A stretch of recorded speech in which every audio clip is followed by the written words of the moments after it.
Yes, welcome back. Part 2 of the 24-hour charity stream. I'm going to stress this. It is a charity stream. Leave the trolling for another day. You can troll Stella and I anytime you want. It doesn't have to be today. Please do keep putting the donations in. Just over £1,600 across about £1,400 in Just Giving, actually £1,415 in the Just Giving page, and just under £200 from YouTube chat. So once that gets sent through to me, next month I will put that in. The link is in the chat. I think it's pinned. Can someone let me know if it is pinned? I think it's pinned. If it's not, I will pin it now. Hang on. Pin message. There we go. I've just pinned the link. And thank you very much for all your support to date. During this segment, we will be talking loads more football.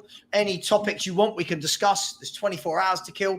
We will be doing a auction at 7 p.m. We'll be doing a shirt auction at 7 p.m. However, I will say the minimum fee, there will be a minimum fee to auction off at. I'm not going to buy anybody a shirt if the value of the bid doesn't match what the shirt cost, at least, right?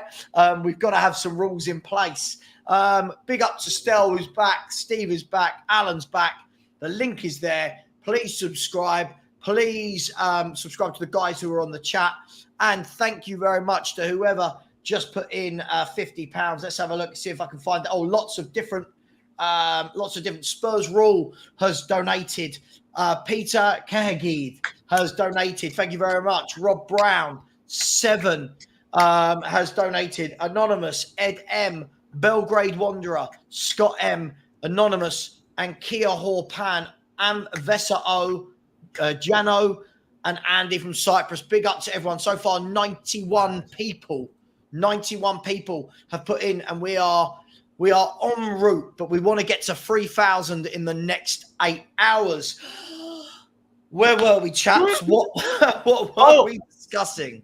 I was going to talk. There was a super chat that was talking about Lazar Samardžić, the Udinese attacking midfielder, Bosnian international. Yeah, he's a number 10 playmaker type. Udinese plays in a midfield 3 next to Wallace and Yankto. Yeah, he's very good. Inter Milan were in talks with him. What is it called? I think AC Milan and Juventus were also interested. He'd be a perfect backup to James Maddison. Very good ball carrier. He's very good with both feet. Scores some goals. He's a very good player. If Spurs are linked with him, that's a player that I think improves your team a lot. Because one of the problems with James Maddison is that, and Wayne Holland was talking about this, I think last season when y'all signed him, is that Maddison does start out very hot out the gates, but his second half form of the season isn't as great. I think in one of those seasons there was a slight exception. So I think a Lazar Samardžić to mix it up would be a good signing. But I do think there are some other priorities. You do need a striker. You do need midfielder. You do need wingers as well. But Samardžić is a good signing if that does happen. I like the player. Well, there you go. Let's buy this player. Guys, a lot of people in the chat are asking about, we're constantly talking about not having done anything in the window yet. But by the way, whoever this Savva's Army account is in the chat, can you please calm down? This is a charity stream. I don't want you coming in here slating another YouTuber. It doesn't matter if me and that YouTuber get on or not. That's not what this is about. This is about charity. The Hotspur Hippie is more than welcome to come on. It's a charity stream. If he wants to come on and chat or donate, he's more than welcome. But please stop stirring the pot. It's not good. All right? I have nothing bad to say about the guy. All right? Guys, realistically, all we seem to be linked with this window has been Eze, Neto, Tony. They seem to be the three. Do we think this is a diversion? Do we think that there are a couple of others in the mix? And if so, who? Because it's those three and Gallagher. They seem to be the only players that constantly get the links going. Who are we getting? Who are we linked with? From my understanding of how the rules work, we actually need homegrown, and we need homegrown that obviously have come through the academy. So I think some of these are legit and probably the way we're going. I do hope there's a curveball or two. We've done it recently with Vicario out of left field for Raya. We did it when no one expected. We just got Basuma like 25 million really quick. So it has happened. Look, I've got a feeling that we're going to see Tony come in. My preference was going to be Jimenez, but I don't think we're going to get him now just because of how he plays. I thought it fit an Ange system.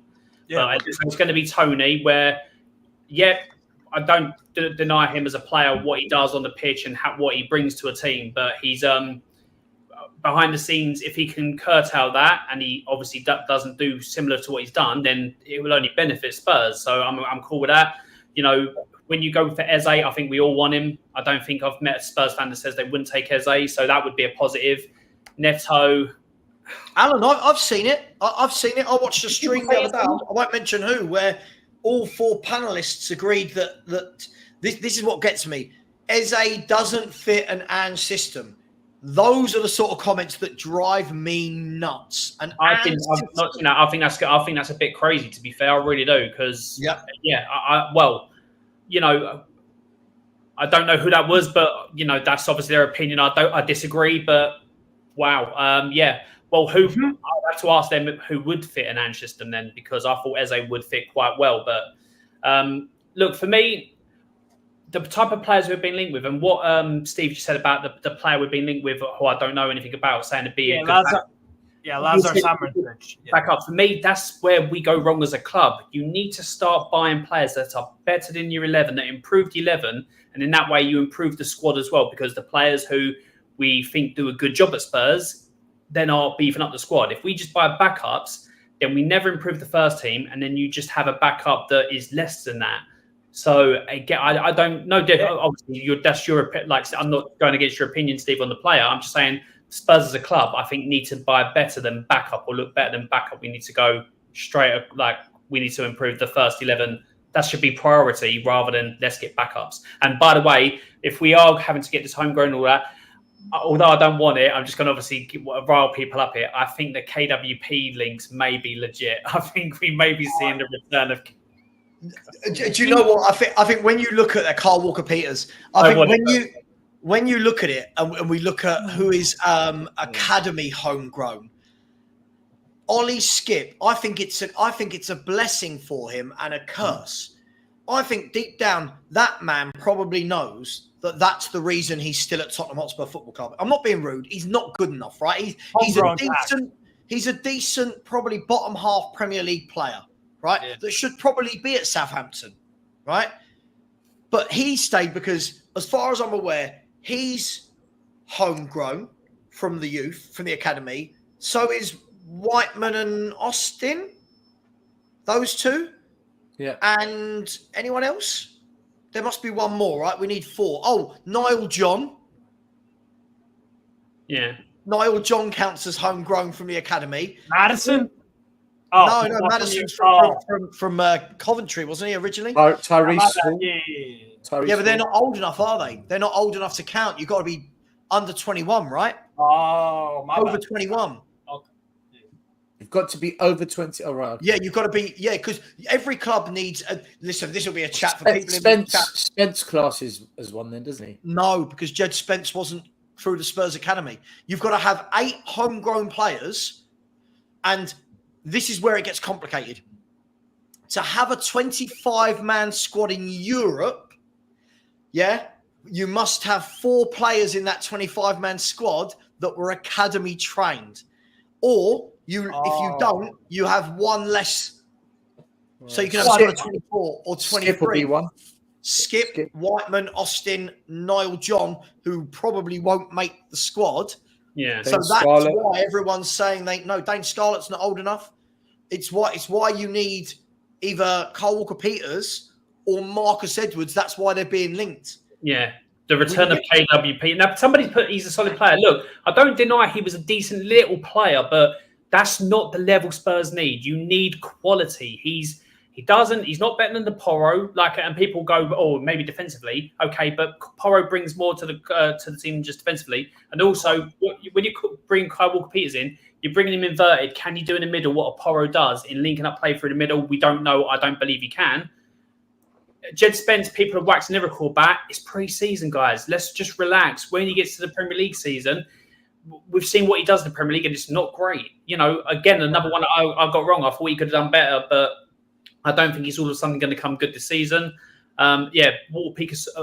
Walker Peters solid. Spurs need better than solid, and he's not even solid for me. I think he's okay. I think he's a solid Championship player, Alan. He's not the level of Spurs, but I think this is something that may happen. I really do. Yeah. If he's solid, then why didn't people ask for us to sign him last summer? Yeah. Listen, it's only solid when we're linked. When we're not linked, it's a bit like Archie Gray. Nobody mentioned him. Nobody mentioned this player, right? As soon as we're linked, oh yeah, top player. But when we asked for your shortlist, you never mentioned him. Like Alan said, we heard Eze's, Tony's, Caravascalia's. These are the names. Suddenly, as soon as we look at someone off the shortlist that players have given, that fans have given, it's but he's good, he's solid, he's generational. So why didn't you have him on your list? Why didn't you mention it? To be fair, what I would say is that there are a lot of footballers. Like, for example, if you guys asked me end of the season, 100. Before I say anything, Mike Pepper, big up to you. 100. Mike Pepper, great, 100-pound donation. Big up to you, man. Yeah, that's amazing. Wow. Well, look, let's hold the football chat for 1 second. Let's look at big up to my man Kia Horpan, who's out there in, I want to say Texas, because when I did a shirt giveaway once, he won. And then I said, right, send me your address so I can send you the shirt. And I ended up doing postage and packaging to Texas, which cost nearly as much as the shirt. But big up, Kia. I hope you're well, my friend. He said, please, people, please donate. Brilliant common sense panels. Keep up the good work to all, and happy Saturday. Big up to you, my brother. Thank you so much. Really appreciate that. And then Mike Pepper. This is absolutely outstanding. Thank you. Steve's going to clap the way around his bedroom. His name Yasu Stel. I met you and Dan at the first protest. I was with my son, same DNA. Shortly after I lost my wife of 38 years suddenly, I want you to know you and Sav, Daigle helped me through my darkest days. Love you all. I'm so sorry to hear that, brother. And leave me out. Listen. I really am. As always, ever need to talk, drop one of us a message. Away from football, we are human beings with feelings. I know who this is. He's a good guy, man. I know. Mike, I remember who you are. I do, man. Respect to you, bro. That's very, very, very generous, Mike. And listen, really can't thank you enough for that. So, look, listen, if Mike can stick in £100, we're only asking for a couple of quid from people, couple of quid, a fiver. We haven't had any Just Giving donations since we started this stream. So come on, let's get that going, guys. Come on, this is for charity. This is for mental health and suicide prevention. That's more important than whether Spurs win a cup or whether Gallagher signs or Yoro's a good player or not. It doesn't matter. But Mike, absolute legend. And I'll thank you again in a little bit. Thank you so much. Look, I like Tony. KW is shit. End of discussion. This feels like, to me, what Stel was talking about just now on the other stream.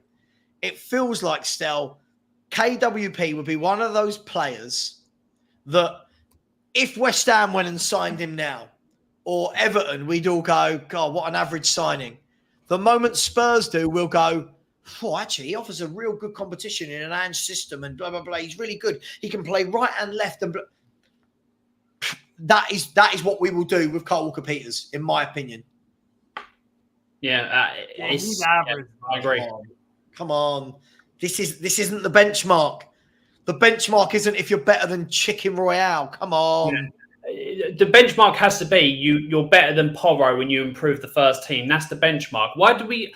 This is what I don't understand. When I see other fans of channels, all that, they're always asking for better quality to come in, and they get better quality. Arsenal last season with Declan Rice, Man City always asking for better quality. Chelsea do the same. Liverpool want as well. Like, they got a whole new midfield. They demanded a new midfield because of the ones that left last season, and they got that. And now all of a sudden, our standard is trying to get a player better than Emerson Royale, who we're trying to get out of the club anyway. Haven't we done that with Werner and Hill? I'm trying to be this transfer. I'm really trying to be as level-headed and patient as possible. But every time I see stuff, it winds me up. And like people can have difference of opinion, but I'm just like, we've got to ask for surely better than I want. Although I like Porro as a player, I want better than Porro. I don't just want to settle at Porro. Although I like Bentancur, I want better than Bentancur. If he can't do it, I want better than that. I want better. I like Sarr. If he can't do it, I want better than him. I want Spurs to always push forward. And we always seem to be like, oh, but they're better than our reserve player or backup player that we don't really rate anyway. I'm like, what is going on? What is going on? It's a squad game, and the way to do. Here's the thing, people always look at it from like, oh, it's better than Brian Hill, it's better than Almiron, it's better than freaking Mason Mount, it's better than these bum players. How about you upgrade on your already very good players? That's how you assemble a squad. That's how you assemble a squad. Like Man City's squad is very good. Real Madrid's squad is very good. Look at Arsenal's left back situation. Right now, we know that Calafiori will probably be one of those left centre halves that tucks in to make a free, right? As Ben White goes. He's so good. But Arsenal have got Zinchenko there. They need to sell him. Kiwior plays there. No. Instead of Zinchenko, go Japanese fella, Takehiro Tomiyasu. But Calafiori, Yuri and Timber as well. But Calafiori is the next level to those players. Yes, that's the difference, right? Calafiori, if you look at who they used at left back last year, Kiwior and Zinchenko, most games, Calafiori is that next level, like upgrade. 2-3 levels above. He's an upgrade. Right? When they upgraded their centre halves, Saliba and Gabriel are levels above. Declan Rice, levels above. Trossard, levels above Pepe, for example. We don't seem to do that. We say, oh, well, he's better than Brian Hill. Well, yeah, because Brian Hill didn't do anything for 5 years because he wasn't bought for the right manager and the right system. You know, so we've seen this before at Spurs. Let's not act like we haven't seen this before. When Poch had that 12 or 13, or 12 or 13 that got close to the title and got close to Champions League, we heard for a good year or so, how do you improve on this team? How, like, the team we were top over 2 seasons, like, how do you improve? Well, of course you can improve on that 11 we had, or the 12 or 13 we had, because we didn't win anything. So you can always improve on a team. But we got into that mindset of, oh, because we're so close, we're going to win. But we didn't. So you could always improve. Where you could have had a quality player come in to tip you over. But Spurs fans were like, well, we can't improve on this 11. It's the best 11 in the league. We didn't win something, but we didn't win anything. So it wasn't the best team, was it? And we always seem to get to that tipping point. Okay, just take it over the line. You know, tip it over the edge. Nah, we'll sit and hold, and it's what we do as a club. For me, I want to believe that we are going to change at some point, but the more stuff like this goes on, I just don't see it, and it's starting to actually really just pee me off. It really is. Hasn't it seeped down still? I mean, like, look, you and I are probably the worst 2 people to talk about this on Spurs YouTube, right? with our reputations, but it's seeped down. We're the best. We're the best talking about the truth. We're the top dog. Seeped down into the fans now that when the club if the club goes and signs a Carl Walker-Peters, it's seeped into the fans that look how many of them go, yeah, he's a good player, he'll do well, that's a good signing, he's a good back. Like, there's no ambition there. There's no one saying, like, look, sorry, there are people saying, but so many of them not saying, surely across the whole of Europe, you can do better than Carl Walker-Peters at right back. Surely across the whole of Europe, you can do better. You want me to go to... bro, I could go down a list of all the right backs that would be better. I could do it if you want. Whenever I go into Hotspur Way, right? Whenever I go into Hotspur Way and I try and get some intel and they tell me bits and whatnot, whenever I say to them, like, I challenge what they say. Like, would you not think that would be, for example, better if we did that? The response I get, and this is from people that are at a decent level in terms of developing our players and working with the players, okay, is, but you know what our chairman's like. Okay, that's what they say that about their own boss. Now, on record, they're never going to say that. But as we're just walking around the pitches, having a chat 1-to-1, discussing bits, That's the kind of things they say. So they know that at the end of the day, it's what the chairman wants and how he wants it. And the philosophy at Spurs is we're not going to copy proven models or proven formulas. What we're going to do is we've got our way of doing it, and we're going to prove that we can do it our way, different to everyone else, but yet they've never proven it works. Yeah. And they still go down this road of, we know what we're doing. Yeah. This is our formula. But no one knows what the formula really is or what it looks like. And it's yet to be proven. And here we are again, a new formula, a new project, a new direction. It's not been proven. And look, I personally feel sorry for fans, because I think a lot of fans just want to be positive and optimistic and really believe. But with each year that goes by, there's no substance to it anymore. There's no, you can't back up what you believe and think anymore. And I was saying this to someone the other day. I said, every year I'm proven right. We win nothing. Every single year I'm proven right. And that's called negative. But surely if you predict the outcomes, that is super positive. Like, man, you positively predict the outcomes. To be negative, surely that's always getting it wrong. Still, last year I was negative all season. It's not about. And I know. And the thing is, it's not about I'm right, you're wrong, he's right, she's wrong. I get shit wrong. I predicted a couple of years ago we'll never catch Arsenal, and Conte picked them with 2 games to go. Right? I get shit wrong. It's not about wrong or right, but the fundamentals of, can Spurs actually be that club that wins trophies again, that is regarded as a serious contender, not a pretender? That's the bit we're always proven right on. And it's because we're considering Carl Walker-Peters, we're considering Jacob Ramsey, we're considering Conor Gallagher. Whether Conor Gallagher's better or not than what we got, is he going to get us over the line? Probably not. Yeah. Probably not. I'm not saying he's crap, but is that a Ginola? Is that a Gaza? Is that a Bale? Is that a Moussa Dembele? That's it's not even, bro. It's not even Scott Parker. Steve, us Spurs fans here, we don't even ask for Mbappe. We don't even ask for Ronaldo. Yeah. We don't even ask for the greats. We're just asking for some proven talent that is well within our reach. Like you said, Martin Zubimendi of Real Sociedad. Exactly. Someone like that. Someone like that. Look, I agree, and I think that the difficulty is, as I've said all along, it's easy to say nice things and misconstrue that as positivity. We can all do that in life. It doesn't mean anything. I can sit here and say, can you explain that? I'm a bit faded. What did you mean by that? Well, what I mean is, I can sit here and say, God, how good is Tottenham's squad? I think we're going to win the title. Okay. I'm just saying it. There's no evidence to show it. There's nothing that so people who paint that as positivity, a lot of people go, just let people hope. Cool. But I'm too long in the tooth of supporting this club for blind hope. Yeah? Listen, when you compare squads alongside each other, no one will ever look at Spurs' squad and go, that team should be top 3. You wouldn't. You can't. You can't look at Liverpool's firepower, Arsenal's, Man City's, their back fours, their midfields, and say, you know what? Oh, Tottenham have got a chance. Even Newcastle Werner Johnson and Son play today. Absolutely toothless, the 3 of them. No, sorry, I love Son, but I think we're starting to get to that stage now where we need something else. I'm not saying he has to go, but we need something else. It can't always be, well, Son's going to grab you 15, 16 goals a season. We need something else. We need a spark.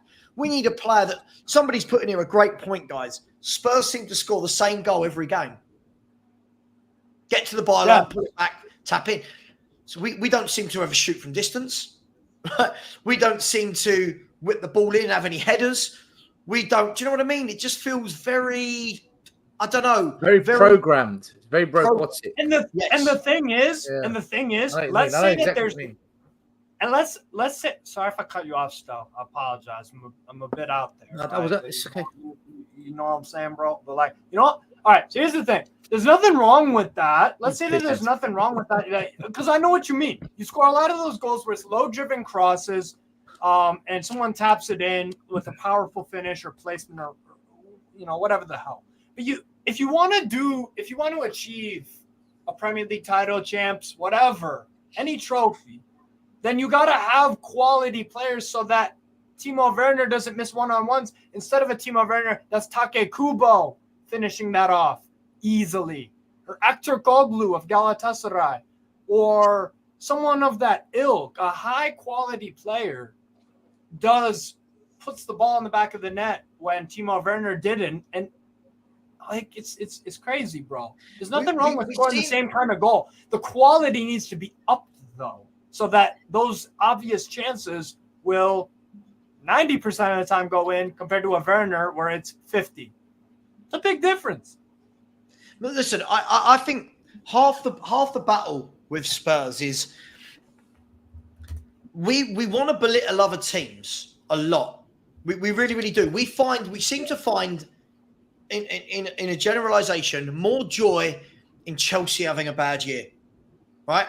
In Man United having a bad year, rather than actually saying we want to take advantage of this and kick on. So when people say, what have they done in the transfer market? What have they done? Well, capitalise then. What have Liverpool and Arsenal done? All right, if they haven't done anything, capitalise. Try and buy some players that catches them or attempts to close the gap. But we can't just sit around and go, oh, well, they haven't done anything, so, that makes it all right. It's got to change. And I wanted to start a topic, guys. Before I do, guys and girls, come on. We've got to get those donations going. Big up to Spurs Rule, who put money in. Hennessy has said, after having attempts asking my life when I was 17, with my own first-hand experience, I know how important it is to fund these services and how important they are to young lads like me who need them. Big up, Hennessy. I'm sorry to hear that you went through that, but you're right. These services need that money. Thank you so much for that. George Raffis has donated as well. Thank you so much, George. Really appreciate you. So well done, mate. Fantastic thing you're doing. Absolute top bloke. Well, it's not just me. It's everyone. Guys, we need to get to the donations coming in. We have just had Daniel Muntenden. There he is with a £50 donation to Just Giving. Big up, Daniel Muntenden, the Doncaster Rovers fan who always comes in our chat. Big up to you. A true legend. Thank you so much. Look, guys and girls, if we've got people who can chuck in hundreds and fifties, some of us can do £1 or £2, right? Some of us can do £1 or £2. Let's make it happen. Guys, I know football's played in different eras. I know that teams are different and set up differently with different managers. But if I give you peak Pochettino 11, right? Big up, Daniel. Big up. Absolutely legendary stuff. Cheers, mate. If I give you peak Pochettino 11 of Lloris, let's go. Walker, Toby, Jan, Rose, Ndombele, Dembele, Wanyama, Ericsson, Dele Alli, Son and Kane. If I give you that 11, what a I know team. It's a squad game, but I'm just going to give you that 11. Mm-hmm. What a that team. Couldn't get over the line, that all played in their correct position, that conceded in 1 year, I believe, was it 24 goals or 25 goals in a season? Something ridiculous, yeah. Something like crazy. How far away at the moment are we from being anywhere near that level? A team that didn't get over the line, by the way. So let's break it down. Oh, sorry. I was going. Let's break it down position by position. Vicario, very good goalkeeper, but when Hugo Lloris was in his pump, he was top 5 goalkeeper in the world. Would you guys agree with that? When he was very good. I don't. Vicario, yeah, he was very good. All right, let's say top 10, easy. Hugo Lloris in his pump at Tottenham, top 10, easy. Vicario is easy top 10 or top 15, but he is ascendant. I do like I like Vicario a lot. Porro was he as good as Kyle Walker? No. Debatable. No.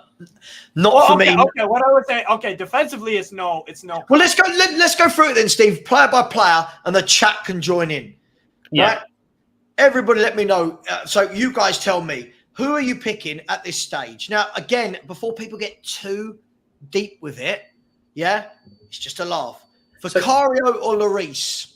So very quickly, just because I think people might take it in the chat. So let's be specific. Is this the season we finished second, Chelsea, or we? When did we peaked? Peak Pochettino team where we were brilliant to watch, didn't concede goals, scored loads of goals, created, solid in midfield, fullbacks that defended as well as got forward. Yeah. That 11 versus where we are now. So peak that's second in the league. Okay, so just because I see people instantly picking Vicario, I like Vicario, but it's Lloris. At that time it was Lloris over Vicario easily. Let's be honest. Come on. And by the way, that's not a discrediting Vicario thing, because I thought he was very, very good for you guys. But Lloris, that he was amazing. He was amazing. So everyone going with Hugo? I am, Yeah, I think it's Hugo. I think so. Yeah. Everyone going with Hugo. I'm just trying to see if anyone in the chat. Aussie Matt, of course, has gone with Vicario. I can tell he didn't support Spurs before Ange came here. Right backs. Now, I'll just ask the question. If I turn around and said to you, even to this day, Walker or Porro at right back, who are you putting in there, guys? Walker. I think Porro has improved defensively, but he is not prime Kyle Walker defensively.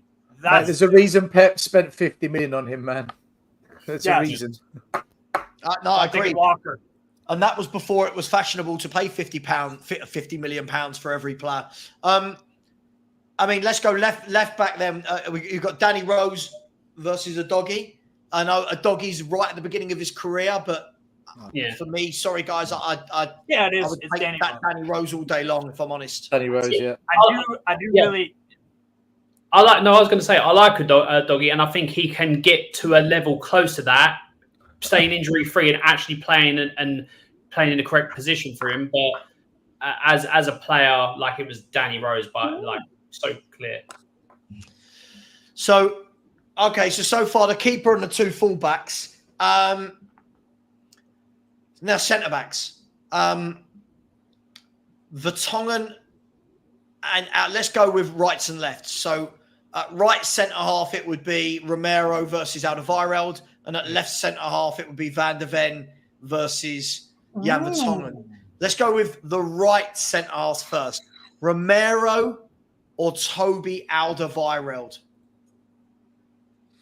I'll take Romero. This is the closest one. That's what I'm saying. I think this is the easiest one. Oh, you do? I think Toby I agree with Alan. I think this is the Savva. hardest one. Toby Alderweireld was a Rolls Royce of a footballer. Didn't put a foot wrong, wasn't rash, good on the ball, great pass, could bring it out. I think he's there and Romero's there. For me, I think he's sensational.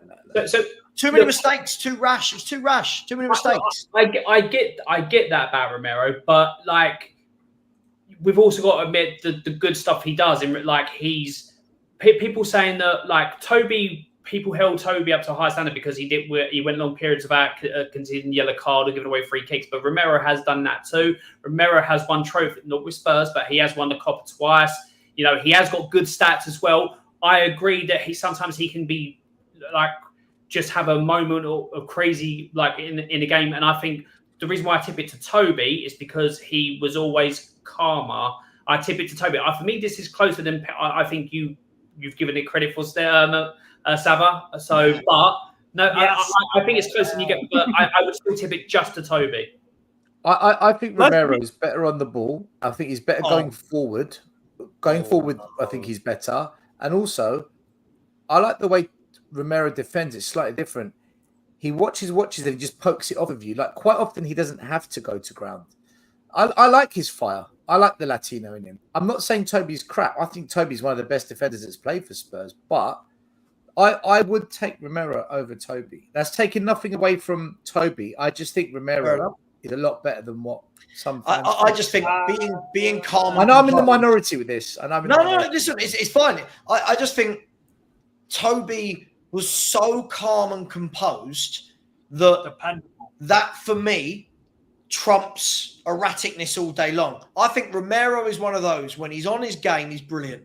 When he's not, he just gets caught all over the place. And I think Van der Ven mopped up for this man last year so much. For me, I just think Toby and Jan as a partnership was just absolutely sensational. Calm. And I agree with what you're saying, Savva, but when you say mopped up, you could arguably say that was what was intended. Romero to engage and Van der Ven to clear up. That's how it was set. So you can, sure. But sure. Again, I agree. I tip it to Toby, but I think it's not completely like. Whereas I think, although I love Van der Ven, and I think when he gets to that level, I think he can. But for me, if we like. The opposite is like he's not there yet, so I would then tip it to. Or I'd give it to Vertonghen all day long over Van der Ven, but that's how I see it. But yeah, let's be honest here. Defense wasn't a problem with Savva. What did you say in that year? You finished second place. You conceded 24 goals. I think it was it 24 or 26? I know it was mid-20s. We were. I think it was the best defense in Europe that year. It was so insanely clearly that wasn't a weak point of your team. Regardless of the individual quality, you don't change that back five if you don't concede that amount of goals. Let's be real. So but we played a different. Hold on, Steve. We played a different. Of course. We had Moussa Dembele and Wanyama in front of our defense, not 26 Skips, Højbjerg, Basuma. Did you know Wanyama's still playing? It was 26 goals we conceded, by the way. 26. Yeah, 26 goals. Poch was a defender as well. He knew how to set up a defense. He knew it. He knew what he was doing, Poch. Defensively, Poch up here, he understood. And then ever since then, he hasn't known how to set up a defense. It's crazy. I think Romero, for me, I've not seen a player so hit and miss get so much praise. I genuinely think he's so overrated from the centre halves I've seen at Spurs. Doesn't hold a candle to Toby, Jan, Woodgate, King, Mabbutt. I think this guy is, I don't know. He's been part of a defence for 2 years that can't stop conceding goals. That's just me. Under different managers as well. That's just me. I think Romero's I bet you Romero in that Poch team, Argentinian with Poch, it's a different story. I bet you Romero with Poch would have been. But the thing is, Jan and Toby were both very calm. He didn't want an aggressor. We were very calm. We controlled. We dictated.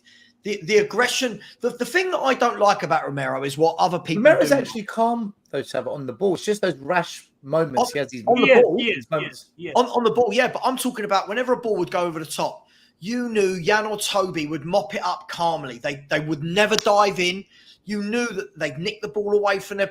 Romero, for me, it's those moments where he goes running out into central midfield, clatters people, and fans go, love that. I don't love that. You're getting yellows and reds needlessly. But Jan and Toby never had to stand on the halfway line every single game. Neither did Romero under Conte.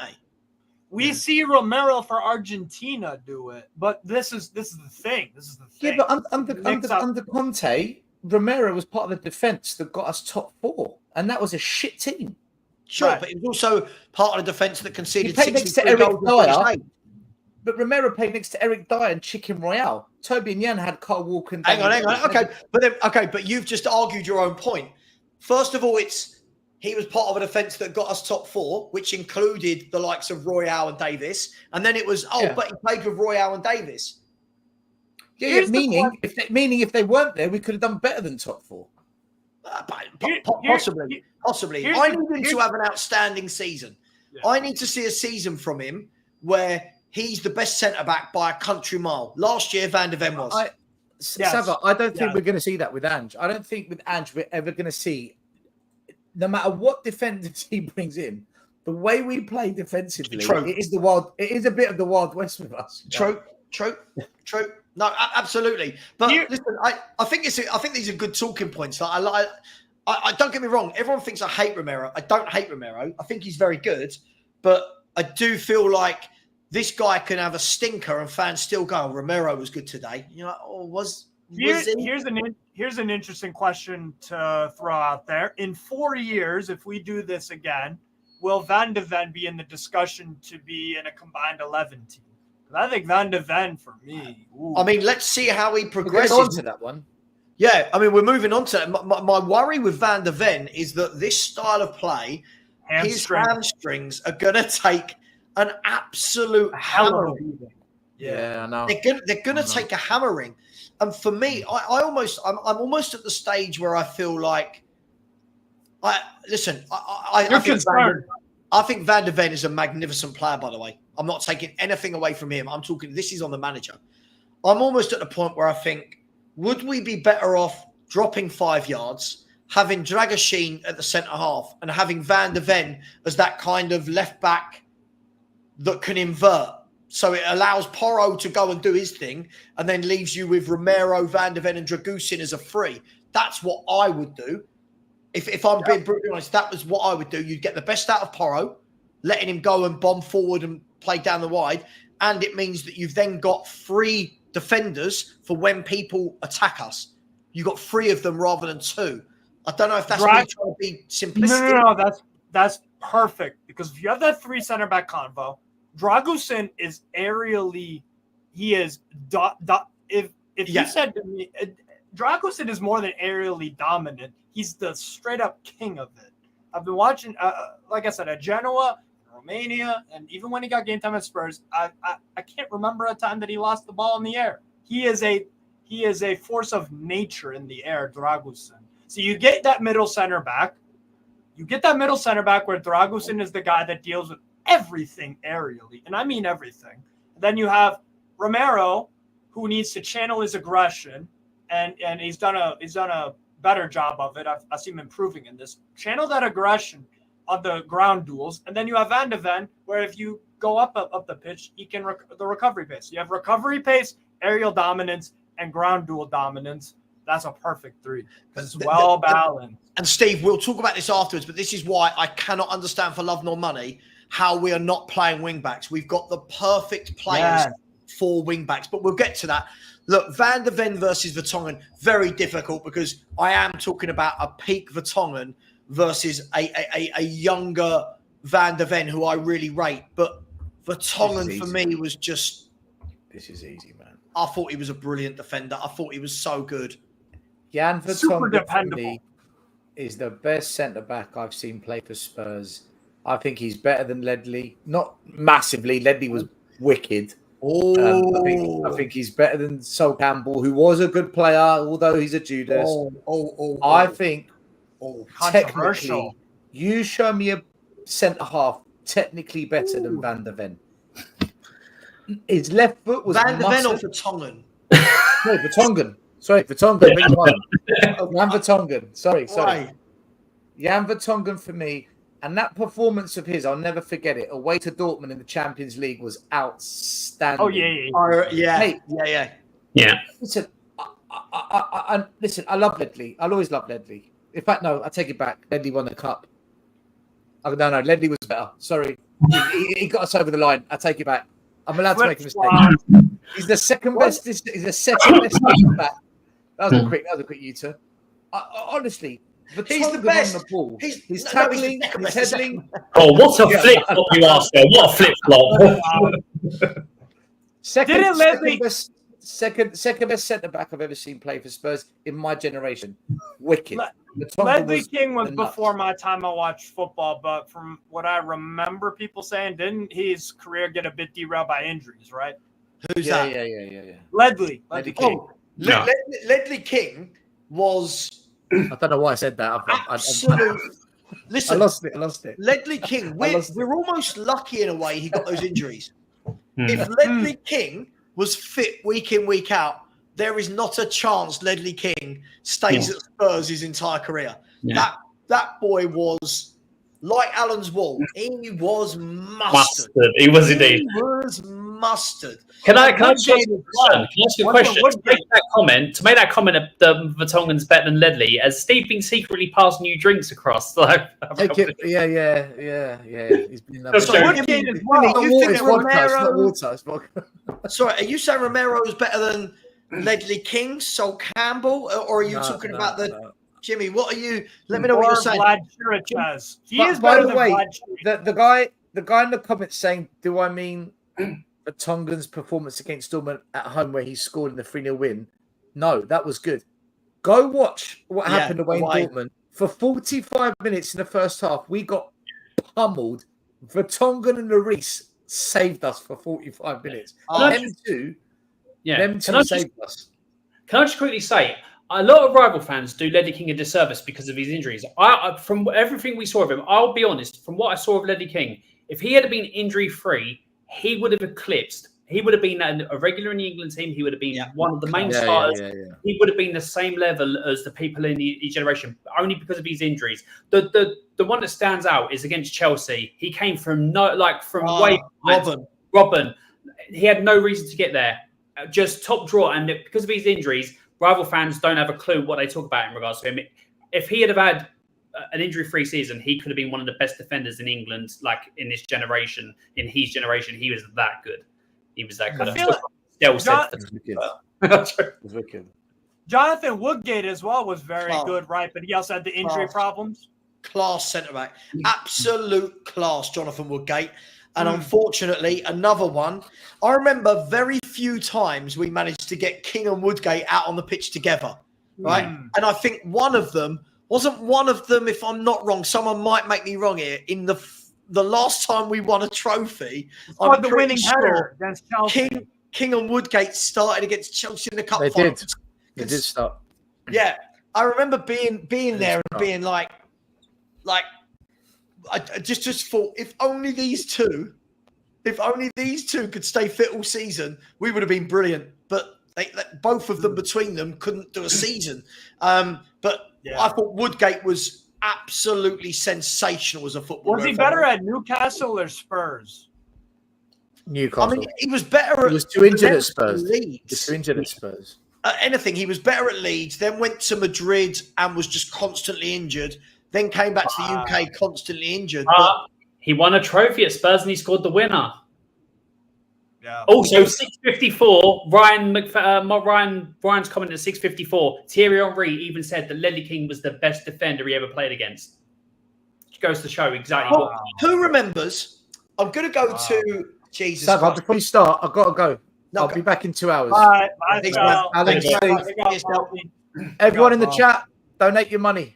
Donate. Donate. I'm gonna miss you, Stal. I'm gonna miss you, Stal. I'm stuck with these two lunatics. I've got going. Vertonghen's better than Ledley King. I mean, if anyone remembers back to, I want to say Euro 2004. I'm going to go with Euro 2004. John Terry or Ferdinand. I think it was John Terry. It might have been Ferdinand. They were the partnership, right? Terry and Ferdinand. Brilliant defenders, both of them. Absolutely world-class centre-halves. One of them was suspended for the first group game against France.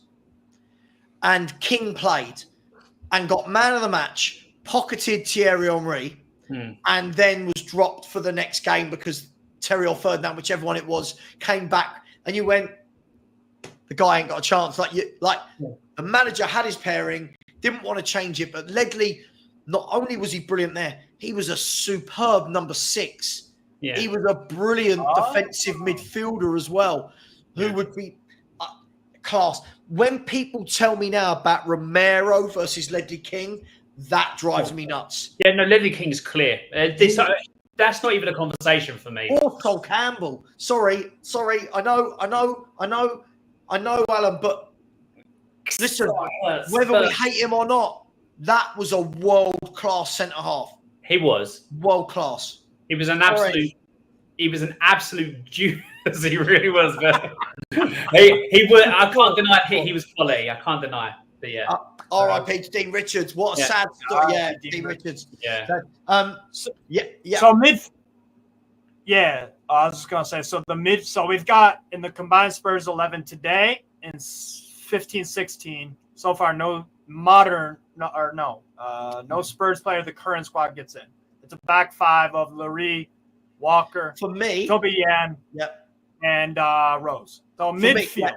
For me, when I watched that Spurs team play, I didn't ever panic when any one of that back four got the ball.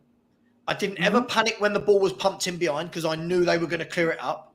I didn't ever panic at set pieces because I thought they are a four that are in line. They are, I thought that it was absolutely led brilliantly at the back there by Toby Alderweireld. For me, I thought it was the best I've seen at Tottenham in the Premier League era. Yeah. Y'all were sick. It was brilliant. Sick, bro. Yeah. Then if we go with the midfield two, now this is where it gets slightly difficult. So you've got Wanyama and Dembele versus, let's say, Basuma and Bentancur. Like, if we go with the senior pros, Basuma and Bentancur. Yeah. For me, I mean, this is just not even a... Dembele. I think Dembele and Wanyama over those two every day of the week, every night of the week, every minute of the year. I don't know. That midfield two is so nasty. Oh, it's the textbook definition of a complementary midfield. So much like anything you wanted out of the pairing, you got it. Strength. Sorry to be that guy, but can we just literally just say that the only one that gets into this team from now into that team is Son because he was in both? Can we just? I mean, to be fair, yeah. I mean, but my point of bringing that up was, it just goes to show that a team that couldn't even get it over the line, look how far we are away from a team that couldn't even get it over the line. We don't even feel like completing. Sorry, we don't even feel like completing the combined 11. That's how obvious it is. Right. And the thing that I will say though is it doesn't always have to be that way. You don't have, like Juan de Ramos was an awful manager at Spurs, and his team had some good players in it, but was one of them things where we had good players, but we had some awful players, and somehow, some way, he got over the line. It's in the mind as well. It's like mentality as well as having. Do you know what, though, Alan? Yeah. The problem is as well. I remember it clearly. One day, Ramos was another manager that he got to that summer. He'd won the cup, right? And he had these ideas of, I want this player, I want that player, I want this player, I want that player. They made him, he lost Keane and Berbatov in one window. Keane and Berbatov in one window. Imagine losing Kane and Son in one window, right? Yeah. Keane and Berbatov in one window. They gave him Fraser Campbell, back from Man United, right? Never heard of him. and all the players you want, he didn't get any of them. He didn't get any of them. And again, thrown under the bus. Now, I'm not giving him. He did poorly at the start of the next year, but again, it was another manager where you've won something and you think, kick on. We had King and Woodgate at the back. You had Berbatov in that squad. You had Berbatov and Keane up top. You had the nucleus. You had some really good players. Paul. Then you also have Defoe as backup. You had Defoe as the third striker, didn't you? I think he was there. Defoe, if I'm not wrong, didn't Defoe come in the next year when Harry joined and he brought Defoe in? I'm pretty sure Defoe was there with both Keane and Berbatov because Berbatov was Keane and Defoe. Yeah, I got the 11 from the game. If you want to do the share screen thing, Yeah. Go for it, man. Oh, here we go. So there you go. So you've got Paul Robinson, right? Yeah. See, Lennon for me walks into this team that we've got now. By the mind, I'm not even saying this was a brilliant 11, but Lennon for me walks into this team. Keane walks into it. Berbatov walks into it. Woodgate, King, Robinson. Yeah. I mean, but we didn't build. Again, we didn't build from this. Again, the two centre. Have you got the subs there, Steve? By any chance? Yeah. Radek Cherny, backup goalkeeper. Yunus Kabul. Yep. Timu Taino. Yep. Tom Huddleston and Darren Bent. Wow. So I think we'd had Defoe, then sold him, and then didn't Harry bring him back? Yeah, so Defoe flying solo just at 1 minute past 7. Yeah, so Defoe left in Jan 08, but he was there with that's the top front three that we had, or we had Defoe, and then he came back. So he did miss the cup, but that's Keane, Defoe, and Berbatov as three that we had at one time. Look at the strike force there compared to what we've got now. Look at this team. But look at this freaking team. What the hell? How'd you beat that? I mean, look at that Chelsea team was. I mean, Carvalho, a very, very underrated centre half, top centre half. That midfield three, Essien class, Lampard class, Mikel had some great years. Yeah. Maybe a bit very good squad player. Very good squad player for Chelsea, John Obi Mikel. Yeah. Who did they have on the bench, Steve? Chelsea? Carlo Cudicini, backup goalkeeper. Alex, left back. Joe Cole, Michael Ballack, Solomon Kalou. Michael Ballack, Joe Cole. Kalou scored some goals for them. He was a good winger for them. Obviously, Joe Cole's amazing. That's a good. I mean, the thing that stands out. Why can't we now then? You look at a Keane and a Berbatov. How are we not able to attract players of this ilk? I don't mean Berbatov when he went to Man U and he'd been here for a few years. I mean, where our scouting team then? Going and getting Keane, going and getting Berbatov, going and... Do you know what I mean? Even Malbronk did a good job. He did his... I'm not going to wax lyrical about him, but you knew what you were getting. Yeah. You know? What? Yeah, what I would say... I don't felt like that. I don't recognize, though... obviously, I know about Lennon and Keane, Berbatov. Is that Jermaine Genius? Yeah. Yeah, Jermaine Genius, Genius, I know about him. He's decent. I don't know about these guys, like Zakora, Malbronk, Chimbonda, Hutton, and Robinson. What were those other players like? Was Hutton a good player and Robinson and Hutton? No, they were squad. They were solid pros. I would say they were solid pros. Savva for me, Hutton was a solid no for me. I'm sorry, he wasn't a solid. Hutton's probably the weakest one there, but Chimbonda was a solid pro. Yeah. Zakora, solid pro. By the way, when I say solid pro, you knew what you were getting each game. Yeah. Are you talking like these guys are of the stature of a Mark Albrighton? I mean, difficult to say really. But whatever happened, he made this team win, and we beat a top team to do it. Chelsea's whole bench we walk into our current squad. That Chelsea 11 there is brilliant. Yeah, even then, we had substitutes like Pavlyuchenko. Yeah. Now, we're bringing on Valise off the bench as a striker. Tom Huddleston. Was Tom Huddleston good for you guys? Decent? Technically superb. Yeah, could strike a ball. Like that goal against Chelsea, the 4-4 draw, that strike into the top corner from that was ridiculous. I've got to run, but I will be back around 10 for a couple of hours with Savva. So, guys, thanks for having me. Great job you're doing, Savva. Guys, whatever you can donate, it's for a very good cause, very good charity. Obviously, just help out where you can, obviously, with the donations, and obviously, hopefully somebody wins a nice cool shirt from Savva in the next little while, and hopefully when I come back on, we're not just all being glum about Spurs. Still, hopefully we can talk about some other stuff as well. But it is what it is. But thanks for having me, and I'll be back soon, guys. Thanks so much, Alan. Thank you. While we're there, guys and girls, we've got to get back on this donation trail.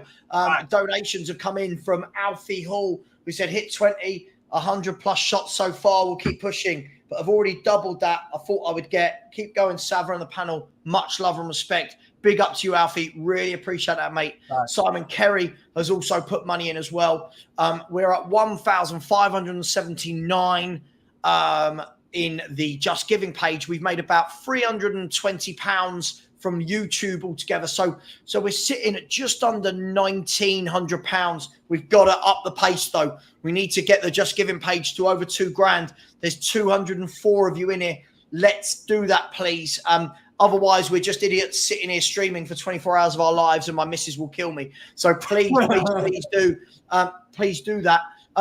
A couple of super chats in here. Anthony Clark, big up to you, Arsenal fan, but I like Anthony, great guy. Said a great cause to get behind. Keep up the great work, guys, and everybody subscribe, like, and donate. Every little helps. If you haven't subscribed and liked as well, please do. it might not seem important to like, but if you like, it spreads this algorithm around the YouTube. We get more people in, and hopefully more people will donate. And here's Phil Coy saying Romero was better than Saliba last season. Not in any way, shape or form did Romero have a better year than William Saliba last year. Arsenal had the best defence in the league last year. I'm sorry, mate. This is, again, pie in the sky stuff. Saliba was part of the best defence in the country. Romero was part of a defence that conceded 61 goals. How did Romero have a better year? What are we judging this on? And again, this is where we get what we deserve. We can't credit others. We can't. We just have to be biased. But I can't take that seriously. Guys, girls, big up to everyone. In the next, there we go. Aaron Lawrence, big up, my friend. Said, big up, my bro, Savva. Happy to see you back on YouTube. Hope you're good. Oh, I'm loving the content. Listen, thank you so much. Guys, girls, look, we talked Tottenham. We talked Tottenham. Let us know what you want to talk about. But Steve, I'm going to ask you a question here. When you look at the Premier League right now, can you see any way, and let us know in the chat what you think, can you see any way in which Arsenal overtake City? We know that they're adding Calafiori, but we know Man City have added Savio to their squad. We know that both of them, we know that City at any point can go like that. Can you see this year being any different? Are you still a City favourites? Have Arsenal done enough to overtake? What do we reckon? Let us know in the chat. Nah, for me, I'm still going with Manchester City. Because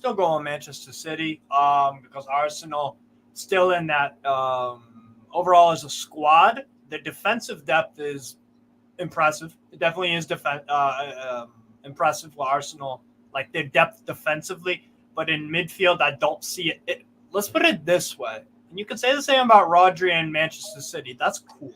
But if a Rice gets injured, if a Saka gets injured, if a Trossard gets injured, or a Martinelli or a Saliba, like those injuries, and they did, last year they did pretty well avoiding injuries.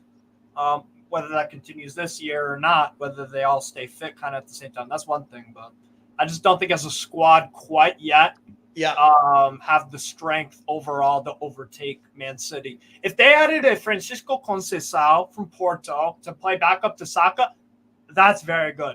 Because then Saka, and this happens with him towards the end of seasons, he does have a drop-off because he plays every minute of every game, essentially. They need something because Reece Nelson is not that spark plug off the bench. Decent player, but he should be at a bottom 10 Premier League club. That's kind of his level.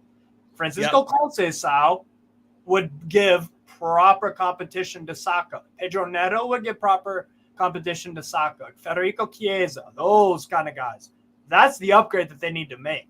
They have it on the left with Martinelli and Trossard. Because if Martinelli isn't playing good, you can bring on Trossard late in the game, and he'll score you some clutch goals for sure. And also the strike department as well. Gabi Jesus, good footballer. There's a drop-off since his injury. Havertz is not that guy. Scored some clutch goals, but he is not the number 9 that is going to get them the Premier League. If that changes, I'm wrong. Whatever. But that's my thing. Steve, I completely agree, and it's interesting to see what people in the chat say. Look, for me, I think Arsenal have built a very good team. I really do. I enjoy. I shouldn't say this. I enjoy watching them play. I shouldn't, as a Spurs fan, say that. But I think when they're on their game, I enjoy watching them play. I think they've bought people that balance each other out. Odegaard balances Rice, who balances either Partey or Jorginho. Saka gives them good balance on the right. Martinelli or Trossard gives them good balance on the left. I think they've got a very good defence that they're still strengthening as well, which I think is really, really important to see. Definitely. Hang on. Has he put this in twice? Sorry, Steve. Don't mean to be rude. Sorry. That's all right. Big up Philip Randall for the 2 donations, though. For real. I think it's just one. I think it's just one. I hope it's just one. Yeah, it's just the one. I know it's coming up twice, but it is one. Big up Philip regardless. Big up Philip regardless, bro. Yeah, absolutely, my man. Phil, big up Philip Randall saying, I've already donated as Gunner Phil, but the cause is so important, I just had to put this in. That means that Philip Randall has donated all in all today £100 to the charity. Big up to you. Thank you so much. Really appreciate you, Phil. Can't say enough. Really appreciate you. That's 2 massive donations. Much love. Really appreciate that. Nordic Spurs coming again as well. He's put in a few today. Thank you so much. He said top 4 next year. City, Villa, Liverpool, Spurs bias. I would say that Spurs bias at the moment. Big up, Phil. Really do appreciate that. Philip. I mean, That's amazing. what I would say is, and by the way, guys and girls, we've got to keep adding to the Just Giving page. Yeah, we haven't had anyone on the Just Giving page for 32 minutes. 32 minutes. We should be having them every 5 or 6 minutes. Who's going to put it in? And whatever you put in. Hold on, I got you. Hold on. No, Steve. Let's get some donations in there, please. Come on. There's 200 of you in here. Let's get some donations. What I would say on the City Arsenal front is I think Arsenal have built themselves a very good team. Yeah. I think they've now got, with Calafiori coming in and Timber back from injury, I now think they've got some really good coverage at the back. When you look at, they could have Ben White, Saliba, Gabriel, Calafiori. Then they've got Tomiyasu, Kiwior can play there, Timber can play there. I think they've got some good options. For me, I still think if they're gonna win it, they've got to add more depth in midfield and up front. Because when City don't play Haaland, they can play Alvarez. When they don't play De Bruyne, they can put Foden in there. When they don't have Silva, they can put Grealish in there. Arsenal haven't had that, and I think that is what they need to do, from my point of view, Steve. Yeah, no, for sure. They need the 9. They need the striker 100%. But you know what it is? I was talking with my guy Latimus Prime about this like 2 months ago. And he said, I don't think they signed a striker. And I'm like, that's lunacy. But if you think about it like this, they haven't signed a striker besides Havertz. Keep in mind, they spent a lot of money on Havertz. They spent a lot of money, and Arteta specifically wanted him. Specifically, Arteta wanted Kai Havertz, and they paid, I don't know, I think it was like £65 million, 60, something like that. Yeah. So I think that's their 9. But what the mistake is that I don't think that guy gets you to a Premier League title. I don't. If he does, then I'm wrong. But at this moment, hell no. I don't rate Havertz, especially for that price. Scores some goals here and there. He's too much of a purple patch guy. So they need to get a 9. Even someone like a Jonathan David, he will give you the goals, and he perfectly fits the way they want to play. But they still rate Havertz like that. And they also apparently really like Gabriel Jesus still, who I think needs to be moved on, or you play him right wing. But we don't ever see him play on the right wing. So, I just think the squad is too – I think Man City's squad is just too strong compared to theirs. I'm just dreading, once this Calafiori deal is done, I'm dreading the next one where is it an Eze? Is it a centre forward? I'm dreading it because – Arsenal are in a position now where they can add 1 or 2. Yeah? They only need like 2-3 pieces. Yeah, they only need 2. Yeah. AJ, I mean, I think surely after 2 years, this whole Haaland doesn't suit the way City play notion has got to be knocked on the head. We're talking about a guy that scored nearly 100 goals for City in 2 years? I mean, hang on, I've got to look this up because literally, like if we're gonna say he doesn't suit their style of play, I'm looking now, mate. Erling Haaland. Here we go. Erling Haaland. Okay, where are we? There we go. I always go on Wikipedia because. So here we go. Erling Haaland in 98 games for Man City, Steve, has 90 goals. 90 and 98. I would love to know what you mean, AJ, in the nicest way. What do you mean by he doesn't suit the way they play?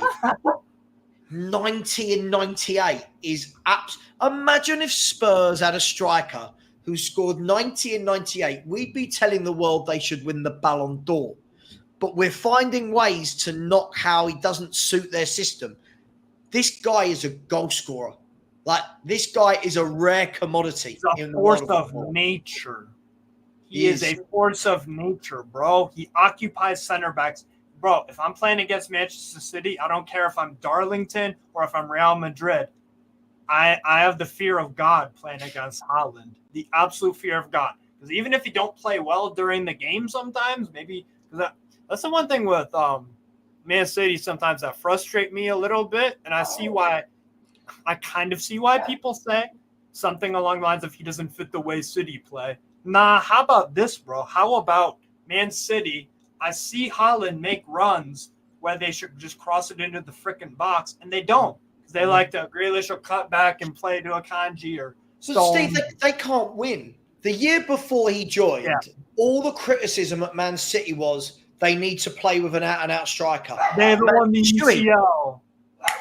Stewie, sorry, there's a cat on the TV and my dog's lost his mind. If you can hear him, Stewie, it's a cat.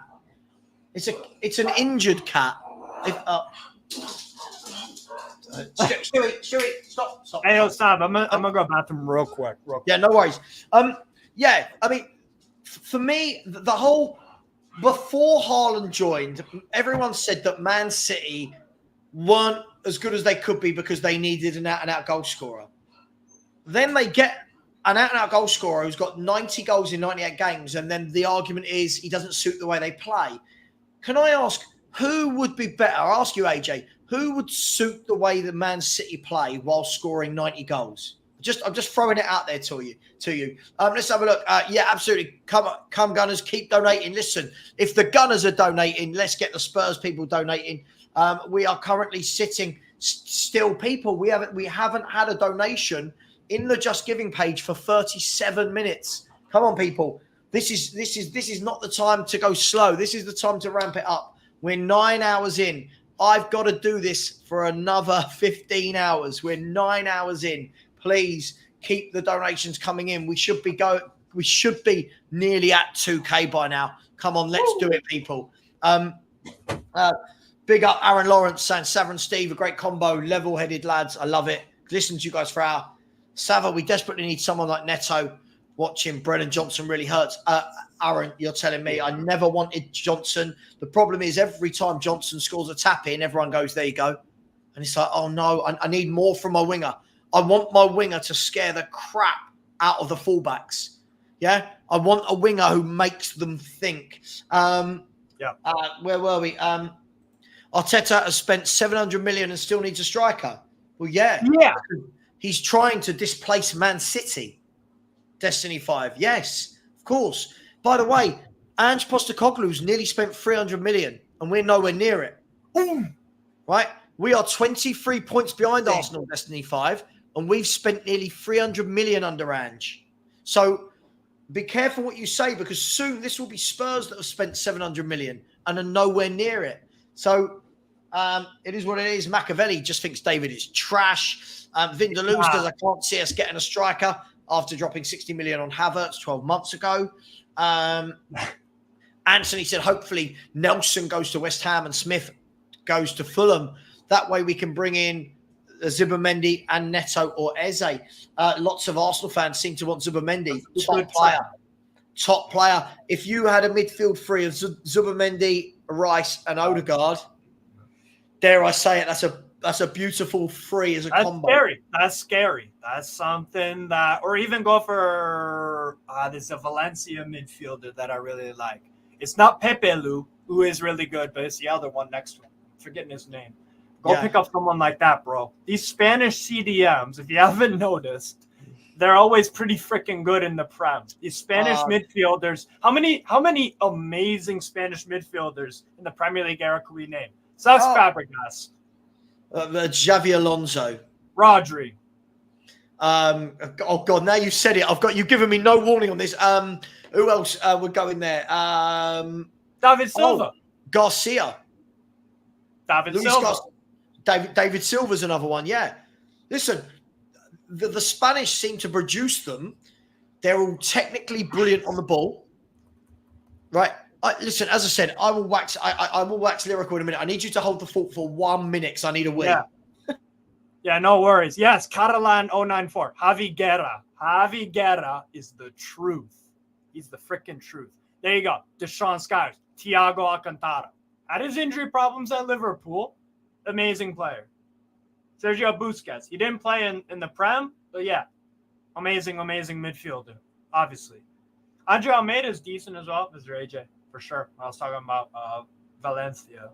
But I mean, bro, these Spanish midfielders translate pretty damn well to the Premier League. Obviously, yeah, Cesc Fabregas, amazing Spanish midfielder that played in the Premier League.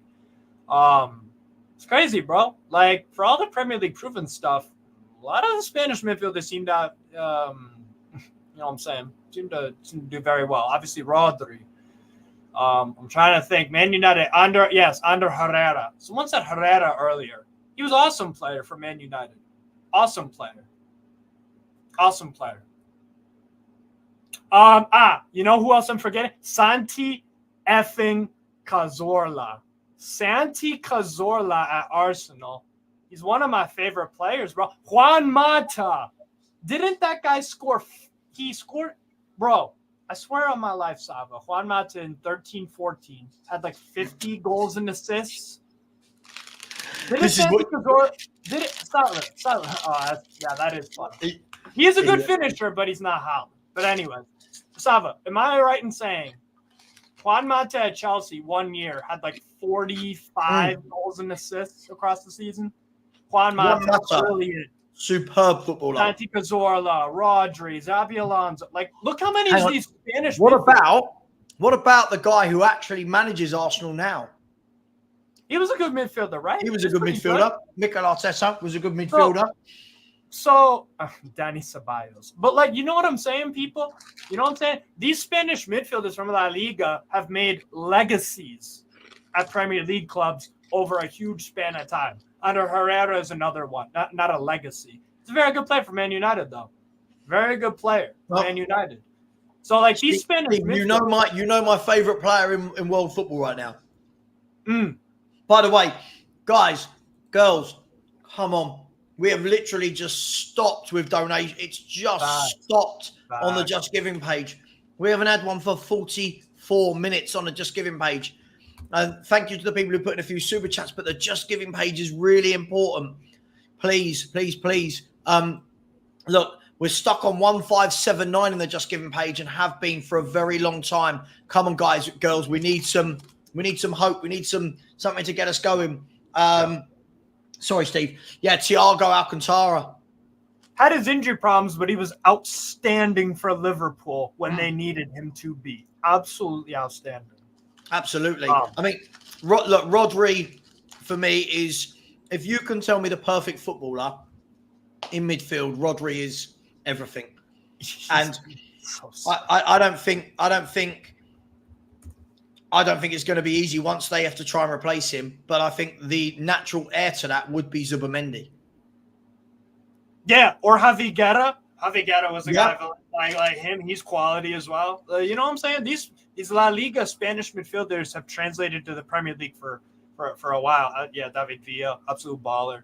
So, you know, for all the things that people say about La Liga, the physicality's different. Ooh, the time on the ball's different. Why do all these Spanish? Well, me and Savva just listed like 8 very, very good midfielders in the Prem era that have been outstanding. I don't get it. Why do they? Yeah. I don't get it. I hear this all the time. Like, in the Premier League, you're shut down immediately. Rodri seems to have all the time in the world. Yeah. You know why? Top players receive the ball where they've got time. That's not a mistake. They do that on purpose, right? They wander into those areas where they can get the ball and dictate the game. A great two. Chuck in Busquets. What a free. Busquets, Xavi, and Iniesta was disgusting. It was so good that they won a World Cup Euros. Someone that no European team has done that since, and only just now Argentina recently have done the equivalent Copa America World Cup. Like, that's absolutely insane. Look, insane. England, we don't seem to create. If we look at those if we want to call it a number 6, we can. If we look at those midfielders that sit in, like a Rodri, yeah, those types of players, like a Cazorla. England don't produce players like that. We don't seem to produce those little technical players that get on the ball, good passing, start the play off, want the ball, want to dictate. That showed more than ever in the Euros. The similar. I'm trying to think of like for me, Adam Wharton. I've loved what I've seen. I saw a little bit of him at Blackburn last year in the championship. If I ever caught a game of theirs, not anything crazy. 2-3 games here. I was like, ooh, he looks good. And then at Palace, he was outstanding. So like Wharton is kind of in that ilk. But like other than that, Liam, I hear you with Mainu, but I don't want Mainu as a 6. That guy is. I want him getting forward because he can shoot. That guy. I think Mainu's more of a ball carrier for me. I think he's more of a. He could play the 6. I think he's got that. Yeah, but you want him forward. For me, Wharton is that player. Wharton is that kind of player. Where I mean, look, he is that kind of player, but the Spanish seem to have them on rotation, don't they? The Spanish just seem to constantly. It doesn't matter. Xavi, Iniesta, Busquets, Silva, Fabregas, they've all gone. Next wave come in. Olmo, Fabian Ruiz, Isco, Rodri, Zubimendi, Mikel Merino. Isco, until all his injuries, he was quality. But and again, you're right, Phil, you're right. But do you know what they teach out there from a young age? Out there, they teach them it's about understanding football and about technique and about tactics. In this country, at a young age, all the people the clubs care about is winning. Oh my God, our under-11s won a tournament. What does it matter? And Savva. Oh, sorry if I cut you off. No, go. I was just gonna say, I also hear a lot from England. Like I hear a lot of like in the commentary, they'll be like, "Oh, this guy was cut from X and X or Charlton Academy or Palace Academy because he was too small." It seems like England are obsessed with height and physicality. They're obsessed. Like Phil Foden 20 years ago, if he was in Spain, they would have. Guardiola likes that kind of player, but a lot of other English be like, "Oh, Foden's tiny. He can't crack the physicality." And it's like, nah, man. Nah. I don't know, Savva. Is it just me, or do I hear that a lot from like former players? Like, oh, I was cut from X and X Academy, and I'm thriving somewhere else because I was in the academy. I was too small. Listen, it's always the way. When you look at some of the greatest midfielders that have played in the last decade or so, the last 2 decades, Modric, tiny. Pirlo. Iniesta, tiny. Pirlo's not a massive guy. Xavi, not a massive guy. Busquets, N'Golo Conte, but slight. Right? No, but I'm talking about these slight little guys that were technically gifted. I thought you were saying little in general, because Fabregas wasn't a massive guy. Santi Cazorla wasn't a massive guy. David Silva wasn't a massive guy. Like all of these players that it was taught to them to be technically good, so that you can fit into any system. In England, we do this thing where he can't play there. Well, he can't play there because he's not good enough. He's not good enough with his feet. You know what I mean? Like if you look at if we look at somebody like a Michael Carrick, somebody mentioned that earlier. Michael Carrick, for me, one of the best English midfielders we've ever produced. Got hardly any England caps because no one had the balls to drop either Lampard or Gerrard. So they played every game together rather than someone going, you know what? Let Carrick sit and dictate the way he did in a Man United midfield for a decade. Right? Carrick was the last true English player for me that did that job. Since then, we've had... Look, Bellingham isn't that type of player. Rice isn't that type of player. Mainu isn't. Gallagher isn't. Wharton could be, but he's had like half a season in the Premier League. I think we need to start bringing through and developing players like that, because the number 6 role, I hate calling it that quarterback role. CDM. Yeah. Deep line playmaker. Used to be about kicking people. It used to be about tackling. It used to be about just winning the ball. Now it's about winning the ball, but dictating the game. And it's about unlocking. Sorry if I cut you off. No, you're right. It's about unlocking a game. Like Bruno Guimaraes will do it regularly for us. Unlock a game with that switch to the right or left, that pass to really break down a low block kind of. You're right. No, 100%. You're right. It's a problem.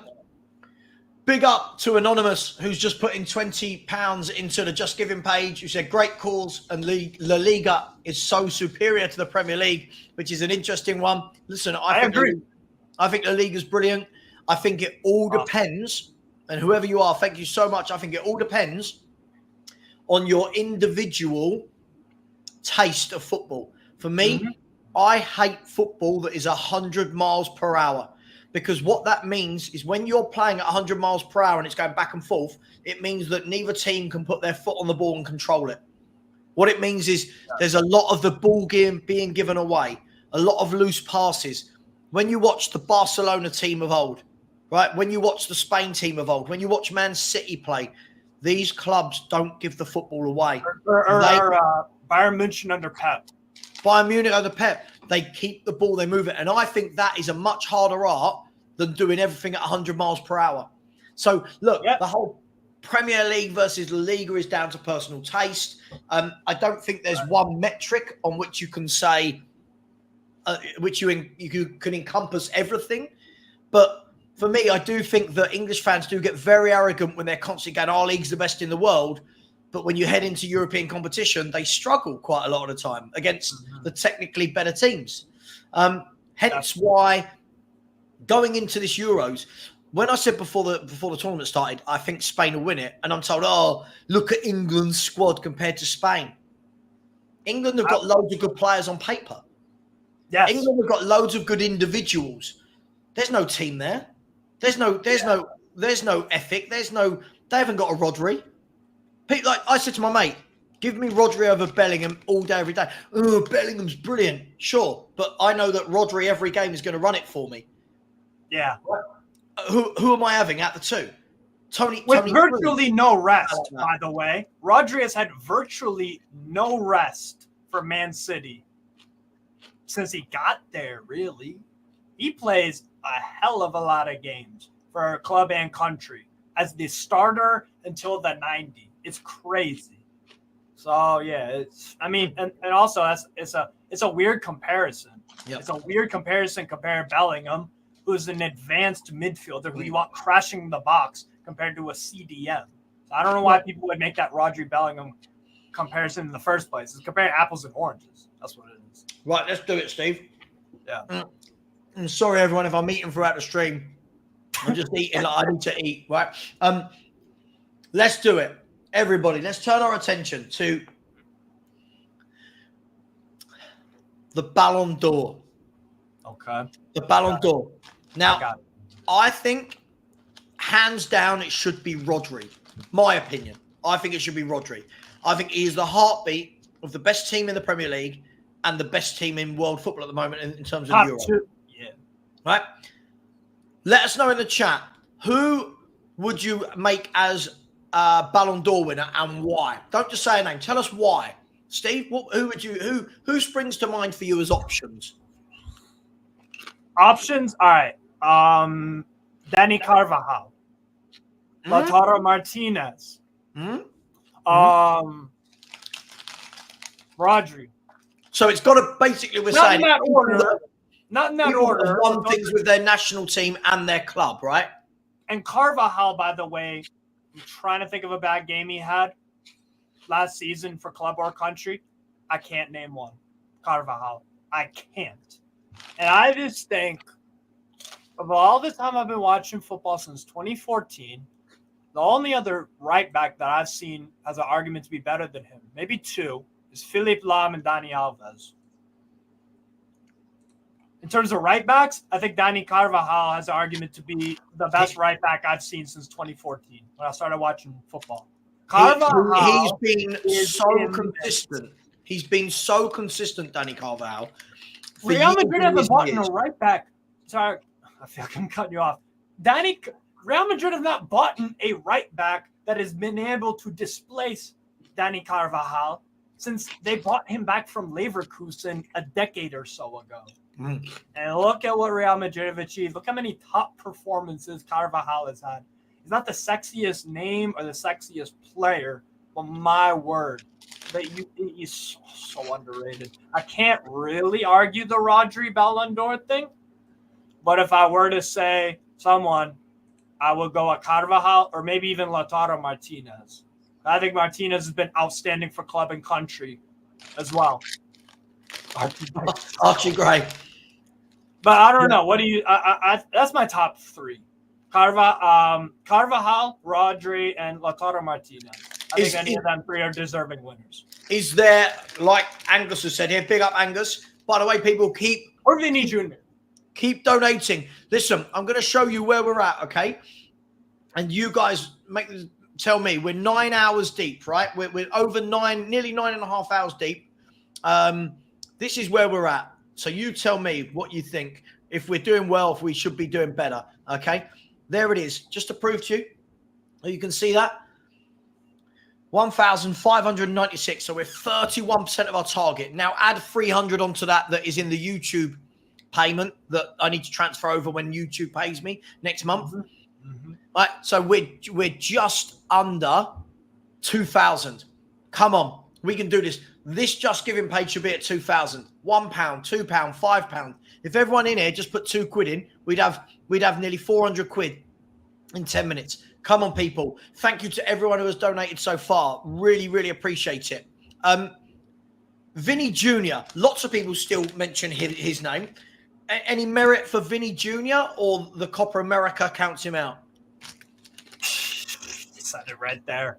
He was a non-factor in the Copa America for Brazil, besides the game against Paraguay, who were probably the worst team in that tournament. I mean, Jesus. Now, and Vinny Jr., I can point to some games where he was not very good. There's fine margins, people. It's very fine margins. Like, I'm having to go to individual performances where I'm like, I haven't seen Rodri play a bad match of football, really.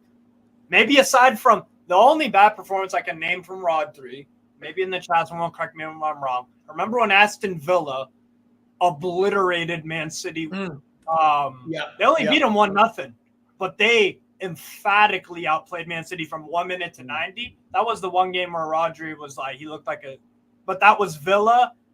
That's the best Villa performance I've seen watching them in 10 years. They were amazing that day. Absolutely amazing.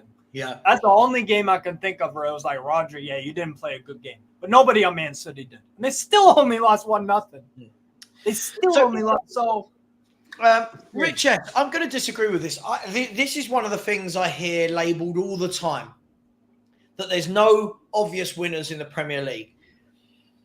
How many times do Arsenal lose in a season? Yeah. How many games do Man City lose in a season? You could go to any league, it's the same. Real Madrid still lose games. Barcelona still lose games. Paris Saint-Germain lose games all the time. I don't understand this. When we're talking about rubber stamps, I feel like Man City most of the time sweep their way past everyone. Don't they? So I'd slightly disagree. I appreciate the comment. I just think that if you actually looked every year, every week at the European games, there's always shocks. But because it's not thrown in our face like it would be on Sky Sports if City lost or Arsenal lost, we don't know about it. Last year, Real Madrid lost games. And I remember looking and going, God, that's a poor loss. Barcelona lost some really poor games. They dropped points in a stupid game. Yeah, stupid games to smaller teams. By the way, big up to Olmo, who has said, I'm confident. I must be a Man United fan. I'm confident this season we're signing some serious ballers. There's a statement. Listen, I think Man United are going to do well. We talked about this earlier. I do think Man U are going to do well. I still think you need another centre-half to come in. I still think you need, for me, another midfielder. But you are in talks with players like Ugarte. Midfielders as well. They need midfielders. Yeah, absolutely. By the way, I was wrong. Thank you in the chat for correcting me. Rodri didn't play in the Villa game. Sorry, I forgot about that. I am a bit, out there. But football, listen, I completely agree. If Bellingham wins World Player of the Year, I do think football has fallen. I actually thought he had, other than the overhead kick, I thought he had a really poor tournament. There were too many games where he was running into people. This guy as well needs to learn to stay on his feet. he is always on the floor. He is, for a guy of his size, he's always on the floor. David has said, if the Ballon d'Or doesn't go to Rodri, then the award is meaningless. I personally, I completely agree with you, depending on who else gets it, right? But so wait, if Danny Carvajal, and I know he won't, if Danny Carvajal won the award, would you say that like football's falling off, or was that just Ballon? No, I mean, look, Danny Carvajal, the defenders very rarely win it, but Danny Carvajal, look, he's won everything for club this year. He's won for country. There's a player with some serious know-how. That guy will pinch, scratch. The foul on Musiala in the quarterfinal against Germany in the last minute. Look, that guy knows what he's doing. Serious fullback, top player. Again, another one not enough people talk about. He would be if Newcastle want to really show people what's up. Carvalho has 1 year left on his contract. If I'm Newcastle, I'm giving him a call. And when Trippier moves on, when we signed Trippier, it was important because he had the experience, the quality. He was the title winner at La Liga. Done very good for you guys as well. But he was a bit older. You sign him, you give him good wages and whatever, and he's a leadership role in that team. If Newcastle, my dream would be for us to sign Danny Carvajal because he still is a tremendous player. I don't worry about the Premier League thing because he's played against Premier League teams in the champs his whole career and has been outstanding. For me, if I'm Newcastle, I'm signing up Danny Carvajal. I'm calling him up and being like, yo, what wages do you want? Real Madrid are moving on from you. That would be an amazing signing for me. Yeah, listen, Carvajal's a top pro. I've got the feeling that Carvajal will finish up and then go and join all the others in either Saudi, the US or MLS, maybe. MLS or Saudi. By the way, listen, Tony Cruz had a great season. Yes. For me, what puts him below Rodri, for me, again, Rodri was the best player in a Spain team that won every single game at a tournament. And unfortunately, these are the things that tip it. Fine margin. Scott M, I agree. I do agree. I think the difference for me is that Rodri is the main man for both clubs. People talk all day long. De Bruyne, Sure. I'm not belittling any of these players. People talk all day long. Ruben Diaz, Edison, De Bruyne, Foden, Grealish, Haaland. Rodri makes it tick. Without Rodri, it doesn't tick. And the same for Spain.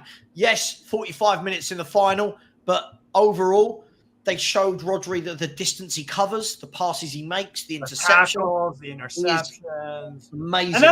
And that's sorry, I'm cutting you off my load. What I would say is that the argument against Carvajal winning Ballon d'Or is, okay, if you have Jesus Navas in the Spain team, let's say Carvajal wasn't in the Spain team for when they won the tournament. Did they win that tournament with Jesus Navas? Debatable. If they don't have Rodri, they might not win the tournament full stop. Yeah, I agree. I agree. Yeah. There are positions where you could probably get away with, but your engine room, your centre midfielder, you can't. Sean's non-existent hairline said YouTube don't take their cut from charity streams. Is that true, Savva? Now, this is something that I was trying to work out beforehand. I think I've sorted it so they don't, but I can't be any clearer. If people just put it straight to the Just Giving page, I don't have to worry about what cut they take and transferring from my account to the charity. What is disastrous? I'm sorry, I'm going to say this again. Right, there's nearly 200 people in here. We have had one donation in the last 60 minutes. Come on. One donation of £20 in 60 minutes. This is for charity, people. Come on. I don't know if people need me to beg or what, but we haven't had one for 20 minutes and we've had one in 60 minutes. Come on, people. Otherwise, it's just me and Steve sitting here talking about football for 24 hours when we could be sleeping. So please, please, please. Where are we?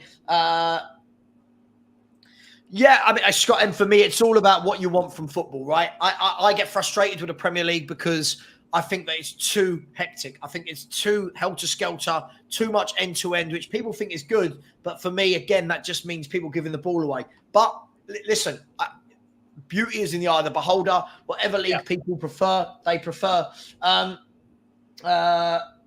Rodri's bad game was Palace away. Oh, okay. All right. Yeah, they were kind of. Yeah, he was kind of. Okay. So look, we're getting the same names. I think the names are very much Rodri, Carvajal, to a lesser extent. I think Lautaro Jr. Martinez. And to a lesser extent, Lautaro Martinez, who had a brilliant year. Bro, he's had a brilliant year. This is a guy that every year bangs in goals for fun. Every year I hear reasons why he wouldn't do it in the Premier League. He's a goal scorer. He scores his goals. Instincts, his finishing, the positions he fought. Like, that guy's a number. That's a number. If Arsenal signed Lautaro Martinez, I'd probably tip them to win the league. And there's Wolfie. Yo, big up Wolfie. What's up, Wolfie? You're gonna try and convince us that that one of your Forest players should be getting the Ballon d'Or. Maybe Murillo or Morgan Gibbs-White. I mean, Murillo is amazing. Yeah, but you can't have him, mate. You can't have him. Are you trying to get me to big them up so you can scout them? Is that the idea here? So, but I don't know what you guys have been talking about. Sorry, I've had to go pick my boy up and he's late, and I'm waiting for him. What's on your minds at the moment? We've been talking about everything and anything, but I'm trying to. Oh, sorry, I cut you off again. Jesus Lord. Wolfie, I'm trying to make the case that Dani Carvajal, in my opinion, I'm putting him as my Ballon d'Or winner. We're talking Ballon d'Or winners. Who you got? My argument. I'm stating my case. I don't know. It's a tough one, man. Like, I don't think anyone's been that standout this year. You know, like, when you get your Messi, Ronaldo season, they're clear head and above. This year, I don't think it's been like that. Like, you'd say the first half of the year was Bellingham, but he fell away for me in the second half, and he didn't have great Euros. I'm trying to think who would stand out in the Premier League. I mean, Rodri's got to be up there. It's got to be Rodri. He's got to be, but it's not sexy enough. He for me is the only one that should win it. If he doesn't win it, I don't get that. Bellingham shouldn't win it. Bellingham for me, yeah, he scores goals, but there's a lot of games I've watched Real Madrid where I don't like. For me, I think if you're winning Ballon d'Ors, I think you've got to either score a serious number of goals, like what Messi and Ronaldo did, or you've got to run games of football. And for me, I think Bellingham's somewhere in the middle. I don't think he runs games of football, and I don't think he scores insane amount of goals yet. So for me, it would be Rodri. But hey, people are talking about possibly Carvajal, possibly Vinicius Jr., Lautaro Martinez. Difficult one, right? I'm with you on Rodri. I think the problem with Rodri is not going to be sexy enough for everyone. He's not a goal scorer, is he? He's not going to get goals, but he's the one who controls the games. Like, just look at his record. What, one loss in the last year or two in every game he's played? And that was, yeah, he's a good player, and I think these are the players that need more recognition. And these are the players that are costing the most in the transfer market now. Look how much Casado went for. Look how much Declan Rice went for. Like, every team that's like Forest have struggled in the Premier League because we haven't had a 6. And we need a 6. I'm hoping Sangare turns into that 6. But the best teams have a renowned 6. You know, the one who dictates the midfield. And Rodri's got to be the one. Because I think he ticked Man City along.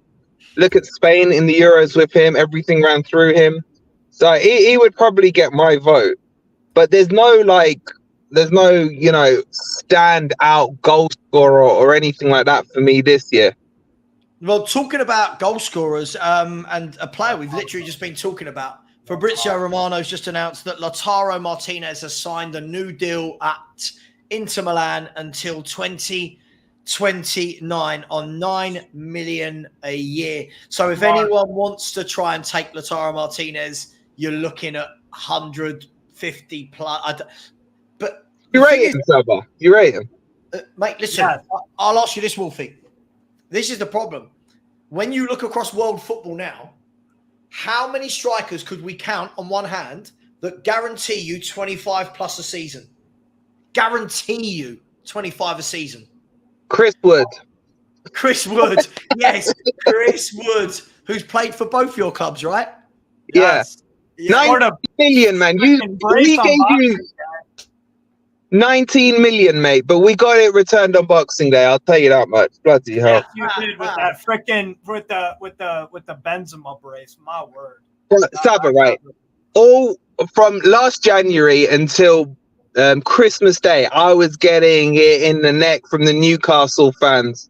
Oh, Chris Wood, thanks for the 19 million. Yeah, exactly. Yeah, and then he came and shut them up at St James's Park. It was beautiful. It was beautiful. But yeah, no, he's nowhere near Ballon d'Or. But yeah, you're right, mate. You're right. There's a handful. Lautaro will guarantee you 25. I can name them. Harry Kane guarantees you 25 or more a season. He's gone. He's gone. Your boy's gone, mate. Hang on, Wolfie. But he's been doing it for the last 7 or 8 seasons consistently. Harry Kane gets you 25 plus a season. That's not even an argument. Factually, he does. Right? Erling Haaland guarantees you 25 plus a season. Right? Lewandowski, he's got older now, but he's on the decline. But Lautaro Martinez guarantees you 25 plus a season.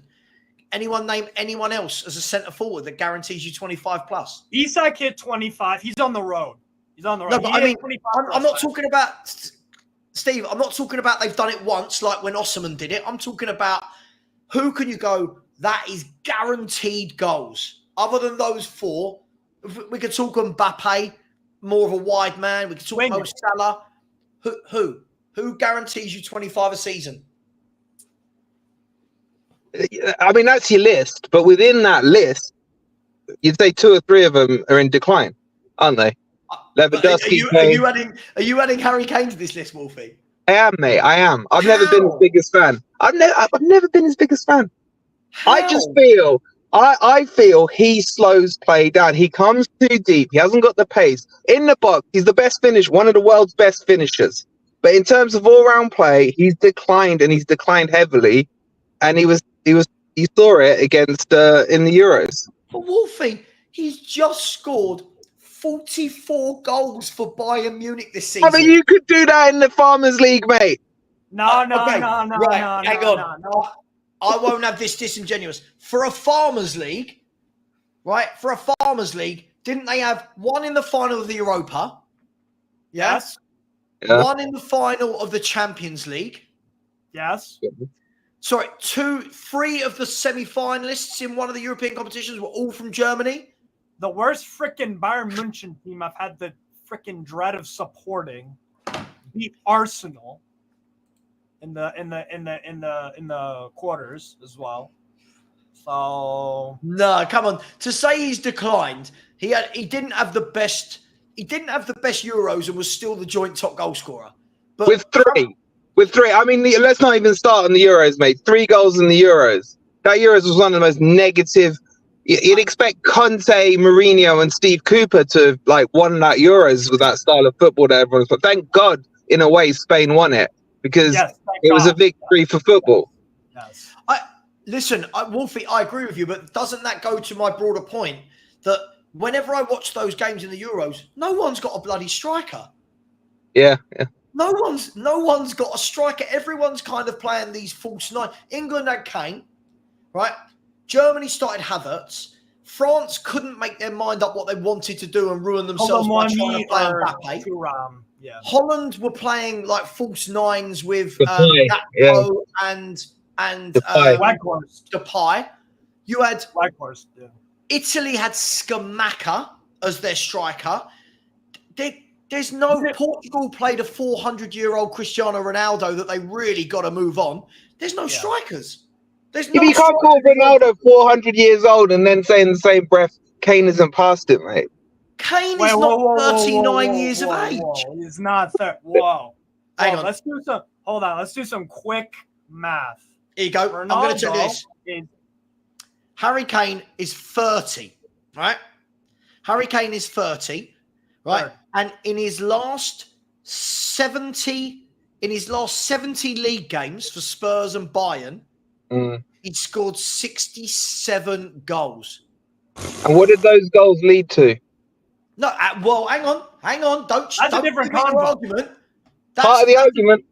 No.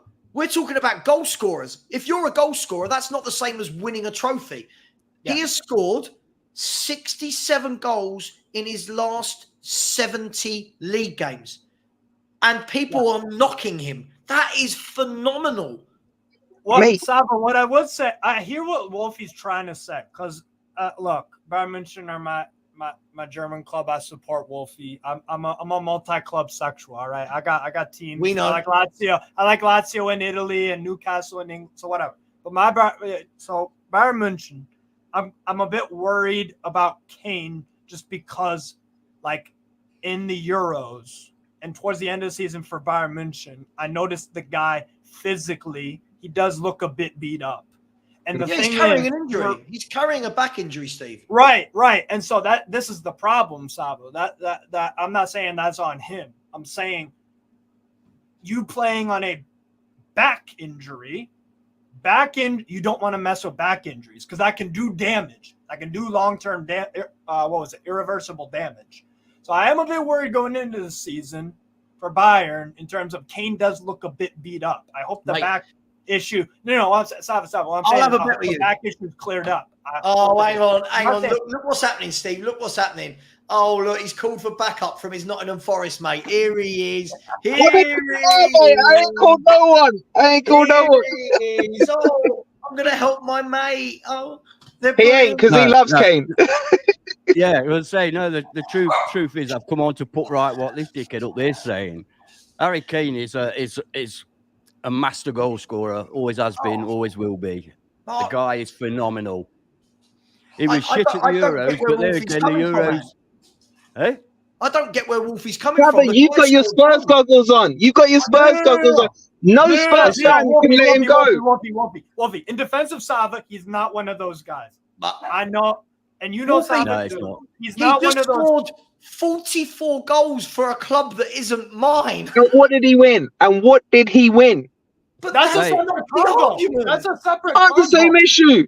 That's part of the same issue. Right. Okay. So let me ask you a question.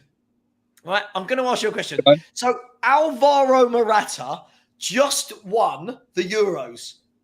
Right. Hardly scores goals. Is he better than Harry Kane? At what? No. What do you mean? Is he better than Harry Kane? At what? If you're going to say, is he a better finisher than Harry Kane, I'd say no. Is his all-round game in terms of link play better than Kane? I'd say yes. No. I'm not going to. Yes. Blasphemy. Yes. Morata he is decent at link-up play, and that he's excellent at link-up play. Listen, I hate Spurs, but Kane is another level. He is absolutely world class. Yeah. So you're telling me that I imagined what I saw at the Euros with Kane, and don't give me his injury. Don't give me his injury BS, okay? Because if he's playing injured, then either Southgate's an idiot, Kane's an idiot, or the medical staff is stupid, or all three. Southgate is an idiot. Yeah, but the problem you've got here. Now let's take a step back. Clearly, we're going to unravel when we peel this onion that there's something underlying for your hate of Harry Kane here. This is all I can call it, right? Nope. Harry Kane as England captain, right, is never ever going to not start those games, right? The same way he played for us in a Champions League final when he wasn't fit. There is no way. Harry Kane is so desperate to win something that he was never going to turn up and go, "Oh, Gaffer, don't play me today. Play Watkins." He wasn't, was he? And he's selfish. I agree. And he's selfish. That's where you need the manager to step in and be like, "Bro, exactly. You have underperformed at this tournament. Watkins gives me something different. He stretches the pitch. He will actually challenge the center backs face-to-face, head-to-head. In terms of, I can either run in behind you or I could win a header and play in someone else. That for me, Harry Kane. Take the decision out of the player's hands. Take the player out of the Harry Kane should not have been in those Euros because A, he wasn't fully fit, and B, the style of system we play does not suit Harry Kane. We needed a player like Watkins who would break the lines, run through, and also for Bellingham and for Foden, their game is all about putting through balls through to players that run onto them, i.e. Holland, for example. Kane doesn't do that. He's too old to do that, and he was never that quick in the first place. So he was the wrong man for that system. But let's be honest. We're going to try and say Bellingham was shit, are we? Because he had a shit Euros. We're going to try and say Foden was shit, are we? Because he had a shit Euros. No, Amen. the problem was Southgate, not the players. Amen. End of. No, I'm definitely not saying that Kane's shit. What I'm saying is I hear Wolfie on the what I'm saying is I hear Wolfie in terms of like he did not look good in the Euro. Sure. I think we'd all agree that. What I'm saying is I'm concerned. I'm concerned a bit about him. Steve, let me ask you a question. I'm concerned. When you've got a player like Harry Kane, right, who is one of the, whatever we think, is one of the best finishers in world football. Of course. I think he's one of the best two finishers in world football. He's amazing. Right? He has to be. No one can name me better. Can you? Go on, Wolfie. Name me better finishers than Harry Kane. Messi, Ronaldo, Lewandowski. I've already got to 3. Hang on. Messi and Ronaldo, we're not still doing this, are we? Messi's out there in America. Ronaldo's banging the million. Did his shooting not travel with him? He's still a better finisher than Kane. Oh, come on. He certainly didn't have his finishing boots on versus Canada or this the is I think we can all accept that at their height, Messi and Ronaldo were better players than Kane. I think we could all accept that. But we're not talking about their heights and everything. Let's leave Ronaldo and Messi out. Yeah, but Kane's not at his high now, Ant. Kane's not at his high now. No. But what I'm trying to say is that Messi and Ronaldo are aliens. They shouldn't be involved in any conversation when you talk about how good a football is. Because everybody pales into insignificance against those not two. You, yeah? Not you, Ant, but this is disingenuous. Right? This whole notion that Harry Kane is on the decline because of one tournament, right? If Harry Kane's on the decline, right, Kylian Mbappe must surely be on the decline because he was bloody awful the whole tournament, right? The difference is Harry Kane's coming off the back of a superb season for Bayern Munich, right? A superb season individually with his goals, right? When you play Harry Kane, you need one of two things. This isn't rocket science. One, create for him. Create. You have to create chances for the man. England don't. Two, have runners off him. Have pacey wingers running off him like they do with Musiala, Gnabry and Sane at Bayern. What England did was add slow, methodical players around him that won't go beyond him. They won't go beyond him. And you're taking away his whole game. Can I add to those two that you said he needs? The third one is a manager that knows how to use him properly. Yeah, of course. No, Savva, I'm not saying that.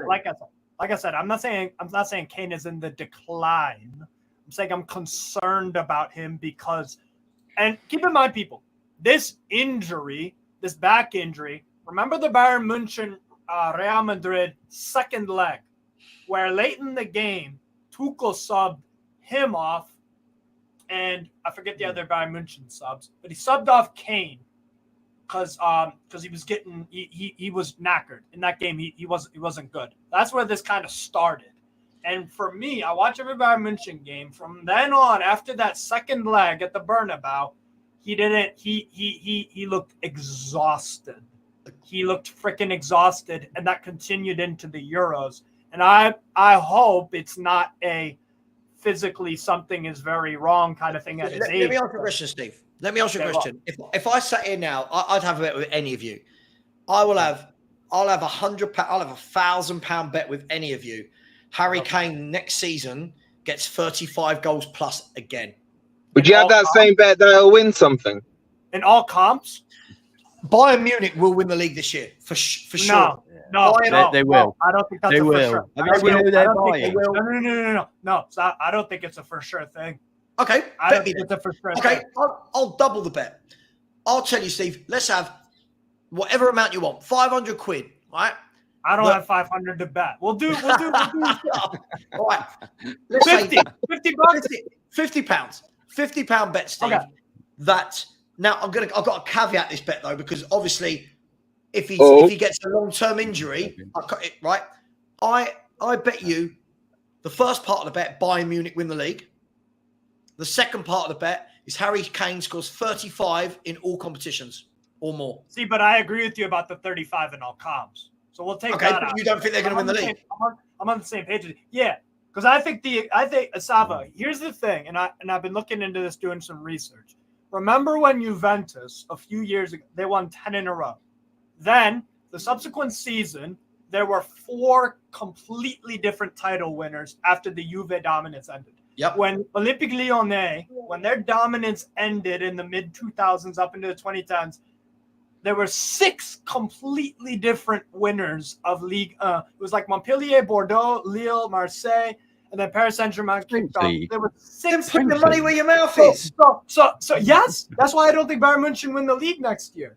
Because Bayern München's domestic dominance ended, and new winner was No. Hang on. Their domestic dominance because they didn't win it for 1 year.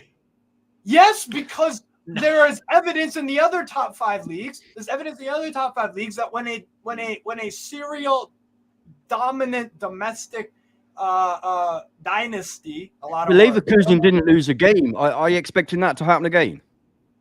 No, I actually think maybe there are 4 teams for me that I think could contend for the Bundesliga title. I'm thinking 4. I'm thinking 1. I'm thinking 1. In any order, RB Leipzig have a very good manager and a strong squad. I'm thinking Borussia Dortmund and Nuri Sahin. I really like him. I'm excited to see what they do. Bayern München obviously will contend for the league, and Bayer Leverkusen. Yeah. Okay, so are you having the bet with me? Yes, I don't think Bayern München win the league next year. I don't think they do. Okay, so £50. There's more risk on my side, so I'll take that. £50, virtual £50 for charity, right? Shake. Virtual, yep, shake. Virtual £50. Kane will get 35 or more. I agree with that. Yeah. But if Harry Kane does a cruciate ligament and doesn't play, we got to revisit it.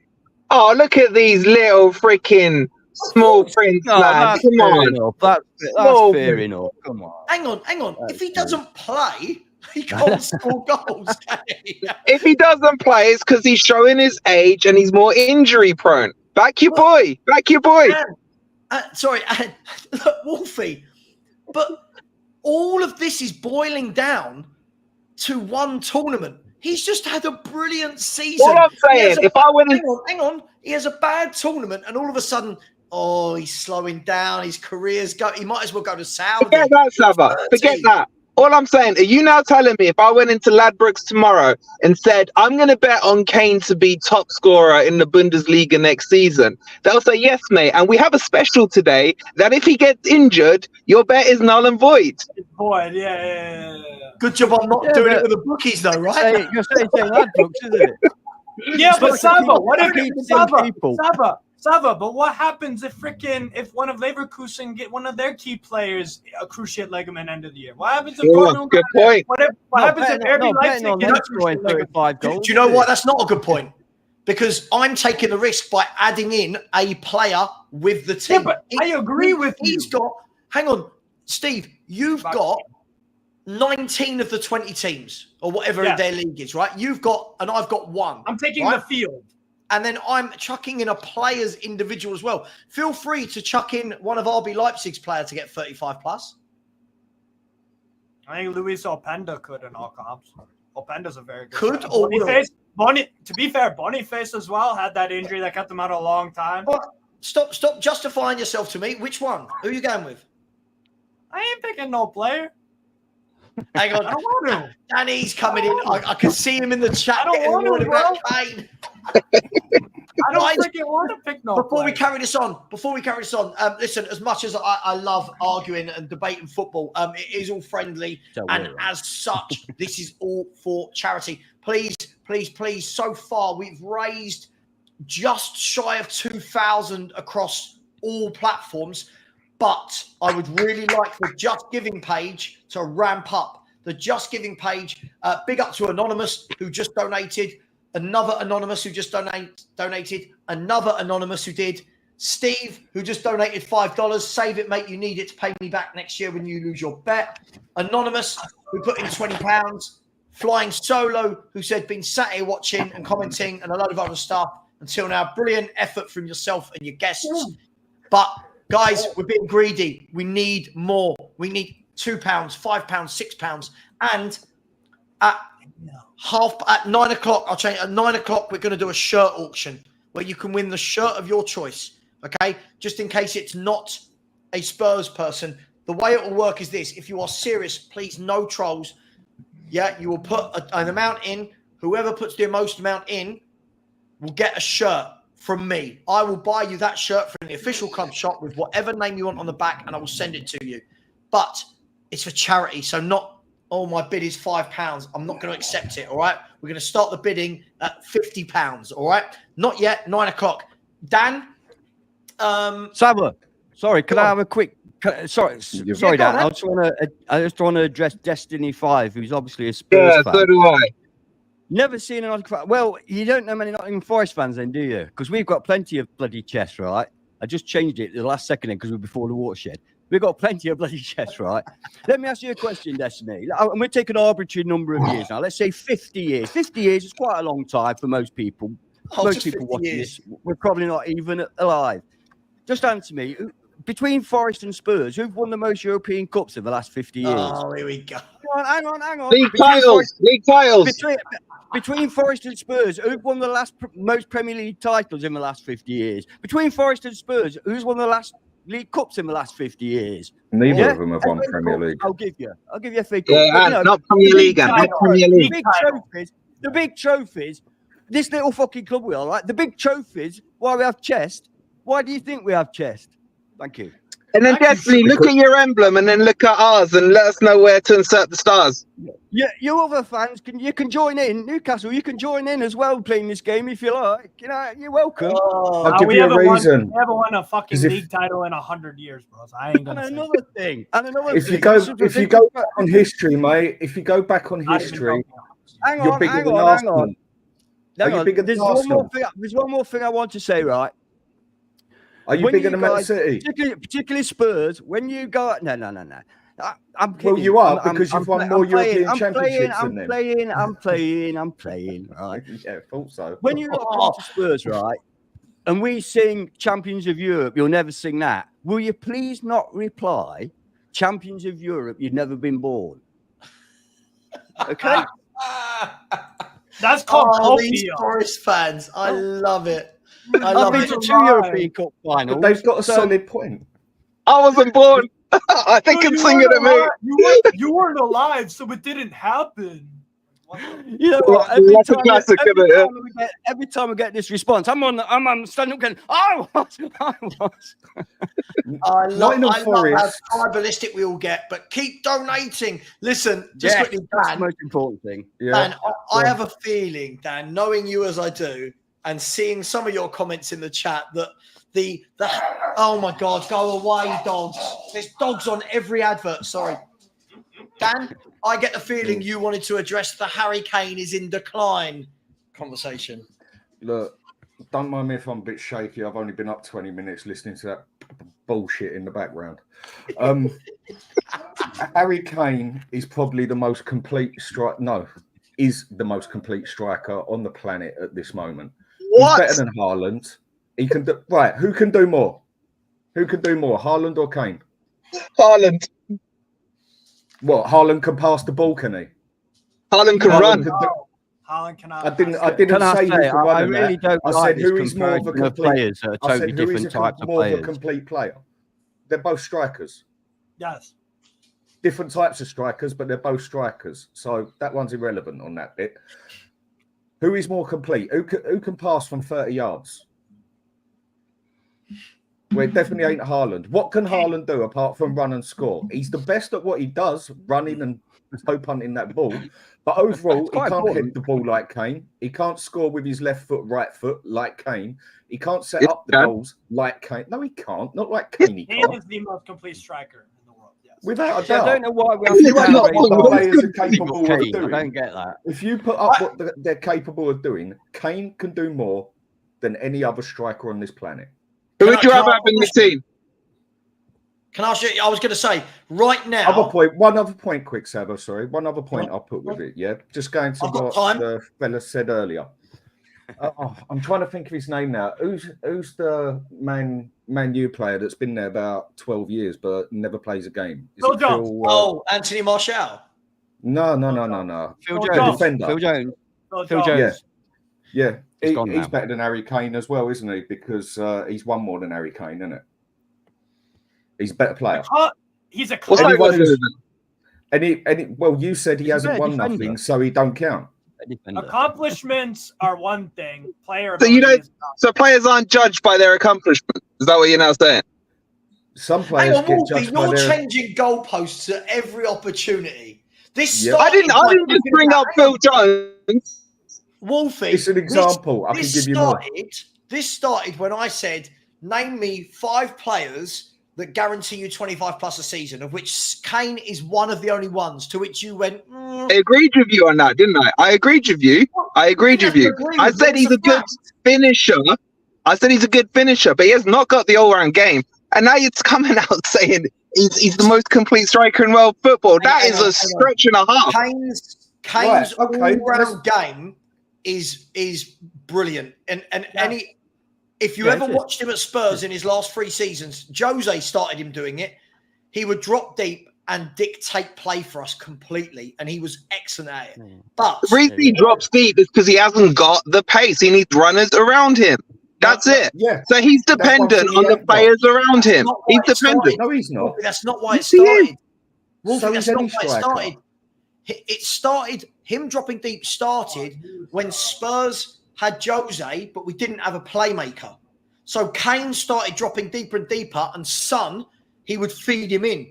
And his passing range, he'd come back. The problem is for England, he comes looking for the ball because England don't play progressive. England don't create a thing for him. And then there's no one to pass to.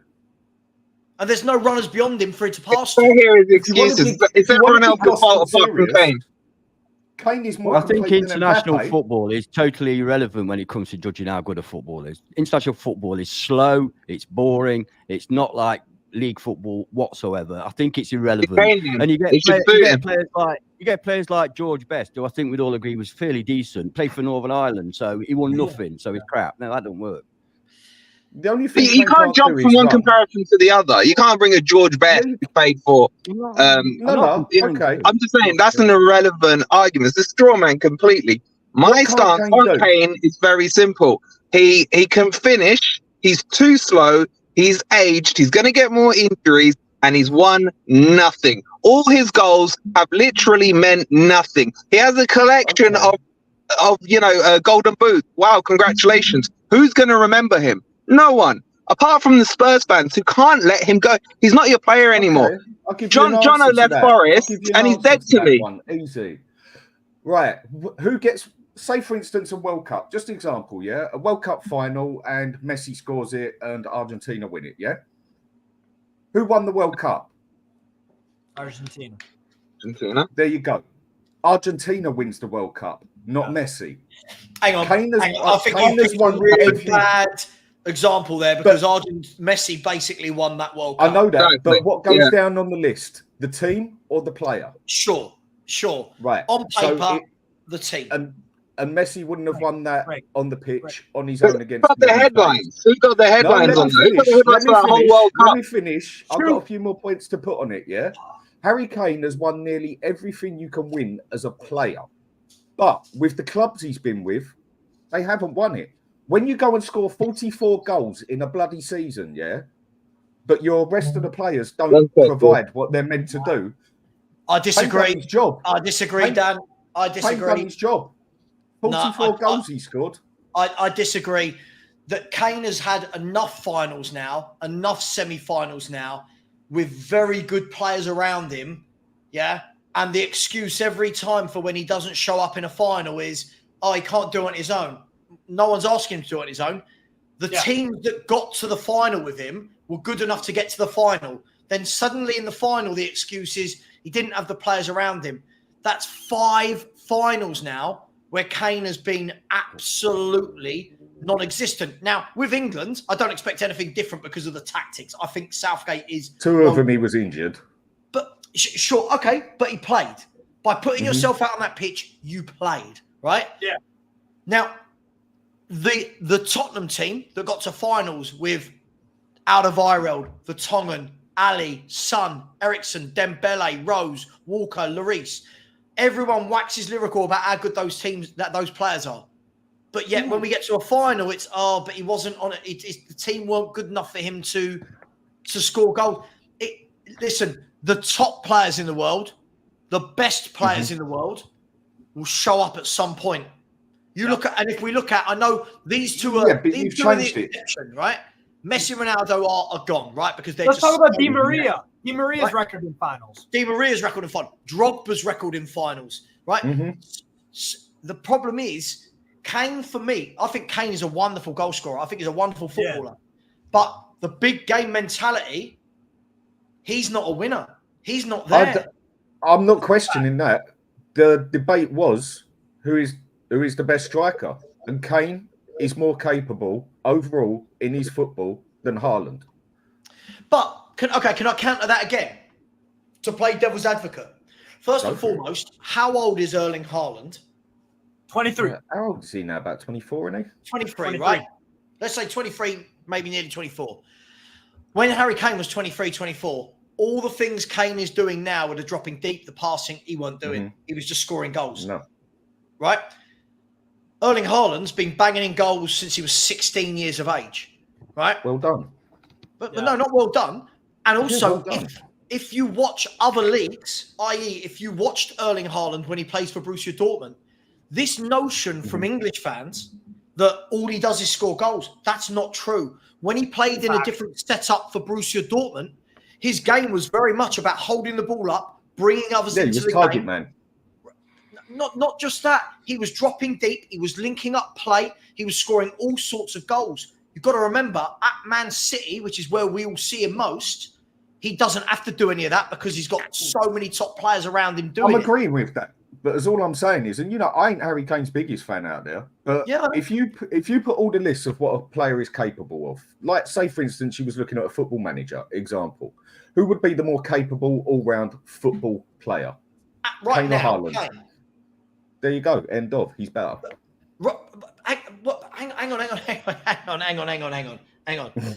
Hang on. But he's better in what system? Right now, in Man City system, I wouldn't want Harry Kane in Man City system. No, because they're relying on pace they're already as well, surrounded by facilitators. Because they want that power that he brings. They want that bustle that he brings. They want the running in behind that he brings. So it all depends on what style you're playing. At Bayern Munich, they play with runners. That's perfect for Kane. Yeah. They have Musiala, Gnabry, and Sane all running beyond. And now Olise as well. And now that's exactly what I've been saying. Like with England, you play the player in the right position, but you play him out of sync, you won't get the best out of him. That formation, the way Southgate played that, did not suit about 3 players in that England team. Foden being one of them. You didn't even see him have a decent game until. Mate, I don't think it suited any of them. I don't think that suited that's any what I'm of saying. That's what I mean. Yeah. Gahey did a good job. His style, it just weren't for him. You go and play the team with the right style around Kane, whether he's still the best striker on the planet, the most complete striker. The only thing he can't really do is run. That's the only thing. I think agree with that. I think it's unfair when we do this comparison of players because they play for different teams, different systems, and also the different types of player. I wouldn't say to you Kane is better than Haaland, and I wouldn't say to you Haaland is better than Kane. They're different. They're very, very different types of striker. They play in an entirely different kind of way, but they're both very, very effective. And I would love either of them at my club. Totally. But if you're going to compare the players together of capability, Kane is more capable than Haaland. Is he a more capable goal scorer, would you say? No. I'd say he can score with both feet. So this is what I'm saying. I'd say he's got more of a chance with both feet. It's difficult to compare players that are so different. But if you want to do it, then people do it. I think you hit the nail on the head. Different tactics, different formations suit different players. Exactly. Right? But the thing is, as I said, if I'm Man City right now, Kane don't fit in this system. Oh, I agree. Right? Because he doesn't get in behind, and I don't want him dropping deep because that's what I've got. De Bruyne, Foden, all them. Yeah, you already have so many facilities. All right. Like England, same system. Yeah. But if that's you really why he failed with England because he wanted to come back and we had Bellingham and Foden there and they were all getting in each other's way. If you really wanted to, you could play Kane as just the number 10 playmaker because he can pass it just as good as anyone. Before he left the Premier League, the only better passer was Kevin De Bruyne than Kane. on long distance as well. If you really wanted to, you could tell Kane to just sit in the middle and play as a deep line playmaker where he don't have to run about and he just has to put the balls about. You could. Exactly. And I'm sure he'd be very good at it. For who? But I wouldn't pick him over Foden. Kane. But for who? For which club? For pretty much anything. You could use him as a 10 or a not central. for Man City. Not for the way Man City play. Man City need constant movement. They need constant movement. People interchanging position. Kane's not that guy. Kane is very much, he will drop deep, but in those central areas. I don't want him there. I get what you're saying. I've got De Bruyne and Rodri. And okay, Foden, you're talking fine. You're that. talking about City, but my question was, I think you're missing the question here. Can Kane play as an out-and-out striker? Yes. Could he play as an out-and-out number 10 playmaker? I mean, no one ever puts him there. No one ever puts him there. He drops deep. I know, but he basically comes back as a number 10 sometimes and sets up Son all the time. But we're doing that thing again. This is like when people say Alexander-Arnold's a centre mid. No, he's a right back. No, he's not. That floats into centre mid. There's a big difference there between being a striker that can drop deep and being a number 10. So, for example, Dennis Bergkamp. Right, Dennis Bergkamp and Zola were the masters at it, right? Forwards that kind of weren't out and out, always stayed up front, but knew how to operate in those little areas. Kane can do it, but the problem is with Kane doing that, at Man City it wouldn't work. At Man City, the way Pep plays, I don't think Kane would work now. 3 years ago when he bid for him, yeah. Now I don't think it works. That's just me. Okay. But I'm only talking about his capability, not what particular team he will work at, yeah? And I think with Kane, as time goes on, as long as he don't get another big injury or whatever, he will last a lot longer than a lot of the other players will last in their career. Why? Because he's got a similarity to a Teddy Sheringham sort of style. He's never had the pace, so he's always had to be with his head. He's always had to be 3 steps ahead. True. With his passing capabilities, which we've all seen, he could sit back as a number 10 and not do much running and pass that ball across to people. You could even play him as a centre mid, deep line playmaker. Keep your space, mate. Once you've got the ball, pass it to who you need to. Like an old Michael Carrick style. He's got the capability to do it. Sure. But the problem is with football now is if Kane was going to play out and out in that position, clubs want their players to run in those positions. And that is the only bit that lets him down. Right, but that's a huge bit. You'd have to see. Look at Kevin De Bruyne.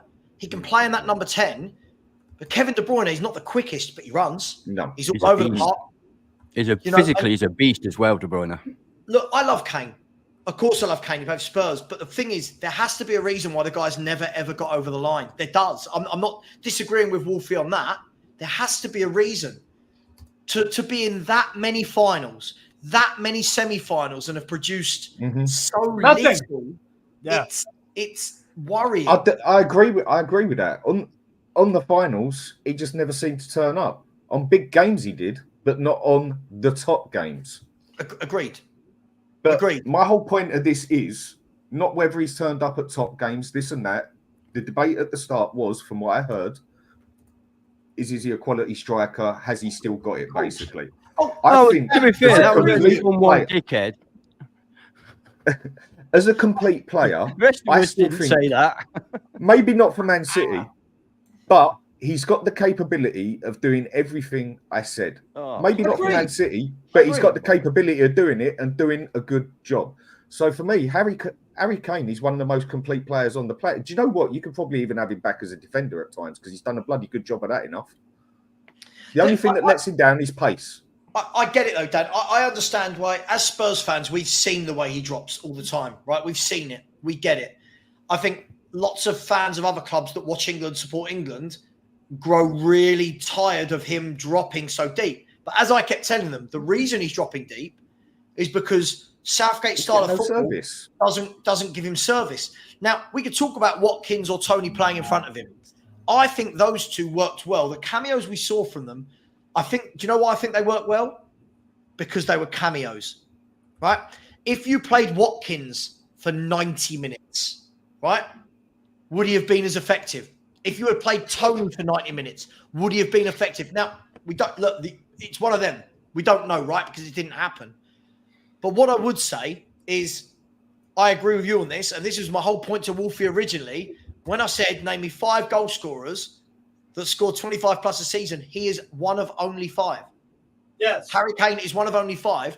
And they told me, he's, his career's coming to a... I'm like, what? He's just got 44 goals. Kane, Haaland, Lewandowski. Kane, Haaland, Lewandowski, Lautaro Martinez. No. What about in 25 every season? What about Mo Martinez. Salah? Let's bring up his stats. What about Mo Salah? Lautaro Martinez, since he went to Inter Milan, he scores more goals. He's an excellent striker. Yeah, he's excellent striker. For me, he's one of the best. Dan, would you agree with this? If Arsenal signed Lautaro Martinez somehow, some way, I'd tip them to win the league, probably. I might. Depending on the rest of their squad, yeah. They'd need that bit of luck with squad depth, but easily. Yeah. He's a very good striker. Yeah. But I don't think he scores 25 every season. Lautaro Martinez, right? Let's have a look at Lautaro Martinez. So, if we look at him, for the last 5 seasons, he's scored 27, 28, 25, 24, 25. So only one season he's missed 25 by 1 goal. Yeah.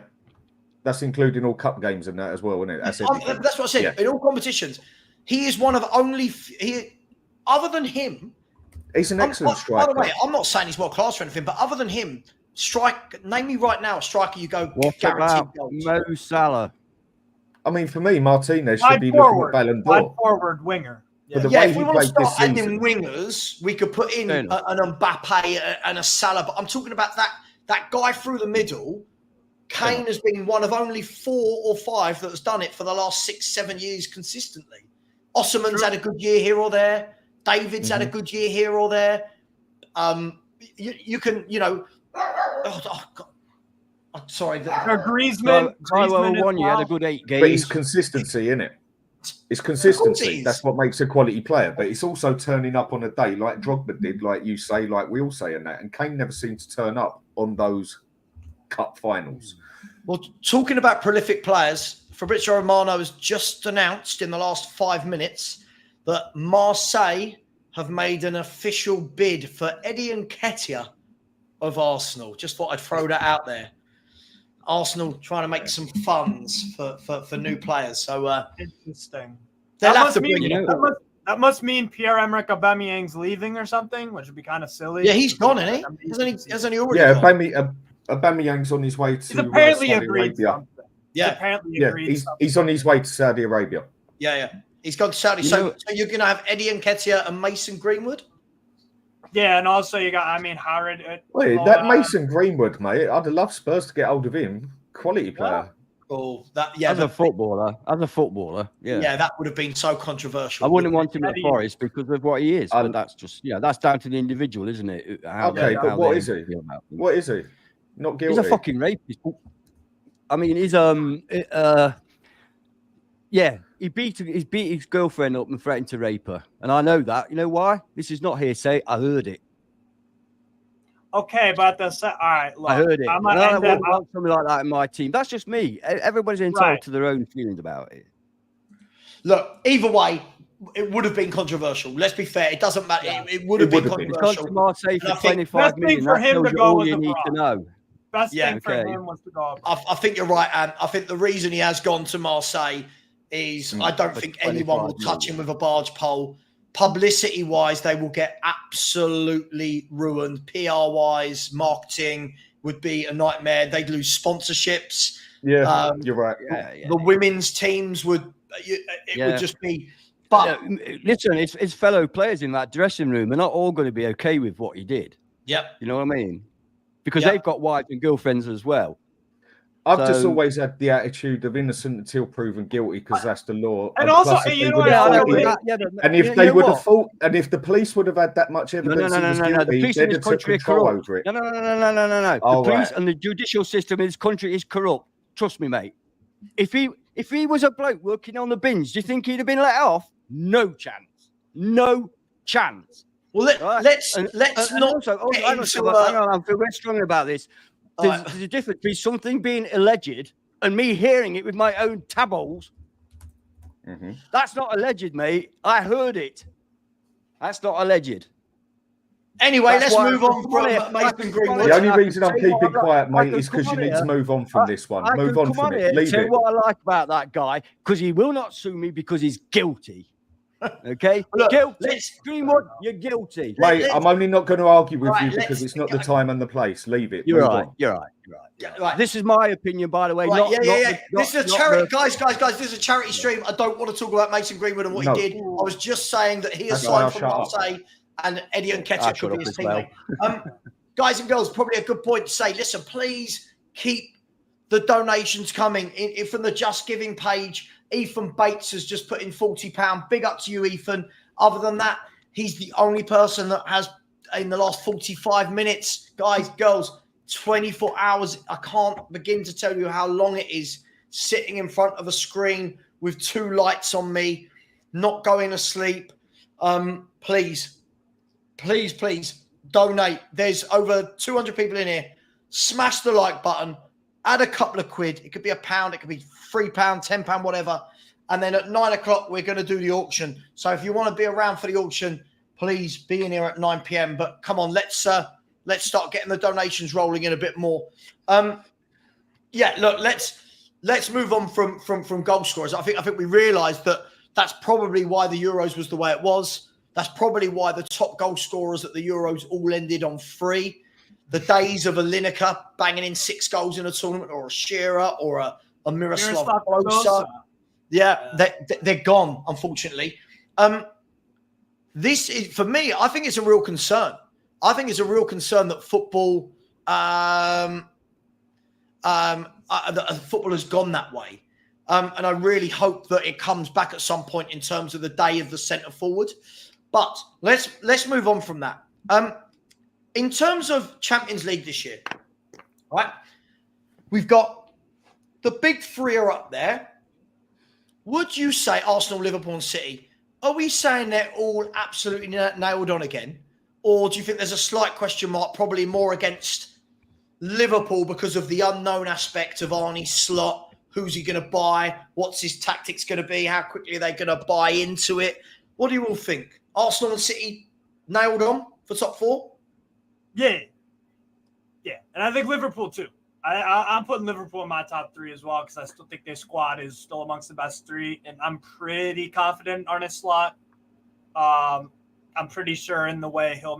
I really like him. I loved what he did at Feyenoord. Defensively, they can sit back and defend properly.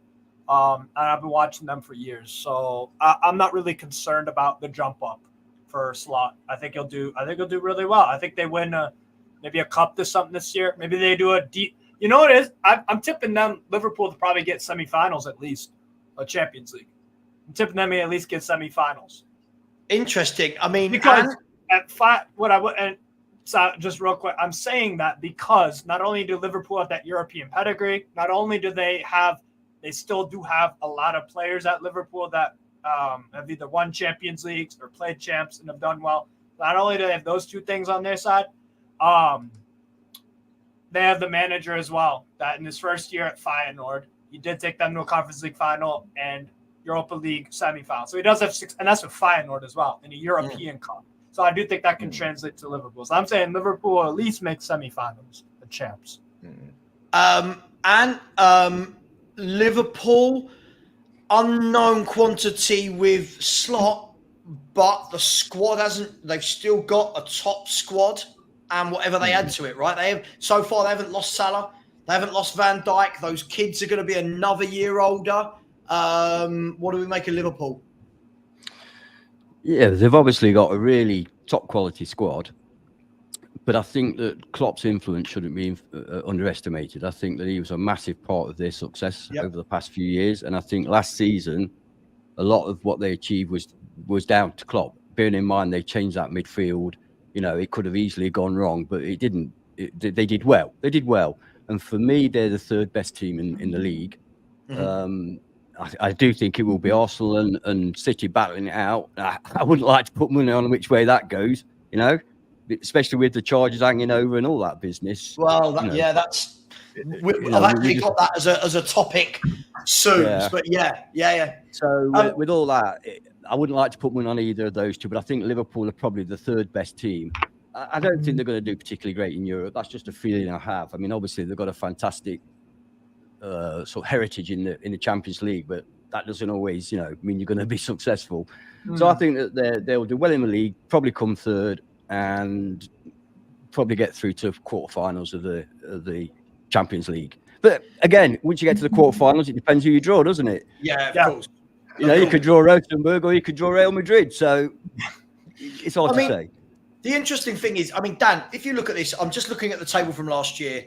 Of course, Klopp is a massive. Look, I think Liverpool a lot were driven by Klopp, his enthusiasm.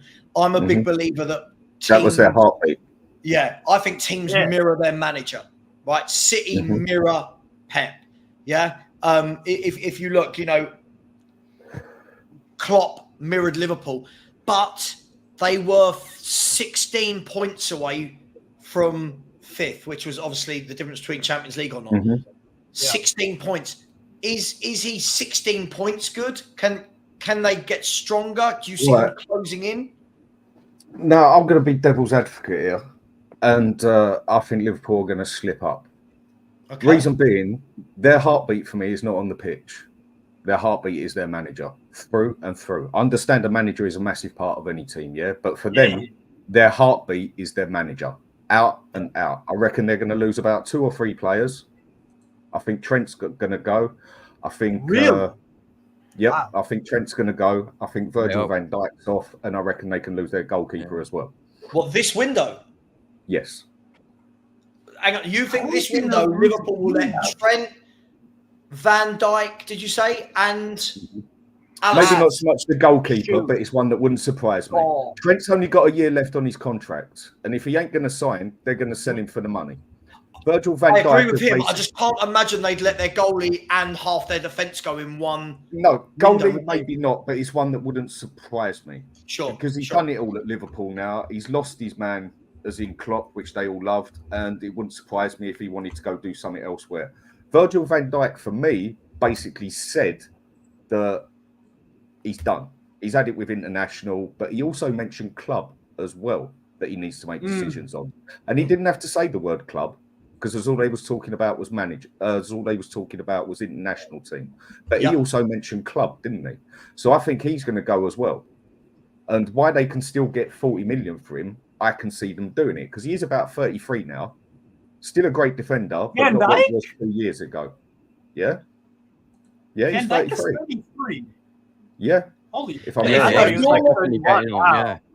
your slot though, Dan, aren't you saying, look, Virgil, I need a year. Give me a year so that in the background I can work on a replacement, because Dutchman, can you do me a solid?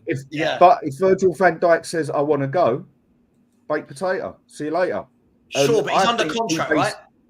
Yeah, of course he is. But if the decision isn't his, right? At the end of the day, the decision isn't his. I don't think he'd deal with it in a dirty way. But if he said he wanted to go, most clubs don't hold a player when they say they want to go. Not everyone's like Daniel Levy. Some have got some self-esteem for themselves, sort of thing. But I could see them two definitely leaving. I could see them two going. They're going to get some new players in. I think there's going to be questions with the manager, because he's no Jurgen Klopp as yet. That's going to take years. I don't think they'll reach top 4. I reckon they'll reach 5th or 6th, but still finish in front of us. Who do you wait? Here's the interesting. You're going with a drastic drop off. We're talking about a 16-point gap and then some. Well, they bottled the league. Well, when you say bottled the league, when people keep saying about bottling the league, let's be fair, they're not as good as City. I think whenever we talk about people bottled the league the season before, then Liverpool bottled it this year. You've got to be fair. I didn't say Arsenal bottled it the year before. Again, they're not as good as City. I think we say people bottle things. On paper, who should win the league? Man City.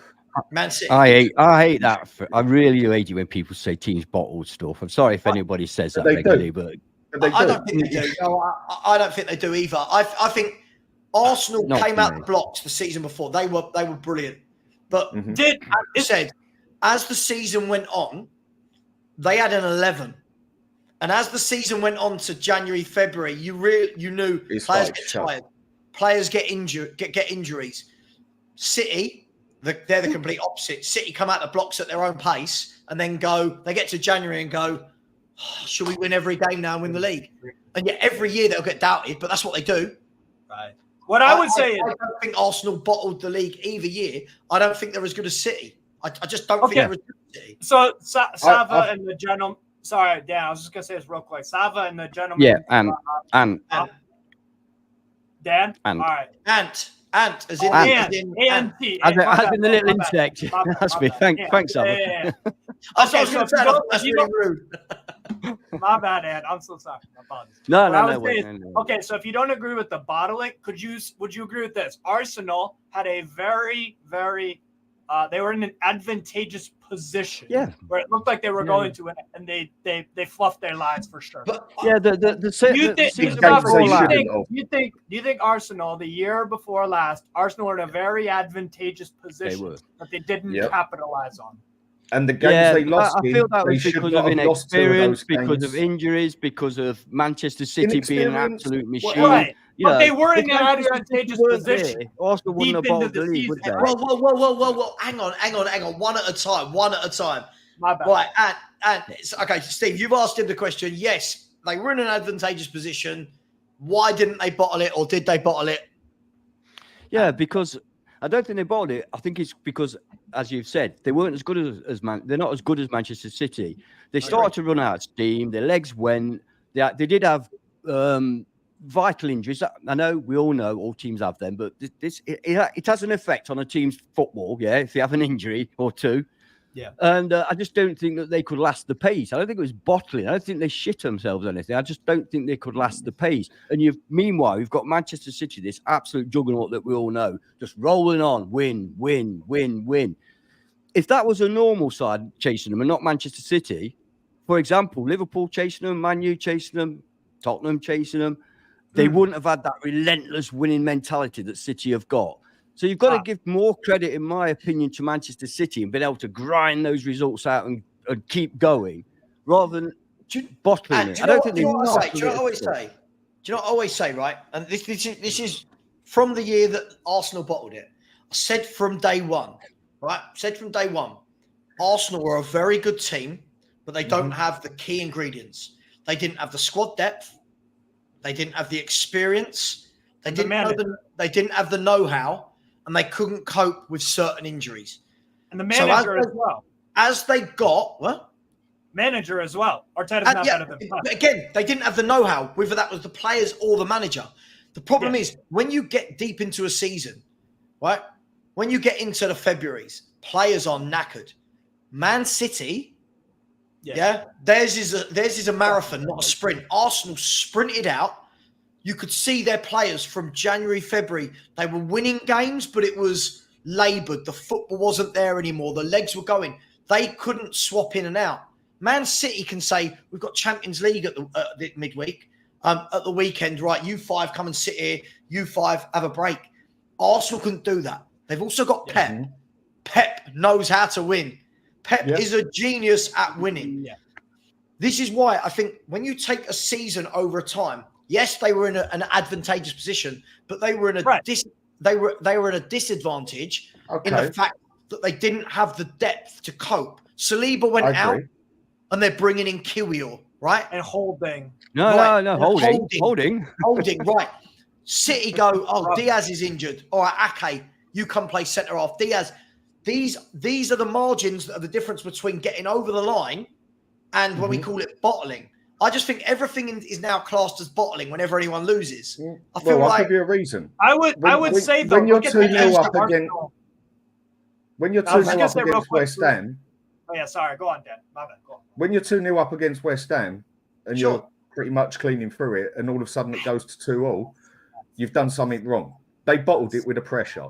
When they're playing against Southampton and it ended up 3-3, they bottled it with the pressure. They went to Anfield and they schooled Liverpool at Anfield more than I've ever seen Anfield schooled. That was crazy. And then one of their players goes and makes a cocky remark to the fans. The fans get right involved.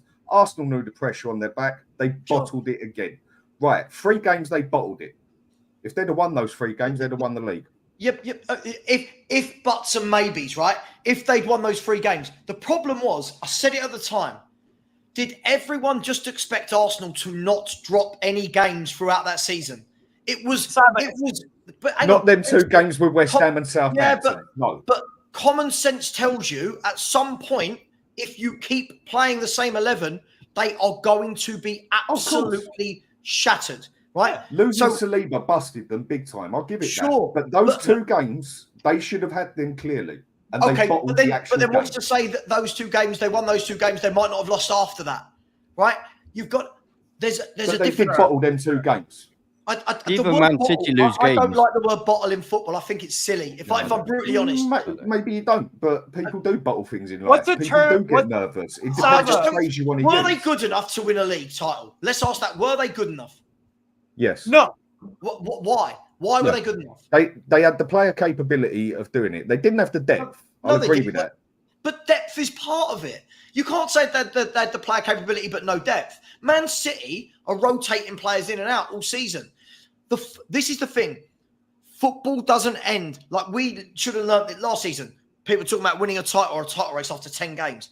Football doesn't end after 10, 20, 30 games. Football ends on 38 games. And Man City know exactly how to gear up throughout the season. Arsenal went vroom, and you could see it. Saka looked absolutely dead on his feet. Martinelli looked wiped out, right? All of them, I was watching, it was just like, they've gone physically, mentally. You've got to remember, if you're not winners, you don't have to get over the line. Man City, every single one of those Man City players knows how to get over the line. Every one of those City players knows, I can't play this weekend or whatever it is. Pep knows that. Pep knows you look tired. You're not playing. That's why they have the best squad. They're the best team at it. Arsenal, for me, shouldn't have won it this year either. They're not as good as Man City at anything. Right. But for me, whether you like the phrase or not, everyone's got their own language. Everyone's got their own phrase. Sure. Semantic, maybe, Exactly. Sure. And if you define the phrase bottle, it's when the pressure gets you and you can't handle it, basically. I don't think they did suffer from nerves. There's no doubt about it. Can I just... sorry, is your name Dan? The bottle... Yeah. Is that Dan? Oh, what is that? Sorry, is that Dan? Dan's above me. Yeah, Dan, yeah. Kudos to you for not saying that they bottled it. The Arsenal bottled it when they played us and lost at the end of the season. Kudos for that, mate. That wasn't bottling. That was just superb performance by us. Oh, you beat them 1-0. I remember that. I remember that game. That was another game where nobody thought Nottingham Forest was going to win that game. But the thing is, I just look at it and go... We did, by the way. I just look at it and go... Right. Did anyone expect Arsenal to just keep winning week in, week out with 11 players? It was the games they lost. They bottled those games. But it was the time of the season, if you say that someone has bottled it, it means they have lost their courage and lost it on the moment. That is what bottling it means. That. Look at the Liverpool game. I've just read it out the bloody thing. Sure. That is what it means. That's why people say it. Okay, but that doesn't mean they bottled. That might be the meaning. That doesn't mean that's what happened. That doesn't mean that's what happened. Against Southampton and West Ham. Hang on. But Liverpool, right? How many teams have gone to Liverpool? And then Liverpool come out second half and it's Liverpool at Anfield. Liverpool at Anfield can turn it on whenever they want. They have done for years. Arsenal, for me, and I'm not sticking up for them. I've got no need to. I'm a Spurs fan. But I said the whole season. I don't like them. They will have a spell. I said this all year. They will have a spell where this catches up with them. You can't keep going and going and going. Do you remember Spurs' season? Remember Spurs? We used to do this every year under Poch. We'd look brilliant. We'd be right there. But because we had an 11, every time towards February, March, you could see games we weren't meant to win. We were meant to win. Tiredness, lack of energy. How deep was Leicester's squad? Out of question. Not that deep. Quite tiny. Mate, no, that's not what I asked. I asked how deep was Leicester's squad. It wasn't, but Leicester weren't up against Man City. No, they still went and won the league, and they could have bottled it, and they had no experience in winning. Man City smashing 93 not this Man City. obviously not this version. Yeah, It was still but, Man- yeah, but Steve, of But course, Arsenal Man was City were there. significant points clear, was and with because they Aguero as bottled well. it against Southampton and West Ham, that went and No, took the effect on the rest of it. Yeah, not Leicester. for me. Yeah, do you know the only time I would say when And a you did team say bottles squad depth is a major thing of it, and Leicester didn't have squad depth, but they still managed to pull it Dan, off. okay, but listen to the point I'm making back to it. Leicester City in that year, who else was up there? No one was up there. Man City, Arsenal, Liverpool, and United were all transitioning at that time. Yeah. None of them were top teams. Yeah, it was a freak year. It was a Right freak now, year. that Leicester team, if you put that same 11 right now, they're not even finishing in the top 4. They're not. They're They not. finished 7th. They do Arsenal, finish you've got to 7th. remember, people are talking about this Man City, arguably, we could have this debate another time, arguably the greatest Premier League team to ever play. Arguably. No two ways about it. I agree.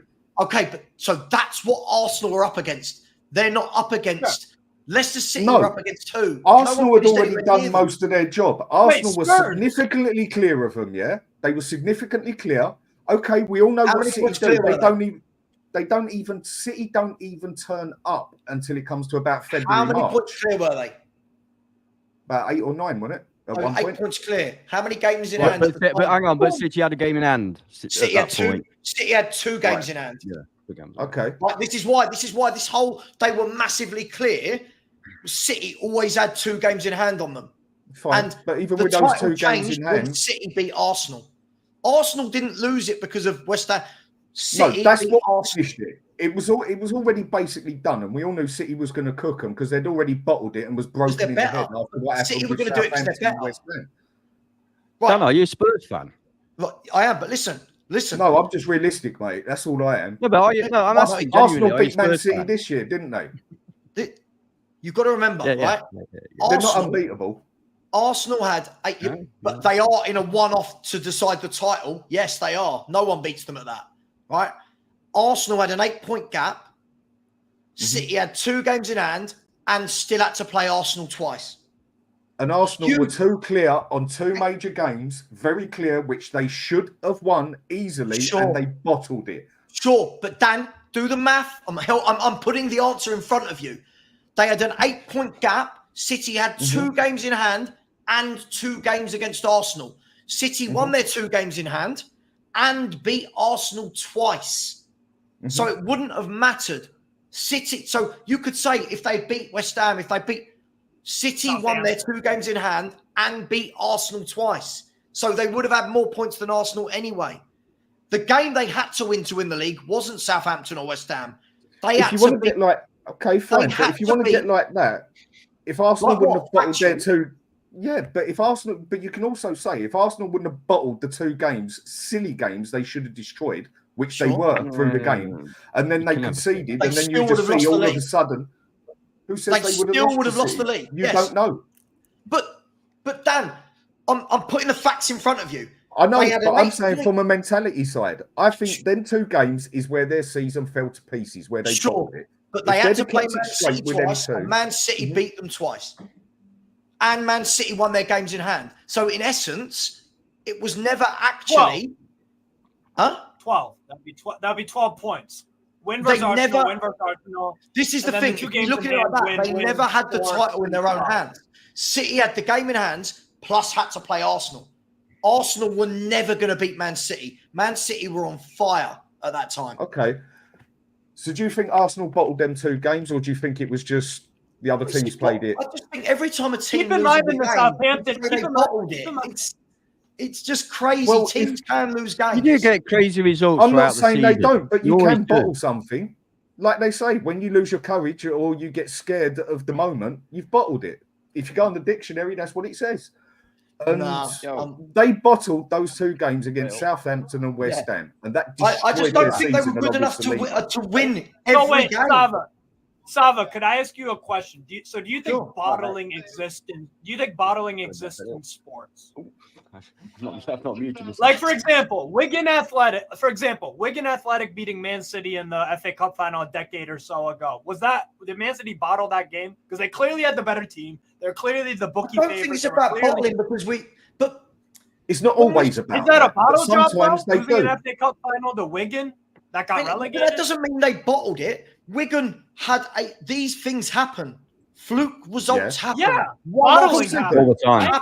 Bottling happens. Bottling it happens all the time. I just find it all a bit silly. If every time somebody loses, we say they bottled it. Okay, I'll change it. Steve, hang on. Let me finish, Steve. Let me finish. Yeah, go on. My bad. But this is what we do on YouTube. Every time I see crazy thumbnails, so a team loses, they bottled it again. It's like, oh my God. They bottled, what you mean they got beaten by somebody?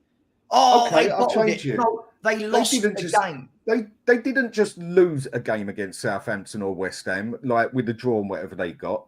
They lost their courage. As soon as the pressure came onto them, their passing went. Yeah, as soon as the pressure went on, their passing went to shit, and then they just fell all over the place. Let me ask you a question then. In them two games. Why didn't they bottle the couple of games before against teams? Why was it suddenly those 2 games?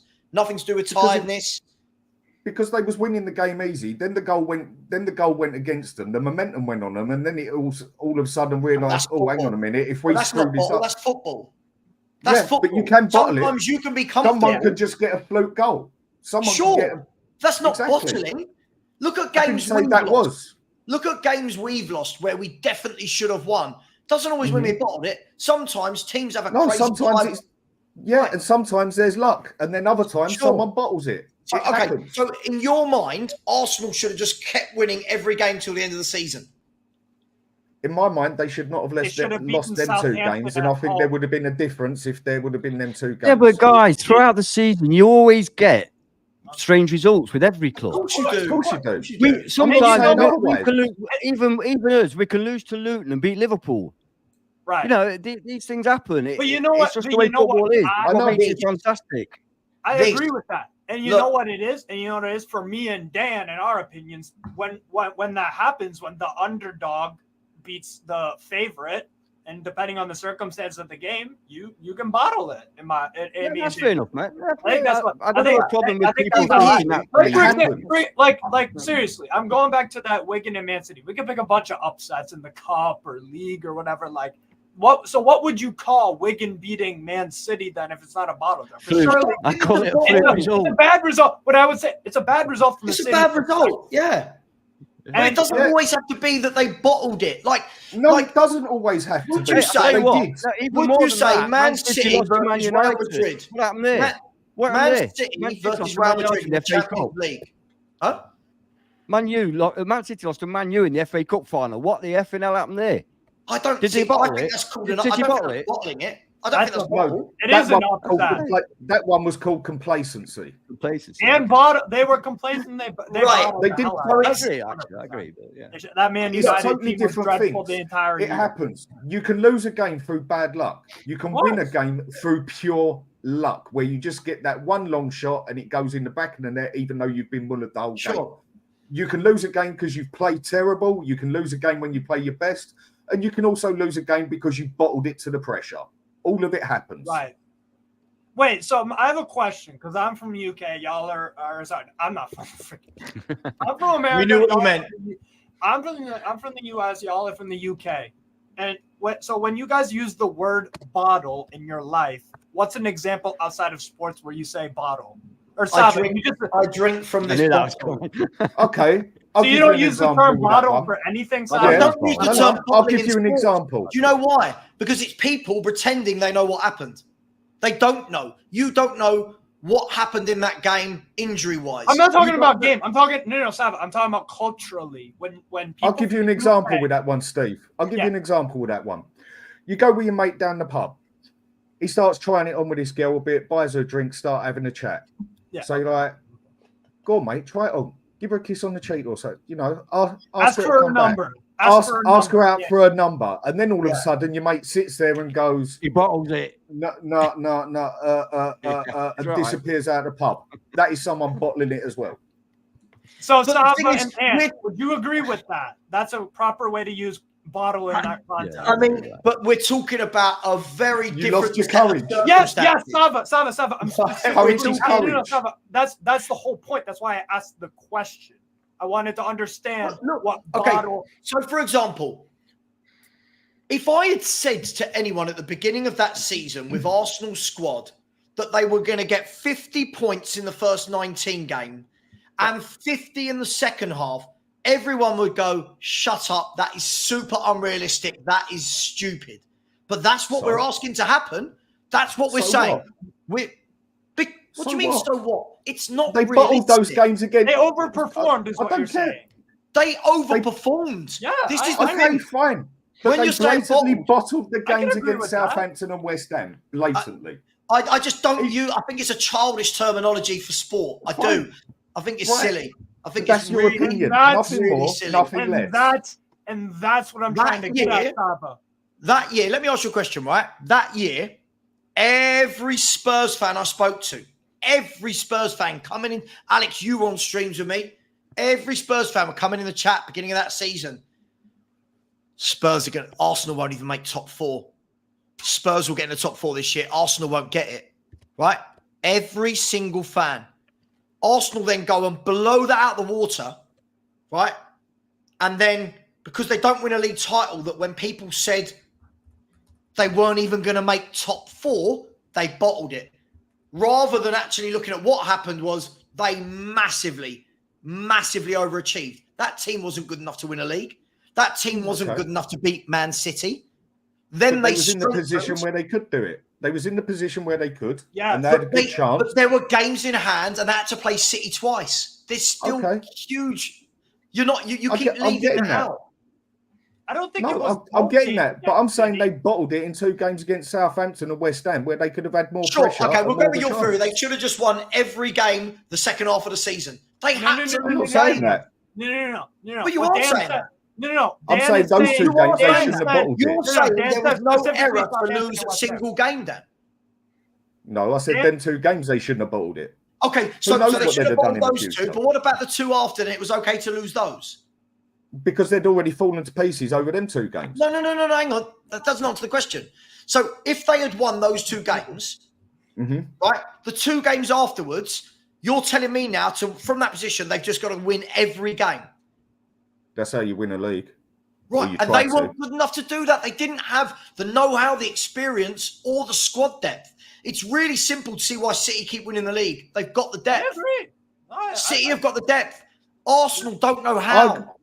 I agree with it in that aspect, but they bottled them 2 games and then they fell to pieces after them 2, and the Liverpool one. Here's a but question. This is Liverpool. We're not talking about QPR. This is Liverpool at Anfield.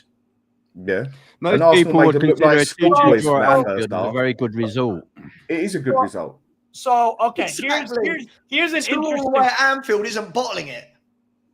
They screwed up from an advantageous position. That's for damn sure.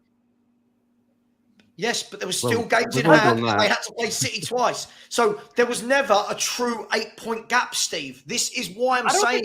Was it City twice? From what point? They played City in February and April. They still had to play in February and April at the time they had the 8-point gap. See, I think they already had the 8-point gap after one of the City games in February. Yeah, I think after one. I think the other one was the FA Cup, wasn't it?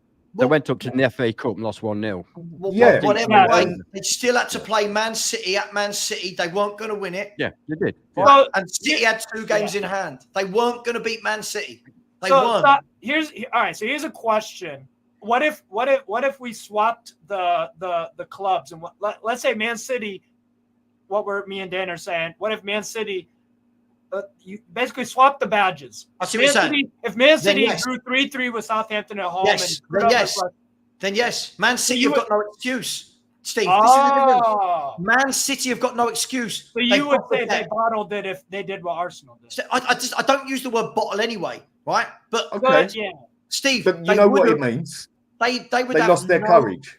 They would have had no excuse. City can rest players. City rotate players. City have got a manager that knows how to get them over the line. He's got players that get over the line. Arsenal didn't. So would you say that's like embarrassing, or what would you say that is? I'd love to be embarrassed in their position. Like one word to describe. I'd love to be embarrassed in their position. It would have been embarrassing, for City to do that. It would have been for me, that's kind of similar to bottling. Like, damn, you really screwed that up. Like, come on, man. Okay, bottling would suggest we know everything about the player's temperament, about every decision. No. Hang on, let me finish, Steve. about every decision that happened in the game, every player's fitness levels. You've got to remember, you can come out and be 2-0 up against a team. If you are running on empty, 90 minutes against fit footballers is very, very difficult. Very, very difficult. Was Southampton we lost 7 games. Everyone's we lost tired 7 at the end games. of the season. Oh, sorry, Ant. Go on. So, no, I was just going to try and lighten it a bit. We lost 7 games 3-2 last year. What does that say about us? Yeah, 7 games lost 3-2. And I bet it wasn't the same exact way the loss. I bet there were games. Any sort of way you I could bet think there of. was. I bet there was a game where you were 2-0 up and they scored 3. Yeah, Man United. I bet there was a game where it was 1-1, 2-1, 2-2, 3-2, 3-1, late goal, meaningless. So yeah. Okay, tell you what, Savva. Tell you what. Do a vote. Do a vote on the site. Do a vote. Our Arsenal serial. I'm in a Spurs YouTube channel asking about our rivals. What a stupid vote that would be, Dan. And you've got 13 hours to kill. I'm not going to do a vote when Spurs fans can't even think for themselves. All we're going to do is go, Arsenal are rubbish. Hang on, Savva. No, Dan, I think you'd get an honest answer out of a lot of them.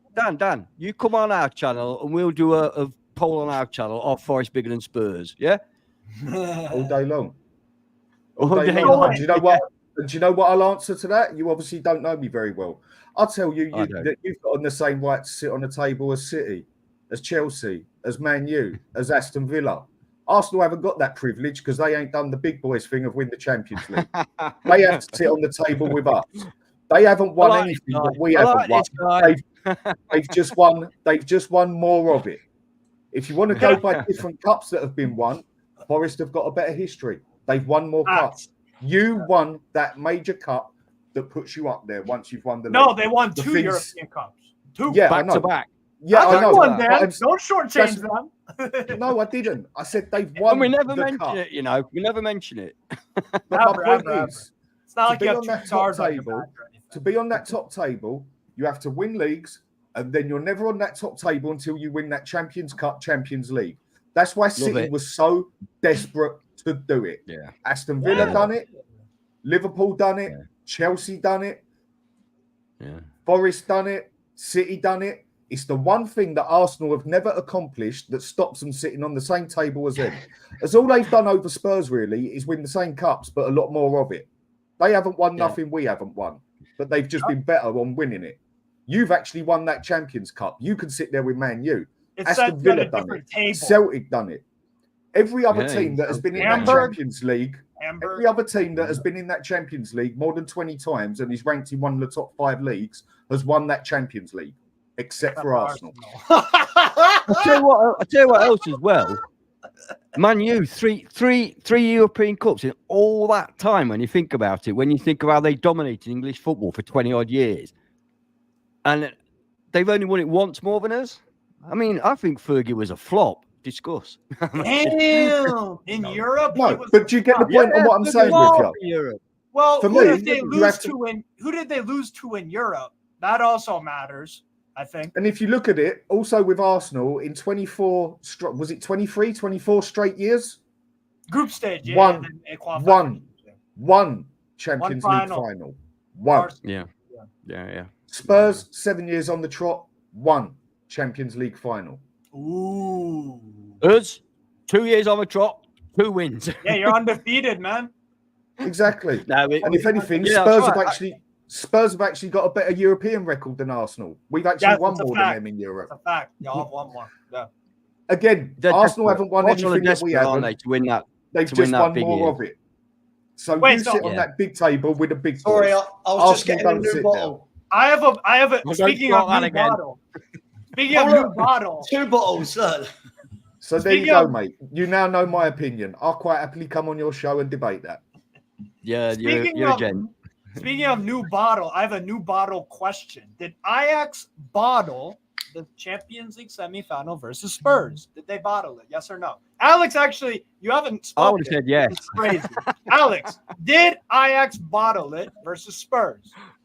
Yes or no? Maybe, but That's a I thought we actually played well.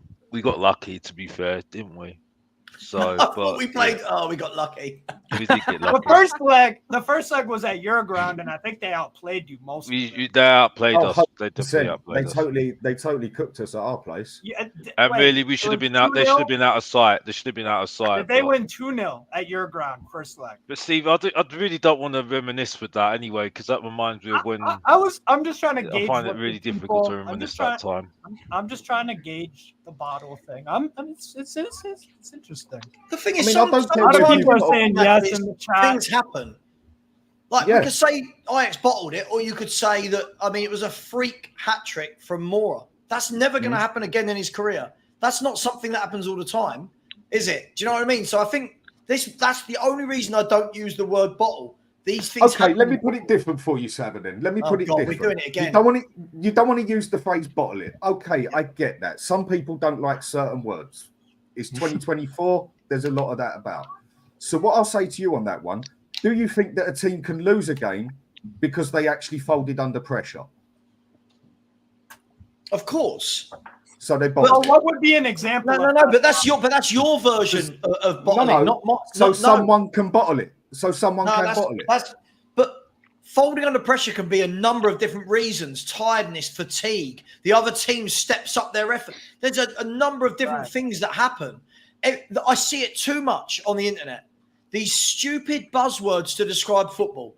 Oh my God, so and so bottled it. No, you mean the other team won the game? Like it's not everything is a bottle. Did Man City bottle it against Real Madrid in the quarterfinals of the Champions League?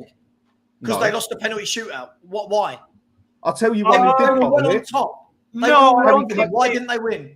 I don't Okay, think. I'll tell you one who did bottle it. Harry Kane against France when he put it 20 yards over the top. He See, bottled that one. But Yes. again, I think that's childish. People miss It's penalties. what you want. It's a People different miss phrase. penalties. Yeah, but they Yeah, don't and usually that's put a it 20 pretty foot damn over when you're as good inopportune as time Kane. to. That's a pretty freaking inopportune. How time many to miss times it. have we seen Kane stick those away? Yeah, so why did he do it against France? And semis? And so And why how did many he do it? times have you said that Kane don't turn up at any of the finals? Yeah, I Taking a said it. Hang on, Dan. Taking a penalty isn't for me turning up at a final. I'm talking about in the game. 90 minutes, do something. Okay. And that penalty was in the 90 minutes in the game. No, that's not what. Don't be disingenuous, Dan. That's not what I mean. No, I'm being serious. He bottled that penalty. Can I just, as an aside, It's say just it? childish. Bottled, he bottled, they bottled, he bottled, they bottled, Okay. they bottled, she bottled. It's Okay, just silly. he lost it. Okay, he It's lost so his balls. silly. He lost his courage. Whatever way you It want. was just a bad criticise. kick. They all miss I penalties. criticise. Lionel Messi misses penalties. Doesn't mean he bottles them. They're bad penalties. I People are allowed to miss. I don't Course they are. mind him doing. I don't mind him missing a penalty, but I'd say I'm going to keep what I say because he hasn't done it. And as far as I'm concerned, the top players get you over that line. He's still a loser. Harry Kane. Yeah, but Alex, that's not what I'm talking about. I've already agreed with that. That's not what I'm talking about. Yeah. People miss penalties. There's a difference. Yeah, People true. miss. Yeah. I've seen Roberto Baggio miss a penalty in a Italy, World Cup final 1990. penalty shootout. 90. Didn't Bowled it. bottle it. It was just a penalty that was saved or a bad penalty that went wide. Penalties happen, man. Yeah, I think Yeah, that but they is a don't good usually point. go 20 yards over the top, do they? Oh, Can Not I with Harry just say very quickly, as a side of the bottling issue, that England have now the best penalty-taking international team in the world. Our penalties, mate. I have no fear. Before those penalties, I said we're through. If we're against Ireland, if we'd gone to penalties, we were scoring 5. Our penalty takers are elite. Yeah, now. your penalty takers are very good. Definitely. No, Yeah, definitely. So move aside, Germany. We're taking over. Hey, maybe that'll translate to a trophy one day. Even Maybe. though Who knows? Maybe just maybe. Even a nation. Hey, we might get a decent manager, but I just think people just use it because it is what it is now on YouTube, isn't it? They use it as sensational letters to get the. I don't the think hits it's and clicks. sensational. I just like okay, so you know what it is? We have this in America. You know what? All right, so in the UK you call a massive screw up or whatever, you call that bottling. Whereas in America we say it's a choke job. They choked under pressure. Same thing. Choked. Yeah, same thing. That's the same thing. and we use that in our vocab. I don't see people debating it. So that's what I'm trying to understand. I think it's the word, mate. I think it's the People word. use different phrases. People use different phrases. Like Where I nobody grew in up, America. and the phrase like, we always used, someone bottled it. Your mate bottled it when he didn't have the balls to ask for the phone number of the woman that he'd been talking to. All night. Everyone's got different phrases. Everyone grew up in different areas. I just found I think there's a lot of people that say a lot of things on YouTube now that it's just. I mean, I can't remember what. It's just Alex. It's sensationalism. It's sensationalism. I agree. What you notice is if Harry Kane scores that penalty right against France, everyone's going, "Oh my God, we're going to win a World Cup. We're going to win a Euros." The moment he misses it, every football fan that isn't a Tottenham fan uses it to belittle him because he's Spurs. Spurs bottler. Spurs. That is just banter. That's what people do. That's what they do. They use it. Banter. And I don't do that. Things happen in football. Right. You know what? I think managers can bottle it more so than players. I think managers can. You know, I think Gareth Southgate's a bottler. He puts out defensive teams when we've got probably the finest attacking force in world football, and he plays defensively. That's bottling it to me. I think that's you're not right having there the because nerve and the courage to go on and believe in your players. So it does happen. From a manager, I believe, yeah. But hang on, Southgate's not. But can it happen from a player? Southgate's It could happen from a manager. It can happen from a player. Yeah, of course it can. Of course, it's going to be a player that goes up, take a penalty, and he's shitting himself, and he bottles it. Of course, it can happen. It's just whether you think Kane did it or not. Or maybe he just slightly mishit it, or he slipped slightly. You misunderstand what I'm saying. There's I'm lots saying of different reasons. for a player to feel that much pressure that he doesn't connect with the ball as well as he would normally. I think that's reasonable. That's pressure. That's pressure. That's human. That's being a human being. Right. And for me and Dan, we just call that bottling. Or in the US, but I wouldn't call it bottling. You see, he choked under pressure or whatever. Yeah, it happens. So unless Kane scores every penalty in his life, take a penalty. He's bottled it. That's what we're saying, right? Unless Kane scores every penalty now, he's bottled it. No. Why was that one a bottle? Because go on there. No, it's all right. Go on, Steve. You go first. Bro, because you have a penalty. That was World Cup semi-final. That's France, right?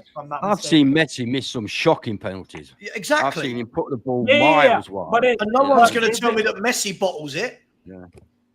Yeah, but you can in a one-off instance.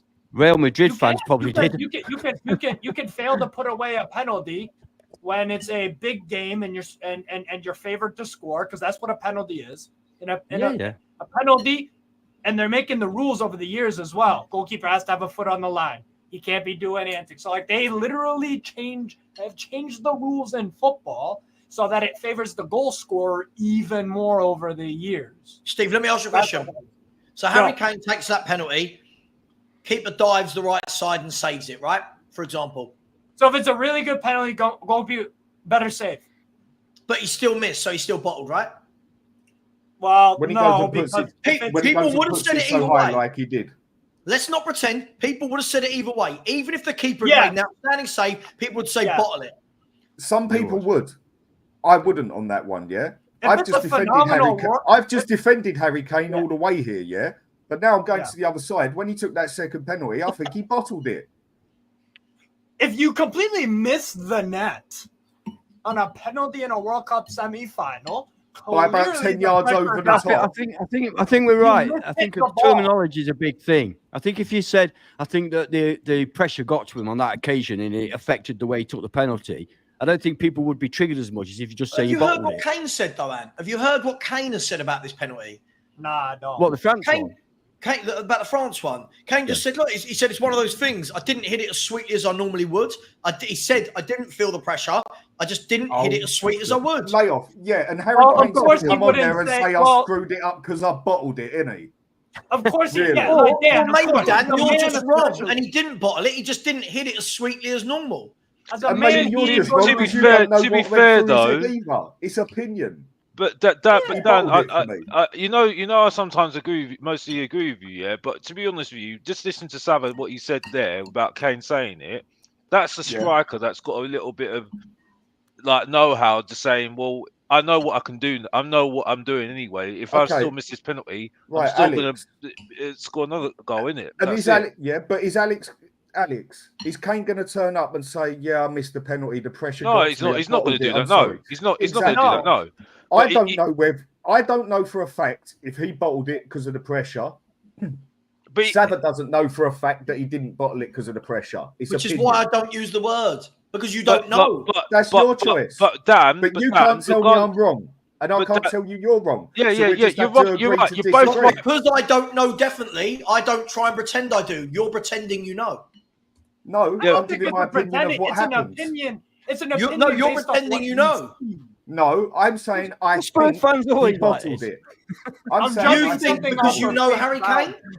No, I think he bottled it under the pressure. But do you know Harry Kane? So how do you know he didn't fold under the pressure? How many times have we seen Harry Kane stick penalties away? Why would he have just I'm talking about that France one. But you can't tell me for a fact he didn't. I can't tell you for a fact he did. We're just going to have to agree to disagree. And the difference is, you're saying factually bottled it. I'm saying no one knows what happened. No, I didn't. Yes, you did. I said I reckon he bottled it. Yes, same here. It's not a fact. And by the way, it's not a fact thing.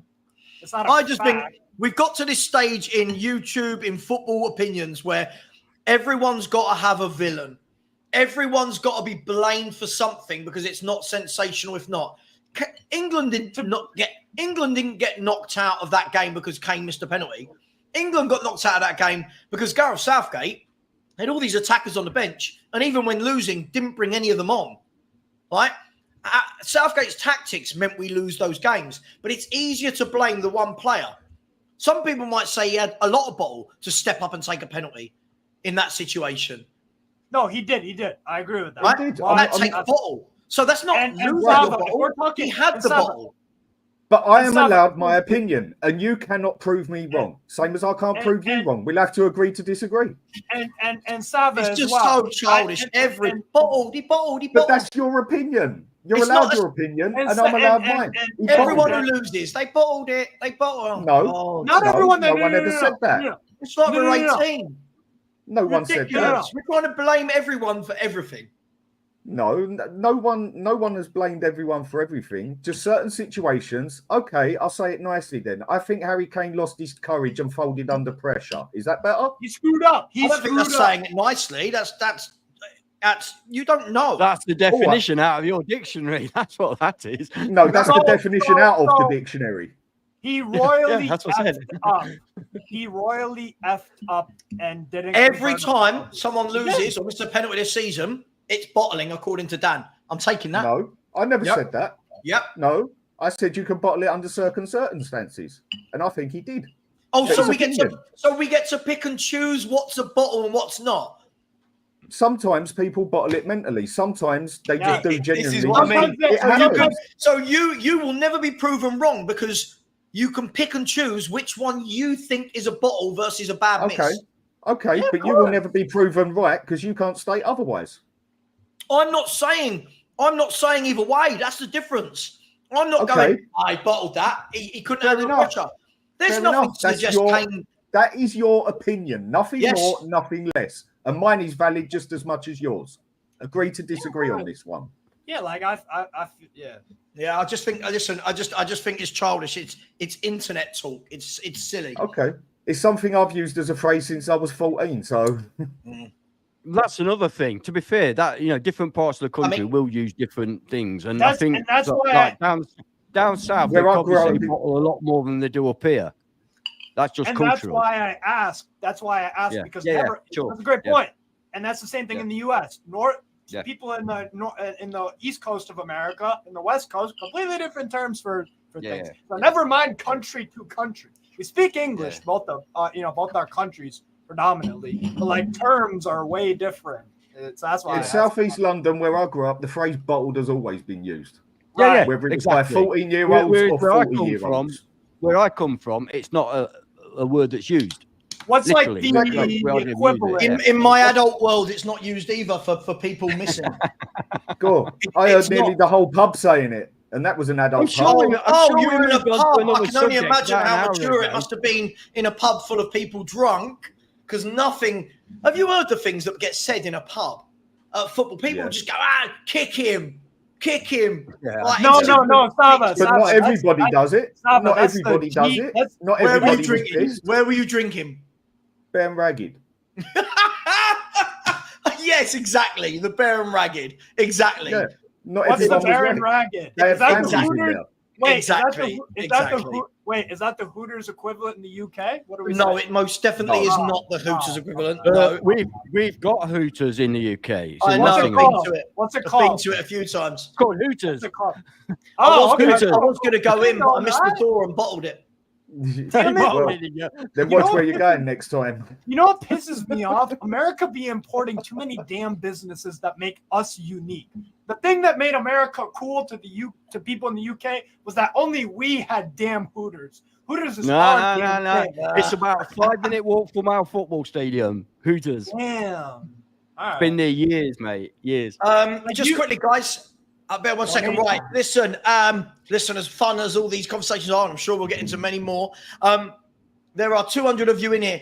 We need people to donate. Yeah? Stop it's only bothering football, it. but let's not lose sight of the bigger picture. We need people to donate. It doesn't matter who bottled what. We're talking about people's lives here, mental health, prevention of suicide. That is more important than whether or not bottled is a thing or not. Okay. Or So Hooters. exactly. So please, we've got a few donations that have come into the Just Giving page. Who have we got here? Right, Mike Roddy put in money and said a great cause, a massive issue amongst ex-military. Big up to you, Mike Roddy. Yido67 put in £20 and said big up Savva. Steve again said people in the chat are bottling it and not donating. Yes, they're bottling it, Steve. It does exist. Big up to you, Steve. And someone called Wifey, who I'm guessing is my wife, has put in £50 and said, I didn't even read what she said. Well done to you and all your guests doing this for such a great cause. And then something very rude afterwards, which I can't share with you all. Go on. I'm joking. It's on Just Giving. It's not rude at all. So big up to absolutely everyone. Look, that is the main important thing. Dan will agree with me. Alex will agree. Ant will agree. Steve will agree. That's the most important thing. We can debate football all night. But if we don't get donations, then we are just 5 idiots sitting around on a Saturday chatting football for hours and hours and hours. So please do. I'm going to set a target. And we are going to do the shirt auction very, very soon. We have got to 1,764 in the Just Giving page. And there's just under 400 in the YouTube page. So all in all, we're just over 2,150. So 2,150. And I want to get to a minimum of 3,500. We were aiming for 5. I want to aim for big numbers. And yeah, big up Wifey. Yes, big up Wifey. Guys, oh God, I'm so hot with this light on me. You know what, Savva? When you said wifey, I thought she was going to say, "Can you make it a 48-hour stream?" To be honest. No. Hey, Wifey, can I go to Hooters? I'll be back into. I hope she wasn't just watching that section there where I went, yeah, I know it. I know it. I've Yeah. been there. Yeah, I know. I've been there a few Yeah. times. Oh, I've been there, yeah. Sorry, Wifey. I had a life before I was married, all right? Look, I got my wedding ring on. Don't kill me. On. Sorry. Stop digging. Stop digging. Oh, Jesus Christ. I mean, listen, I'll tell you what, I don't think there's ever been as much of a debate in football, other than the whole Messi Ronaldo thing. I don't think there's ever been as much as a debate surrounding one man as there is with Harry Kane and this inability to get over the line. I mean, this is now becoming, as he's got to 28, 29, 30, which he is now, it's just become such a hot topic, hasn't it, as to why? Why can he not get over the line? Whose fault is it that he can't get over the line? Is he just the most unlucky footballer in world football? It's crazy, right? It's crazy. Or does he just bottle it when it comes under the big pressure? You bottled He's a loser. Because he's Everybody a loser. would say it. Everybody was Like saying, I said, weren't he's they? a loser. He's a Everybody loser. was saying it. Everybody was Because saying before he went to Bayern that he's got a choice. He either stays in England and beats the record Premier League goal scorer, or he goes to Germany to win something. That's not worked out so far. I think he will, but it's not worked out so far. I genuinely Steve, think, I genuinely think this guy ends his career trophyless. No. So you believe for the next few years Bayern Munich won't win anything? Yeah. Never mind that. What about England? Something is someone out there hates Harry Kane. I don't know what God. I don't know what deity. I don't know what there. Bro, it's not meant to be. It is clearly just not meant to be. Do you think he goes home to his wife and he's like, I just can't win. I just can't win a trophy. Is he the most talented player never to win a major trophy? Right. Let's name them. Can anyone name, we've done this before, top world-class footballers that never won a trophy? Leticio. Letizio's got to be good shout. Good shout. I mean, I wouldn't say he was up there with Kane, but a good shout. Sorry, David Ginola. David Ginola won trophies. What are you talking about? With PSG? He didn't at Newcastle. Oh, he did? Oh, okay. I remember. Hey, Tottenham used to win trophies, mate. We used to win trophies. I'll tell you why it hasn't worked out for Kane. I'll tell you why it didn't work out for Kane. He signed that 5-year contract when Pochettino was in charge. That was the biggest mistake of his career. The biggest mistake of his career, because he could have just left, and then he didn't do the man thing. I need to be careful saying that because we're doing a stream on this at the moment. But he's doing it. But yeah, sorry, Savva. When I say it, I say it, and I'm thinking, why did I say that? No, yeah. He didn't man up. You've got to man up. Yeah. No, I say it, and I was like, oh yeah, maybe not say that. But yeah, the thing is, though, he should have been strong enough to say, I'm going to leave Tottenham, say it, and that's it. But he didn't say anything. That was the problem, right? And I think people have more respect for him, and that's it.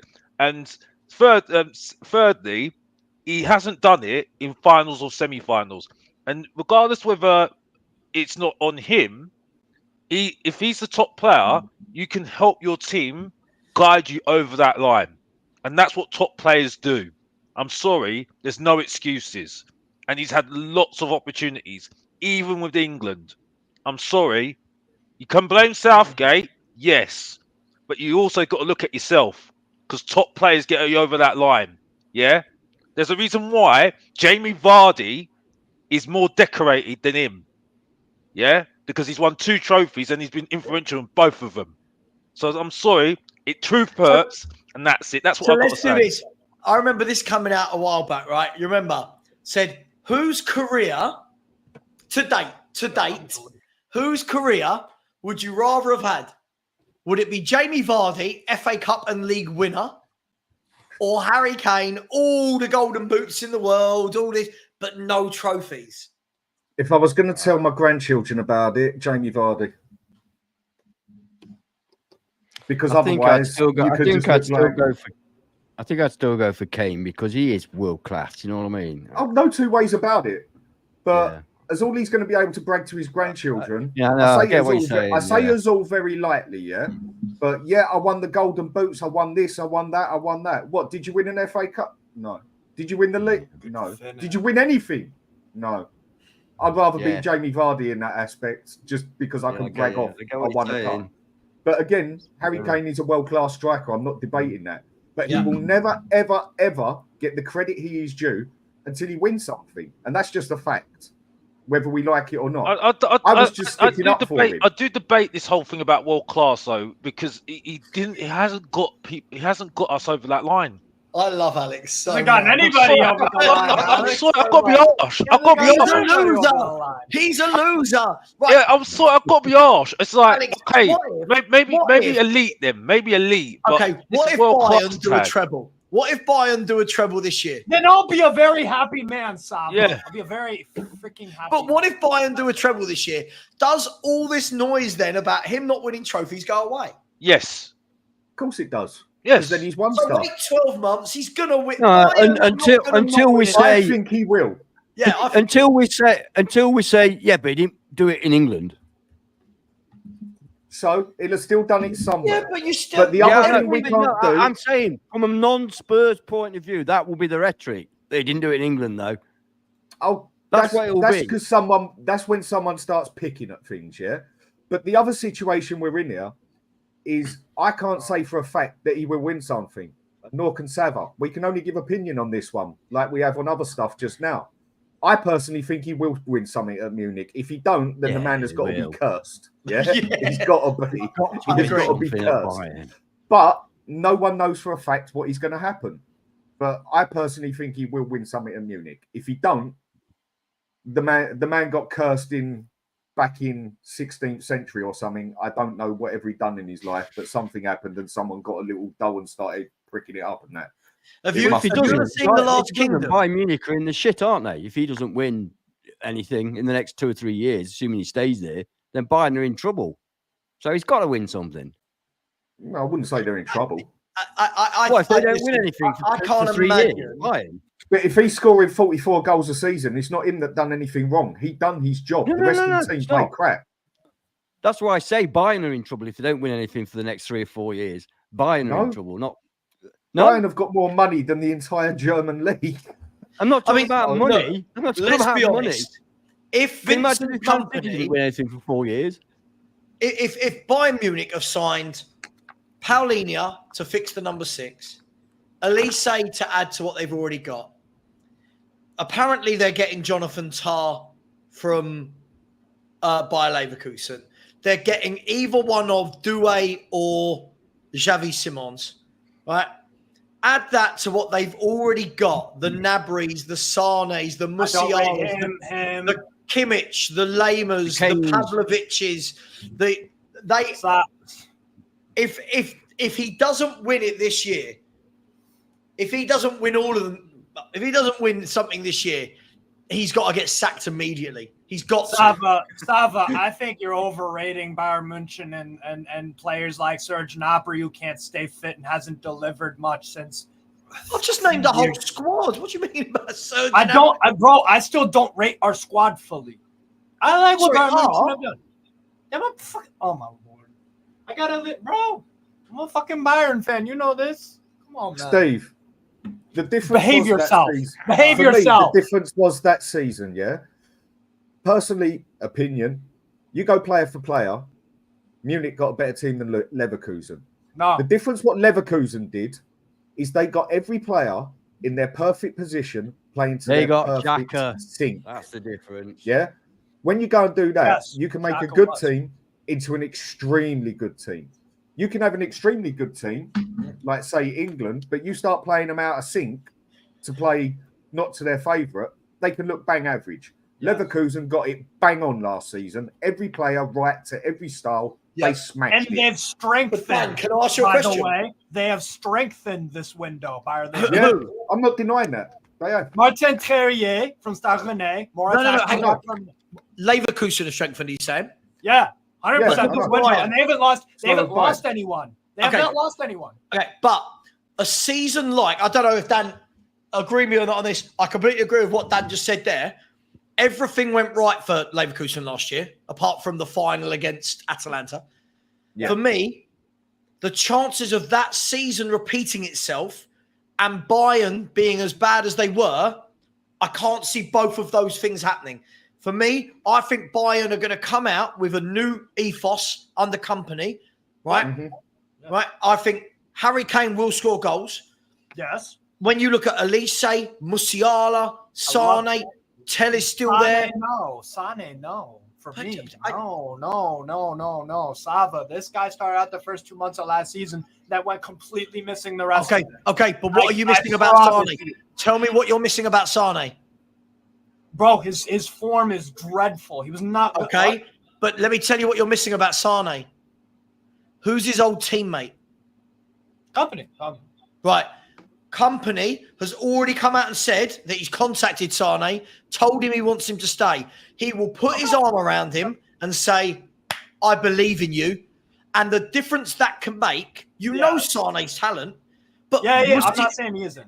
Tell Musiala, Elise, Pavlovic, Kimmich, Konrad Laimer, Paulinho. I'm not a Limer guy. I'm not a Limer guy. Come on. He's on Alfonso paper, Davies. He's an average squad. He's an average. What, Comrade And Lema? what do they say? Not What do they say is a harder thing to I'm gonna do? be real. I'm not. Steve? No. What do they say is a harder thing to do? Win the league No, or Javi Martinez, win it bro. back to back?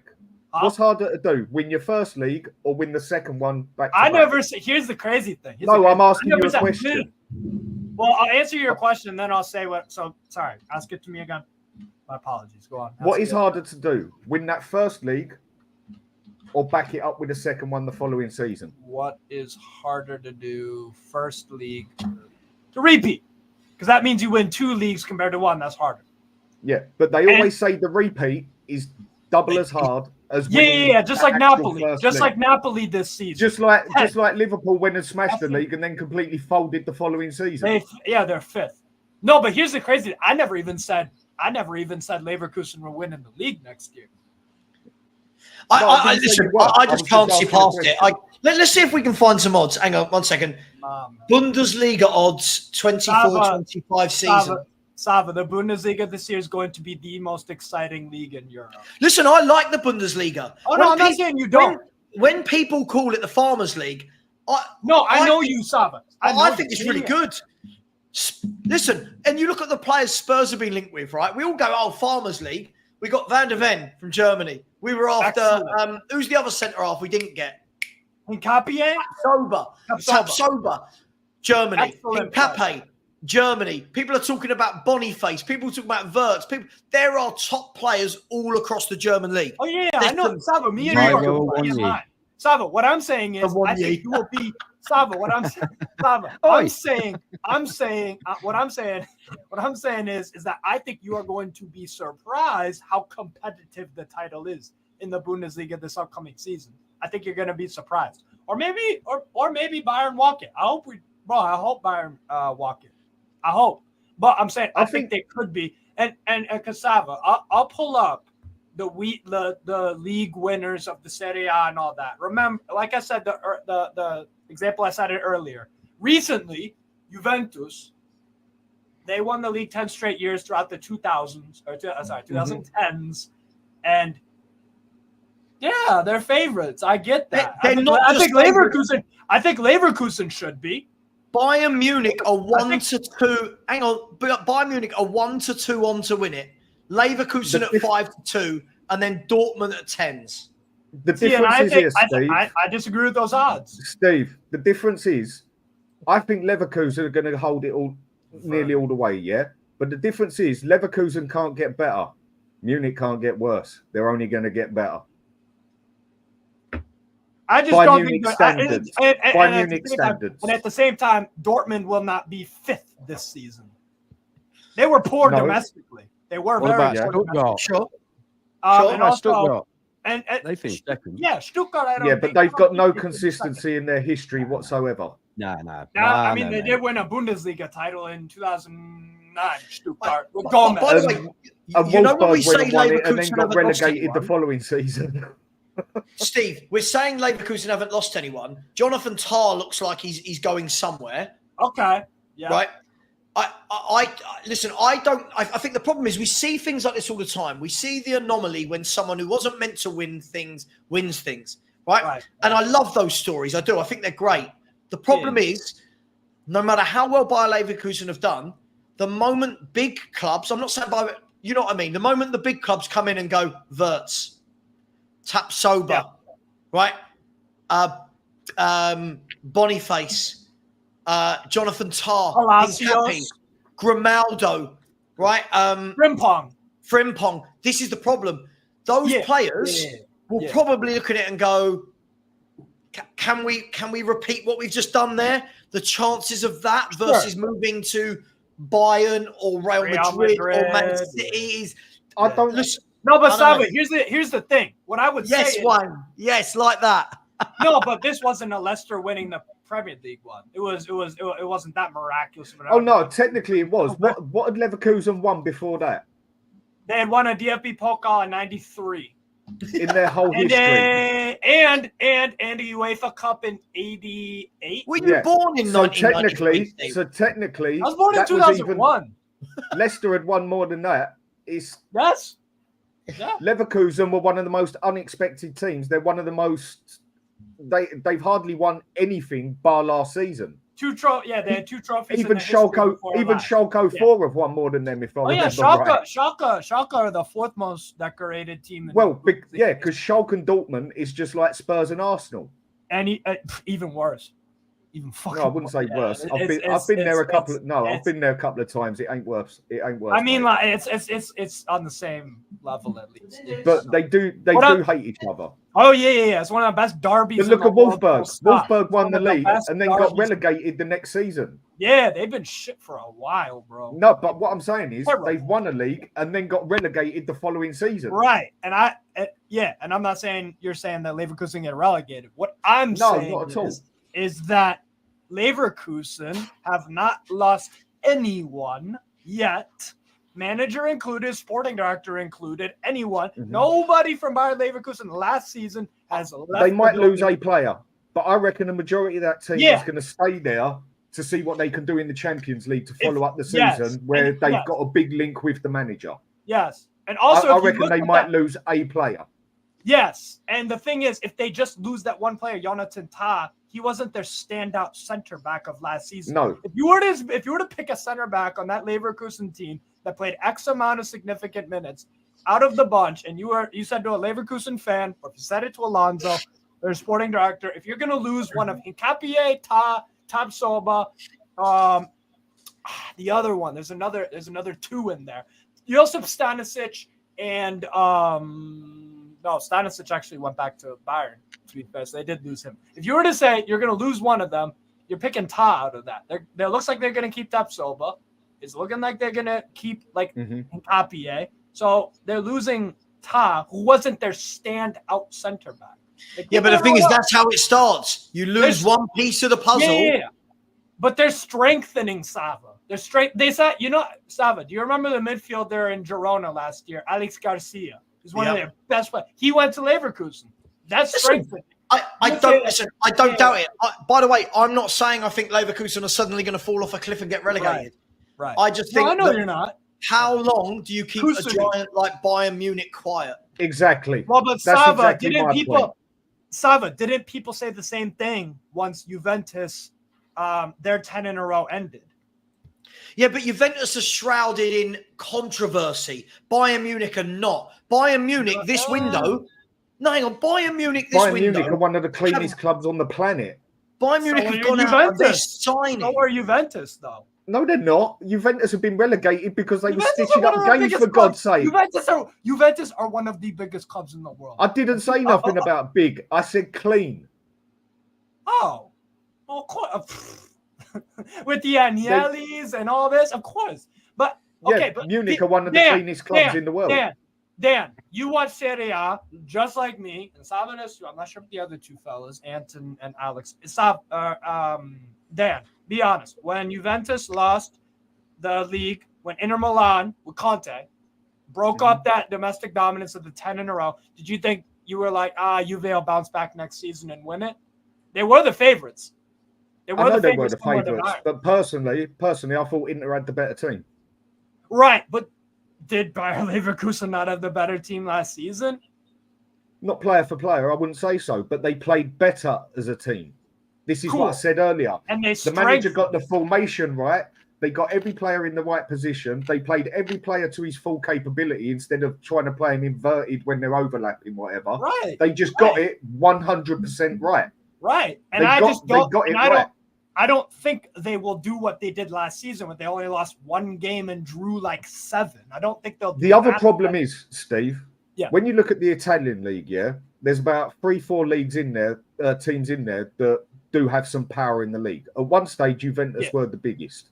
The problem is with the German league, why people call it a farmers league, which I don't necessarily agree with, is because Munich are 10 times richer and ahead of everybody else, bar maybe Leipzig. Yeah, they're just that far ahead. Same as the French league. PSG are just that massive that they can lose a season and then literally go, do you know what? I'm going to spend 200 million and then bang you up the next league. Right. That's the German league for you. Yeah, and at one point, Olympique Lyonnais were that team. but their domestic dominance of 7 league titles in a row with Juninho and Essien and freaking Brazil left back Alex, I think that like they had an amazing team, and financially they had a stranglehold on that league at one point. Yep, PSG weren't always. PSG at one stage nearly folded completely. They almost got relegated in 2009. I want to say. But they nearly disappeared as a club. They survived on the last freaking day of the year. What I'm saying is, before they got bought out, they weren't really anything. And what I would also like say Chelsea. Is, basically, yeah. What I would my whole thing is that like, all right, I'm happy with what Bayern München are doing, definitely in the window. Like we're upgrading our, the squad. Like that's cool. What I'm saying is that when I look at the history of the other leagues, when someone wins 6, 7, 8, 9, 10 leagues in a row, they have a few off years because everyone else is like, damn, they aren't like they are beatable. Yeah, but Bayern aren't moving like a team that have been beaten and have said, "Oh, okay, we won't win for a while." They've gone. No. Leon wasn't either. Leon had a great window once Bordeaux won the league to break up their dominance. But we're talking about different leagues. There's no similarity. Of course, no, there is a similarity because there's a pattern of if a team wins a bunch of leagues in a row and then all of a sudden that stops. Okay, so when Liverpool won the Premier League, Liverpool won the Premier League. And Man City have now just gone and won 4 in a row. Yes. Why didn't that stop? That is the exception. Hang on. Why didn't that stop the Man City monopoly, as you're saying it will with Bayern? I'm saying, I agree with you. That is the exception to what the pattern I found. I agree. It is the exception. I'm not going to say it isn't. What I'm saying is I think it might be. I hope I'm wrong. I hope I'm freaking wrong. But like we are, bro, Bayern München are bringing in what was y'all like when Bayern München hired company, were you like, oh yeah, that's a brilliant manager to bring in. He plays, it's a Burnley manager that got relegated. I like the way he plays football. I like the way that's the type of football. But the difference is you've now got a guy who does play good football, but with players that aren't Burnley players. Yeah, of course. So this guy now has got to prove it. If this year, with these Bayern players, he doesn't do better than Tuchel, who's a pragmatic manager, you've got problems. But listen, managers are only as good as their players. They can upskill them, they can mold them. But let's be brutally honest. When we're talking about Burnley getting relegated and we're using it, not you, we're using it as a stick to beat company with. Right. Who here said Burnley should have stayed up? No, I didn't think they would. No, sorry. No. I actually thought they'd finish 10th. I screwed up. 10th? My preseason. Why? I don't know. I thought they'd be a surprise package. It was one of those. I saw the three teams that went down. I like the way they play football in the championship. I thought that I liked who they recruited. I thought, but I was wrong. To be fair to Steve, I heard the Burnley, company hype and before the Sheffield season, United. and I never bought it myself. But there were a lot of hype on Burnley before the season started last season. Yeah, and I was a victim of that. Burnley, Sheffield United, and Luton. I looked at all of those teams. I said, "Don't fancy them. Don't fancy them." Only team I thought I thank God for all 3 of them. Burnley signed a lot of young, unknown players that could play company style, but when you come up, you need some experience and some know-how to guide you through that league. Luton nearly did it with bringing in Townsend, Barkley. Even they showed how difficult it was. When you look at that Burnley team, for me, they should have gone straight back down. So we can say, oh, Company's a relegated manager, but let's be honest, it's not like he was managing a team. No, that's not my stand. That's not you. No, not you. Not you. Yeah. But everyone says, don't forget they've got a really bad manager. Well, hang on. Vincent Kompany went into Burnley, who were renowned for playing Sean Dyche type football. I'm not knocking that, but that's what they were. And in one summer, completely revamped them into a footballing team, got them up out the Championship. Yeah. Problem is, to stay in the Premier League is a completely different ball game. And if I'm not wrong, didn't all 3 go back down? Yeah. Sheffield United, Luton, and Burnley. Right. So it shows you. Now, companies now, listen, by hook or crook, he's landed one of the biggest jobs in world football. Yeah. But now he's got to deliver. Because for me, this job, there is no, it's just the first season. No. This job, you go in, you've got those players. This job should be, we're winning the league. Yeah, none of this, third, but it was year one. Definitely. Of course, right? Of course. Yeah. So that's the thing, Savva, just like you said, with the players stepping up from championship to Premier League, you have to take, so just like how company is taking the step up from Burnley to Bayern, huge level. Like you have to on the other side of it, company wasn't their first choice. He was about their 10th choice. Yes. No one wanted to manage there, and they couldn't get a manager to do the way Bayern Munich like to do it, similar to Spurs, where it ain't actually the manager that runs it as such. It's more the big boys above. Sporting director.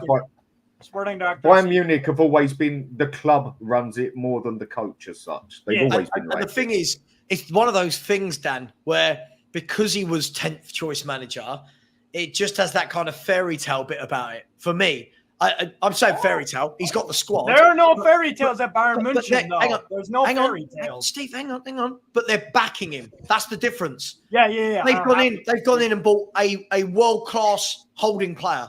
Elise, one of the most exciting young players, across Europe. They're going to get a Xavi Simons or a Doué. They've said they're getting one of them. They are buying quality players. But, guys, just want to announce. Okay. First of all, everyone in the chat, calm yourselves down. I'm watching the bickering. Jesus Christ, if you don't like each other, just stop messaging each other. Yeah. It's got to be that simple. This is a charity stream, right? Relax. Stop with the silliness. Second of all, we are halfway through the charity stream. Woo!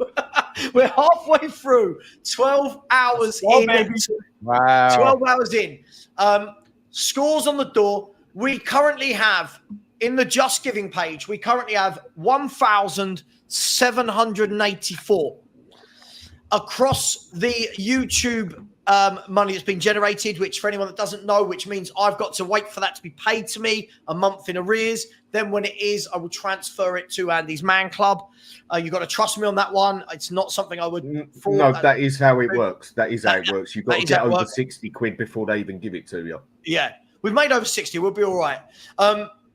And so that puts the total somewhere in and around 2,200, 2,250, right? That's at the halfway stage. Now, can we kick on? Yeah, let's not do what Levy does and stand still. Can we kick on from this? Can we get that to at least 3,500 on the Just Giving page?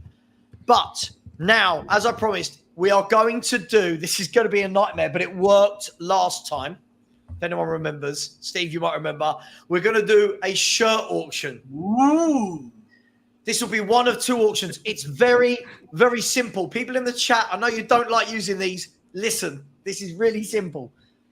We will have an auction for a shirt. The minimum the first bid can be is £50. Otherwise, it's pointless, right? The first bid, the minimum has to be £50. Okay? Please only bid if you are serious. This is a charity event, right? This isn't a time to play silly buggers. This is a charity event. When we get the final amount, I will then give that person 10 minutes to put that money into Just Giving. And then what I will do is I will get your address, get the shirt you want from whatever club shop you want, whatever you want put on the back of it, and I will buy that and have it sent to you. And there's many people in this chat who will tell you, I will send you the shirt. Otherwise, I'd look like a right dick. Okay? So, you can't win with some people, can you? You just can't win with some people. So, this is for a official shirt of your choice. Okay? I'm not just going to say, it's a Tottenham shirt. Official shirt of your choice. Would anyone like to start the bidding at £50? Yes. You just have to type £50 in the chat. Wow. So, Steve, is this real? Yes, of course. What? Okay. Steve has gone in with 60. So, don't bid 50 anymore. Pointless. £60. Yeah. £60. And don't worry, this isn't going to be over in a second. That's fine. Mr. AJ, we're at 60. We're at £60. All the money goes to charity, and you get a shirt.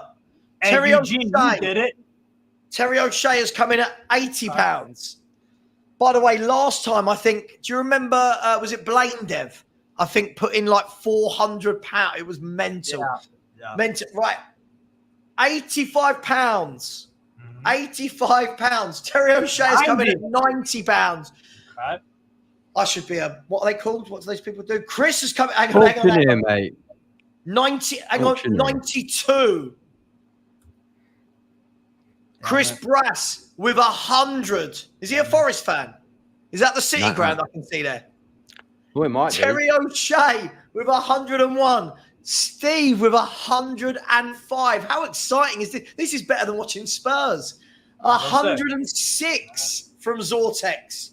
Impact Vids has completely misunderstood the game. 106. 110 from Sol Goodman. 150 from Terry O'Shea. 150 from Destiny as well. At the moment, we've got a tie. 150. Yeah, that's out of my price range, unfortunately. 150. 150. Wifey, if you're watching, do not bid. You need to pay for a holiday. No, joking. 150 at the moment. 151. Isn't Sol Goodman Better Call Saul? Yeah, he is. Yeah, he is. Yeah. Auction off Eze. Can you imagine if Premier League transfers were like this? You had to tune It'd be brilliant. in. I'm starting brilliant. at 70 million. 70 million. Daniel Levy will be in there going, 1 million. 1 million. 1.5. £151. 151. Sol Goodman, I don't know who you are, so I don't mean this in a bad way. Please don't be messing me about with this. If you are, Destiny 5 has put 151 as well as Sol Goodman. Wifey, do not bid. Actually, bid with your money, not the joint account. Your money, not the joint account. How long is this auction? Until listen, nearly there. You decide. You decide. 151. Do any of you want to go to 151? So we've got an outright winner. I am not buying 2 shirts at the moment. We need an outright winner. 151 going once. 151 going twice. It can't go. We've got a tie. We've got a tie. Oh, God, tie. Crypto Rider has not understood. That's less than the current highest bid. Crypto Rider. It's a bit thick. 152 from Sol Goodman. Please make sure these are real bids. This is for charity. This isn't for fun. Well, it is for fun, but you know. It's for charity. It goes until someone bottles it. Alan has joined us at the time. It's £152 at the moment. And I was watching it before I joined. It goes until someone bottles. £152 from Sol Goodman. Going once. I'll go slower than you would normal because people have to do type. an auctioneer voice. Come on, man. 152 take going your once. time. 152 going Take your once. time. No. Anybody going in? Crypto Hospital Hood. Oh my, Ranji. Any breath. What if you do? What if you do? 152. 152. Going once. Going 154. 154. 154. Anyone. Destiny 5 or IG, Destiny 5, Crypto Rider, anyone. 154, ladies and gentlemen. 154. Oh, mate, you give me a headache. Steve, relax. 154. Should be 154. Going 150. Hang on. Rose on. Ooh. Go up one. Hang on. Sol Goodman at 154.50.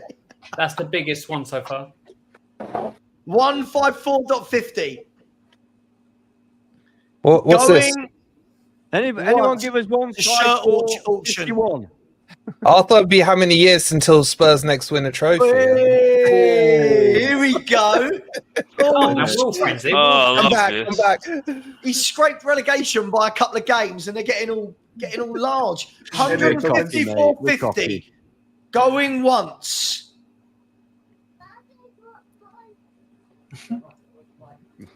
Going. By the way, this is in pounds. This isn't like rupees or US or dollar. Brazilian. Bloody Going euro.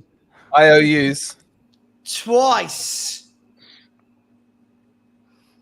Twice and a half. 154.50.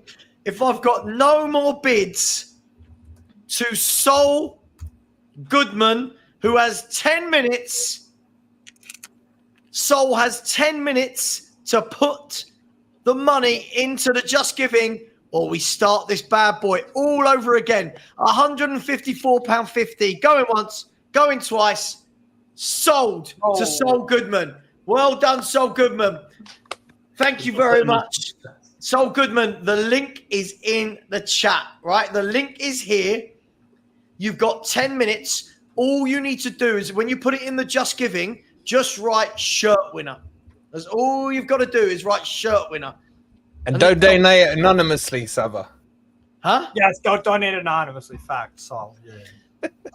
By the way, I was actually right. I thought I was off. I actually did call it right. Bordeaux did end Lyon's 7 in a row. I thought just we've gone back to that. Thank God for that. Wolfie, welcome. Alan, welcome. Marlon, see you later. Thanks for joining. See ya. Can't even remember where we were. Right, I'm just hoping that was a very genuine bid. I'm going to give it. It's 12 minutes past 10 in the UK. I'm going to give it until 20 past 10, and then we start again. Or I'll offer it up to the next highest bidder. But big up, Sol. If you come through on that, absolutely wonderful stuff.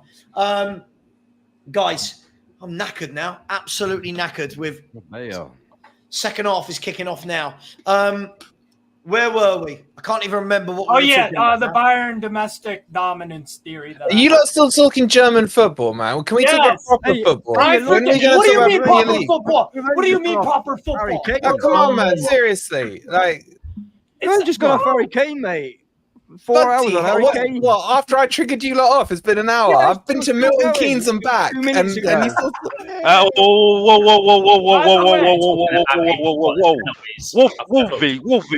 Wolfie. Yeah.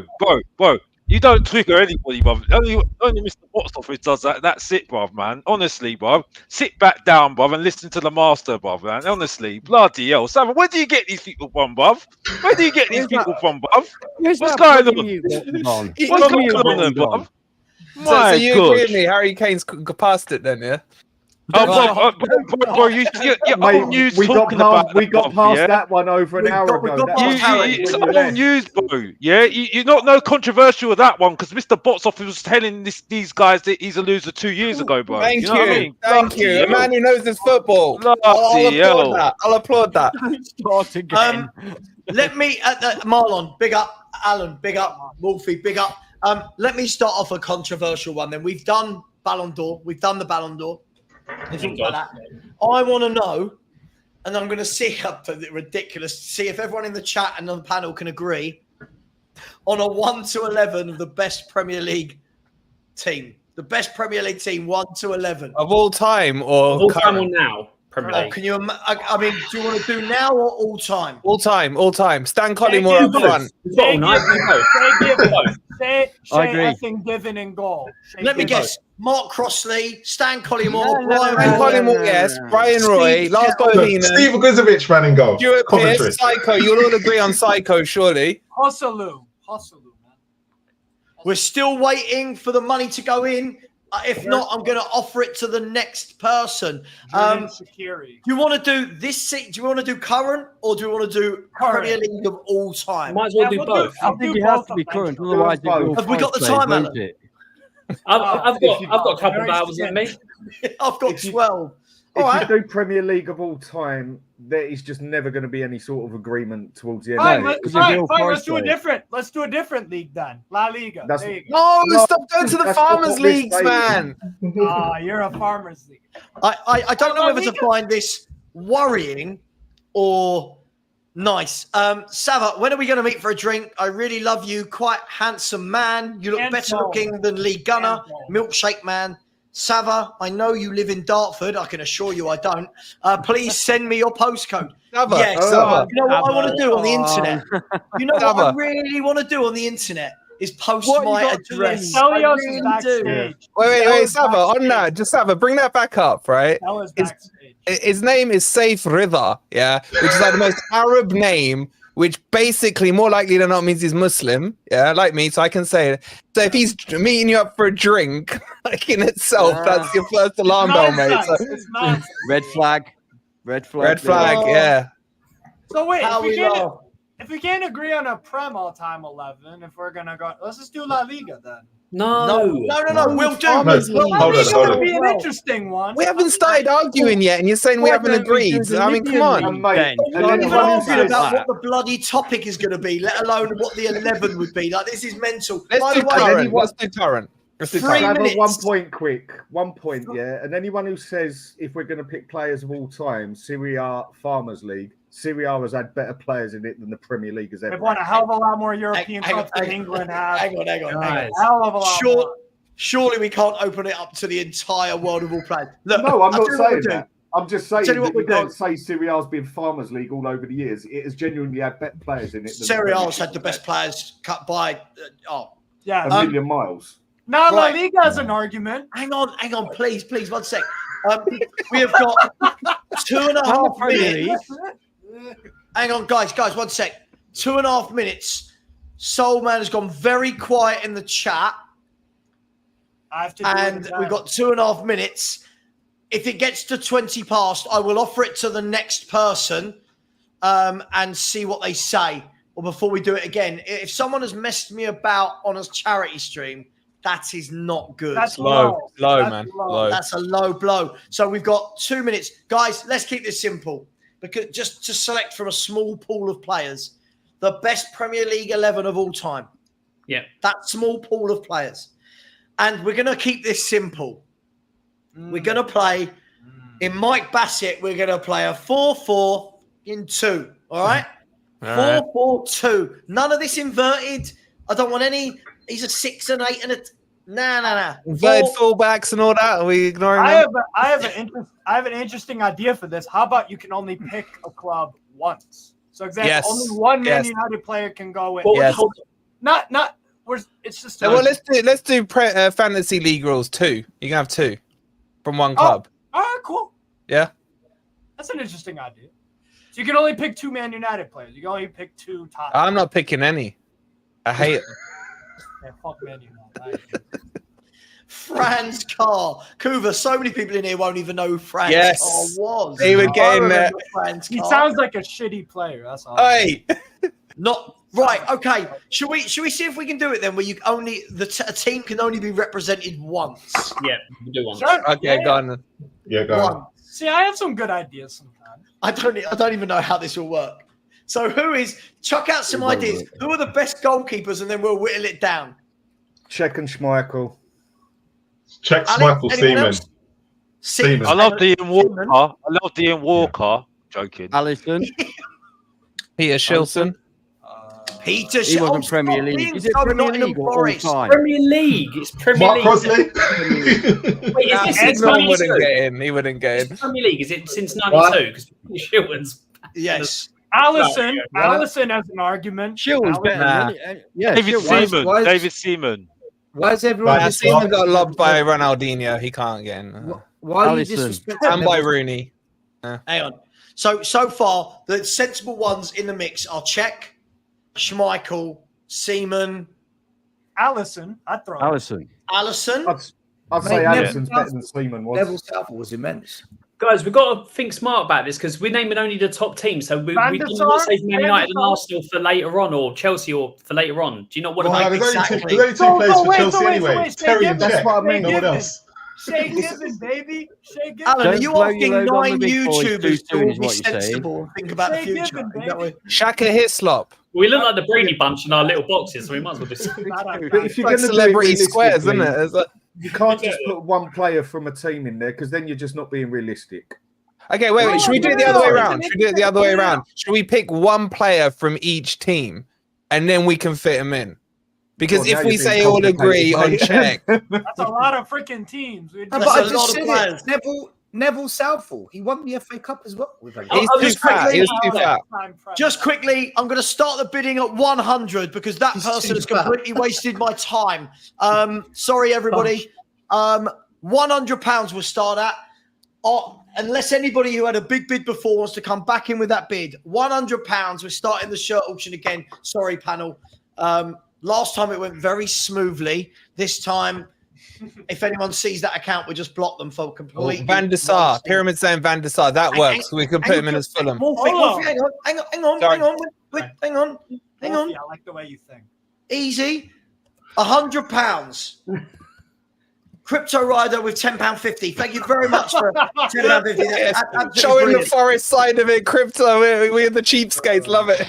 Crypto, you missed a zero, mate. You missed a zero. We got PSR to worry about. Can I hear £100 as a starting bid? £100. Who we got? No, let's not.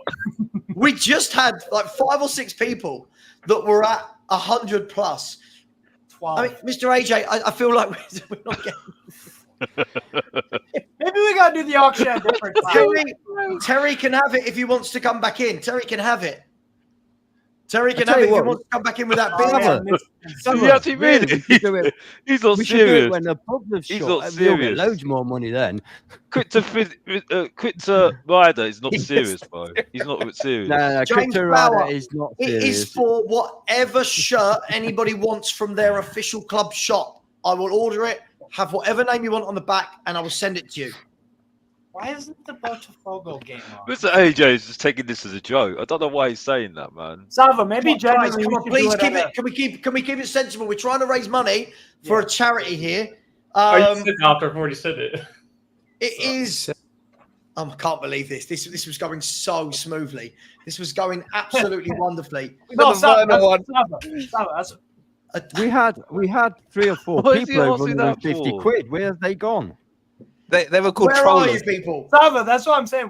We should just do it a different time so that like a new crop of people come in and like, you know what I'm saying? Yeah, I said when the people. Clearly, get over the everybody's pub. off their rocker right now. You know what I'm saying? Oh, I just hate having my time wasted. I genuinely, it's one of my biggest pet hates in life. It's a bit sad. It's a Why bit you sad don't on a like charity streaming gig. with me? That's why you don't like. The Crypto Rider he's just doing this for a joke now. I'm You just can see he's ignoring doing it for a joke because he's like, oh. So God. I can't get any sensible bids from anybody. Yeah, he's not serious. We got Oh, one. that's- There you go, Terry you got O'Shea. 100. Right at 100. Terry. Lost. Terry O'Shea was in it before as well, weren't he? Yeah, Yeah. Terry, Yeah. yeah. Where's Blaine Dev when you need him? Yeah. Right, £100. £100. Does anyone like to give me any more than £100? Yeah, Savva, that's not enough, mate. You can get more than that. I know. I feel like it's Ignore Crypto Rider though, because I don't think he's serious. I don't think he's serious. Always Definitely Crypto ignore him. Rider. Yeah, we can back you on that. £100. I feel like people have got to remember, for me to buy this and pay it, might as well chuck the £100 in myself. Let's make this worthwhile. Correct. Destiny 5, please, none of that. Yes, yes. Now I know how other clubs feel negotiating with Levy. A user, £100. Now, a user is always in my chat. I would like to think that a user wouldn't mess me about. Is this real, a user? Well, you'll only know when he shows you the money, mate. I just want a nap. There we go. At 135. Marlon, you're minted. Bid 200 or something. You're minted. I wish. 135 from Terry. Levy has done. This is what Levy's done to us. This is what Levy has done to us all. I'm surprised no one in the comments has said, "Can we pay in installments?" Levy style. They have. Someone said, "Can I give you £10 now and £10 for the next 10 seasons?" How does that work with FFP? Yeah. I've got to sell something. Yeah, I got to sell to buy it. Can they trade in old kits? £135 from Terry O'Shea is going once. It's going twice. Going 3 times. And it has gone £135 to Terry O'Shea. Terry, big up my man. Hang on, Savva. We're getting Terry, 140 from... No. 145. Sold. 150. 150. Sold. Are you joking me? What the? Terry, you're bidding against yourself. Are you serious? That was his last bid. Sold. I commented. Anything after my comment of sold. Anything after. Guys in the comments. Anything after. Done. There's the gavel. My dogs have gone mad because I'm shouting. Big up, Terry. £150. Terry, you've got the link. Once you've done that, I don't know if you're on Instagram. I don't know if you're on Instagram or Twitter. If you could do me a favor and message one of the guys on here who is on there, because I'm not on those platforms. Or an email. And then He can message me. He can message me at official FFTV. Perfect. And then you can give my number. Okay. Yeah. And then we'll talk. Have you got my up-to-date number, Wolfie? Yeah. Oh, of course you have. I'll put you in the I'm in the circle of trust now, mate. Don't give it to Ant. Big up, Terry. Listen, that is crap. much appreciated. Before we do the Premier League team ever, that will put us just under 2,000 in the Just Giving page, plus an extra £450 in super chats. That'll put us just under £2,500 at the halfway point. So thank you, everyone. Really, really appreciate that. Guys, I've got Neville Southall, Peter Schmeichel, Cech, Seaman, Allison, Van der Sar. Yes. Van der Sar, you can count for Fulham, yeah. For sure. Wait, we could catch Michael for Villa then. All Man City. Yeah, all Man City. Yeah. Leave Man City out. Is this one to only get have one a from each? couple It's a bit silly. Shall we just do it all time? Shall we not? Shall we All just do it all time? I don't mind. Wait, I like the one club or two. It's Schmeichel or Cech. Come on, be real, people. It's I'd Schmeichel. go check. I'd go check. I hate Man I'd City. go check. Yeah, Terry, now you're just being biased doing that. Be realistic. Sorry, Terry, boys. Once, yeah, that's it. Message Wolfie. Message Wolfie. Give and get my phone number and WhatsApp me, and then I'll do the rest. Oh wait, he said he doesn't have. Terry said he doesn't have socials. Yo, Terry, send me an email. I'll tell Oh you. wait, I've got a WhatsApp number he can have. Hold on. No, He can WhatsApp my FFTV number. Hold on. Hang on, but how will you know? That's what I'm saying. I'm giving my email. I'm giving my email. Email me. Or sorry, Steve. No. Wrong email. I need another zero. It's the OnlyFans email there, mate. You can't share that one. Steve. Private email. And he slowed down his drinking. Hey. Oh wait. Oh, $4.99. 3 shots. Big up, Crypto Rider. Let's go. Oh, mate, Steve, you need to slow down or you need a tissue What do you soon, mean mate. to slow down? Look at this cup of water I drank. There's not much left. Yeah, that's how alcohol works. Drink for 12 hours, 1 cup of water sorts you right out. Oh, yeah. It's a pretty big cup. Let's get back to this. After Crypto Rider has put in $4.99 for Joe Worrell's left sock. I believe that's one of your very average footballers, isn't it? Joe Worrell? Average would be a average. big compliment, mate. Crypto Rider hates Joe Worrell. He hates him. Worrell Big should up, be in Crypto MLS. Rider. Thank you so much. And also in the chat, we've got Eugene Sterno. He said, big up, everyone. Big up to you, Eugene. Scott M is in the chat as well and said, if it was pressure that got to Kane, how come the pressure didn't get to him earlier in the game? Oh, we're not starting that again. But big up to you, Scott. Thank you so much. We're not going to do this Harry Kane thing. Big up to you. I really appreciate you guys. Ask Stel his opinion. Oh God, no, we're not. Oh, we had that for nearly an hour. We're not doing. He's the only one allowed with an opinion can we- because he's the can we- only one who didn't. Can we debate Leon's I have an 2008-09 transfer window? No way, you Leave weren't me out there, of were this. you? Right. I thought we were doing top players of all time. We right? are. Hey, I'm being sarcastic. Are we going? Number Is two. anyone Yeah, going? no. I'll tell you what. I'll chuck a name out and tell me if anyone would really like to throw someone to match this guy. Is anyone throwing a name to seriously rival Peter Schmeichel? No. Check. Check. Okay, Schmeichel, check. And then what we can do is we can ask anyone else other than those two to go into the best ever category. Well, Savva, why don't we narrow it down to 2 and then put it in a poll for the chat to decide. Do you know how long that will take with 11 Mate, polls? that would take forever. Mate, last time I checked, this was a 24-hour stream, mate. Yeah, no, but, It's your mate, time. It's your time. We can get a gauge, right? you just do the vote round the screensaver. You just All do right, it fine, let's clockwise, do that mate. then. Let's do that. Okay, hands up for Schmeichel. 1, 2, 3, Thank God. 4. Thank What? God we have 9. Thank God Oh. we have 9. So the rest of you are going check. Yep. What? Alex? I was going for Schmeichel. Oh, hang on. Schmeichel. So do that again. Hang on. Who's for Schmeichel? Alan, me. No. Schmeichel. Still, weren't You you for lost Schmeichel someone. just now? You lost someone. Michael, yeah, Worse. Michael. Schmeichel. And the other 5 of you are going check. Yeah. Yeah. Check. Really? Check wins. Wow. It's all right. I'm writing it down. Right. Wow. I'm genuinely. Doesn't check. Man, everyone started smoking some stuff early. Sweet. Fair Doesn't enough. doesn't Okay. Peter check? Doesn't Peter check hold like a hell of a lot of like? Either way, it's a personal vote. It's a personal opinion. I ain't voting for no You- man new wait. players apart from Roy Keane. Hey, That's it. Yeah, but now that's He's a Forest that's player. Guys, just being so biased, sorry. mate. Be realistic. So sorry. Terry, you're a legend. He has put the money in. Yo, big up And- Terry. And then Terry has said, Keep it. Sav, I've put the money in. Can you do something for this great cause? Please auction it off again, and I'll let the next winner have it, starting at £50.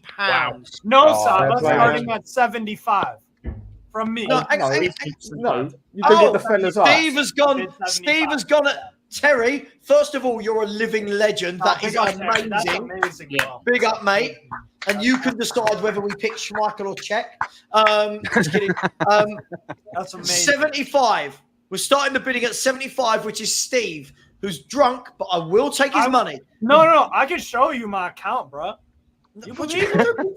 No, don't do that. Look Don't at do that. that, Steve. I need to see how much money you've got in your account. Yeah, Steve.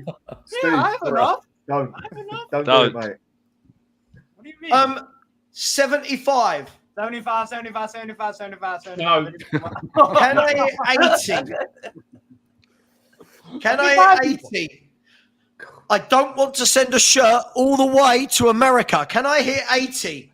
Savva, Well, there's an Savva. easy way out of that one, Savva. You just get Steve to buy it and give it to I'm him. It'll joking. cost less. I'm joking, mate. I'm joking. I was just giving you an easy option. Savva, we'll let my bid sit for a minute. That's cool. Okay, Let it sit for a minute. 75 is the I don't- bid. Rinketic has gone 75. 10. That's a real bid, Rinketic. It counts. It counts. It counts. 75 £75 and 10p. Okay. So, yeah. Yeah, Minimum Yeah. bids up in I'm not increments kidding. of 5 now, I'm yeah? not getting nickel and dime. James Flower. James Flower. James Yeah, Flower no, at James is serious. £80. James is serious. £80. Hey. Preferably not a Spurs fan, please. Those shirts are expensive. £80. They're the Go Forest buy some ones. frickin', go buy some frickin' Umbro Luton Town shirts, man. Steve's got 82, but he's been matched by Mr. AJ Not at anymore. £82. Not anymore, bro. Not anymore. 84 £84. I love this. Not anymore. £84. Not anymore. £84. Steve's going to wake up £84 tomorrow. and 1 pence. What did I spend my money £84 on? and 1 Price pence. is right move. F that, bro. 85, 85, 85. You're not all having one. 85. Oh, Billy. 85. Billy. Even Phil's getting involved.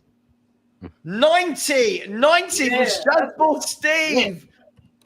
He's got the auction 90 book, hasn't he? because he hasn't got a football shirt. He just wants to win now, yeah? Gore-Tex. Vortex, is this real? 91 from Philly. 95 from Steve. Get into triple digits. We're nearly there. 95. Hundred and At 110. Damn it. That's a big. Andrew That's Maguire, a big. please let that be a real bid, right? This is real. We've already And been then messed about once. Steve brought it back down to Nah, I thought someone was gonna go 97. What I'm going to say is, if the winning bid doesn't pay, the second bid will get it. Strasbourg Steve, £111. 111. By the way, Costa del Spurs, it doesn't have to be a Spurs shirt. Steve doesn't, if he wins, doesn't have to. I ain't have getting no a damn Spurs shirt. Who the hell do you think I am? You look like the guy off the. You look like the what is it? What card is it? You look like playing cards.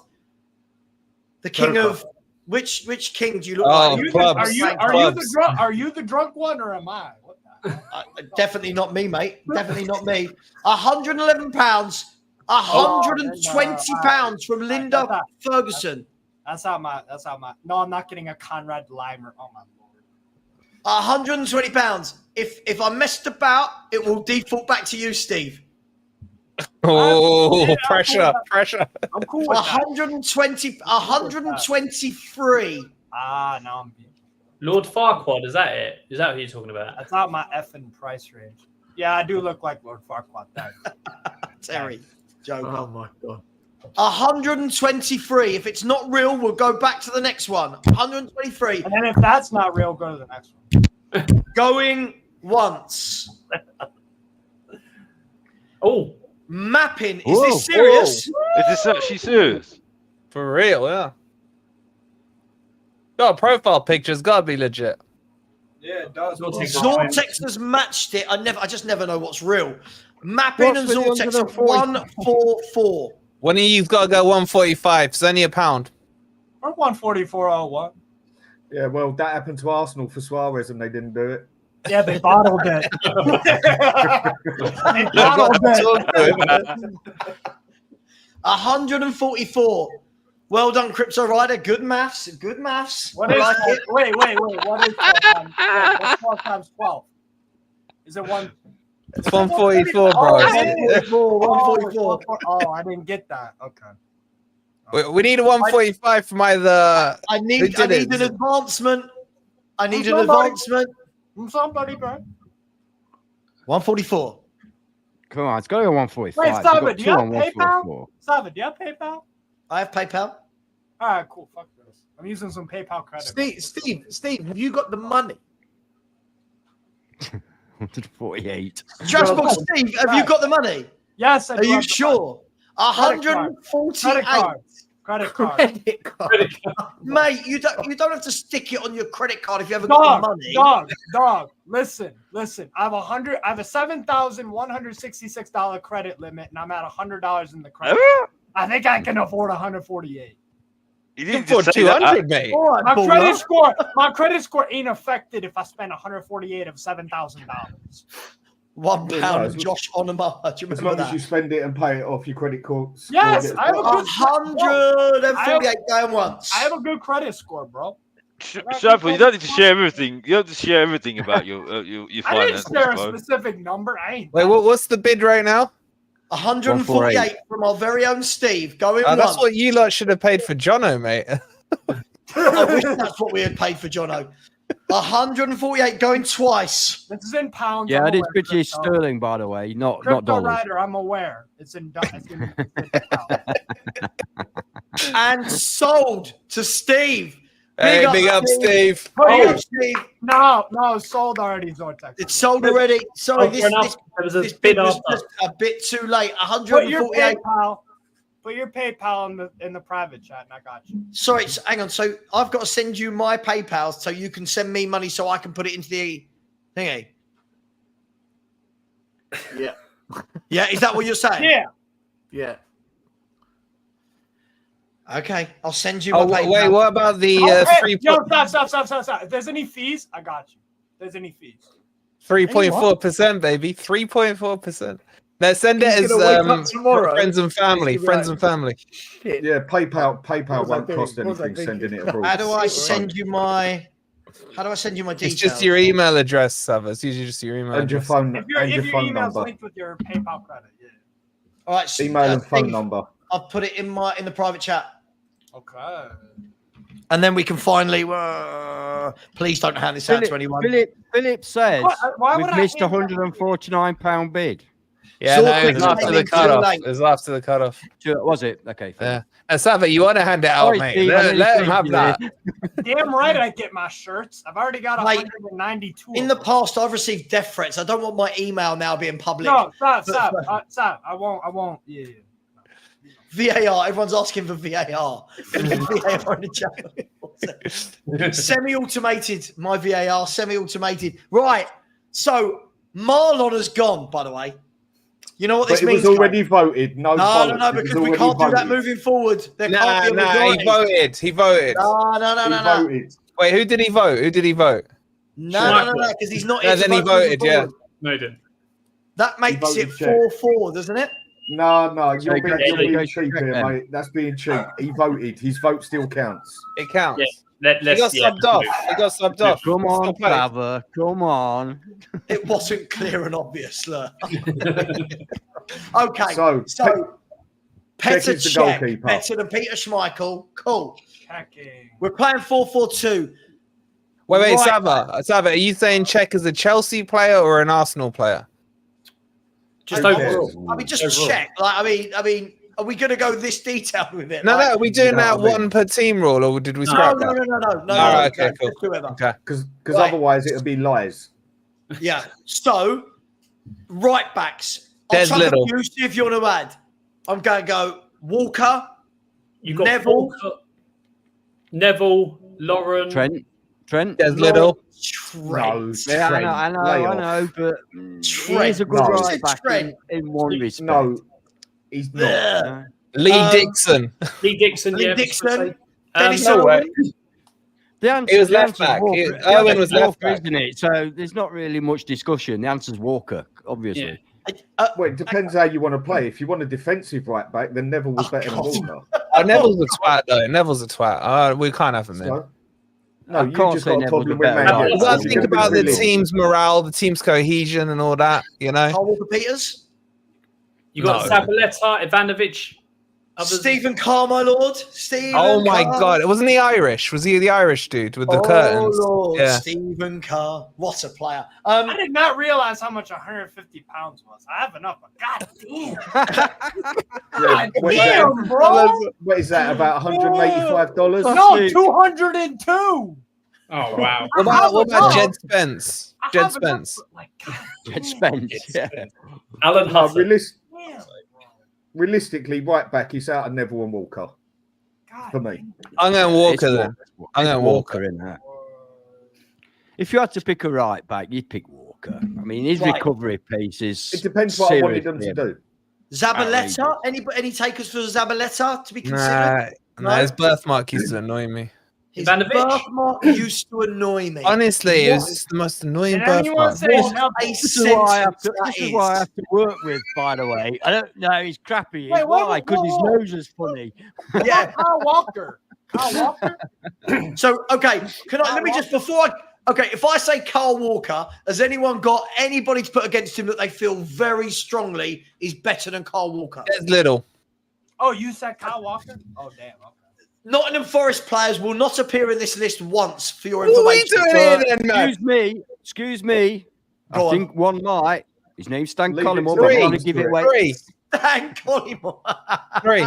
Best ever. Best ever, mate. So Best right ever. back, Ulrika, if she thinks he should be in the 1 to 11. I don't give a shit. Oh, so Oh, right you're back we go nuts. Walker. I don't care what Ulrika thinks. Carl Walker? Carl Walker. I'll Carl go Walker. Carl Walker. Yeah. Just Done. said it. Yeah, Done. I've written that down. Right, and now hang on, Steve. Now, do I have to take that out of my PayPal and put it in my bank? Yeah. I don't know. Yeah? And then run off. Then run Transfer off. it to the bank. It's Then simple. run. And then, yeah, I'm not putting it in. I'll put it in and I'll show you in a minute. Okay. How do I send? Oh God, I don't know how to do this.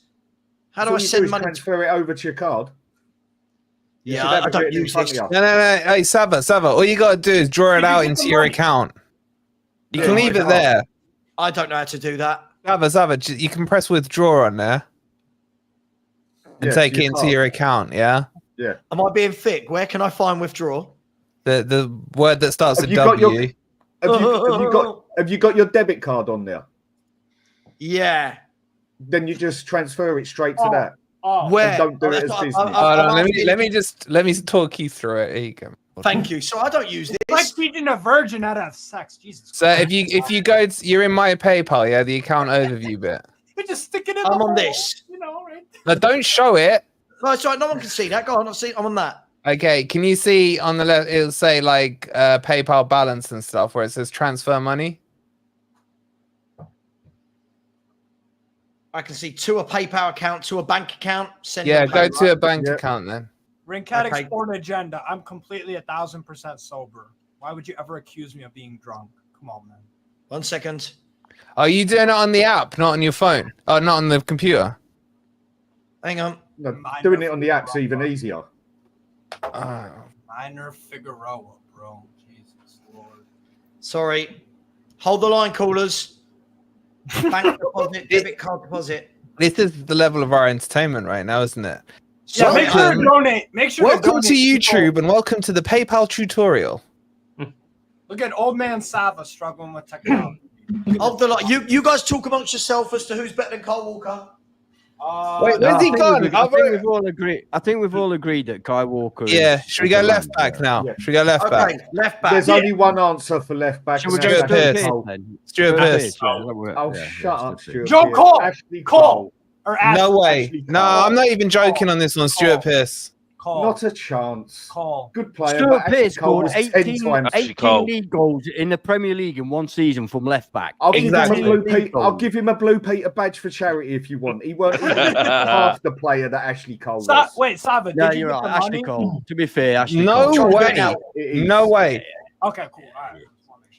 Is anyone going to argue Ashley Cole? Yes, No. Stuart Pearce. No. No, Not a Ashley Cole. chance. The only one Ashley that- Cole was a The only one- sellout. Ashley the Cole, only one you mate. could argue is Yeah. that most of his stuff came Probably through more. Premier League, so you'd have to go Well, Ashley you can Cole. have more than one, can't Who you? gives a effing damn in hell if he was a sellout? What does that have to do with this? So Shows Ashley the Cole lack goes of as left back. integrity, man. Pearce was all about the football, the love No, of the that just- game. mate, Think- that just think of shows Euro you're 96. narrow-minded. Think That of just Euro shows you're 96. narrow-minded, If mate. it wasn't for Stuart Pearce, England wouldn't have won But that that's- penalty but- shootout and but- lifted the mate, voodoo. But that's Don't the worry Euro. about it. There probably won't be a Spurs player on here either, so just don't worry about it. That's It's the got Euro. nothing to do with a Ashley- Forest player. Stuart Pearce is Ashley the Cole. greatest. How can you say Ashley Cole? Do you not rate Ashley Cole? Okay, then I Harry didn't Kane say is that. the I didn't second- say that. I rate Pearce higher. No, I wasn't asking. Like, I was wondering. Do a majority of us agree with Ashley Cole? No. Yeah, I would say Ashley. Dennis Irwin? Nah, I played for no, Man I U. think there's only two. There's Cole and Pearce. No, he played for Man U. I mean, That's like, a valid reason. That's better than my Zabaleta reason, mate. Okay, so Walker. So check Walker and Cole. Ashley Yeah. Cole, I'd say. Does everyone agree Wait, with who was Cole? I know who's you the don't, left but- back for Chelsea? The Spanish guy. I forgot his name. Marcus Alonso. Oh, Alonso. Cucurella. Alonso. Before that was it Azpilicueta? Was it Azpilicueta? Azpilicueta is a right back. Azpilicueta. Right back. He right back. He also plays center back as well. Forget what I said. Yeah, Move but on. It's got to be Ashley Cole. Yeah, You've isn't got to it? realise. People have to realise that when we say one player over another player, it doesn't mean that other player's shit.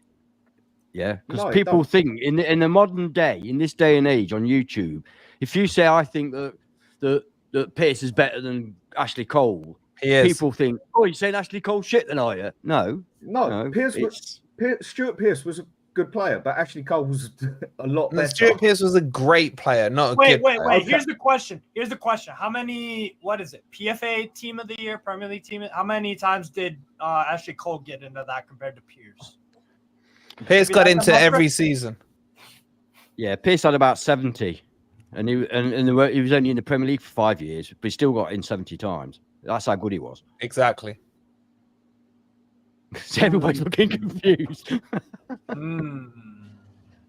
No, I think that in then the again- interest of moving on, I think that Ashley Cole probably is in the majority here. Now we got center backs. breaking news. Forever. Got some breaking news if you're interested. Apparently, Højbjerg has been sold to Marseille. Done deal. How much? Marseille. I thought he was going to Saudi Arabia. That's where the other bid was. I just got a phone call now. Someone just told me that's why. That's an interesting signing. They do need a Okay. true. They do need a true CDM. This is going to be a hard one, though, with the defenders. Nah, it's I think- easy. Des Walker. There you go. Højbjerg. Now you're talking. Yeah. I never thought De Zerbi would go for Højbjerg. But then again, this guy can play the ladder. And by the way, Danny Olmo's release clause is about to expire in an hour and a half. Yeah, Levy. How much is it? How much is it? 60 million euros. That's like- pretty cheap. That's like 50 million pounds, something like that. I'll be back in 1 second. Yeah, it is. Yeah. But we only Defenders You know what I is going to think be a now, hard right? one here. Defenders what I is going to think? be a hard one. John Terry all day long, man. John Terry. Terry. I'll go Terry. He played at Forest. We'll go with Terry, that. Ant. Ferdinand, Adams. Sol Campbell. Sol Campbell's not getting there for a shout. Vidic, Yapstam. Yo, Yapstam. Company. Des Walker. See, the problem is, and I know you guys might not appreciate this, but you're all kids, you know. And I remember Des Walker. You won't remember how good Des old Walker are you? was.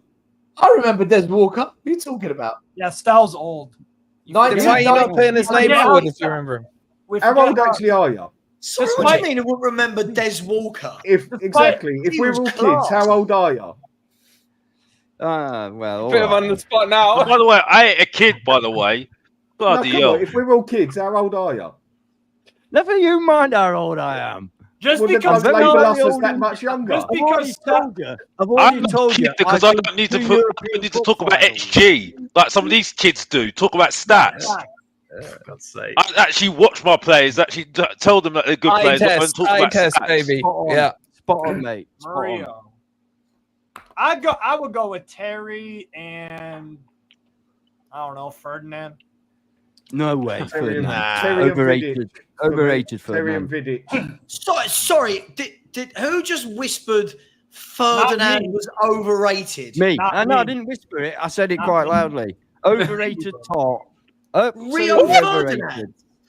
Vidic was twice the player that Ferdinand was. Twice. Twice. I'll go with that one. what we was doing better than here? Ferdinand. Vidic was better than Ferdinand, 100%. Even Ferdinand would admit that and has admitted that. Can I? He Vidic has was the man in that partnership. Personally, I think Good play. Yapstam was better than Ferdinand. Yeah, I do as well. Yeah. No. Guys, early I don't know 90s. when we add in consistency and you know tenure and that's a big shout. What This about is gonna Tony be really Adams? difficult. Tony Yeah, so we Adams. just Someone say- said Tony Adams. So we Tony just say Adams. one of them is Tony John Adams. Terry. Does everyone agree that John Yeah, Terry? Yeah, he played I'm for saying Forest, so he Terry. can go in. Yeah. John Terry. Terry and Rio Terry. Ferdinand are the two greatest centre backs in Premier League history. in my view. Ferdinand, nah. No. Listen, You won't for me- convince me. Hey, So, I played football with Ferdinand long time ago. Not because I was a pro. He happened to be at the same holiday resort as me, right? Hey, I know. He was like breaking into the West Ham. He was a teenager, right?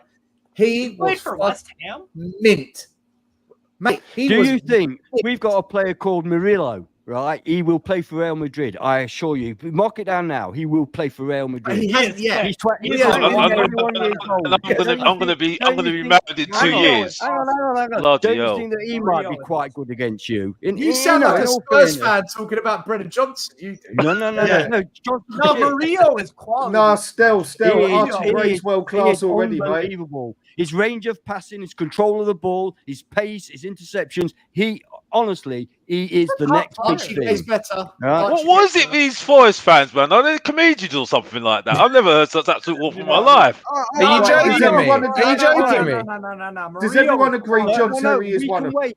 Yes, No, John seriously, Terry. Yes. We can wait. John We might Terry not is even one of have them. him. Does We might everyone not agree? even have him by the end of this transfer I'm window. surprised We- Mario didn't get a Brazil. We will call. wait. Murillo, remember the name. He is absolutely outstanding. Right, Hang on. Can I just say before we all just jump in and go, is Terry one of them? What? Sol Campbell, Tony Adams, Yep. Marcel Terry was better than Desailly. Adams. Oh, What about Desai is your a guys? good Yeah, one. yeah. Alvaro and Vidic, John Vertonghen. Are we on Virgil van Dijk. I'm sorry. Alderweireld, forget. Yeah. Vertonghen, forget. Yeah. Okay. I'm sorry. They can't I touch don't know. I'm not a Spurs fan. Desai. I don't know. Can't touch us. Murillo, sorry. Small Better than time. all of them. Small Better time. than all of them. Small Wait, time. Better Small than time, all of bro. them. Desai, that's a quality centre back, bro. Better than Desai. Huh? Yeah, but How long it's was he at so- Chelsea for? How long was he? I know they bought him from Marseille. Bro, Wait, what planet are you on, man? When you talk about Murillo being a bit, don't get me started. Wait, what about Gary It will be Mabbott? better. Gary Mabbott. You lot It will not be saying better Gary than all of Mabbott? them. Listen, John Terry, during his era, what made him so special was during his reign, back then, a captain, a leader meant something. He's one of the best ever. The absolute I love John captain Terry. leader. Right, then John just Terry. have a vote. He Just have a vote. Chelsea, Good idea. Mate, Would everyone put John? Terry Who has would to put go John in. Terry in the team? Chelsea. I can't Forest stand Legends, he has to go in. John Terry, man. I hate them. John Terry. That's 5. Right, John Terry's Terry. one of them. Has to go in. My other vote goes for Desai. Desai. Savva, are you was saying good. no to John Terry? I think John Terry was absolutely world class, but I mean, Rio. I thought Rio was better than John Terry for a start. But No. we've still got Savva. We've Vidic, still got one defender to vote Sol for. Campbell, Tony Adams. Some of these Terry guys was were better than Adams. Huh? Terry was better than Oh. Adams. Adams was quality, but Terry was better. He was better than Ferdinand, and I also think I think he's one of the best. Ferdinand for me was complete as a footballer as well. That's the difference for me. No, he Overrated. wasn't. He missed a whole year because of his drug test, man. He's dodgy. No, he's still a good footballer, bro. No, man. No, that's jerky, bro. What That's are we jerky, doing here? bro. I'm just keeping a clean team, man. If they're there, No, they're but that's You're trying to what I'm be saying. devil's advocate again, aren't you? You're trying to Ver- stir things, aren't you, bro? You're What trying to did stir I say? things. There was no Van Dijk. stuff for. He did miss a year. He did miss a year. He So- did. He did. He did. So You So want a what? clean So team? what? You get Brian Clough as your manager. Hey, Are we doing the manager with this his team? blood Look, team was if you're pure talking alcohol, about a mate. clean That's team, as pure if as you're you can talking get. about a clean team, why do you think most of them have got a sauna there? Work it out. Where's that tumbleweed? All right, so Terry is one, Yeah, right? work it out why they got saunas Not there. for me, but fine. Majority rules. Right, who's the next one? I mean, Just for me, say- Rio Vidic. Ferdinand. Rio. What about Van Dijk? Are we ignoring Van Dijk? Yeah, Van Dijk. Van Dijk Yeah, don't Van touch none of them. Van Dijk does not touch Do you know- Ferdinand, do you know Company, what, Sol though? Campbell, Stam or Vidic. Kind of. But why not? Why not then? Why are we just completely dismissing him? Yeah, you can't completely dismiss Van Dijk. Exactly. He's a fucking. This He's guy a ain't man tomorrow mountain. himself. I He's think an the others were better. absolute man mountain. Savva, who would He's you a pick? quality Rio player. or Rio or prime Rio or prime Van Dijk? Prime Rio. I tell you what, I'd love to see them play together. Van Dijk is a monster. Yeah, but if you had to pick one, Van Dijk pisses all over that useless git Romero. fucking Ferdinand. To be fair, 30 bands. I said this name and it got overlooked. Nobody all paid this attention. hate for Gary Rio Palace. Ferdinand? What is all this hate for Rio Ferdinand? Alan, Who? who? Shout out Gary Pallister. Yeah. No, because he. Yeah. No, Love that, it. that- What a league oh, title. no, come on. I think Jaap Stam was better than Virgil van Dijk. Listen, Well, but my Jaap Stam was also my- sick. we need to Titus, vote, don't we? Titus But my Bramble, vote is what a legend. Vidic. Titus Titus Bramble. Vidic. Animal Fucking Vidic. so bro. shit. Titus Shamble, man. I just want to for me- know. I want to know why Savva's obsessed with Rio, man.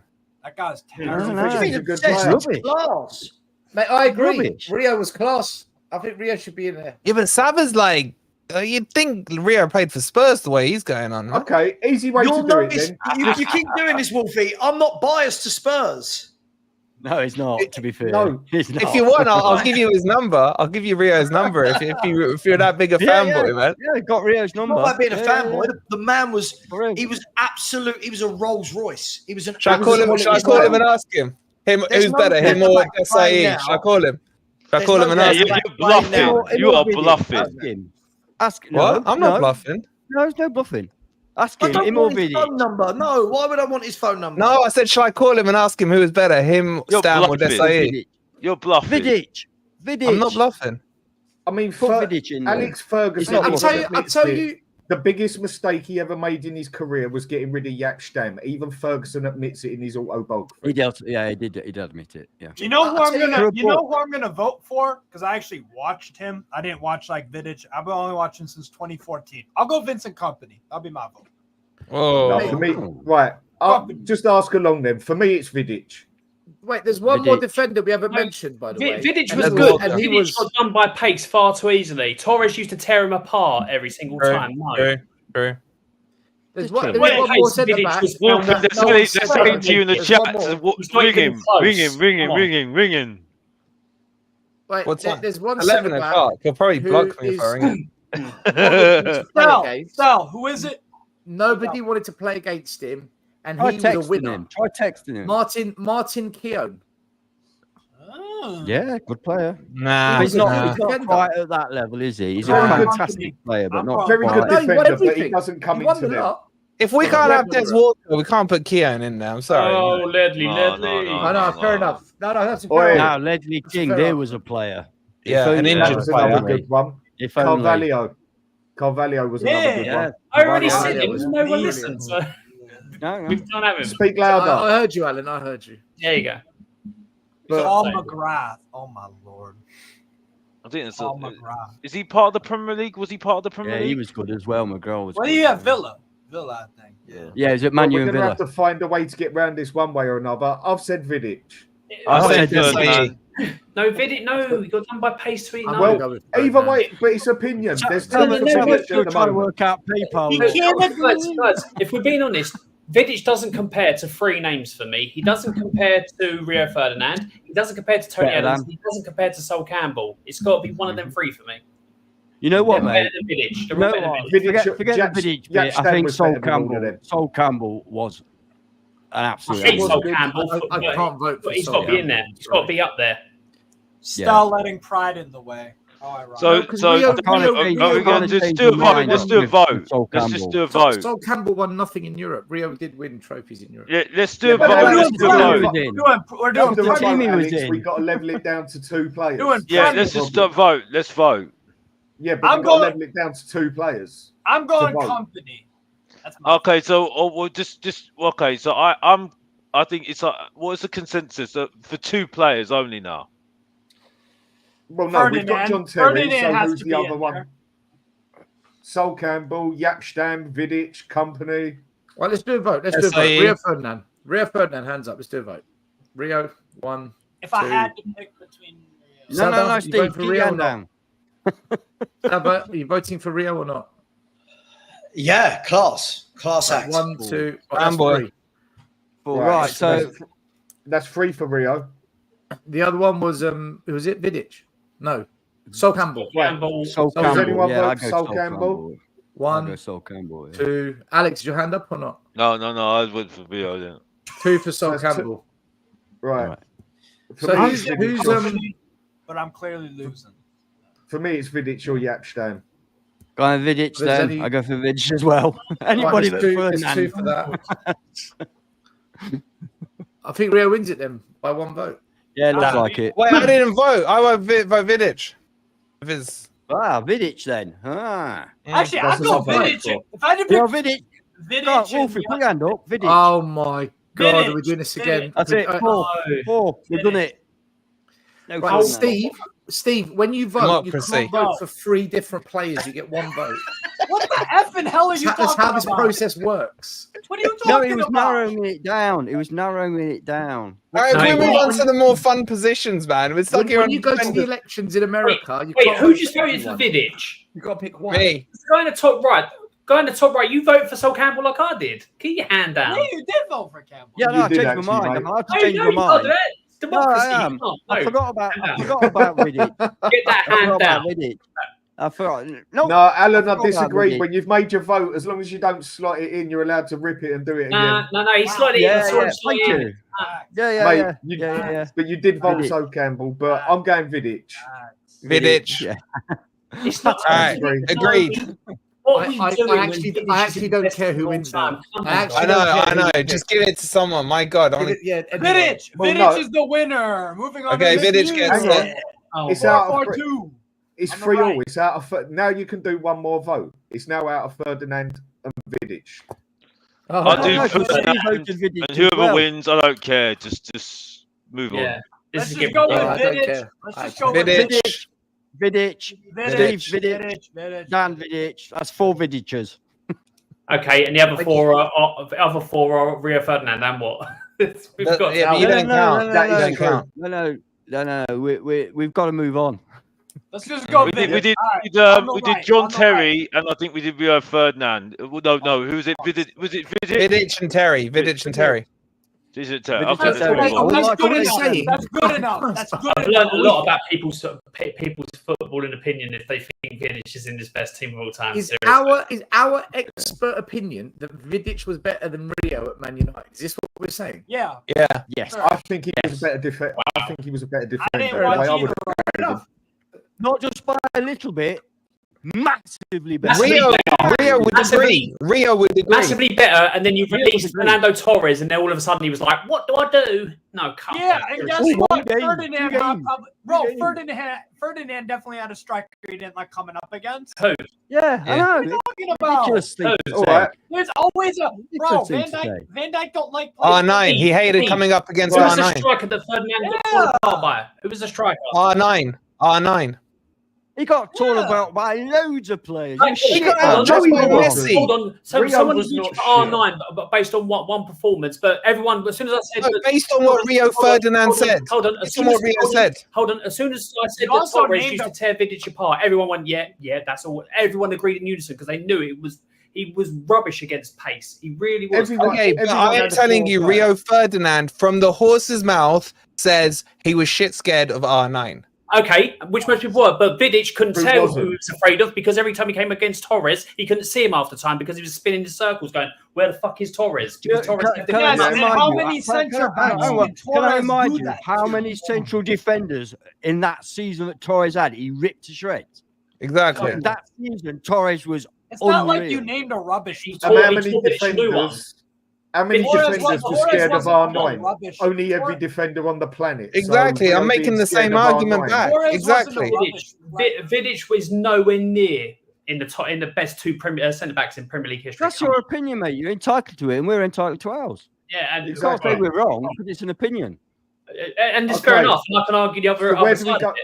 All right. So where do we go? Left winger now. Ian Wine.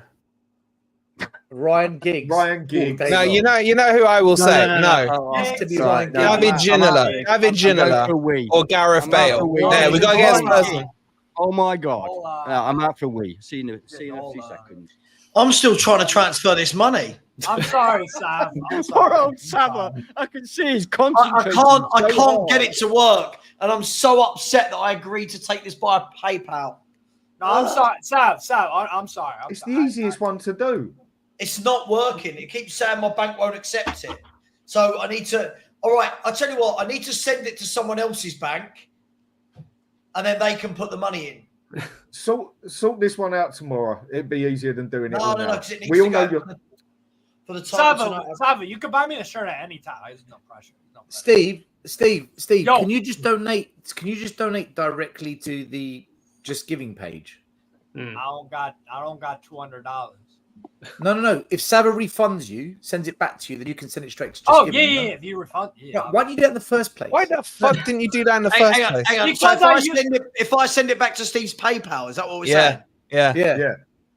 If you refund it, try refunding it.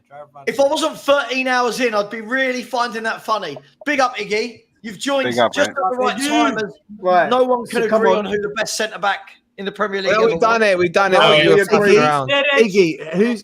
Iggy, who's better, Rio Ferdinand or Vidic? Real Steve, Ferdinand. what's your email address? You see, I'll put it in we the would have chat. won the Put it in vote. the chat. We would have won the I'll put it vote. in the chat. Hold up. Well, We've lost you the know vote, what it's too happened to late. Woodov? He wasn't here. So his vote is now. I think now there's valid. 9, and then there's like an odd number. We should do the vote again because now it's like Right. Yes. No, we've gone past it. We said once the Start vote is again. cast and put in the box, it's gone. Check private chat. Check your private Why? chat. What's the majority saying? Vidic. Well, no, Yeah, it wasn't the majority majority. for Vidic. It was. Oh my Listen, God, Vidic was a- Steve! Vidic was a Steve, top look player, man. what Laurie's saying. You could have paid with PayPal on the Just Giving page. Hang on, That's I'm what I trying just said that. to him. Mate, that's I exactly wondered what I just said about to him. I said, why did you send it to Savva? I don't understand. I'm sorry. I I'm wonder- sorry. I did All right, wonder Savva, about you can just donate on the Just Giving page with your PayPal, and then we don't have to go back and forth with the money. If the money's still in your account, put it on the. I messed Do up. you see what Levy's done to us? He's turned us into an accounting. I'm sorry. Well, he hasn't done a very good job of it if you can't work PayPal, has he? I'm so sorry. Hang on, I'm trying to find where it says PayPal. Sav, I'm sorry, bro. My bad. Sorry, where does it say PayPal? Laurie, you're going to have to talk him through it, Laurie. I hate my life right now. Savva, can't you just refund it back to Steve? But Yeah. surely you can pay this through PayPal. Refund it to Steve, and Steve, then you send it direct to the charity. Yes, which I will. I don't. Yeah. Okay, so Steve, I need your email address. Yes, in It's a in the private. private chat. How come there are 9 of us on here? Iggy, welcome to the madness. Carry on. Yeah, How come there are 9 of us on here? There's only one of us that doesn't know how to bloody use PayPal. And he's the one with the He's having a little dig there. Yeah. I use PayPal all the bloody time. It is that simple. You just click on transfer basically and put it into your bank account. It's not working. It keeps saying my bank is rejecting it. I don't understand why Steve sent the money to Savva. Look, No, but the problem Steve's got still, where he's in America, a lot of things in England won't accept American pay. That's why you do it through PayPal, because then you don't have to pay the interest on it, and it also links. Yeah, but Just Giving is .com. Look at Kuva's comment at the bottom there. Bloody hell. Where's the Fox? Welcome to James as well, who is representing Andy's Man Club and Leeds United. I'm sure he'll try and get a few slippery characters into the Premier League all-time 11.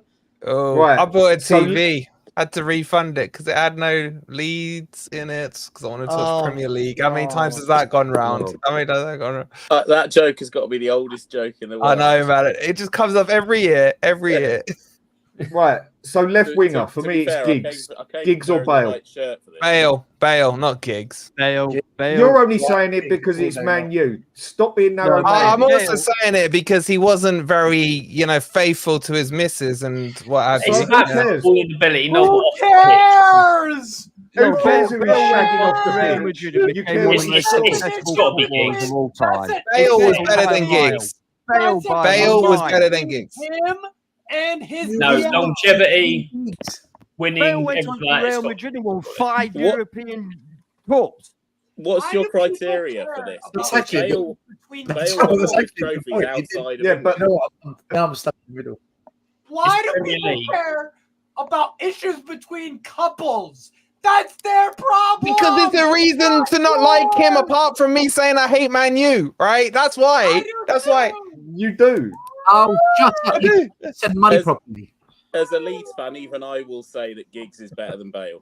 No way. Rubbish. No way. Absolutely Right. rubbish. So it's out of two, basically, Bale and Giggs. Do we all agree on that? Magnificent.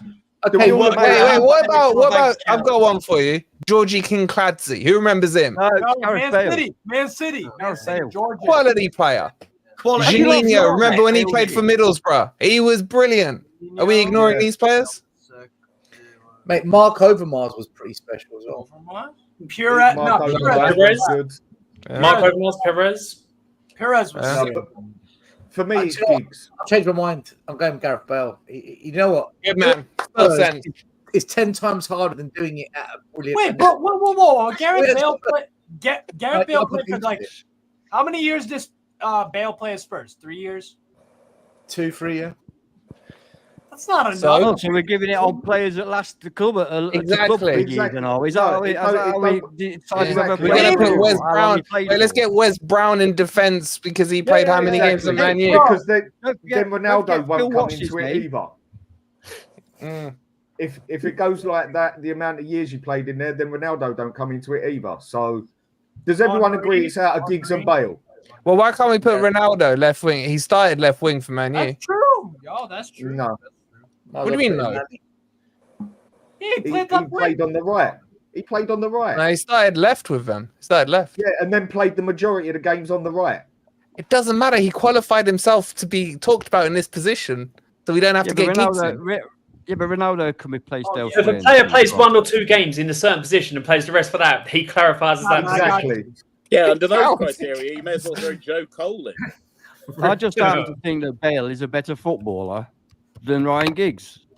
That's it. Bale was unbelievable. And we can move on. Do a vote, Bale and Giggs. Yeah, okay. Yeah. Okay. So everyone for Bale? 1, 2, 3. 4, 5. Is that 5? 1, 2, 3, 4, 5. No, 6. 6. You got 6. Bale you got wins. 6.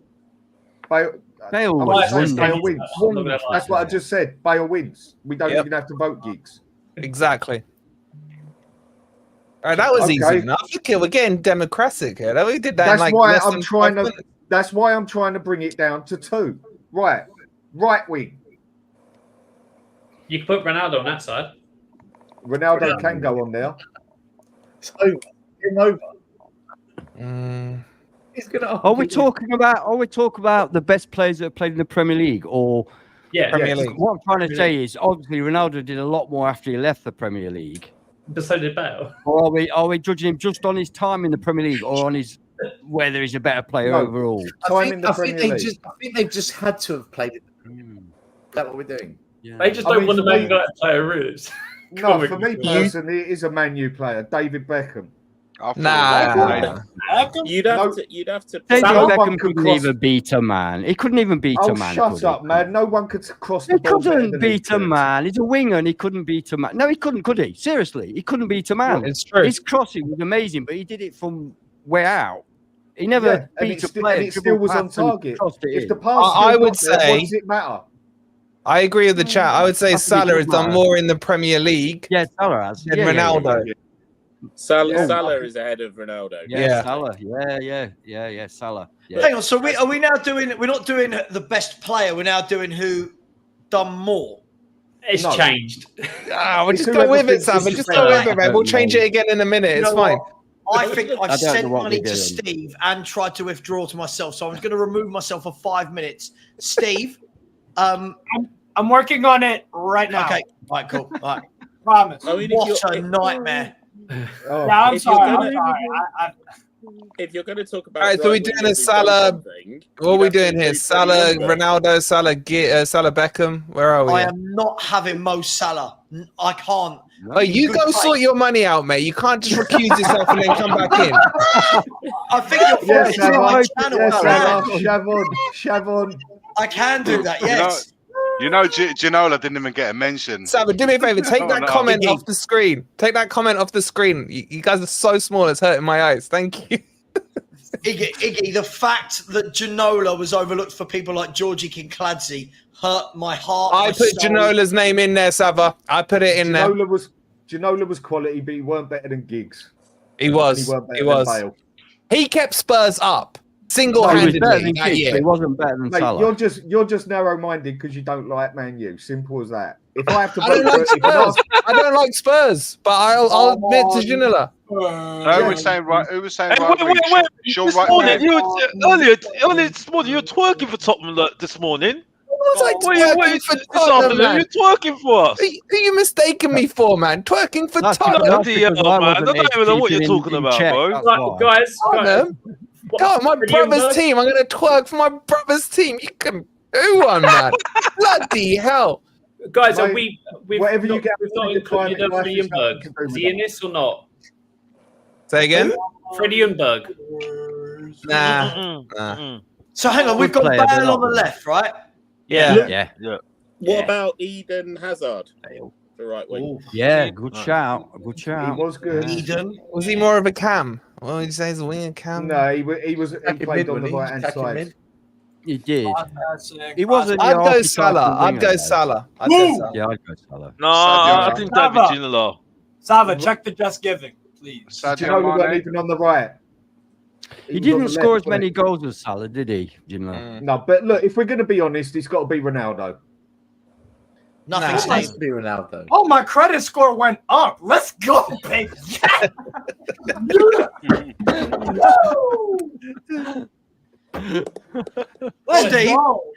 Steve, message me in the private chat. Let the rest talk about this. I need some. No. Did the donation go through on the Just Giving? Let me know. No.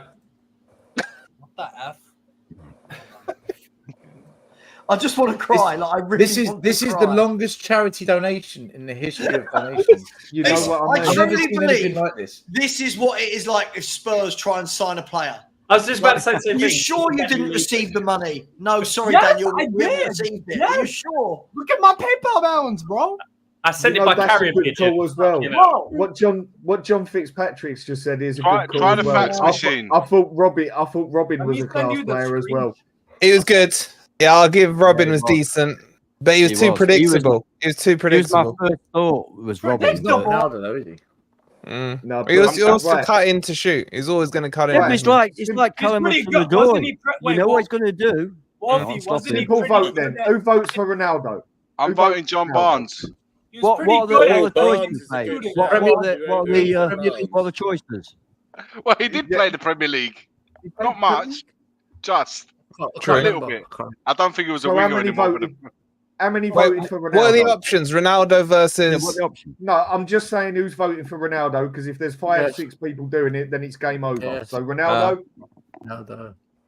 No, just 3. Mate, I think Bex Okay. was brilliant. I think Bex was One of the brilliant. greatest players of the last 20 years. 3 votes. Not in the, yeah, I mean, but we're talking. If we're talking about the yeah, if we're talking about Premier the League. better player, then it's Ronaldo. Yeah, well, of course, Not of course. just what he did in the Premier League. Yeah. yeah, who has been the better player? Who's a better player? Gosh, Ronaldo. Best player It's in the Ronaldo. Premiership. There's no. Salah. Player-wise, you have to say. Thing is, Ronaldo, though, if you're but- doing an all-time Ronaldo's Premier better League than 11, Salah. it's got to be what they've done in the Premier League, Give up. surely. And then I give Salah up. beats I give Ronaldo. up. Yeah. Yeah, I'm just What are yeah, we but if judging someone it on? else has I'm been trying in to there 10 establish years, what we're judging on. If we're talking characteristic, technical ability, what they did in the Premier League, what was it we're judging it on? Well, Who was the best player? It's changed. That's it. Ronaldo is the better player. That's the it. best Who had the most likes on Instagram? Because I listen. I love Taylor Bex. Swift. I loved Bex as a winger and what he did in the Premier Same. League. I thought he was brilliant. Not even a winger. same. But that's Not what he even a played, winger. though. You can't say he didn't play on a wing. He played right wing. He just played Yeah, different. it was He just played right as a wingers you right can- players who get to the byline and put a cross in or anything like that. Who gives a toss whether he could beat him? He always got the crossover, even if it was from the halfway line. He always got it to the player. don't So know, who I cares If he if looked he like run Luke past him? Chad, if he looked like Luke Chadwick, his career would have gone the same way, mate. Oh, come It's all on. hype true. with Beckham. That's It's true. all bluffing. It's all married a That's Spice harsh. Girl. It's all hype with Beckham. It's all That's smoke harsh, and man. mirrors. He went on to play for Real. He went on to play for Milan. I know he went was on shit to at play Real for as PSG. well. Yeah, he got segregated from them. Hang on. Right, hang on. I need to bring a little bit. I need a little bit of sense and sensibility here. You Nottingham Forest fans seem to be doing a lot of this based on people's wives, private I'm not. lives, or Don't looks. bring me into And this. only I'm with pretty the sure Man this U was about players. Who's the best? Only with the footballer. Man U players. I've said to you, if it's the best player, it's Ronaldo, hands down. David No Beckham wasn't crap at Real Madrid. Yeah, He he was was good. not crap at Yes, Real he Madrid. They was. couldn't wait to get rid of him. They couldn't wait to get rid of him. He was training on his own. They David forced him to train on his own. Yes, and then what That's because happened? their The rest of manager the was Right. squad, That's the 'cause rest their of the manager- squad made the manager bring him back in. Yeah, because they He felt went in sorry and for they him. won the league. Oh, felt Savva, sorry I for feel him. sorry for him. Savva, Oh, David lay off, Beckham mate. is They felt Seriously. sorry. I do have Yeah. a Beckham Football agenda. Top three I do have a best Beckham wingers. agenda. I will admit that. Sorry for nobody, bro. Look, we're all overlooking Steve Stone here. I'm just saying. Oh my god! I'm just saying. I can't deal with it. Shout out, Can't shout deal out, with it. fellow Steve.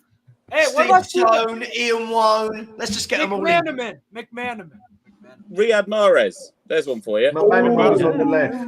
Oh, Not long enough. Riyad Not long enough. Mahrez Not long enough. technically is one of the best players I've ever seen. His first touch was sensational. I'm going Great Riyad player. Mahrez. Great on player. the right. Did it with 2 different teams as well. Yes, he did. I'm going Yeah. Riyad Mahrez on the right, Ronaldo on the left. That's my vote. Yeah, that's not bad, mate. We've already When done I said Bale, Ronaldo right? on left, you all mocked me because he played 2 games there. Now you're shoving him back on the left. Damn right. Exactly. Damn effing That's right. Hang Steve on. doing that. At any point, right. has anyone thought about Aaron Lennon? But- No. No, I can't say that, mate. I can't say. Funnily enough, no. Even though he started with Leeds, I Cracking still wouldn't players, put Aaron man, Lennon like- in there. He was. I'd love him now, Iggy. I would love Aaron Listen, Lennon now. We've got listen, Brennan Johnson. I'll take Roberto Hey, Solano. okay, I'll let you off. Me too. Me too. Roberto Solano was another one I liked. Can we all just agree that not one Nottingham Forest player is getting in this 11? Agreed. No, No. Agreed. No. we've not got to Stan Collymore yet. To be fair, Thank Best Colin player Moore. ever. Roy Well, Keane You and are. I Andy guarantee you. I Let's guarantee put these you. outcasts Together. There we go. No, I guarantee you. You will all agree on a Forest player in a second. Yeah. No, he won't. No, he won't. No, he won't. Oh no! Hang on a second. Hang on a second. mean. I think I'm with the said- man. I know where he's going. I know Oh, where he's yeah, going. yeah, No, I'm not agreeing with this. Really? He said, Then- No. said Just wait that's until it the comes to it, team. mate. Just wait until You it comes said- to it. I'll back you up on this. You said you wanted a clean team. Stan Collymore beat up his missus. I'm not right? talking about Stan Collymore. I'm not talking about Stan Collymore. He's not. I know who he's on about. I know who he's on about. Can I say Stan Collymore was a fantastic pundit? He was a fantastic pundit, yeah. But no, I've got one. Listen, guys. Andre Can I just say something seriously? I know you lot laugh at Stan Collymore. I watched him every game that he was at Forest, Right. and I'm telling you, Good luck. honestly, man. I'm And he telling could have you, been was- Alan Shearer, Bruce Van Nistelrooy. you know, when he didn't got the touch ball, there was Thierry no Henry. penalty box. The whole crowd stood up and said, "Go on, Stan," because he could be 8 players and score. Honestly, Yeah. And I'm he not did. exaggerating. For Forest, but you- he was unbelievable. And who had a better career, Unbelievable. Harry Kane? The problem. You're right. The problem You with said Stan no was to he was Ryan fucking Giggs mental. with That's his brother. problem. Yeah. That's his problem. I don't care He's what a the problem footballer. was. He's not even in the top 10 strikers ever in the Premiership. BA. Yeah, but that's He what was I'm saying. he was the most expensive Premier League striker sold in his time. 1 second. Yeah, Still did you striking. watch- You said no did to you watch? gigs. Did you watch every 75 games that Stan Collymore played for Forest? He beat up Did you watch every Johnson. single game? Yeah, he did. I did. He's the best Right. player I've ever seen. He Then was you haven't seen many. unbelievable. You need to Unless watch you're a Newcastle fan. Yeah, baby. Savva, can we have these Forest fans all the time, Bob? Because honestly, they're funny. Honestly, they're like, honestly, they're just comedy acts, love. I love him. Something did Yeah, speak man, about Bob. you ain't got the football what knowledge. he It's just about for his Do you know money. what He's these trying two to down money below for look Mr. like? Box They look Office, like you know. a really Why bad. have you been relegated down here, by the way? Hang on. Do you know what you two look like? Yeah, because we're the kings, Bob. We're the You look kings. like You ain't the got no. Scotland- The All right, kings. all right. Hands Yeah, up you here. have Which of your teams has won the European Cup? Hands up. We've been through this. Anyone? I've already done this. Anyone? Right. I've already done You this. look I've like- already done this. Bayern Munich. You look like a Sean Dyche and Ange Postecoglou impersonation act that is terrible. That's what you look like. I get to look like Postecoglou with 2 stars. 1, 2. Image. 1, 2, baby, right there, right. That ends the convo. That ends the convo. We were robbed of the 1975 but look at your stadium. European Cup by dodgy refereeing. Your stadium. The stadium Yeah. shit. What's wrong? Right, Let's spend after £1 billion shit. on the stadium. Yeah. Have we got a Did you right just winger? get us the most beautiful stadium in English football, besides a river, the reflections when you walk over Trent Bridge. You see our stadium shit? Are you mad? Are you mad? That's a proper football fucking stadium. Not some Hang on. Have we got a right winger? Have we got a right winger? Yes. Not some nancy boy bloody concert hall. That's a proper football ground, What's mate. this got to do with a right winger? Have we got a right winger? Yes, we have. Rule Fox. Rule Fox. It's beautiful. He got cooked in the FA Cup against Forest, man. He can't have Rule Fox in there. I knew this would be a topic that took hours. I really do. Misses as well, so I want. I was meant to have been gone by 11, Savva. What you done here, man? Hang on. I've been Right, on calm since down. 8 o'clock, mate. Let me chuck. I'm going to chuck 3 in and let me I'm know. gonna say Sadio Mane, man. He's left. No, He's good left. one. He's No, left. He's Good one. He's Good left. one. He's Sadio left. Mane. He's He left was on the though. left. Right, I love are we Sadio going Mane, right? outside of He was on the Beckham, left. Ronaldo, and Salah? No. No. No. So it's going to be one of those 3. Yes. Not even, not Bex. 2. I'll happily have David Beckham. Best delivery I've ever seen. Worst player ever. Okay, right. What's the Okay. worst player ever? He Well, played all right, for not the every worst player. European giant, right? And won it. He Didn't play scored the for most Forest. free kicks ever. He His played for us, crossing didn't he? was the best in world football. Wolfie, when He's- did he play for us? He's not even Man United's best right winger. Who Correct. is? George Correct. Best. Yes, but Oh, George yeah. Best didn't play We're in the talking Premier about League. Premiership. Doesn't matter. God's sake. Still It not does Man matter. United's best We're right talking winger. about Premier League. Right, Yeah, sod I it. want- Sod it. I'm putting want Jimmy to Greaves remember. up front. You need to remember, football didn't exist before 1992. Don't you know that? But we said the Premier League. Ronaldo's better. All right, can we take the vote? Can we take the vote and move on? Yes. Ronaldo. Abandon how? Yeah, Ronaldo. I'm saying Yeah. Ronaldo. Ronaldo. Ronaldo. John Barnes. So is it Ronaldo? It's Ronaldo. Yeah. It's Ronaldo. I think Savva, I think Beckham was quality. I said him, but Ronaldo was better. Yeah. I'd have Can gone you Salah. imagine, can you All right, imagine so- having to pick so between Bale David Beckham left. and Ronaldo? Yeah. Who Hang on, would hang ever on, pick guys. Beckham?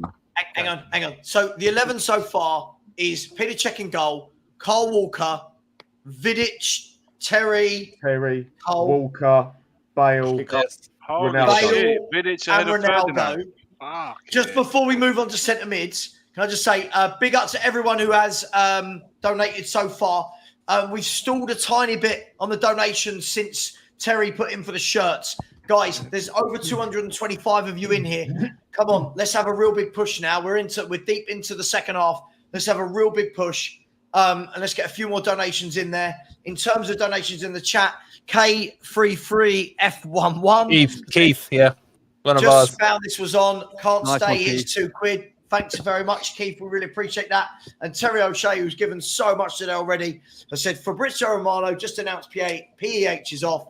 This is towards his taxi. Yes, a taxi all the way to Marseille. Thank you so much, Terry. You see this one here? These two here are going to be the hardest ones. No, they're not. They're easy. They're easy. Hang on. I'm in the middle of. Hang on. Jesus Christ, guys, we're trying to raise money for charity. That is the most important thing. I thought you'd finished. Sorry. Please, people, can we please get some donations? Everyone's got very tight. Daniel Montandon's come in and put another 20 quid. Thank you so much. Come on. We've had 2 donations in an hour. That is, we can't do that. That's 2 donations in an man. hour. That's Come rubbish. on. Have we Let's got have a Steve's little shirt bit of money yet? Have we got Steve's shirt money in there yet? The merchant is processing. It's processing. Levy the merchant, yeah. It's processing it. Centre mids. This could be. Oh god, this. This is so easy. Roy Keane. Who's going to argue with me? No way. Get there. N'Golo Roy Kante. Keane. N'Golo Kante is the best ever. Roy Keane. And I'm putting my Man U hatred to one side. I'm going to be diplomatic here. Because he was at Nottingham Forest, yeah? That's the Was reason he? why. Was he? Yeah. Was he? It's between Roy Out of the Keane defensive side, it's Roy Keane or N'Golo Patrick Kante. Vieira or the Roy Keane, defensive Patrick side. Vieira. Fully agree with you. We're done. No, It's N'Golo one of Kante them did two. it for country, did it It's for Roy Leicester, Keane or did it in Vieira, end of France, story. and he did it But for Kante was Chelsea. He's quality done it as well. everywhere.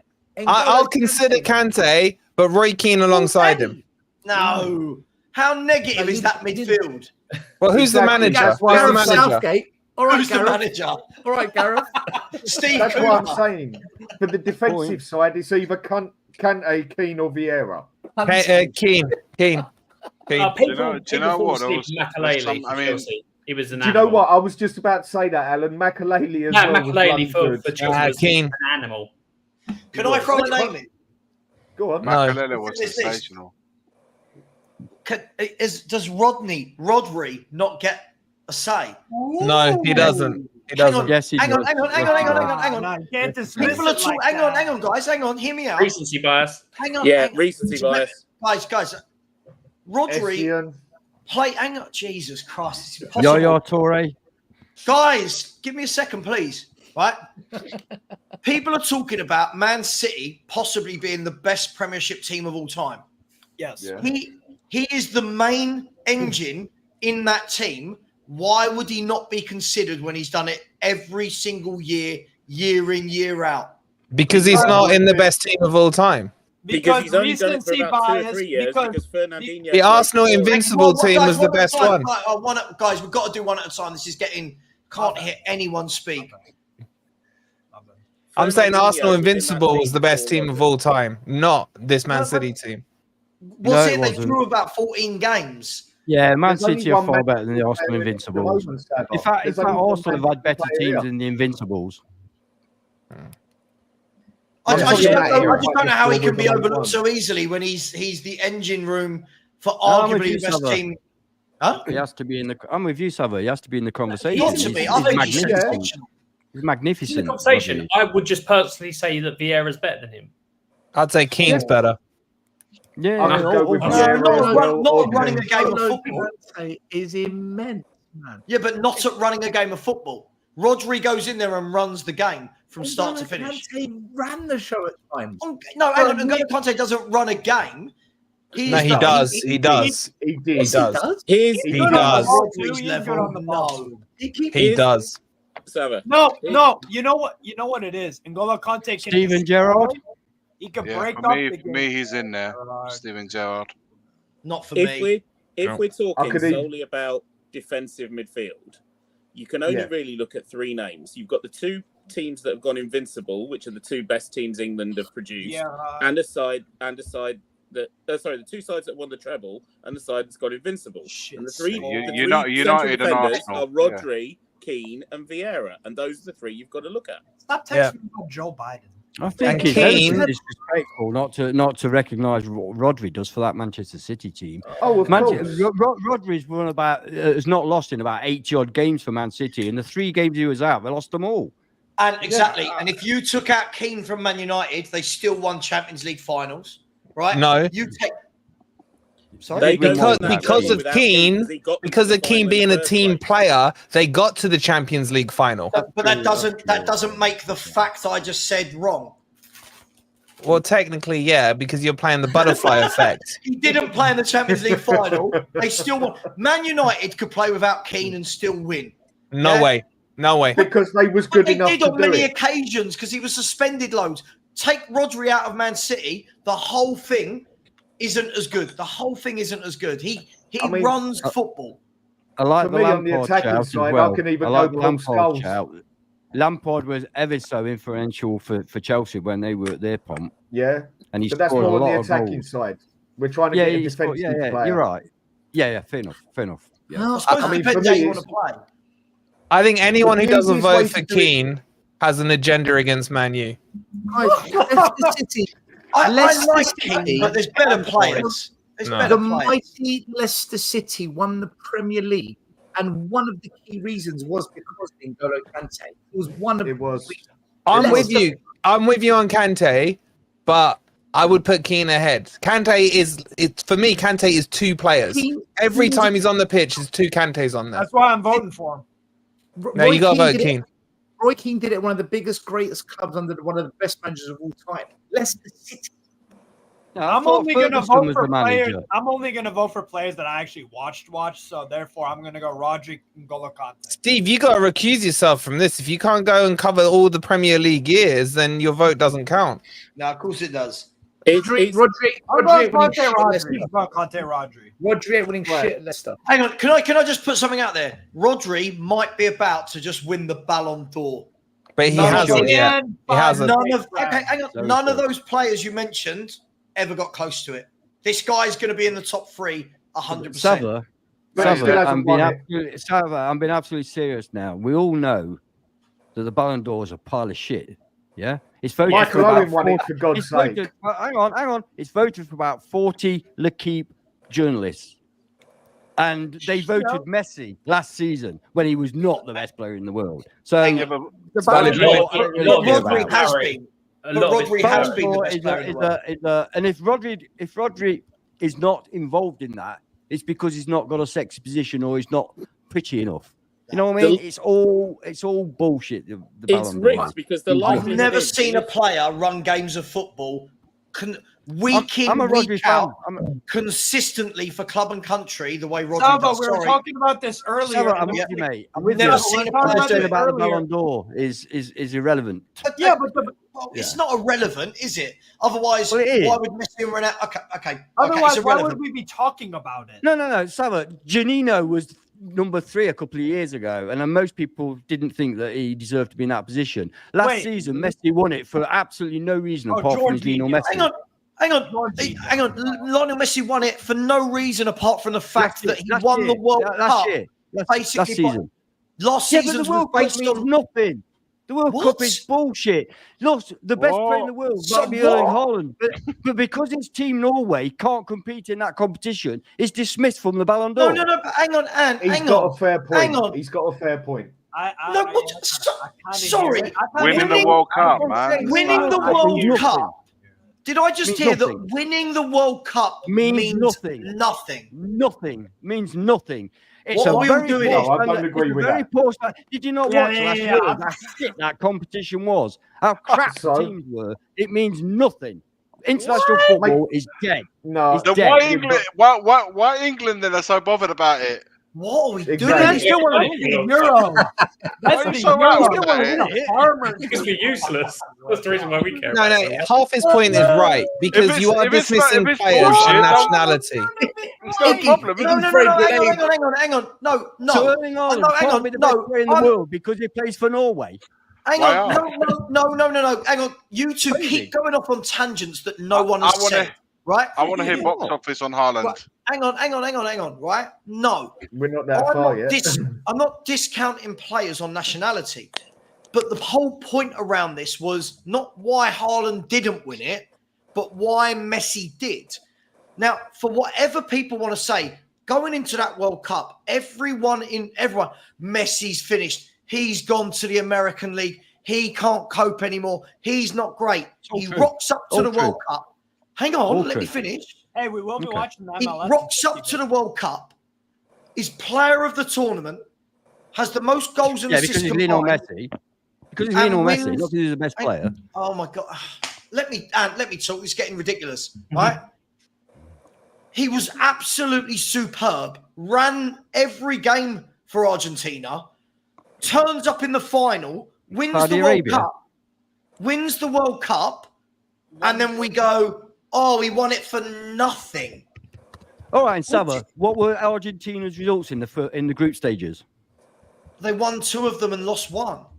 So wait, So they lost to Saudi Arabia. Where was the magnificent Messi then? It's the World Cup. Hold one game against them though. Sure. So hang on. So when Spain won the World Cup and lost their first game, because you do well in the World Cup or the Euro, doesn't mean you can do like Messi's a magnificent player, one of the best of all time. Absolutely. But last year he did not deserve to win the Ballon d'Or. I don't think he not. did either. He was not the best player in the world. Sure. Savva, good night. Guys, good night. Good night, Savva. Good night, Stel. But what I don't get what we're doing here. We've literally just gone, winning the World Cup means nothing. Like, sorry, what? It doesn't. No, that's you. Ask any footballer in the world what they want to do more than anything. They want to win the World Cup. You've said it wrong, mate. Couldn't care less what footballers want. Doesn't mean it's important just because they want it. Well, of course it does, because they're the ones bloody playing it. Ballon d'Or means nothing to me. Nothing. It's a popularity contest. But that's what the Ballon d'Or is. It means a lot to the players. But it means a lot to the players. So what? It means everything to the players. I'm a fan. I don't care what the players want. But you're not up for winning a World Cup or a Ballon d'Or. So what you think doesn't matter? Well, that's irrelevant. Look, it's my opinion. In your mindset, it seems to me international football as regarding whether a player is a good player or not. For me, it's what they do throughout the season, not for 4 weeks. Can you understand that? I've seen players absolutely. But what you're saying about the World Cup, mate, is wrong. But the shit the rest of the time means nothing. Playing against Saudi Messi Arabia isn't shit the rest of the time, is he? Let's be brutal. Messi isn't shit the rest of the time. Playing against Saudi Arabia doesn't make me think he's a great player. Playing against this is Lionel Messi. What are you talking about?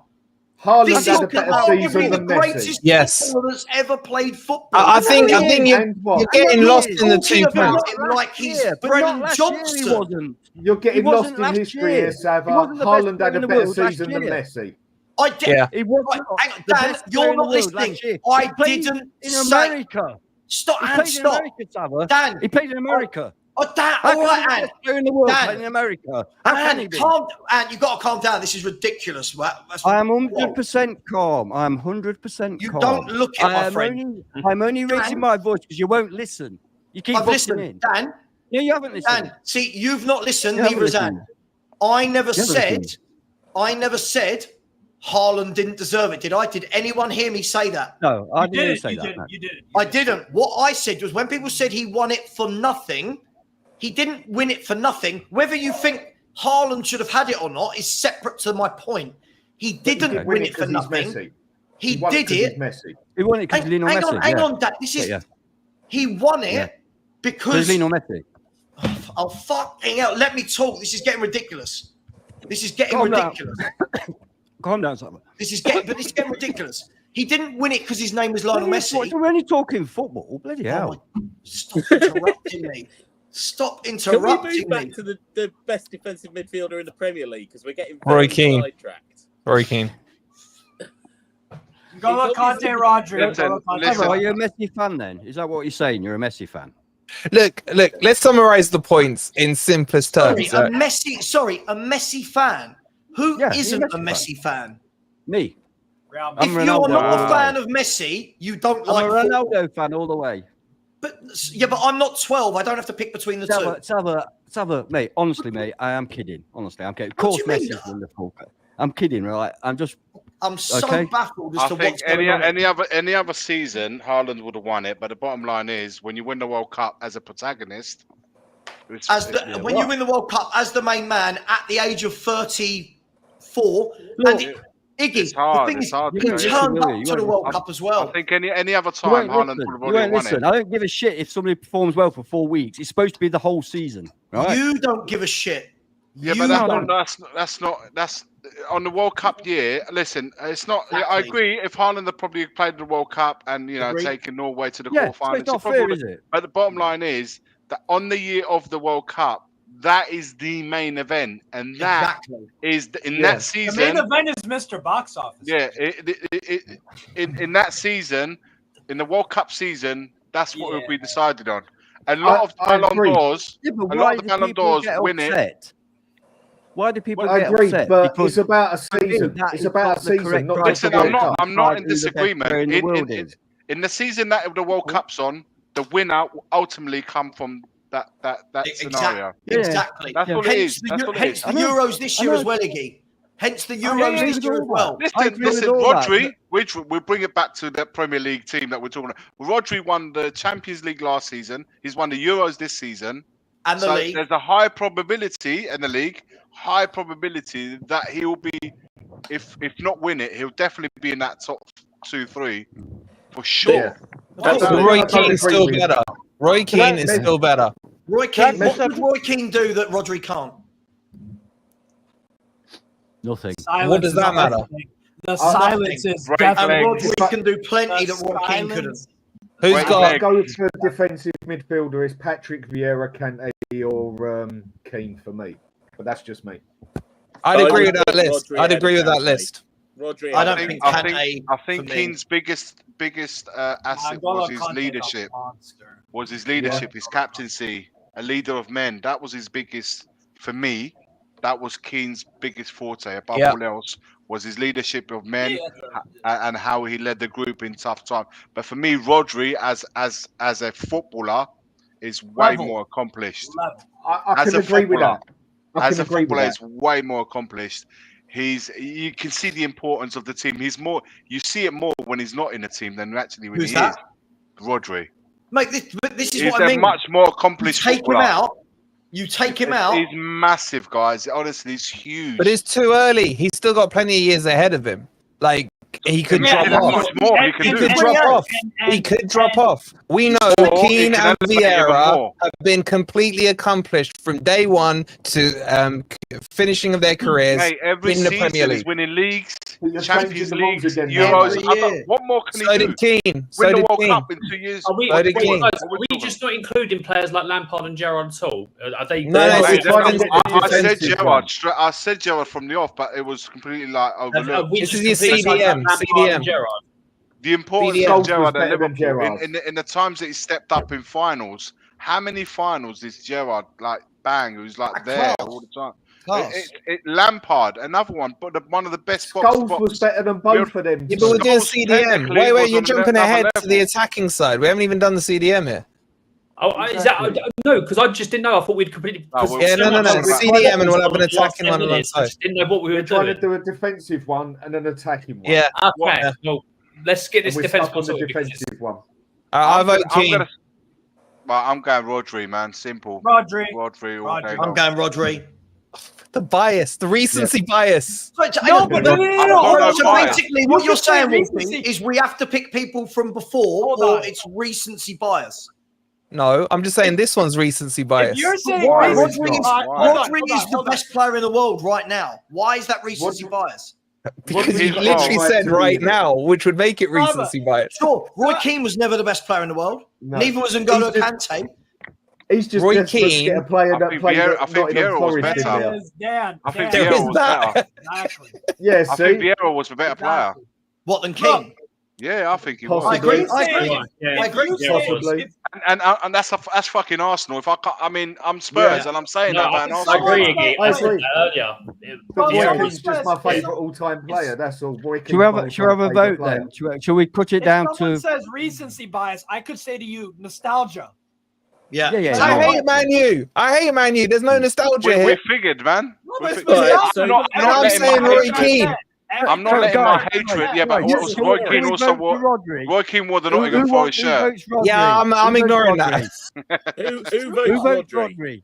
Who votes Rodri? I think he's clubs. That's 1, 2, 3, Yeah, 4. Rodri, man, phenomenal player. Rodri. Only 4 of us. Only Okay. 4. That's too many. Who votes Keane? Keane. I just don't think he could do And what Rodri how can are you do. not voting Keenan? Are you actually joking me right now? No, because he plays for Man U, doesn't he? Look, guys, I That's think just what being it narrow is. You Yeah. guys are so fixated on who players played for that it's weird. Savva, Like you're like, Savva, oh my god, he's Man Savva, United. He couldn't. Savva, I don't care who they played for. I voted for Rodri because I think Rodri is. I know you do. the I know you best. did. The I know you point did. is, Yeah. there's 9 of us here. You got 3 votes for Keane, 4 votes for Rodri. So Rodri still Rodri wins 'cause he's wins. got the majority of Yeah, people. Rodri wins. I just Wait, didn't so who vote. didn't vote? Who didn't vote? I didn't vote. Who was You can't your? abstain, man. You can't abstain. My pick was for Vieira, but it's fine. Rodri goes. I could go for Vieira as well. Keane I'd or have They're Vieira. all very close, aren't they? They're all very close. They're all brilliant players. Right, bloody this hell. one's That's gonna what I'm be a saying. That's really. what I'm saying. The margins Mate, are this so is fine. it's tough Yeah. because there's so many quality players in that. Yeah, this right. one's going to be a bit of To a. choose It depends 2. on who I you're mean, one playing. in this I think case. the thing for me, Iggy, I I suppose agree. it depends. It all depends on what type of football you want to watch. I'm not Yeah, saying Roy Keane wasn't class. For me, I want a player that goes on that pitch and for 90 minutes, he dictates everything. And that's what, Yeah, for we me, do that's that. what Rodri does. Keane has got his attributes, but if I'm saying someone, I want someone to go and run a game, Keane's not my guy. So it depends what you want from your team, right?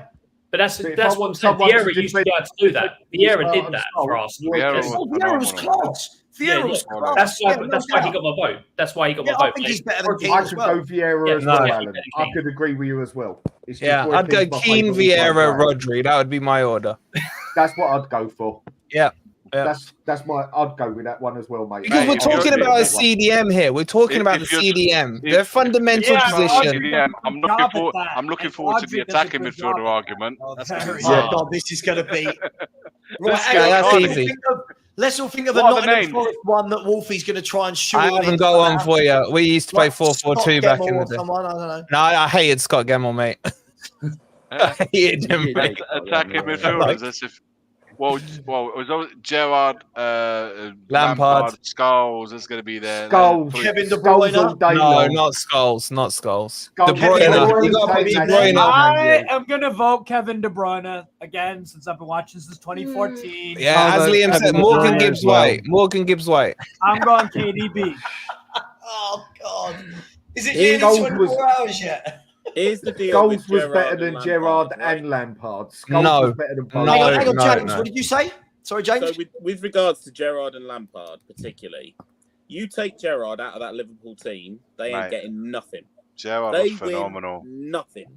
You take That doesn't Lampard mean he's out better of than that other Chelsea team, players. they still win. Exactly. No. Hang We're on, talking I about didn't the hear the players. end of your point. Sorry, James, say that again. Sorry. You take Gerrard out. Gerrard out the Liverpool team, they win nothing. You take Lampard out the Chelsea team, they still win loads. Yeah, but James, what you're Because they saying had is the better Liverpool team was shit. You're not saying that. Do you know what I mean? Yeah, That's what you're saying. That's penalising Lampard for being Exactly. surrounded What by- I'm saying is Gerrard makes more of a difference to that team. But But it doesn't mean he's a better player. Did he make a difference If he- against if he- Chelsea when he fell over? But Did he ever win the league? Exactly. He won the European Cup, though. Come on, man. The point and, is, and, Scholes and, was and what way they Lam- won it? And what did Did Paul Lampard win Scholes it do as well? then? What did Lampard do? Scholes done. I'm not saying he Scholes didn't. done double. Listen. We're talking. I'm like, when I'm talking about a player, I'm not putting him up against that. I'm just talking about that player, what he did and achieved. Then, if you want to tell me Gerrard Lampard is better than Gerrard, that's fine. That's not a problem. I'm saying that there was many finals that I can think of the top of my head where Gerrard single-handedly pretty much guided the team to victory. That FA Cup final against an FA Cup final against West Ham, European Cup final against probably one of the best AC Milan teams I've ever seen. He literally. It was one of them ones where like the team was stuck in the bush in the middle of a forest in black of the night, and then they couldn't get out, and he's just dragged them all out to victory. That's phenomenal. I'm not saying that, Gerard. That Lampard didn't have that. Of course, I wouldn't have either of them. I don't think either of them are the best. I think they were both absolutely top players. I wouldn't have either of them from a technical standpoint. From Scholes was phenomenal as well. Don't get me wrong. He was. Scholes was better than both of them. Scholes or De Bruyne for me. De Bruyne, definitely. Scholes was better than De Bruyne. Is that not recent bias? What? No way. Very different footballers. Very different footballers. That's a bit of a recent bias, and we're gonna. That's not recent bias. No, that's not, because he's done it at Wolfsburg and Chelsea, so I'm going back somewhere now. There we go. You're just trying to get the Man U one out of it. But Dan, when you say better, that they're very different footballers, right? Okay. Kevin De Bruyne is a lot more dynamic, isn't he? Okay, let me put it a different way to you. We've gone for who we'd want as a defending one. Who would you rather have attacking on a shot on goal, De Bruyne or Scholes? De Bruyne. De Bruyne. I'd rather Lampard over both. De Bruyne. That backfired, for me, mate. Can I just chuck in there? It's opinion. Someone said Luka Modric in the chat. Now, obviously, with only playing two midfielders, makes it really difficult. But honourable mention, right? Because definitely. And he's won that crappy Ballon d'Or. He's not lucky that Gascoigne didn't play in the Premier League, because that would have been game over. Yeah. All right. Can we? What about David Silva? Premier League, forget it. No, forget it. What about David Silva? David Silva. Are we ignoring him? David Silva. Fabregas. Fabregas is a shout. At Chelsea, particularly, yeah. Brian Roy could play in the cam. Mate, Bernardo Silva is another phenomenal player, man. Quality player. David Silva. David Silva. Yeah, sorry, Steve, you awake? David Silva will call it. So I'm Bernardo, the Portuguese player. Is it Bernardo? I am talking about. Yeah, Bernardo. Yeah. Obviously, this is very recent, but Phil Foden. Yeah. Nah, not yet. Too much recent bias for me. Not yet for me. That's recency bias. More years. That's not recency bias. It's just that he's a fabulous player, but he needs to do more to prove it. If he continues the way he's going, he'll be the most decorated player in the Premier League history. If he keeps going the way he is, he's got something like 18 trophies already, and he's 23, and he's got 3 kids. He's got a busy life. Yeah, he's got 3 kids already. How old is he? He's 23. 23. Has he not heard of a condom with all that money? Bloody hell! Listen, when you got all that money, you can afford to have 3 kids, mate. To be fair, I reckon Kyle Walker. Yeah, because you're paying someone else to look after them. That's true. Exactly. Kyle Walker. John Joe Shelby, love it, AJ. Good shout, John Joe. Screw that twat, man. Keep you awake, Bob. But the things that they talk about, bloody hell. What? It's 24. It's 24, by the way. It's 24. 24. Okay, so you've got Silva. So David Silva, Fabregas, Scholes, De Bruyne, Gerrard, Lampard. Can I just ask for clarity? With players like Zola, are we classing? Are they? He's a 10. He's a 10. Yeah, that's a good one. That's a good one. Forward, yeah. So Bergkamp was 4-4-2. We're cutting the 10s out, aren't we? Right. Yeah, we are. Yeah. But the thing is, if we went 4-3-3 or something, we'd kick ourselves when we've only got 1 striker. Do you know what I mean? Like all the forwards. What about Yaya Toure? We're doing after Yaya this. Toure. Yaya Toure was fucking quality, mate. Yaya Toure. Oh, he was quality. Yeah, he was. Yeah. Fabregas on trophies everywhere. A lot of City fans will say Toure. So why are you mentioning that guy? Who? Bergval. Oh, right. Fernandinho? He was a he's more defensive though, wasn't he? Yeah. Let's not start that again. We've got to level this down to about 3. No, I'm going to start. I've got to go to Scholes. Yeah, I was going to say Scholes. I think it's looking like Scholes or De Bruyne, isn't it? That's what it's looking like. I'll take Scholes over De Bruyne. I'll take De Bruyne. De Bruyne just Scholes. does so much more than Paul Scholes on a football pitch. 100%. Scholes for me. And one of the best passers I've ever seen of a football, if I'm going to be brutally honest. De Bruyne's passing range is I'll sick. agree with that. But I'm looking for an attacking one. I've got my defensive one. My attacking one, I personally think, is Paul Scholes. Nah.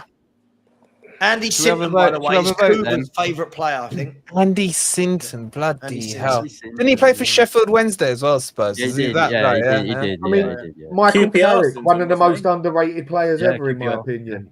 For a single season, Dimitri Payet. True. That was a hot season. That was the first season I started. I swear to God, I did not miss a West Ham game. I love watching that. He only had one season. Oh, There's no point. Can I And then just chuck someone in for nostalgia? Purely, if it was based on just who I love watching, JJ Okocha. Oh yeah, What a player. yeah. Filthy skills. Filthy skills. I'd put Janino in there. Janino, Middlesbrough's Janino. Janino. Wow. What a player. You know what? See, I was thinking of footballers him are as shit well. now compared to them. Exactly. It They knew how to dribble. Yeah. Coover loves Jerry Francis and Andy Sinton, his two favourite Jerry Spurs. Francis. I love Jerry Francis, Can to I- be can fair, I but as throw a a kid, name I out love there? Jerry Francis. Go on, James, what? Bruno Fernandes. No. No. No. No. Oh, No. the hate you're going to get. Oh. No. That goddamn rat face, man. No. Harry No, he Kewell? don't even touch that lot, mate. I liked Harry Kewell. I did like Harry Kewell. Back Harry in the Kewell day. was good. I'll But like tell I you now, as said, a I Leeds think fan, Michael Carrick was I will underrated. not entertain Yeah. Kewell. Who said that? I will not entertain Kewell. Who even said as Michael Leeds Carrick? I said I think he's underrated. For me, the most underrated Premier League player of all time. That man marshalled Man United's midfield for a decade, and because of the whole Gerrard, Lampard, and none of them being droppable, missed out on about 80 England caps. Nothing to do with him being an ex-Spurs player. No, because he was class, bruv. He was class. I know. He was class. I don't care. He was absolutely superb. He was class, and then he left Tottenham and it went to Man United, and Tottenham absolutely fell off like a cliff.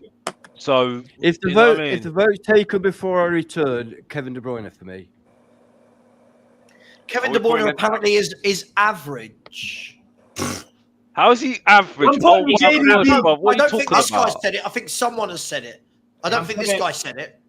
Yeah, he's responding to someone. I'm putting KDB in my midfield next to Rodri. I got KDB as well. Let's take the vote. Let's take the vote. Let's do the vote. vote. Average John Carew. Yes, he is. Yes, he is. Without the goals, yes, he is. I stand by what I say. Sorry, I do we stand saying by then? what I say. Who Yes. are the two in the midfield? Who are we voting for? Both Right, Lampard and it's Gerrard are better than Kevin It's De Bruyne. either Scholes or KDB, isn't it? Let's do it. Let's do it. Who's Right, voting so Skulls? Scholes. Yes, goals. For KDB. KDB. KDB. So that's Lampard what? and Gerrard. And on KDB as well. Ants on KDB. So the bottom row are all KDB. So we're tied on 4 each. So we need. Right, someone who to didn't settle vote? it. Obviously, Steve's not in the picture. No, Steve said KDB. Steve said KDB as well. And So then I overrate Kevin De Bruyne, who's won. yeah. I can't. I don't get this. I overrate one of. What are we doing here? What are we? And then we talk about Berval, and you overrate him, and he's only started his career, and you're telling me that we're overrated. Oh my! Don't even get me started.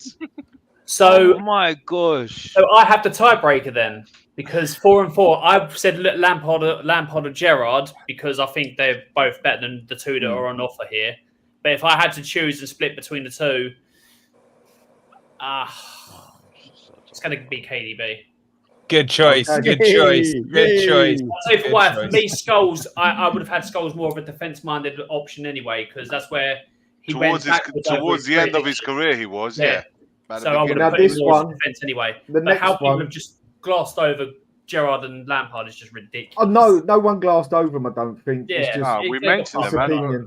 But there was just too many. That generation, that was just so many of them there. Look any of them for me. Shirts in the mail. Oh my god. What'd you get? What'd you get? I got a David Villa Spain shirt and Ireland shirt from 2000. How random. You That see is this so next one with random, the man. strikers. What's the I think Ireland the shirt from 2000? Who is it? Adidas. It's Adidas? Like that? Open it up. Hold up. Why 2000? Why Ireland 2000? It was a cool shirt. Okay, cool. Fair enough. So with the I thought- strikers, are we doing a 10 and a 9, someone behind? Or are we doing 2 straight out nines? Just 2 strikers. I And think there's if we only try, 2 of them. It's got to be Shearer, Henri. two of them. It's got to be Henri. Everyone's going to agree on Henri. Are we really Henri and not going to have Shearer. because we're not doing the 10 and 9? We're literally just going to skip over Bergkamp. Let's be honest. Come on. Well, they said a 4-4-2. This shirt They is said a 4-4-2. sexy. As good as Are we- Bergkamp is, how can you not put Shearer in that team? No. He's the I understand that. But what I'm saying is, if we, because then you leave out Bergkamp, you leave out your Zolas, all Teddy these people- Sheringham. Teddy Tony Sheringham. Yeboah. Like, and this is being honest, the 10 role has just been neglected here because we've gone 4-4-2. Well, no, that's what You could KDB's put- you basically could put him doing, in there. pushing You forward could for put the a 10 10 and a while 9. Rodri covers it. yeah, true. You can put a 10 and a 9. Hey, Roy Keane shirt. Wolfie, I got your Roy Keane shirt. But I'd argue Henri's Yes. better than got your Roy Bergkamp F. anyway. What's that? I mean, Henri's can we? better than Bergkamp. Should we? hang on, Can I just say? Can we just all? I'm just putting it out there to save time. Is everyone agreed on one, which is Thierry Henry? Yes. Yes. Yes. Does everyone agree on that? Just for Yes. Yes. He's the Just to best make I've it- seen in my time in the Premier League. There's no I doubt. in agree. yeah, I agree. Yeah. Except for Stan. right. Iggy's like. Mate, Iggy, you what's know how wrong? many strike. I mean, listen, Thierry Henry was phenomenal. But I'm just running all the strikers in my head that I've seen since the Premier League has started to recent times. Ruud van It's too fucking Nistelrooy was easy, man. quality. Where'd I know. you Like, start, how many man? are there now, Iggy? I was a huge fan of Tony Yeboah, man. Many, probably a lot of you lot. One hit wonder, man. One hit wonder. Come on, one hit wonder. How The many? volley. How many? Two hit wonder. of those Two hit volleys- wonder. How many of those The volleys volley. hit the bar and went The up and volley. down about 10 times? How many of them? I loved can think it. of at least 4 straight away in my There's, head. Tony there's Yeboah also is the Wayne only Rooney. player in history of the Premier Nah, League. he's who too has bad. You got played Rooney, goal of the Michael season Owen, 3 times in one season. He you might got be Robbie too Fowler. shallow. Hang on, James. Say that again. Robbie He was the Fowler. first player. Who was what? Tony Yeboah is the only player in Premier League history to win goal of the month 3 times in one season. Damn. And what trophy did he win with that? Oh, come on, man. The Ball of the Month award. We're talking of players here. Goal of We're the month. talking That's players. almost as bad as the Ballon d'Or. The point is that Alan Shearer should be the other striker anyway. Sure. I think it's Yeah. that straightforward. Shearer and Henri. Yeah. Kane Yeah, doesn't even I get a agree. mention for me. It's got to Kane be does Shearer and not get Henri. a mention. Nope. Kane gets a mention in the top Wow, 10, man. but he don't. He ain't. If you want to be technical, he scored more goals than Henri.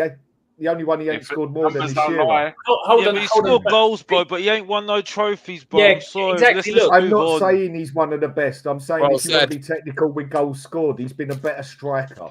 Yeah, Aguero fair- as well. fair Eugene point, said but- Aguero. Aguero's got to be named there.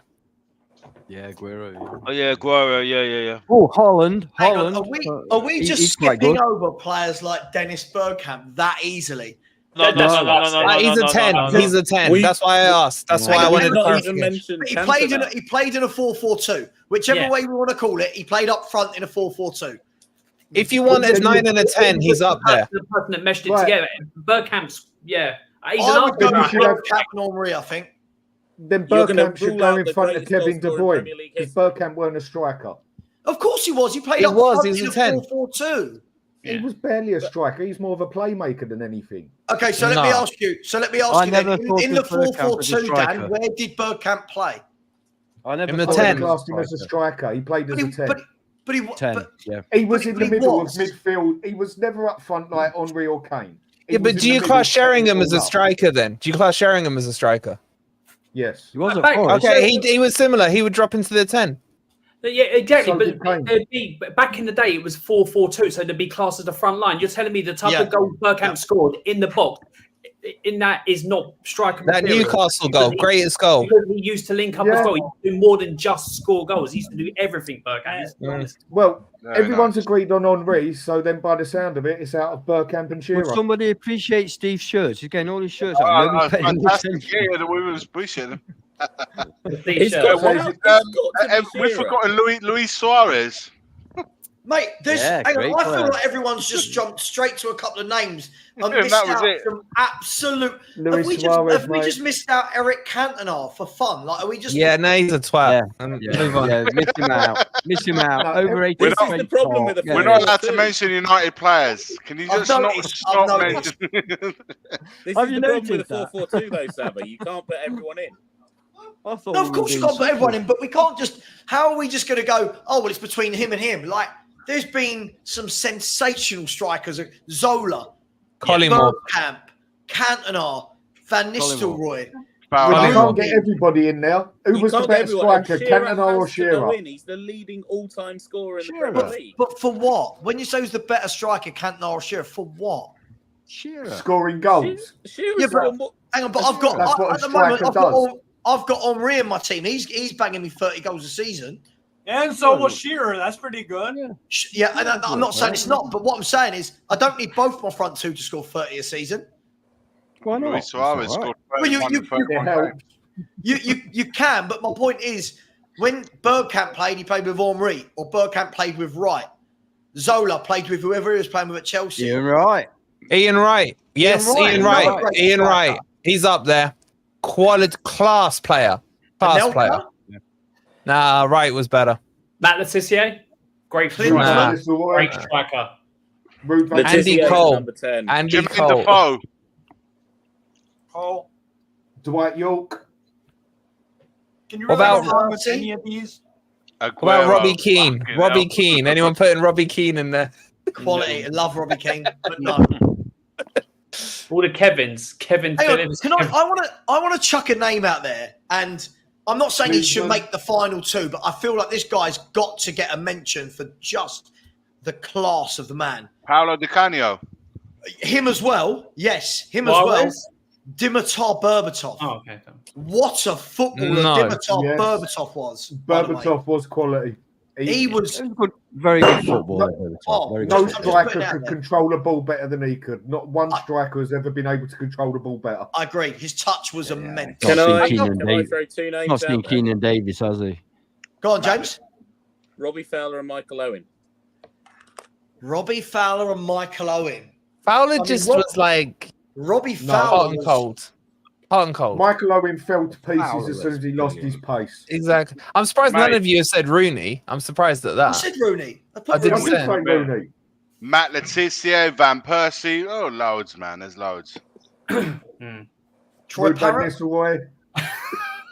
Nah, not Van Nistelrooy, man. Troy Parrott. Carlos Tevez. Fernando Frank Torres. Campbell. Gregor Raziak. Jimmy Floyd Hasselbank. He could Kevin shoot, Campbell. Kevin Campbell. couldn't he? Kevin Campbell. Rip to Fernando Campbell. Torres. What a player. Who? Fernando Torres. Do you know what? At Fernando Liverpool. That Torres one from season. Liverpool. I'm Yeah. debating it all day long. Yeah. Yeah. Then he went to That Chelsea season. and it was like, it's like, Yeah. you know when Samson lost his hair and lost all his power and strength? It was amazing, wasn't it? It was It was like amazing. George He couldn't do anything. George Yeah. Wyatt's Day, cousin. innit? George Weir's cousin. First cousin, yeah. I've got an idea, Riggy. Scrap everyone. Let's just go with Quinn and Phillips up top. Big man, little man, one knocking it down. Phillips knocking them in. Mate, one of the best duos. Hey, what about Jamie Vardy? Hang on a He was minute. good for it. How He is was it- good. Nah. I mean, I'm Phenomenal. not saying top, but I'm saying he deserves a James, your mention. volume is very low, by the way, which is why Sorry. I don't think. No, I you're was right. gonna say- Just, How have we forgotten Jermaine Defoe? ledge. Easily forgotten. Easily forgotten. Oh, He was. He sorry, was good, your but best he was striker's nothing Chris special. Wood, isn't it? What? No, What? no. What? Jermaine Defoe doesn't play for Spurs anymore, does he? Why are you talking about what strikers now? We have had strikers. Is Like it- Collymore, for You can't just example. say that and walk off. What is that? And Collymore don't even get in the top 10, mate. Shut Yeah, up. but that's Stan because you Collymore. don't know him. That's because you don't know him, mate. Is anyone If you watched gonna him watch play him? every week, you Anyone change your gonna mind. I did watch He him went, play he enough went to times. Liverpool. He went to Liverpool for $8.5 million. That was a British record transfer for a striker. Yeah, and Darren Right, Bent came so to he us for wasn't rubbish. 16.5 He wasn't million. rubbish. What are you saying? Yeah, but he's an I'm Arsenal Darren fan. Bent, At the time, he was a record-breaking striker transfer-wise to Liverpool. They wouldn't buy rubbish for $8.5 million, a world record, fine, for nothing. but there's been better they did strikers. that because he was magnificent. That's why they did it. There's been better strikers though. Not in my opinion. Exactly. Well, But you didn't watch stats him, so say otherwise. you're not qualified to comment. So you're not. I did watch him plenty of times. You watched him How every old do game you- for Forest, did you? How old do you think I am? Did you watch him every game for Forest? I didn't ask that. I said, how old do you think I am? Because you talk to me like I've never watched I a reckon football you're match. about 22, mate, with the looks of you. I like you. I'm 43. Take that and run, mate. 22. Take it and run. I'll take that. Fucking hell. Yeah. Look, we got to put. If you're not going to put Collymore in there, then Sheringham. Collymore was a quality player. That when Liverpool signed him and they paired him up with Fowler, I believe it was. Fowler, mate. Yeah. That season, that Newcastle 4-3 game, Yeah, that was a phenomenal season. He was dead to me then. No one's mentioned. I know. Steve brought his shirt out a minute ago. Didier Drogba, fucking hell, man. You know when he first joined, he was not it, man. The first couple of seasons, he was. But what it became. But like most league, but like most farmer legends. Wait, Fabrizio Ravanelli. Forgot about him as well. Sorry, I had to mention him. I'm joking. White feather or silver feather. He got a hat trick on his debut in the Premier League. Not at the same level as all of these, but a genius on the ball or stuff like was Paulo Di Canio as well. He's a bit of a loose cannon, but he was a genius.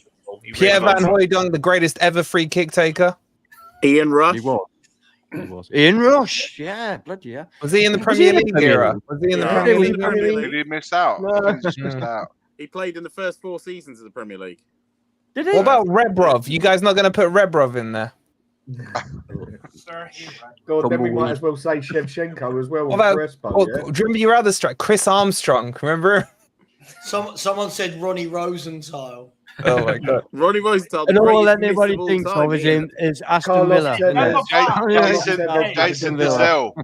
Boys, I have to shoot off, boys. See you later, man. Being emotional. I'm a little disappointed you didn't put a Forest 11 in there. I'm not gonna lie. Nigel Clough, we'll put him in now. Cluffy, he should get in there. Hey, Savva. Yeah, is that what you got? Yeah, Tesco, yeah, man. Tesco, all right, boys, have a good stream. Chat, keep donating. Keep donating. Yeah, catch up with you guys in a bit. To be honest, big up Wolfie. To be honest, people have stopped donating. We've really got to. This is when it really helps everyone get through. We've had 2 donations in an hour. Let's get a few more. We've had Enigma 6. Thank you very much. Anonymous and Ed M in the last hour. Thanks, guys. Really appreciate that.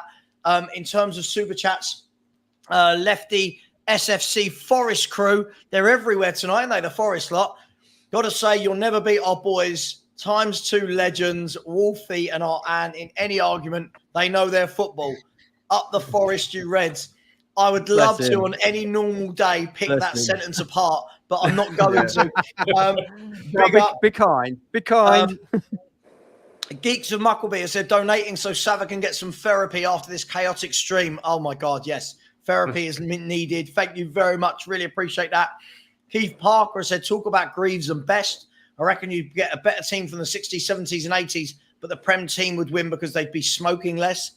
This is true. Love and it. Drinking less. And drinking less. Yeah, and fit and playing with proper pitches. Dragging girls. Yeah. And Anthony Clark says, Savva, can you do a 24-hour stream every weekend? Would be great.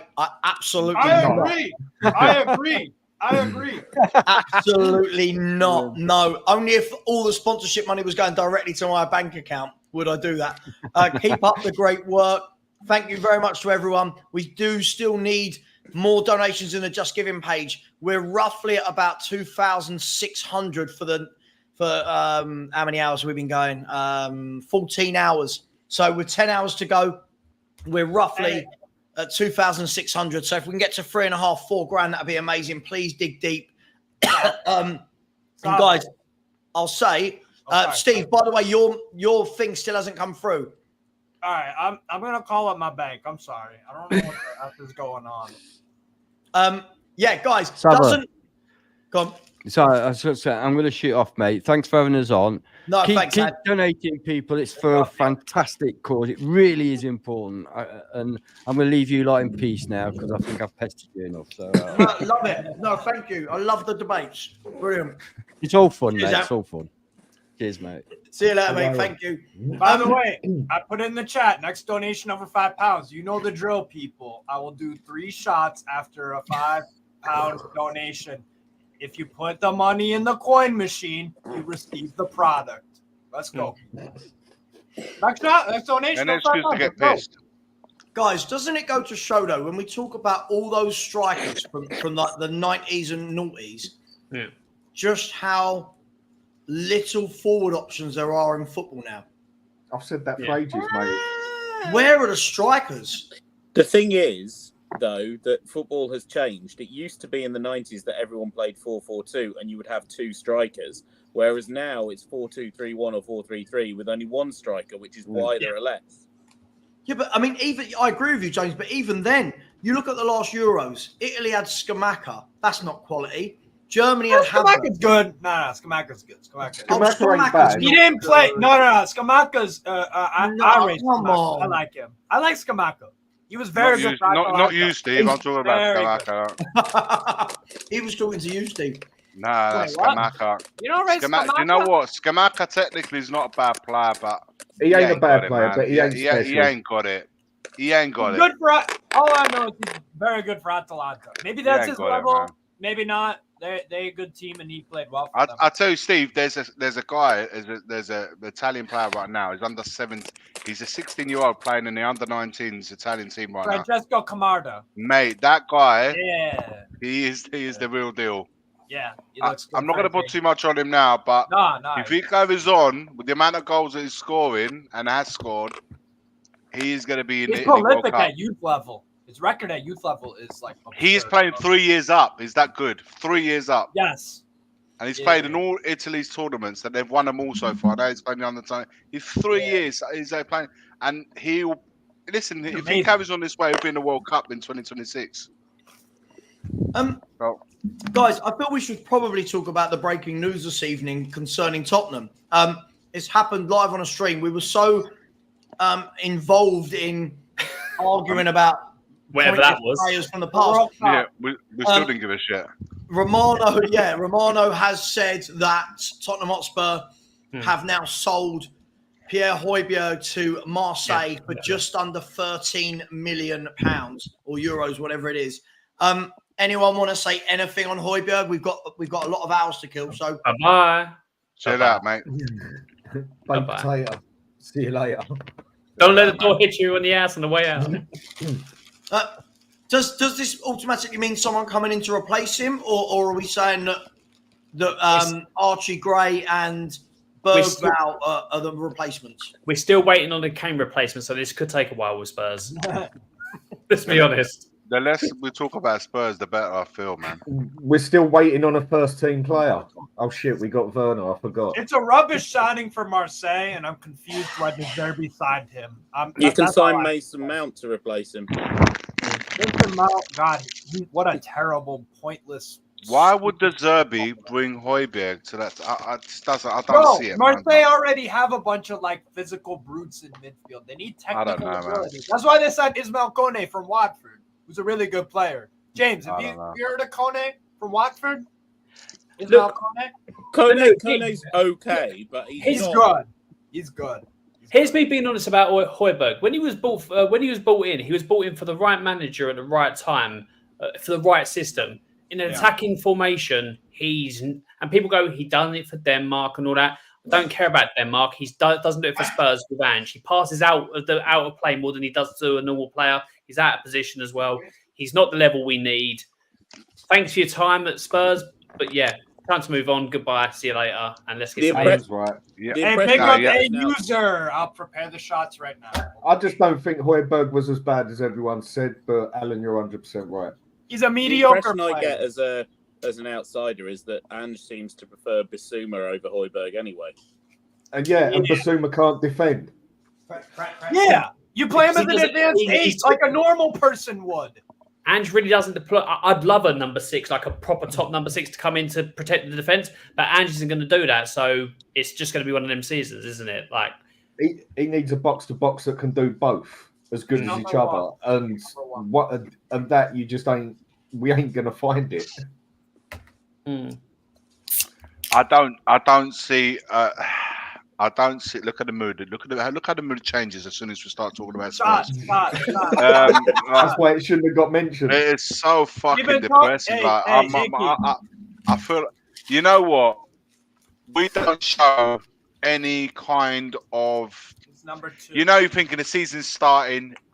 Teams around us, United, Villa, they're all making moves. I'm sure Chelsea will come strong in the transfer market. And all those teams around. I'm not even talking about the cities in the Arsenals, Liverpool. I'm not talking about them. I'm talking the next lot around us, all making moves, and we're just there, doing what we're doing now, eating popcorn. We're just watching the parade go by, man. I don't see, I'm hearing, Gray, and I'm not knocking this, and I'm not knocking the kid, man. I think he's a good player. There's no denying that he's a good player. There's levels. When you're looking at what's going on and what you need to do and where you want it to go, and you hear the manager saying, it's just literally, we're doing good things, and we're not. It's just, I don't know, man. I don't know. What I will say is, I haven't watched. You know what? I haven't watched neither of the 2 friendlies. I've not watched. I've just had no interest in it. Much. I've just had no interest in it. Nothing. No interest.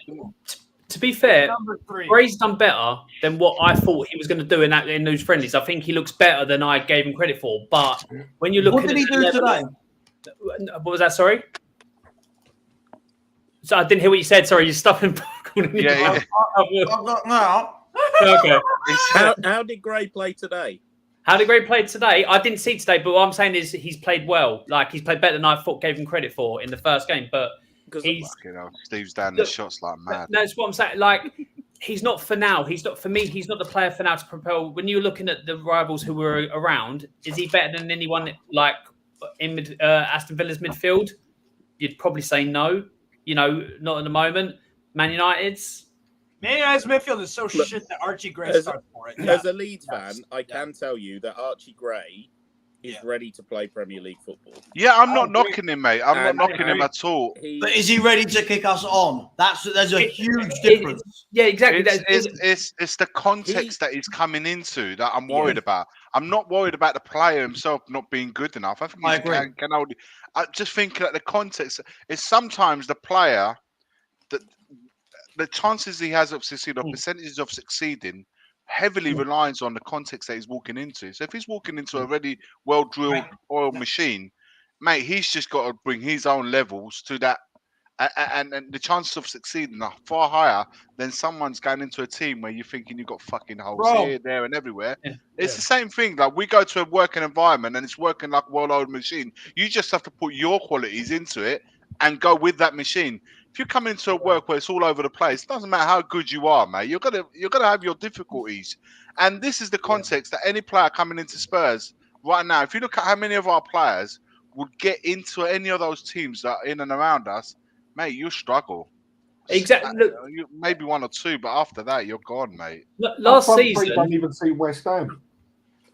Last season, we struggled with conceding goals because at times our midfield was bypassed because of XYZ not performing or the tactics too far up the pitch. You're then asking the young Archie Gray, if he is to start to come into a new league, fast paced, to be the person that saves that midfield. That's a lot of pressure to put on one's shoulders. He could do it, but it's a lot to ask in the first season. But who's his go-to guy? Say if you're new at someone, you're inexperienced, you normally have someone with experience, like that's my go-to guy that I've got to learn from, and I've got to look or guidance from them. Who is that go-to guy that Gray has? Like, there's no one there, man. There's no one in his position right now that he can go. At the same time, though, if you look at Leeds midfield, they're not like a bunch of old geezers. Gruyev is pretty young. But the difference, the pressure and demand is probably But then again, Leeds have a demanding fan base. They have. James, you were saying earlier that people are very fickle about Fark. Very. Yeah, so they. So this is the thing with Leeds. So, but the difference with Leeds is, number one, that whilst yes, we do have a very young team, the player that was playing alongside Gray in that centre midfield predominantly for most of the seasons until he had to drop into central defence was Ethan Ampadu, who is a Welsh international. Now, the fact that it's Wales is irrelevant. He's still an international footballer. With the experience is there. The guidance. Ampadu's been great. The fact that it is Wales is relevant. It's not exactly a hard team to get into. It's not, but the point is any full international playing alongside a young player is going to offer them guidance and support. Would he get into any of the top 10 teams? international teams. Of course, he wouldn't get into one of the top 10 international teams. But then to me, that one's a side irrelevant. going for promotion in the Championship is not a side that's a top 6 in the Premier League, and this is the difference. And this is where I agree with you guys about Gray. Gray is ready to play Premier League football, but is he ready to be the guy to lead that midfield and marshal it from the back on his own? Absolutely fucking not. I wouldn't expect that. I agree. Also, the problem you have with Tottenham Hotspur, right? And I've been in that crowd and I've been at that home stadium and stuff like that. Is that there's zero fucking patience with anything in that place. There's because we're so far gone, like with anything, that as soon as a player shows signs of difficulties or is not performing to the levels that's probably required, mate, that can be one of the most horrible places to play in. And that is all to the fact that there's an accumulation of, there's a build-up of so much shit happening that it's taking it out on the wrong people. Now, I wouldn't personally go to the stadium, see a player like Gray playing in midfield, maybe miss-hit a couple of passes, and I will lay it on thick on him because I'm fully aware of the context that he's coming into, the age, that factor, the fact that he's playing in the Premier League for the first time. So I will be a bit more patient towards him. My annoyance wouldn't be towards a kid that's coming. My annoyance because he's been put there and someone's given him the jersey to go out there and play. So mine wouldn't be directed at other people, but the fans in general in the stadium wouldn't think like that. They just see someone making and they will lose their rag on him. I think that's half the story. I also think half the story is because of how we have gone backwards as a team from what we used to be years ago, even before my time. I think this isn't called an Archie Gray average, but there's been average players or players that have been quite bad at Spurs for about 18 months, 2 years, who still get a pass because they play for Spurs. We've got back to the team. We've got, like people like, let's be honest, Højbjerg, you've got who's going now, but you've got Emerson Royale, should have been gone. 18 months, he was awful, had 6 months, and then he's gone back to being the same. And everyone's like, Lo Celso, Ben Davies has been 9 years too long. We've had loads of people, and people get championed because they play for Spurs and they tap the badge and they run around. That's what we've become as a football club. We accept at times mediocrity. We really do. What is wrong with getting some ready-made players that are ready now? Players. What's wrong with that? Mix it with the young players. What is wrong with doing that? Why must we always look at futuristic players that they're valued now? Then Gray becomes a world beater, and then he'll be worth more, and then we might sell him to Real Madrid. Why must we always function that way? We need some ready-made players that are ready to hit the ground now. Exactly. I would rather put that 30 million towards Eze. Mate, there's none of that. There's none of that. Eze, listen, if Eze does leave, it ain't gonna be the Spurs. It won't. With that money we just spent on Gray, we could have gone and got Chiesa. Mate, Chiesa, 20 million euros, man. That's what they're after. That's what they want. Bro, a player that is better than Eze. A player that talented. A player that talented and that cheap. The argument that the question mark is on his injury. The injuries that he's got. And we're looking at Neto. He done 30 games last season, Chiesa, more than 30 if I remember right. Yeah, he did 30. Mate, even if you get 25 games, 30 games out of him in the season, it's the quality that he will bring in those 25, 30 games. Yeah. He's better than Neto and Eze. We are always thinking about we're buying players in to then not to lose money. See, with players in their 28, 29, 30, if you go and spend 30, 40 million on them, you know in a couple of years, it's only going to go one way, and that's down the value. Yeah. It's never going to go back up. We're always looking for a player that will go up in value, and the hope that the value goes up. So we always tend to buy 22, 23-year-olds because you know that they're on an ascending, hopefully an ascending. So for me, it's just fucking bonkers to not get a couple of players with experience. Also, could I issue a trigger warning real quick? Montreal versus Toronto is about to start, and I might it's a derby. It's the Canadian Classique. So if I get a bit heated, you know what I'm saying? I might be, that's what the problem is, Iggy. The problem is, Iggy, the actual player we've bought so far that's going to be, or bought back in the season for experience and stuff like that, is Timo Werner. Let that sink in. That's how poor we have done They've set the business. tone. When they made that the first signing, they set the tone by doing that. But for me, Exactly. the biggest thing above, even above the technical and tactical abilities of players, for me, you have to look at how much lack of leadership and personality and characters that we lack in our squad. When the going gets tough in the North London derbies, what's the one thing even above the technical and tactical abilities, the lack of character and personalities that we have going into certain stadiums like Old Trafford, like the Emirates, and actually say, fucking put it on the table and say, we're here to play football. You know, we're here to fight. We're here. We don't have any of that on that. So for me, whilst we should target players with technical and tactical ability, we should also look at the personality and the character of the player that we're bringing in. Because we fundamentally in certain stadiums, we go missing. And it's not because of the technical and tactical abilities, because we show zero fucking personalities when we go there. We don't think we're going up against the crowd. We're going to go up with the referees. Sometimes the referee might be the 12th man. You know, the crowd can be really hostile, and we, in those situations, we go missing. Why I think Son is not a captain material. Son is not a captain material. We need 2-3 quality players. Undoubtedly, they have to be quality above all else, technical and tactically astute. But they need to have character. They need to have personality, because we lack that massively in our team. Yeah. Bro, Iggy, the past 2 visits to St. James's Park, y'all have been. We didn't turn up. I was there. We did not even turn up. Within 15 minutes, we looked around each other and we said, "This is going to be a long afternoon." It was already a long day be getting up there, but to actually get there within 15 minutes, look around each other, we could see the fans before the game was like. It looked like it was going to be a really good game within 15 minutes, and that was a depleted Newcastle team. Oh my word, yeah. And I looked at that game, and I thought within 15 minutes, I thought this is going to be a long afternoon. You had a full strength squad as well. Yeah. They wasn't there. They didn't turn up. That was down to Ange. He did not adapt. He could see those goals coming. We probably couldn't, but any one of us could.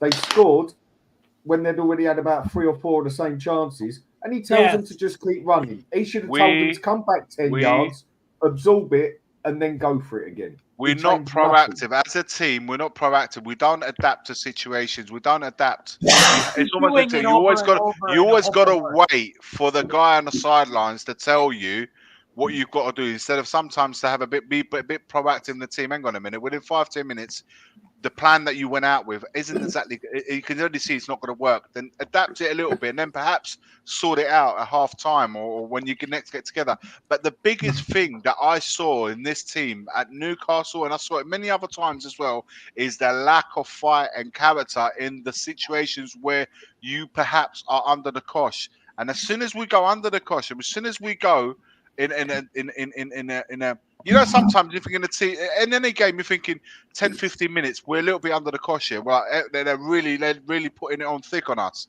You just think, just hold on a little bit, just stay in the game, get past that wave, that and then go again.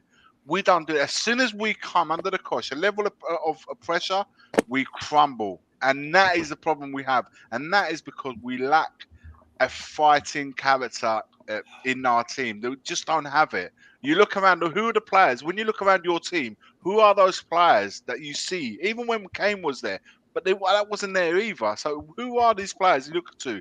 Vicario, he has that character. You can see that he has it in it. But he's in goal. But who else? Romero? Who else do you see it from? Yeah, exactly. You said about the fight, and I get that. But also, when you're in those positions or like in a game where you're down, right, you look for that quality, that somebody who can turn a game in a blink of an eye, who can turn a game on its head. Do we really have somebody who can do that? Son, maybe. Who else would be able to turn a game on its head for Spurs? We mentioned earlier on this afternoon when I was first on earlier on. Yeah. The player I can see you signing now, Brentford have dropped the price of him, is Ivan Toney. Yeah. He could do a really good job. That type of player that turns a game in the blink of an eye. But at the moment, Spurs don't have that. So not only do we not have like you say, you have Romero and Vicario who are fighters, but Romero sometimes lets it get the best of him because obviously, you know, he can lash out and be reckless. But you need more steel in the team that we don't have, and you need more quality to be able to, you know, turn the game if you're not playing well. And at the moment, Spurs are lacking that in Madison. Madison was missing for most of that season. All I will say, all I'll say very quickly is this: if Ivan Toney was supposed to be the man to come and score the goals for us, just fucking get it done. It's just almost if it's like Ivan Toney now has realised, shit, United are not coming in for me. Shit, Arsenal coming in for me. And where Tottenham wasn't really a destination that he was interested in, all of a sudden now he has to open up to it to say, okay, brilliant. You know, maybe Spurs will have to be an option because everyone else around. And we clearly know that we need a striker, but we're almost like we're not doing nothing. If Ivan Toney, maybe we'll go for him. But it's not a player that we've said, you know what, Ivan Toney is the man for us. We've gone and got him. It's just almost if there's no one else, then we might go for him at the price that we want. And we might leave it to the last week of August before we try and get him. It's like, why, man? Why all of this? There's no clear targets. Is there like an identikit of a striker that we need at Spurs right now? And if it is, have they identified it? And have they even gone for him? It's just almost if like we might just get a striker in on a whim, not because he's the man that we actually need. We need a tall striker. We need a little one. We need an agile one. We need the static one. Who is it that we need up there? But Iggy, do you know the thing for me that I always find quite funny? And look, if we talk about the whole Archie Gray thing again, I'm like you. You can see the boy's got talent, and that for me was never an issue. And obviously, like the Leeds fans and people, like James will tell you he's ready for the Premier League. Cool, I've got no doubt about that. But I think where I'm coming from a Spurs fan is more of the point that we keep making those signings where it's a kid who, are they ready for the Premier League? And we expect wonders from them immediately. What we don't do is we never go and get the ready-made. Do you know what I mean? We've got Sarr, who we bought at 18. Steve, what are you doing? Well, we've got. He's looking at it. Says someone scored. I'm watching my MLS. Game, bro. We're just kicked off. We've got Sarr, who we bought at the age of 18, right? And he's now at 2021. We had already agreed to sign Bergvall. Then they go and sign Gray as well. And I think the thing for me where I had the issue wasn't with the player. I've got to make that clear. It wasn't with Gray. Of course it ain't. It was about what are we doing to, big up Lee, what are we doing to advance ourselves? Nothing, and say Nothing. we mean business. And you pointed out brilliantly. If Tony is the guy we want, we've been linked with Tony and Eze all window. And the excuse for 4 weeks was they're at the Euros. Oh, fucking that does made in. I agree. They're not at the Euros now, right? The Euros finished a while back. And again, Spurs in that time haven't signed anyone. Then we sell Højbjerg tonight. And what you hear from the likes of Paul O'Keefe is Spurs are now ready to make 3 more signings. Okay, if we wanted to make 3 signings, why have we not gone and done it? If there was a plan, announce the players. What are we waiting for? If we want Tony, why is he not going to Asia for our pre-season so that we can play with Tony? Do you know what I mean? Like it just feels like I don't know. I just don't know what we're doing. There's no clarity, man. There's no clarity. There's no. This has got nothing to do with Gray, and that's why I would never ever hold it against any. How am I gonna go and slate a player like Gray, a kid 18 years old who's just come to a club when I know my team is a mess. There's no. He's coming to a directionless club. And for me, there's no clarity. We know what we need. We've said it many times, but there's no clarity. And like, it's almost like even the way we want to play, the players that you bring in will probably identify even more in the way that we plan to play this season. I don't know, man. If like Ivan Toney, does he have the characteristics that we need for the way that Ange wants to play football? We don't know, man. I don't. I honestly, I don't know where, because I heard it before. We haven't signed anyone because the Euros are starting, and the transfer market opened up on the day that the Euros started. No, the Euros are on. We're not going to start anything now because the Euros are on, and we have to wait to the end. The end is now here. And like you said, there's still nobody coming through the door. And I think, you know what, we've played our second preseason friendly today. We're waiting for the players to come back from the Euros holidays, and then the season's going to start, man. What the fuck are we doing, man? Like I said, teams around us are making moves, and they were making moves even during the Euros, by the way. Yeah, Arsenal were moving. exactly. United were moving, and Aston Villa were moving, but we have to wait for the Euros to finish. We have done that. It's not just Spurs. Leeds have been the same. We've done it similar to you guys as well. And we sold or got rid of or released 15 players before we even signed the first player this summer. And we've signed 3 players in, but had 15 released. And we still need a centre midfielder, a number 10, and a left back. And we ain't got any of them yet. We don't even know who we might even be looking for. And I've noticed that this seems to be a general trend amongst a lot of clubs. Whenever there's some sort of tournament on in a summer, certain clubs will go out and negotiate while the tournament's going on. And lots of others will go, we're going to wait till after the tournament. We're going to wait till after the tournament. We're going to wait till after the tournament. It's By excuses, which point, man. Pre-season's already started. Everyone's already in training. Friendlies are already done.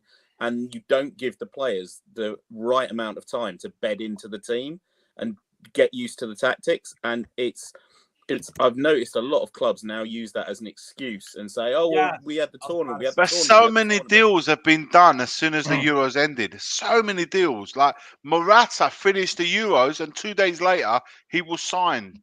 So, so what I'm saying, the deals are getting done left, right, and centre, but we are nowhere near to. And this is what. It's just become like a Spurs thing. Like I know, Alexi, I saw your comment. Levy's waiting for the price to drop. We know how it all works. Waiting for the price to drop, but then by that point, you're too far gone because the season starts and you've got a manager who hasn't had that player that still has to bed him in. And in the meantime, you've got points up for grabs. We went out of the Carabao Cup in 31st of August, 28th of August, whatever it was. You know, before we even got, and that was going to be one of the cups we were supposed to be taking seriously. We went out of it in the first round in the summer because we was fucking about, and we're still messing about. And it's for me. I'm going. Listen, I've only done any streams. I've not done any videos. Normally, I do a lot of videos during the transfer markets and stuff like that. I've not done any of that because I'm completely and utter disillusioned with this club. It's just gone. I'm bordering hate towards my own club. I'm bordering it because I'm just like, it's just too much, man. It's like every fucking summer, it's almost like it's supposed to be the most exciting part of the season. New players in, freshen it up. We're not doing nothing. When we get this, like I think, is this Jose? I don't know if this is Jose. Yeah. Right, Jose. What I don't get is this: Lang and his team know their plan. But we fans don't, so we lose our minds. First of all, I don't think anyone's lost their mind. I think what you're seeing, sorry, Iggy, I don't want to speak for you, but I think what you're seeing from Iggy, from, I think, Lee. It's the same shit. Dan, Alan, I think it's that kind of resignation of, this again. I don't think anyone's losing their mind, but it's kind of like, we're told all year by fans that go at us and go, there's a plan. Wait till the summer, you'll see. We got to the summer and we're like, okay, well, the season kicks off in 28 days. What are we doing? And less. But when we're saying Lang and his team know what their plan is, okay, so far, Lang and his team I've seen bring in Timo Werner twice, Bergvall and Gray. Now, I'm not knocking Bergvall and Gray, they're kids, but you've brought in Timo Werner twice, Bergvall and Gray, and Dragushin, who the manager didn't play. So when they tell me that they know their plan, where's the I know you're not talking about just us, but where's the proof that they have a plan? Because we hear about this mythical plan every window, don't we, guys? We hear about this plan and they know what they're doing and we've got it in place. What will happen is we won't do what we need to do. And then all we'll hear from these fans throughout the season will be, wait till next summer because there's no tournament on next summer. Trust the process. Trust the process, right. That's why I think fans are getting frustrated because what is the plan? Last year, the plan was what? Brennan Johnson? Timo Savva, Werner? last year, Solomon? we've got the same team as last year, and we had one game a week. This year we got Europa as well, and we are not set. We are not set up to play every 3 games, every 3 days. Sorry, because essentially want to Europa run in will the kick cup in. games as Mate, well. we are not set. We're not ready, man. So and the fact of the matter is, we're signing young players, and we literally with young players, you have to give them. They're going to make mistakes, so you're not going to get any real consistency like for long enough period to even sustain a challenge for anything. I'm not even talking about the league here, guys. Before anyone comes after me, I'm not talking about the league because we're nowhere near challenging it. We're in that Europa spaces, and we're not going to achieve. How can you achieve anything different to what you did last year? Doing the same shit as we did last year. You're not going to achieve anything different. If anything, we're actually probably in a worse position than we are, because now we've added Europa League into the equation. So, and we finished fifth, sixth, fifth. That's the level we're at. We are between 5th and 8th right now. That's where we're at. We're not going to achieve more. Listen, to get Champions League 4, if they make 4th, to get Champions League would be a miracle. As we currently are, guys. Of course, I'm open to see if anything changes, but I don't see it, man. I just don't see. You know what's I don't coming see again. the ambition. I don't feel the sign ambition. 3 players. We will sign 3 players. One will be a Tony or an Eze type. I'm not saying just those 2. It will be an Eze, a Tony, and a Neto. One like that, right? Then we will sign 2 that are split the fan base, really divided, underwhelming. And then what we'll do is go, see, he backed him because he got either Neto or Tony. But around that, what we do is we do the. I don't know about other clubs, but every window we seem to sign 7 players.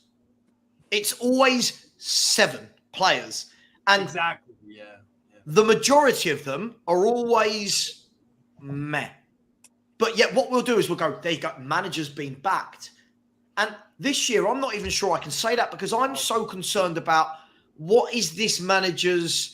He's never managed top players before. I'm not being rude, but let's be brutally honest. The best players he's managed have been the players at Celtic, right? Yeah. So is he thinking that these players, the Timo Werners, the Johnsons, the Solomons, the Greys, is he thinking I can mould this into a winning team? Is he thinking that? Is he another puppet that's just being given players? I don't know anymore. I just don't know anymore. Come on, James. Your last comment there kind of hits the nail on the head for me. And this is the impression I get as an outsider looking in. The Spurs transfer policy seems to be more of Ange has asked for a position that he needs and you've gone, right, here's your player. Whereas unlike a lot of other clubs where they've gone, I need this position. These are the players that I want you to look at. Find me one on this list. So rather than him giving the club a list of players to look at, they've just gone, right, you need a left back, all right, we'll find you a left back. And then they've gone, right, here's your choice, pick one. Yeah. And it seems to me that you guys are giving him players to pick from that aren't necessarily who he wants, but that's all he's going to get. But Ange did state he picks all the players that come into the team. And that's the problem. That is the problem. Just quickly, guys, I asked my wife to bring me back some chocolate.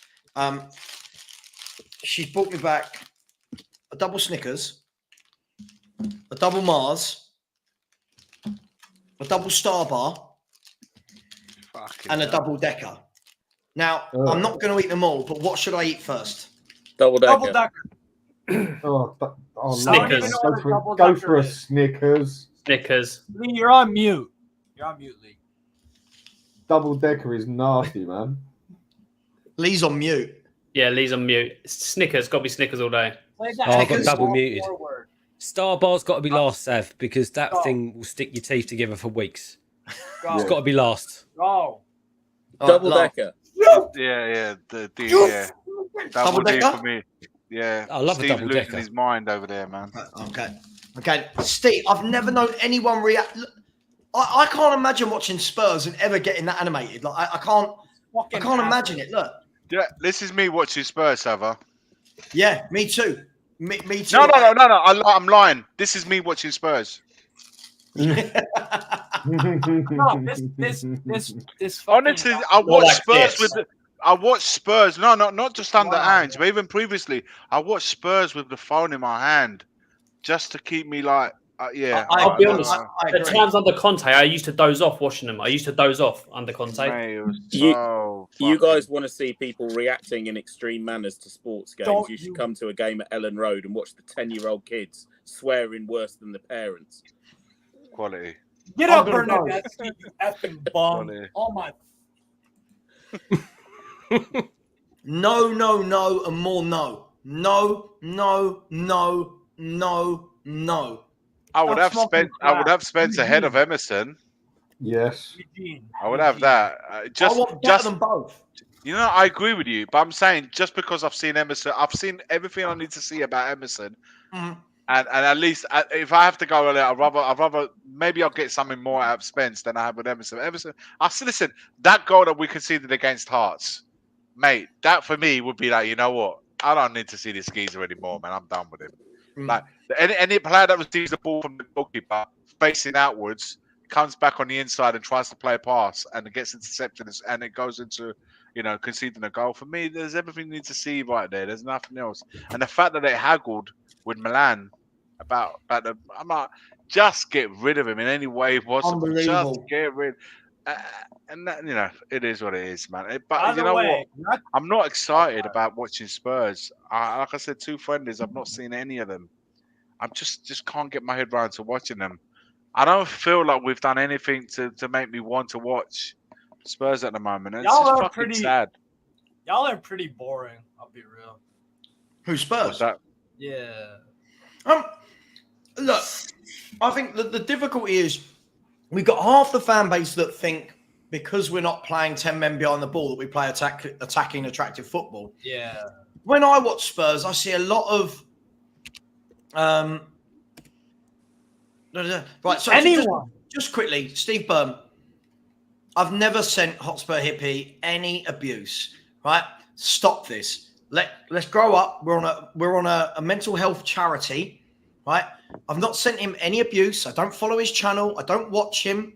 Yeah. Other people make fake accounts. I'm a grown man. I've got better things to do.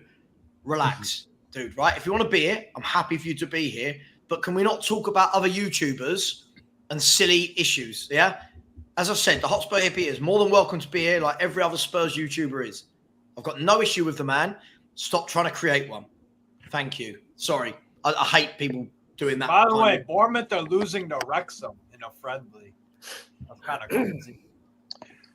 You know what? I don't put anything to friendlies because at the end of the day, we had Skip playing at centre back, Dane Scarlett playing up front. These are players that we're not going to be seeing them. We're not going to be seeing Dane Scarlett playing up front. We're not going to be seeing Skip playing at the back, Austin playing in goal. What am I getting out of these friendlies? I mean, I've watched to see who played today and stuff like that. And I'm thinking, what are these friendlies for right now? If you're going to play these sort of games, what's the purpose of it? I don't get it. I don't understand it. And it doesn't even look like he's changed anything to do with the system. Not at all. It's almost as if like we got all these players, right? We're putting them in the 11, and it's almost as if we're putting them on a window to say, you know what? Yeah, mate. All those chocolates. Look, I'm. Did she go to the shop and get them? By the way, did you actually? No, she was out, and she said, "Do you want anything brought back?" I said, "Chocolate," and then I didn't realise it was going to be 4 big duos. I think she knows that I'm going to have all this sugar all night, and then tomorrow morning at 10 a.m. I'm just going to absolutely crash. Guys, can we listen, please, in the chat? We've had a really good run for about how many hours are we in now? 14 hours, 15 hours in. There's been no real drama, no issues, and now I'm just starting to see a lot of he said, she said. It's 1 a.m. Like, surely you've got better things to be doing than spreading lies. Relax, calm down. We're talking about football. Relax. Lee, Højbjerg's gone. Do you think Spurs replace him? Or have we replaced him already? I think we're going to struggle to find space for anyone else, right? I mean, we've got rid of, even if we get rid of Højbjerg, we've still got, Archie Gray, I still think he's a central midfielder. Bergvall. Yep. Basuma. Sarr. Bentancur. I mean, where do you fit him in? I mean, if you're talking about, if we're having this conversation about the youngsters and the under-21s, again, where do they fit in? They don't. There isn't any space for them in the squad. So I don't think we get another, unless more go, the Celso maybe, frees up a spot. There's talk about a cheeky bid for Kulusevski. You could almost say that I actually preferred him playing again in midfield today, but it's by the by. You can't just flood the midfield with players that are never going to get a chance to play in the first place. It's not desirable to bring anyone in unless you're bringing someone in that is so far above all of those players. Then where's the enticement for anyone to come? Because they're just going to end up being, in the average pool where it's just going to be. One of the things I hate more than anything, and this has come from coaching youth and stuff like that, is that too much change affects players, and you need consistency. And I think if we just get too many players in that midfield, what we're going to be sitting in next season saying, well, what is our midfield? Either people are just going to sit and rot on the bench, or we're going to only use them for injuries and stuff like that. I mean, I just don't think that's a good environment. So I think we need people in that position. But I don't think we'll bring anyone else in. I don't know. It's all looking a bit very strange and weird a way that we're doing it. And that Paul O'Keefe tonight said that we were offered Anthony Martial. I'd love to say that I would think my club would never, but when you just got that little feeling in the back of your minds that if no one else comes off, it will end up being Martial. Am I the only one that feels like that? Look, when we've gone and got someone like Timo Werner, nothing's impossible. Right. And there will still be fans out there that will make the Timo Werner. So Ange picked him. There's got to be something right about him. Spurs, where we do business, remind me of like when you're out at a club, like in your late teens, early 20s, and it's getting towards the end of the night, and you're like, I've got to go with somebody, and you just find somebody, and you just. You know what? That is so true, isn't it? But do you know what? Sometimes you wake up and realise you'd have just been better off if you'd have gone home with yourself, sort of thing. So I'm just looking at the BBC summary of all the gossip, the transfer gossip. Yeah. Manchester United have put 30 million price tag and said Scott McTominay is available.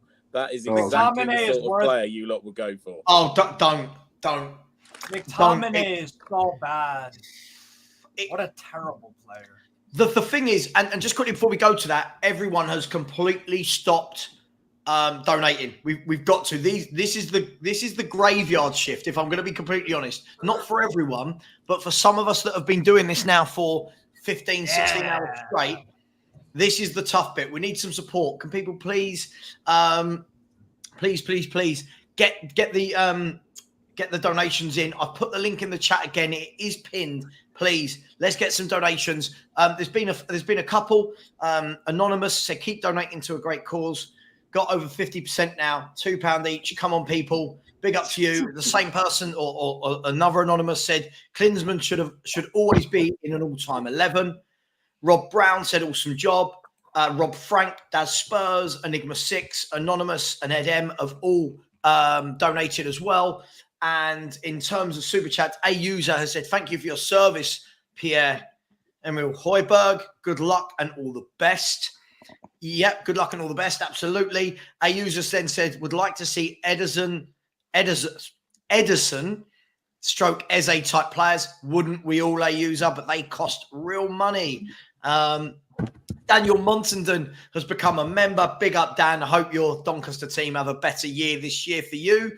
And Alf Martin coming and said, well done, lads, doing this for an important issue. Absolutely. So please, can everyone in the chat keep it respectful? It's a charity stream. And I think we're seeing the ugly side of human beings right now, creating fake accounts and telling lies. So can we just keep it positive, please, and just chat football?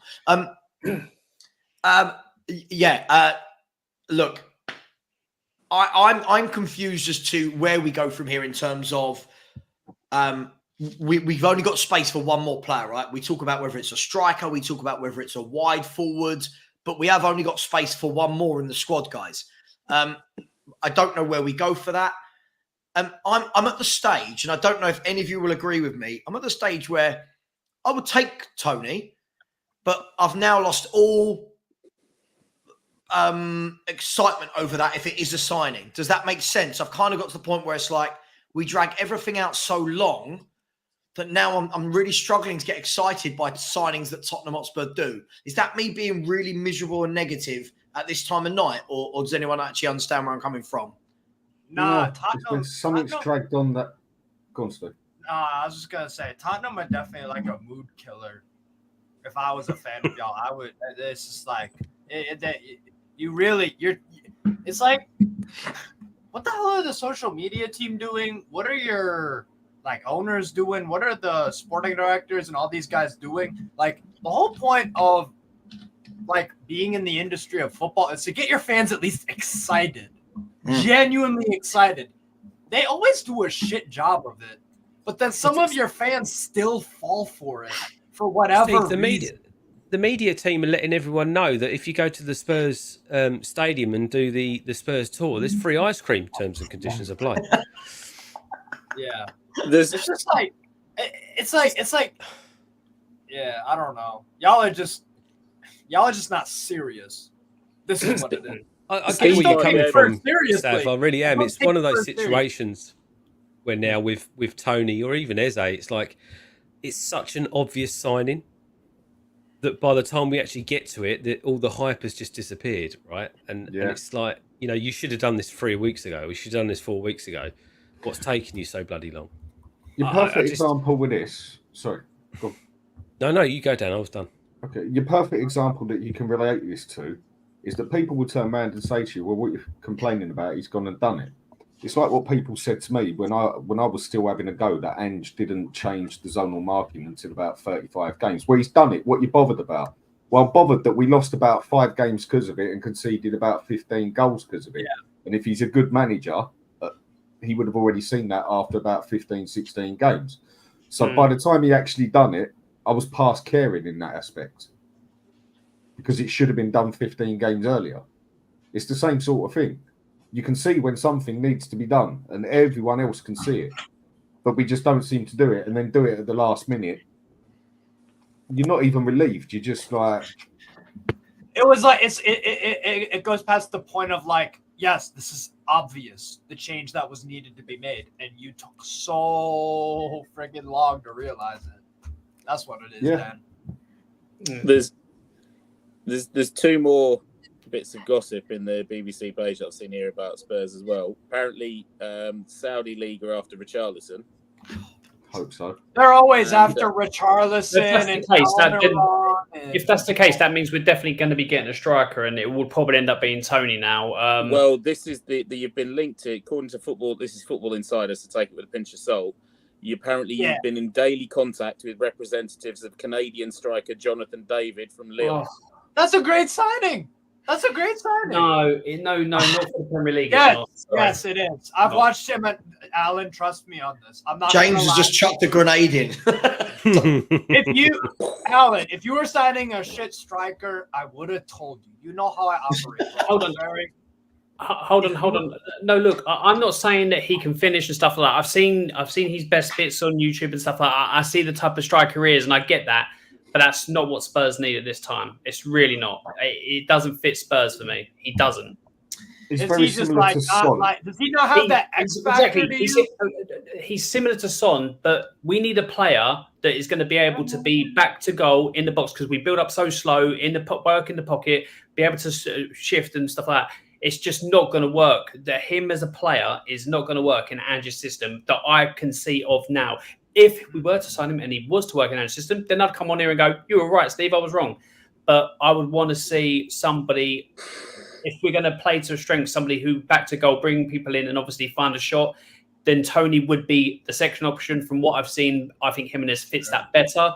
But we're not going for him, so Tony would be the better option out of him or David. It would be, or David. See, but I think Jonathan David is more similar to Tony No. then you He's more think, similar to yeah. Son. He's more similar to Son. No, because he relies on pace and score and a shot. Tony, if he goes and sits in the area and gets sandwiched, if he goes and gets in the area, it just gets sandwiched like Son. Whereas Tony will be able to I've seen him I've seen him, I've seen him put Saliba on his ass when Saliba was at Marseille and Saint-Etienne. I've seen it with my own eyes. I have seen him Fofana when he was at Saint-Etienne. I've seen him bully him for 90 minutes. You know what I'm saying, bro? And those players are now highly regarded. The Ligue 1 defenders that go to the Prem. So I've seen him mix it up. Marquinhos. I think he's more. From what I've seen of him, I'd say he's more similar to a Son type of player. We need a player that can handle it in the box because we work our way into the box. And whenever Son was in the box, when they were dropping back deep with 10 players, he ain't got a chance in hell because he gets sandwiched. He ain't got the physicality. No, he's got the physicality. He has not got the physicality of Tony. He's nothing near the size of him. I don't think it's that far off, bro. I'm telling you right now. And you know what it is? You know why they are also very similar? Because on penalty kicks, they're lights out. It's automatic when both of them step up to the penalty spot. That's another good thing I like about both of them. Ivan Toney penalties are quality. I love Can I ask something then? Can I ask something? No, he doesn't look. Just before I do ask something, I want a massive shout out to Aqua Subs, who's just donated £100 to the Just Giving page, and said, "Well done, all the guys putting a shift in, on and off, all throughout the day. Great effort. Ange, Levy, and about 16 of the squad out." I love that. Aqua Subs, listen, I really can't thank you enough. We go through these lulls on the page where we get bursts, and it's been a bit quiet on there for an hour. So you putting in that money is really, really appreciated. Please do keep giving, people. Please keep remembering why we're doing this. All right. I'd love to say that I enjoy 24 hours of YouTubing and talking about football, but it's tough. It's hard work. So please do keep donating. The link is in the chat. I've just put it in again, and it is pinned. Guys, can I ask, that conversation there between Dan and Steve, for me, that sums up Tottenham Hotspur in a nutshell. And what I mean by that, no disrespect to you guys, is that when we go to sign players, it always seems that there's never one where we all go, yes, that makes us 100% better. There's always he's okay. Could I give a theory? Hang on, just quickly, Steve. Sorry. My bad. And that, for me, tells me that we're never serious. Because if we were serious, more often than not, we'd go the other way. More often than not, we'd be like, yep, top player. Yep, good signing.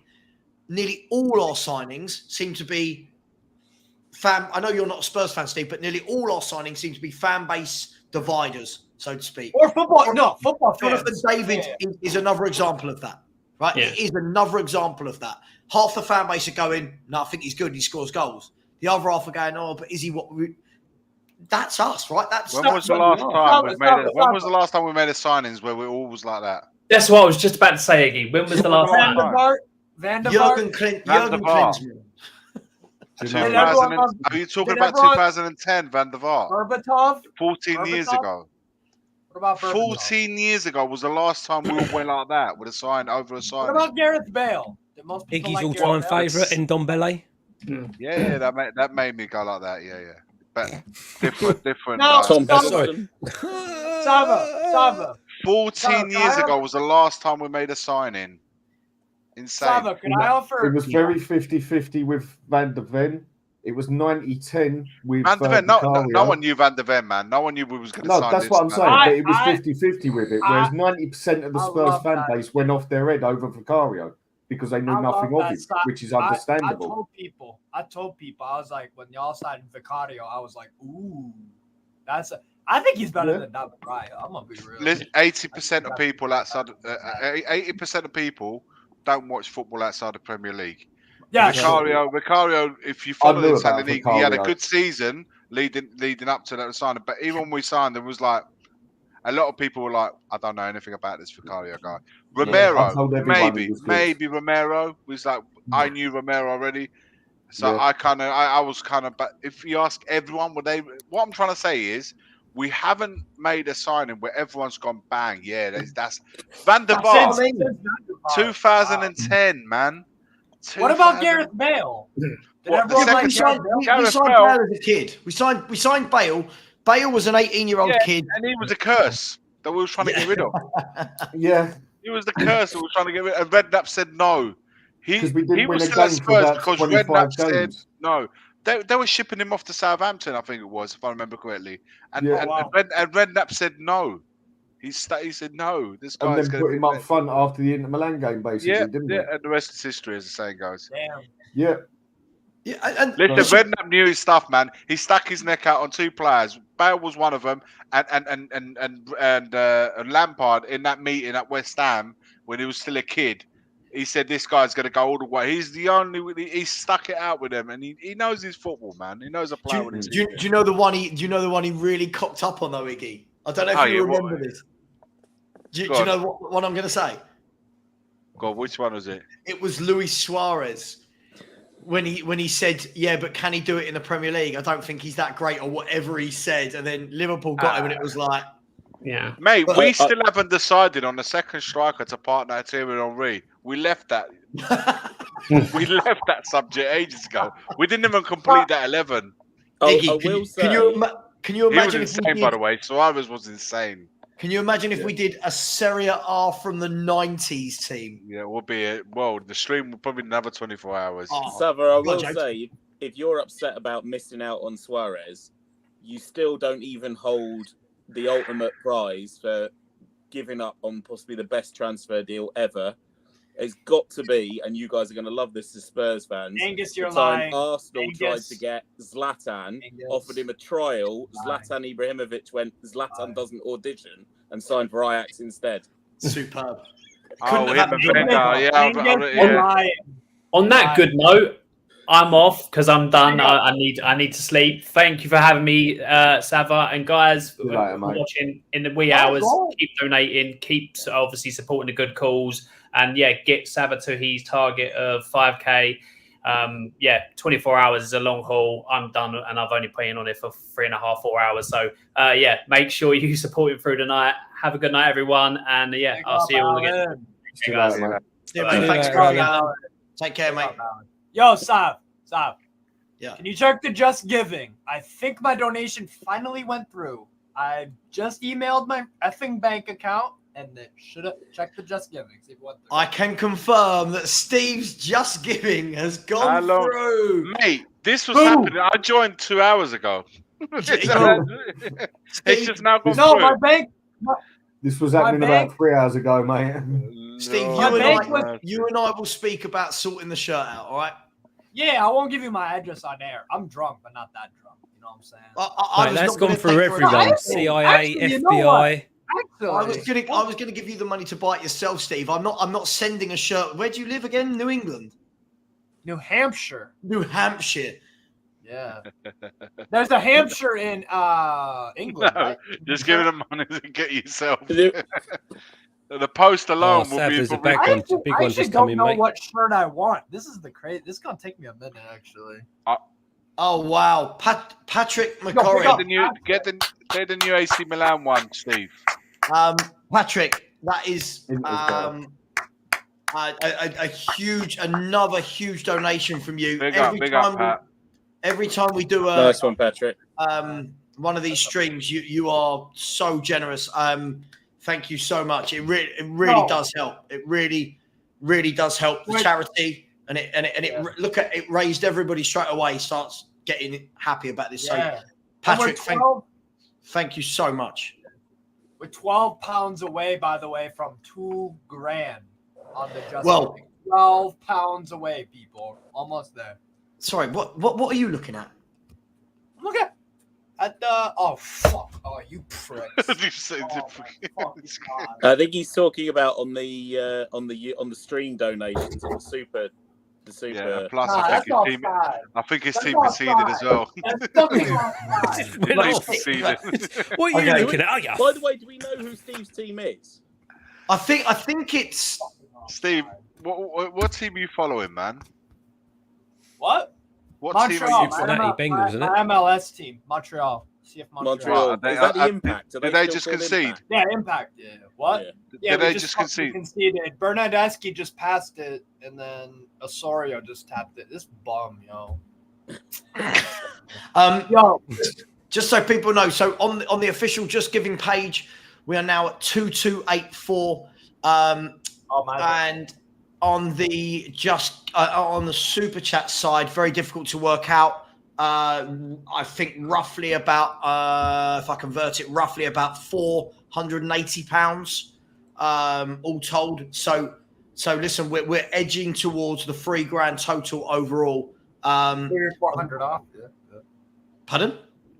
No, we're like 300 or 400 off of the $3,000. You said like 2,600 roughly total. Roughly, yeah, roughly. Some of the money's come through in dollars, so I need to convert and all that kind of stuff. But of which the main thing is the Just Given account, which is at 2284. That money will go directly from here into Andy's Man Club, and then once I get paid from YouTube for any of the super chats next month, I will be able to then push that over to Andy's Man Club. Add it to this and do it that way. But listen, that's absolutely brilliant. Thanks so much, Patrick. Really appreciate you. You're always brilliant. Thank you. Oh God, there's a troll in the house. Why do trolls exist? Anyway, because we build bridges. Yeah. Where were I can't even remember what we were talking about there. We were laughing at Arsenal missing out on Zlatan Ibrahimovic. Zlatan, yeah. I mean, who else can think of any transfer that didn't go through and then came back to sort of bite people? Would you like to hear a really good one that involves Leeds that you will all get a kick out of? Love it. So, do you guys remember when that insane Italian bloke Massimo Cellino took over Leeds about 7 years ago? Yeah. Yeah. About the same sort of time, when Ole Gunnar Solskjaer was managing Molde in Norway, a certain tall Norwegian striker who now plays for Manchester City was playing for Molde. Leeds put in an offer of £3 million for a 17-and-a-half-year-old Erling Haaland.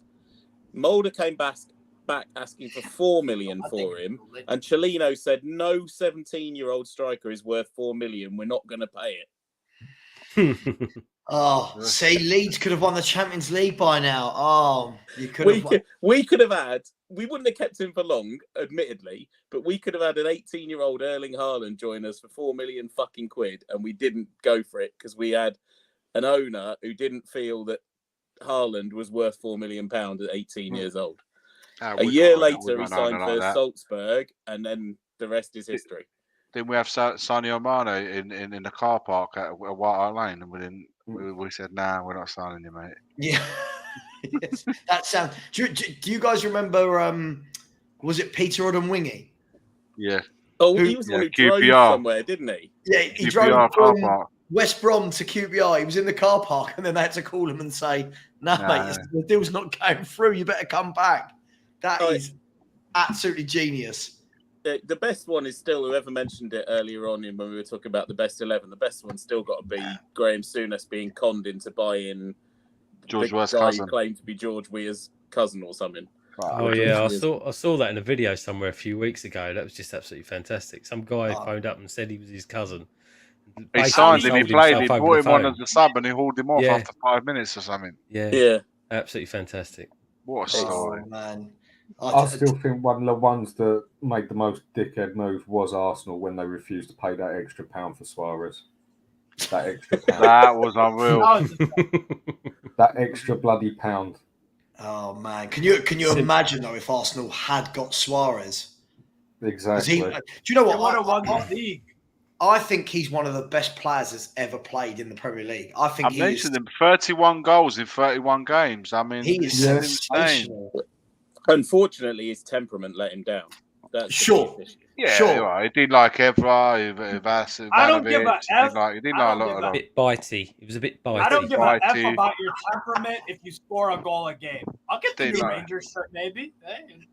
He was a bit bitey. Yeah, he liked fighting players. A bit bitey. Didn't like black players.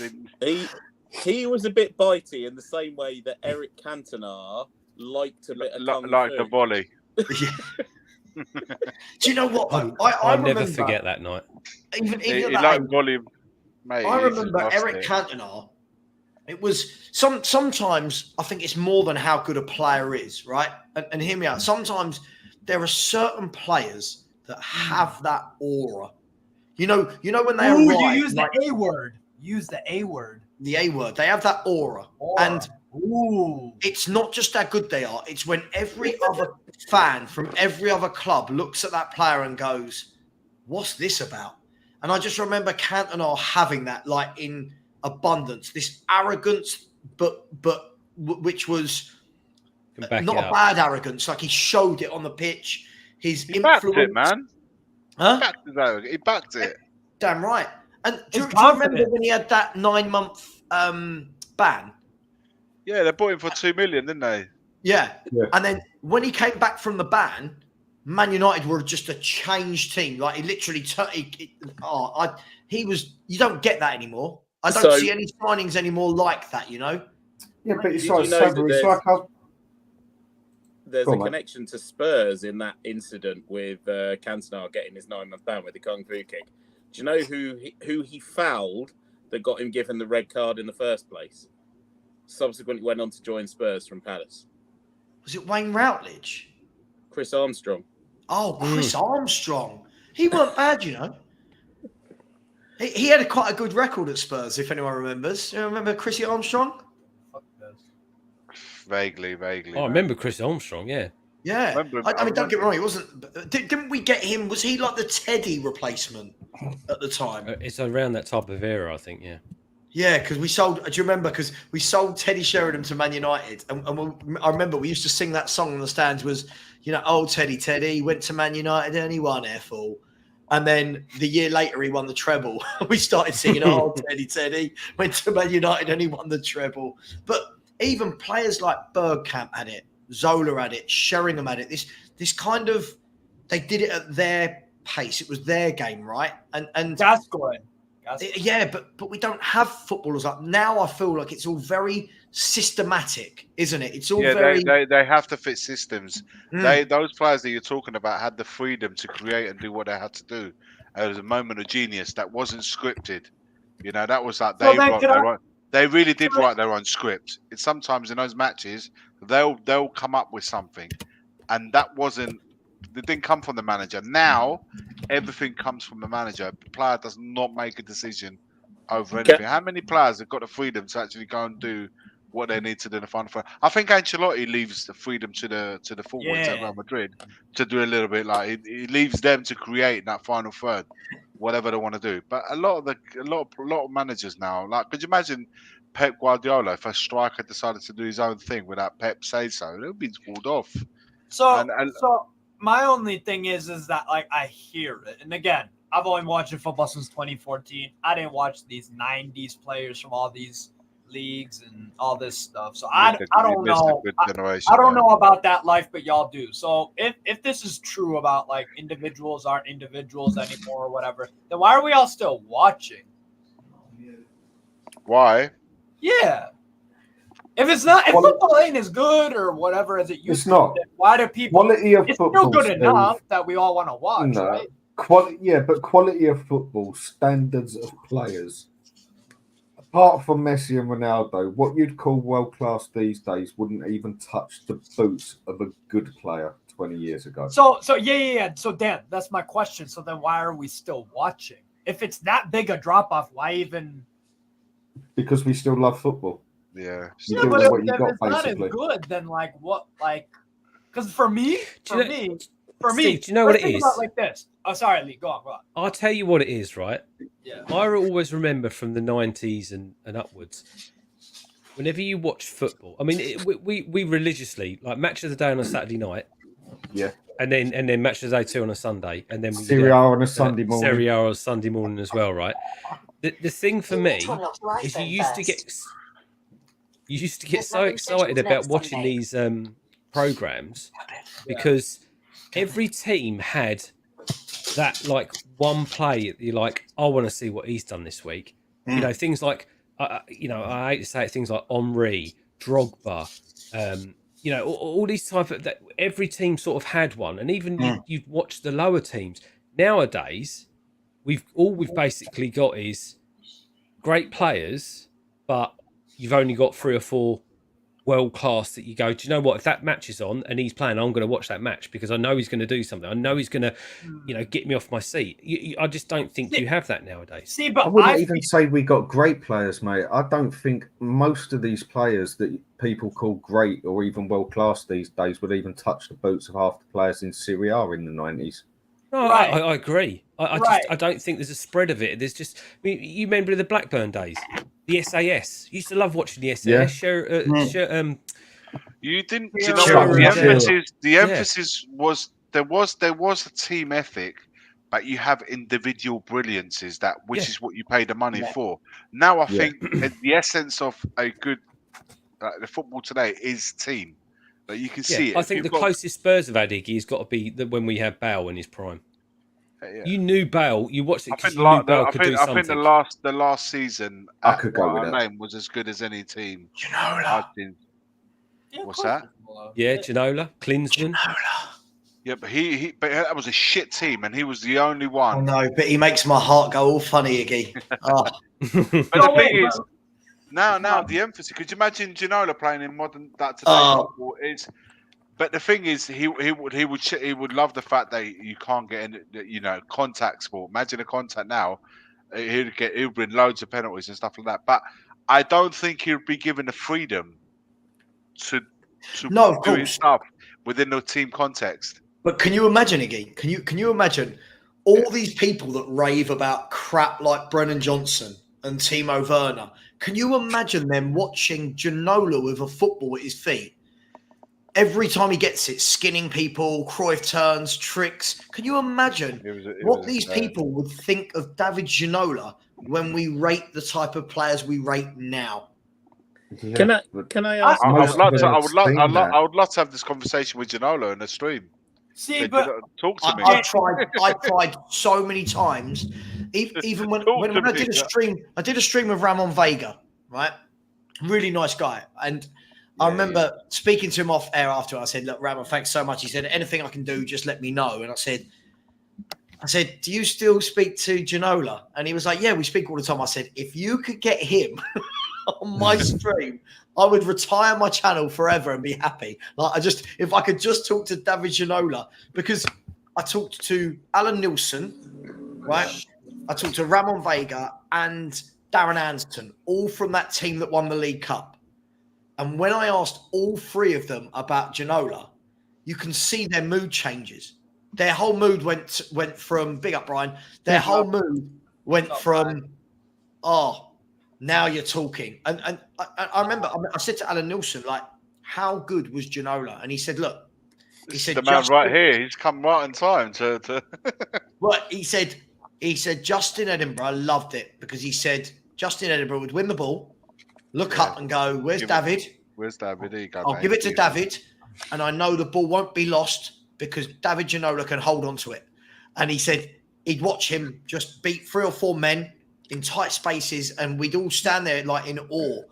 And I miss that. I truly miss that about football, and that's why I think I get so frustrated when so many average players are called brilliant. Steve, they were worth the ticket. When you go to when you were Spurs at that time, and it was a very average Spurs side at best, but he would be worth the money that you spent to go and watch. And we had loads of players like that. We would have very okay teams, but with some gems sprinkled in that team that made you want to watch it. And that's even Newcastle had it. They have so many players, and then you had every now and again you would get a gem coming out, and you're thinking, what a player! And he would be just him alone would be enough for you to go and watch. I don't care how shit we are; he's just great to watch. And there was a lot of teams like that. Now it's the emphasis is on a team game. Everybody's structured to do everything's part of the function, which is the right thing to do. So the freedom that the players have to move and do what they want, to create something out of nothing, it's far and few. The other problem as well is that now with a lot of the individual players who might be considered exceptional talents or, you know, these type of stars is a lot of them, because of social media now versus what it was like when Ginola was There playing was at no Newcastle social and Spurs. media. There was no social media then. They start to believe their own hype, and they start to think they're better and bigger than they are. And it's to the detriment of both them as a player and the team around them. James, didn't you say you spoke to footballers before about like when you said that? Is that based off of like what you've heard, that like some footballers will pay attention to social media or something, or is it? No, so I've not spoken to footballers, but I believe that now footballers do. They all pay attention to social media. Of course they do. You know, they all look at the social media comments. They all look at the praise they get. They look at the negative comments they get. They look at everything. And the ones that get praised, you saw it with what was his name? That Ravel Morrison, who used to play for West Ham and Man United. Man United, yeah. He started to believe his own hype and went nowhere. Now, admittedly, he had a lot more problems than just believing his own hype. But Dele Alli probably could have been one of those players. But whether it's through mismanagement by certain managers, whether it's through his own personal demons, whatever it is, he's not developed. He didn't develop into the player he probably should and could have been. There's a whole list of players that you could probably name who got so overhyped and so built up and so bigged up that they started to believe they were better than they were. In fact, actually, classic example, what was the name of that striker at Arsenal? The Danish guy. Nicholas Bentner. Nicholas Bentner. Exhibit A. Lord. Get it right. Lord Nicholas Bentner. Yeah. He was decent for them, though, wasn't he? He was decent, but he was never as big as he believed himself to be. Yeah, he had a... Freddie Adu as well. Freddie Adu kind of had, like... No, but... Sorry, James. Go on. No, bro. And I was just, and that's the issue now, and that's why I think so much more emphasis is being put on the team mentality rather than the individual footballer. Because if you give the individual too much, you know, praise and influence or whatever, it is to the detriment of the rest of the team. Yeah. But what I would say though is like, because I feel like every Prem team does have a player that I'm like, ooh, I want to watch you. You know what I'm saying? But maybe I feel that way because, again, who is it at Spurs? Huh? Who is it at Spurs? Spurs, it would be Madison. Yeah. It'd be Madison. And then, he's got a moment here and there. Bro, Chese Ogbene, I like watching him play. Ross Barkley last year, I liked watching him play.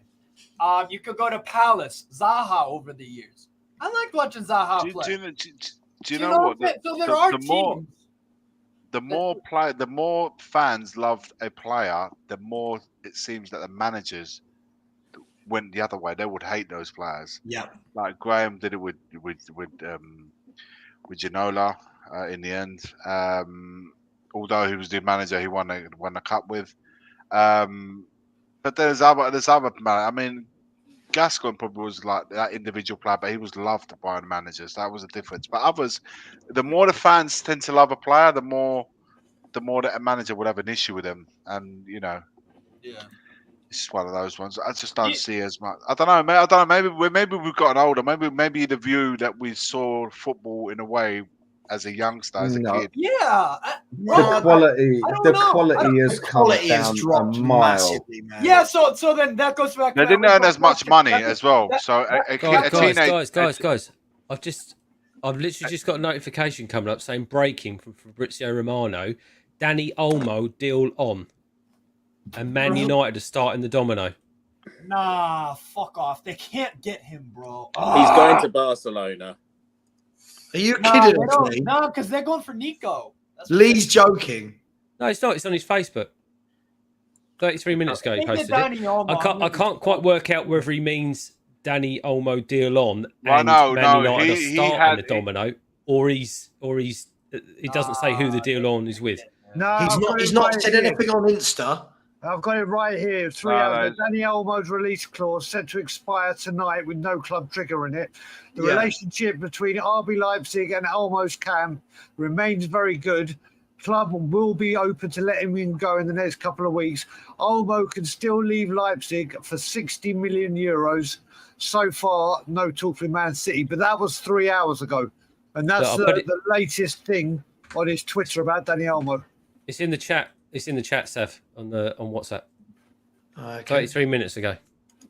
See, but okay, so let's look at Dani Olmo. Would he be a mediocre player? Wow. In the Indies? What? Dani Olmo's a quality player, man. If Man United get Dani Olmo, he replaces Bruno. Easy. But forget about replacing. Forget about replacing. Just get him in. Just get him. I think we do this too much in football. Who's going to replace who? If they've got Olmo, no, I'm saying it's a huge upgrade. What a signing that would be. That's an amazing signing. Oh, yeah. I'm still bleeding over him. I'm still bleeding over him. I'm still bleeding. Don't worry. We've been offered Anthony Martial, so you thank your lucky stars. We might have him. So Savva, let me just say, one thing we've got to say is we've been offered him, but thank God, and I hate the word that Paul O'Keefe said currently. No, from Tottenham. That word currently scares the crap out of me. Sorry, can I just quickly say, sorry, Bro, just really quickly. I've seen a few people tonight that constantly want to blame Pep Guardiola for football how it is now. Can I just say, Pep Guardiola's one man whose teams play one way. If everyone tries to copy Pep, surely that's on them, not Pep. You can't blame one man for every single team. Sorry, it's possible that. Yeah, no, Savva, let me pick up what you're putting down. Gareth Southgate is why football, because his football is shit. Yeah, but Pep Guardiola does not play crap football. It's exceptional football. It's football. I don't miss Man City games because they're entertaining. They have quality everywhere, and they possess the. Okay, yeah. Sometimes if you don't like possession football, then whatever. That's a youth thing. I don't think that ruins football at all. He plays positive, proactive, sexy football, and he wins. How is that ruining football? Ruining football is playing shitty Southgate football or Roberto Martinez ball or any of these rubbish managers that like to just play dead counterattack football. That don't know. Like, that's what kills football. What kills it is when you've got players out there that are basically like athletic robots and they have not got one bit of flair. But if it's an athletic thing, then the USA would be amazing because that's what we do better than anyone in the world. No, but you've never taken football serious until the past 5 years. No, not 5 years. Not 5 years. Longer than that. Because we've taken women. We were pioneers. We were pioneers in the women's game. For sure. I'll just leave that one at that. But if it was just an athletic thing, Dan, then the USA would be amazing at football. Because we do. If you took it seriously, but you don't. It's not one of your top 4 sports. Steve, have you been? Exactly. When I was on this morning, you were giving everyone the Japanese Grumpus blah blah blah score. I just need to make sure that you've been keeping everyone up to date with the real derby that's going on this evening. Forget your NLDs. Forget your Fenerbahce. Forget your Fenerbahce's, Galatasaray's. Forget your old firms. Today is Toronto FC versus Montreal. This is where it's at. This is fever pitch, mate. I haven't got a fucking clue. All I know is Toronto are winning, which is good. It's not good. Again, sorry. I don't get this. Pep has killed flair in players. Pep Guardiola has managed players like Lionel Messi. I don't remember seeing Lionel Messi having his flair knocked out of him just because they keep the ball. Bayern München, Robin, Iniesta. I don't remember Iniesta not being able to use his flair. Forget Pep on this, right? Pep was inspired in his managerial tactics by Marcelo Bielsa. He's said it a million times. Bielsa was his hero. Yeah. Nobody said a word like this when Bielsa was doing this at Athletic Bilbao and destroying Man United in European football. Nobody said this when Bielsa was taking Chile to win the Copa America. Nobody said this when Bielsa was managing all the other clubs. You know, he got criticism at Leeds because we conceded shitloads of goals, and that's because we had a crap defence. But that's not, you know. But the point is that the kind of football that Pep plays wasn't invented by Pep. No, but he's taken managers beforehand, and they didn't get the same stick that he's suddenly getting. Sure, Where but has it come from? Pep's enhanced it, hasn't he? That's the difference. Pep took football.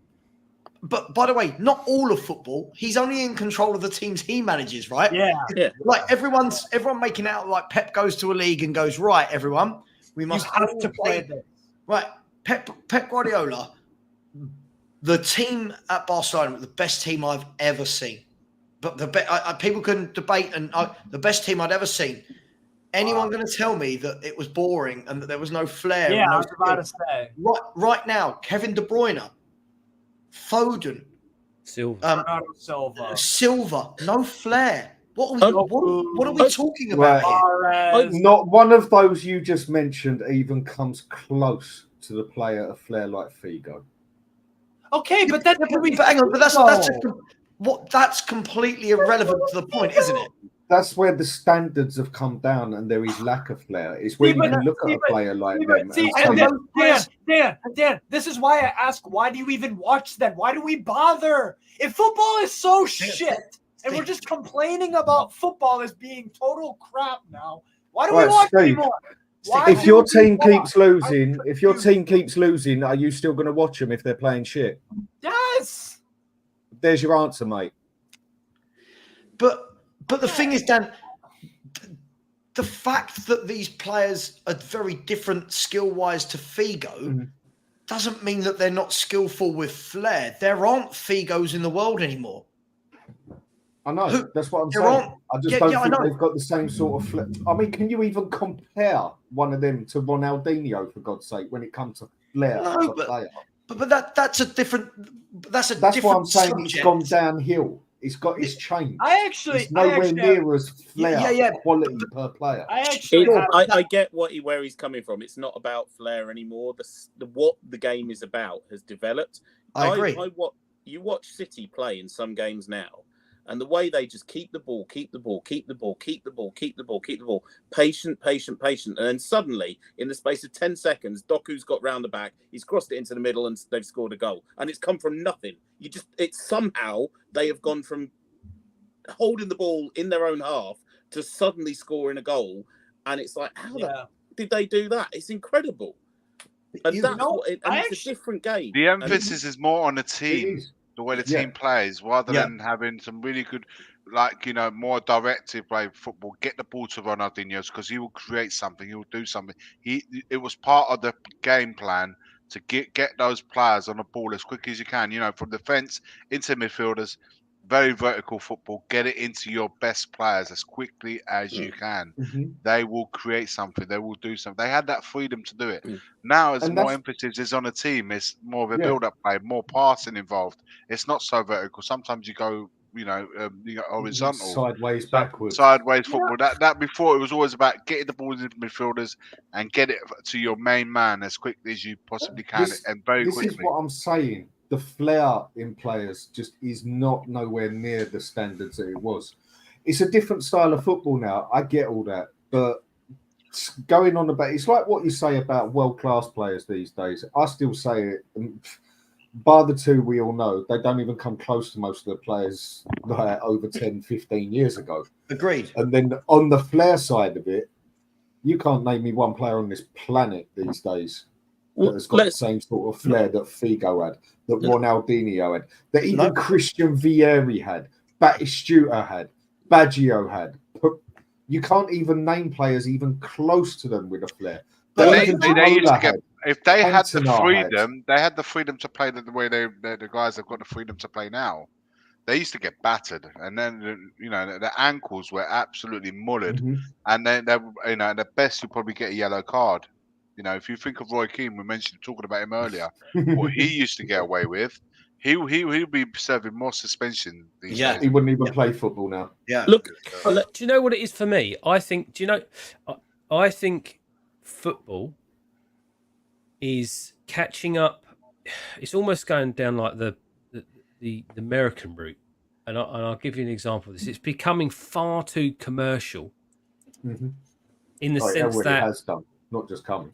Yeah, it's not just a grassroots football thing anymore where fans go and watch it. It has to be so commercialized. There's so much media around it. It's a business. It's more less about the players and more about the TV rights and all this kind of stuff. And I'll tell you why I say that is because growing up, I had a dad for some reason, don't know why. He was a footballer. My dad played football, sort of semi-professional. That's where I got the itch for it from. But he also loved American sports as well. So we used to stay up till like 1, 2, 3 o'clock in the morning, watch the NFL, the Super Bowl. And in the 90s, when I was growing up at school, it was everyone. It was Jordan. It was Scottie Pippen. It was basketball and all this kind of stuff. And 5 years ago, I went to New York for the first time. And I said to my wife, we're going to New York. It's my 40th birthday. Got to go and see. Got to go to Madison Square Garden. It's one of those things you've got to see. Yeah. I went there first night we got to New York, and I came out of there and I said, I ain't going there again. I went there to watch the game of basketball. It felt like I was going to some kind of show. Oh, and next game there was more emphasis on the halftime, what was going on at halftime, and the things at the beginning. It's almost like the basketball match was an afterthought. Everyone was sort of getting up and going and get food while the basketball was going on. But when everything else was happening in the halftime at the end, that's where they were more interested. It's a bit like going what Tottenham. is going on? Yeah, a bit like like that. going Tottenham. And I wouldn't be surprised, Iggy, if in a couple of seasons' time we start getting half-time shows. We got Usher coming out and doing a fucking set for 10 minutes. I tell you, I wouldn't be surprised. T-N. I am not. At the Copa America, there's Shakira. That's coming. Don't worry about that. Oh, No, mate, that's just... Copa America final, there's Shakira on a halftime. None of us in this damn panel are complaining if we're seeing Shakira. That's all I'm gonna say. No. You say that, Right, but they yeah, extended yeah. the half time to 25 We've minutes. had Lady just to put Gaga. Shakira on, and it killed the game. Yeah, I don't want 25-minute half times and if it's Shakira, we will make that sacrifice. You tried telling Levy that, mate. We will make that sacrifice if it's Shakira. I've seen Shakira. Listen. Can I just? I want to see. I just want to address a few points, and I think this is what absolutely makes me laugh. Right. Just a few points that I've seen is like Angus saying, is it just me, or a Man City a boring team to watch? Now, what cracks me up about this comment, right, lads, is just a few comments further down. Angus has said, I prefer watching my team, and that's not being biased. Now, do you know why I find these two comments hilarious? The manager. Your manager has learned what he knows from Pep Guardiola, and your team don't play football anywhere near as good as Man City, right? You try and do what they do, right? You try and do what they do. You don't do it as well, right? They dominate. You don't. All of this, I prefer watching my team. Now, other points I've seen is things like, I'd much rather watch a Klopp team than a Pep team. Just pass for the sake of it. What I love about this is, and as somebody who's done their coaching badges, somebody who's really, really studied the art of Barcelona and Pep and all that, right? What I love about this is, do people not realize when you read that sentence, pass for the sake of it, I don't think these people understand football. Man City don't pass the ball for the sake of it. The moment Man City start a game of football, the opposition put 10 men behind the ball, right? The opposition put 10 men behind the ball and say, break us down. The only way to break down 10 men behind the ball is to constantly move the ball sideways, poke it forward, bring it back, transfer the ball to the other side of the pitch, move the defense about. They're not passing for the sake of it. The difference is, Milo, if these teams didn't put 10 men behind the ball and try and defend against City, City would batter them 6, 7, 8-0. Yes. That's the problem. So they make City have to open them up. I'm going to give you an example. Spain, to a lesser degree, against England in the final we saw a week or so ago. Spain are a team that want to play football, want to move the ball. England put everyone behind the ball. And then England fans at half-time going, oh, Spain just passed for the sake of it. Well, you've built a brick wall. You've built a brick wall. To get around that brick wall, what do you want them to do? So this whole passing for the sake of it, And the last thing I'll say on this, right? The last thing I'll say on this is, if you have the football, the other team can't score a goal. Yes. It's a real basic philosophy that they grow up with at La Masia in Barcelona, that lose the ball, you have 3 seconds to win it back, hunt impacts, win it back, and if you've got the ball, don't give it away. What do we want? Do we want Pep to say, give the other team the ball? I don't understand what people want. And Savva, that's why me and you said in La Liga, when Barcelona play Betis, Girona, or whoever the hell, Osasuna, Mallorca, whoever the hell, they don't have time on the ball. Because the Spanish way of playing is you get that damn ball back right away. That's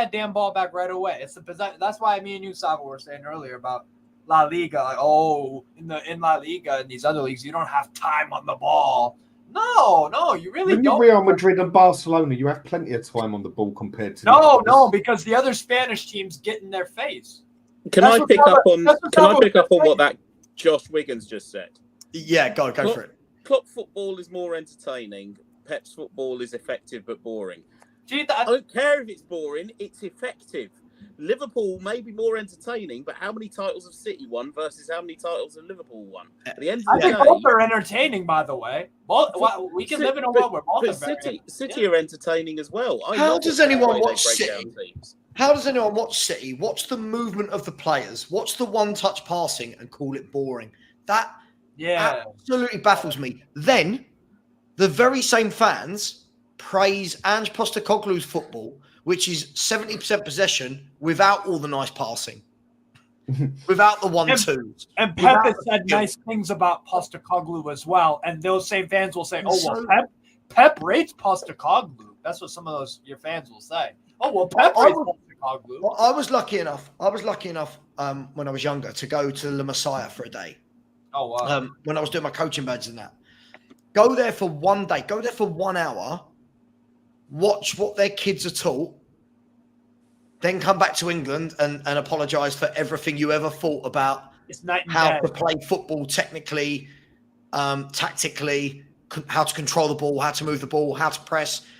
I don't think people say Klopp football is more effective, is more entertaining, and just as effective. How can it be? What have Liverpool done compared to City in the last 8 years? Look, it's chalk and cheese. Don't get me wrong, right? You tell Pep Guardiola to deal with Brennan Johnson and Timo Werner, and then come talk to me. Don't get me wrong. The gegenpress that Klopp plays is a very effective style, right? It is very effective. Pressing from the front, always on the front foot, starting from your strikers, pressing, high line, whatever. It is a very effective style of play. At the end of the day, they got 97 points in the Premier League. They didn't win, but they got 97 points. The point is, it is an effective style of football. It just so happens that they're not as good as Man City. Is more effective. And when they played each other, they were usually very entertaining games. Listen, the people that say it's boring football are the teams are the ones that are not Man City fans. Yes, jealousy. It's just jealousy, man. And that's how you know. All comes down to jealousy because we're seeing the same winning team year after year after year, and we're all bored of it. If that was your team, come tell me you're finding it boring. Winning. And that's how you know. I'm bored of winning Champions Leagues. I'm bored of winning leagues. I'm bored of winning this trophy, that trophy. It's so boring to win trophies. I liked it 6 years ago when it was us and Liverpool that were the most entertaining team to watch for 2 seasons. Because our teams were in the mixer. Was you bored that season we went unbeaten at White Hart Lane that last season? I was so bored. But you know, you know what I mean? It's insane. Like only enjoy it if it's your team. If it's someone else picking up trophies year after year, of course you're going to find it boring. Now it's been 4 years. We couldn't be further away from that mix. I want to see someone else win that league now. I'm glad City's done it for 4 years because it's finally shut Man United lot up, yeah? So I'm glad they've done it. If anything, I wanted them to do the treble last year. You know, just to proper rub Man U's face. Listen, you heard Ange last season. He said it's coming to the lane. We're breaking the Man City monopoly. It's coming home. Listen, if people prefer Klopp's style, cool. You could prefer Klopp's style if you like, but you know what the difference is why one of them wins loads and the other one doesn't? It's because Klopp's style leaves Liverpool open to get beaten more than Man City's, right? Yeah. It's simple. If you keep giving the ball away to the other team, they're going to hurt you, right? The fitness aspect as well. The fitness aspect. Yeah, Liverpool. they're fit. But my point is, it doesn't matter how fit you are. If you've got the football, and I don't think this is an aspect that people don't understand. If you've got the football, the other team are tired. Like if you watch that final, England against Spain in the first half, we defended well. We chased them, we harried them, we hushed them. Come out second half, the Spain players aren't tired because they've had all the ball. They've done no running. They've had all the ball. And how many games down the year, guys, when you watch Barcelona under Pep or someone under Pep against whoever, and the team in the first half, you get 0-0 and people go, oh, Barcelona's struggling. Second half, boom, boom, boom, boom. Right, because it's concentration. I don't think people appreciate how difficult it is to do what Man City do week in, week out.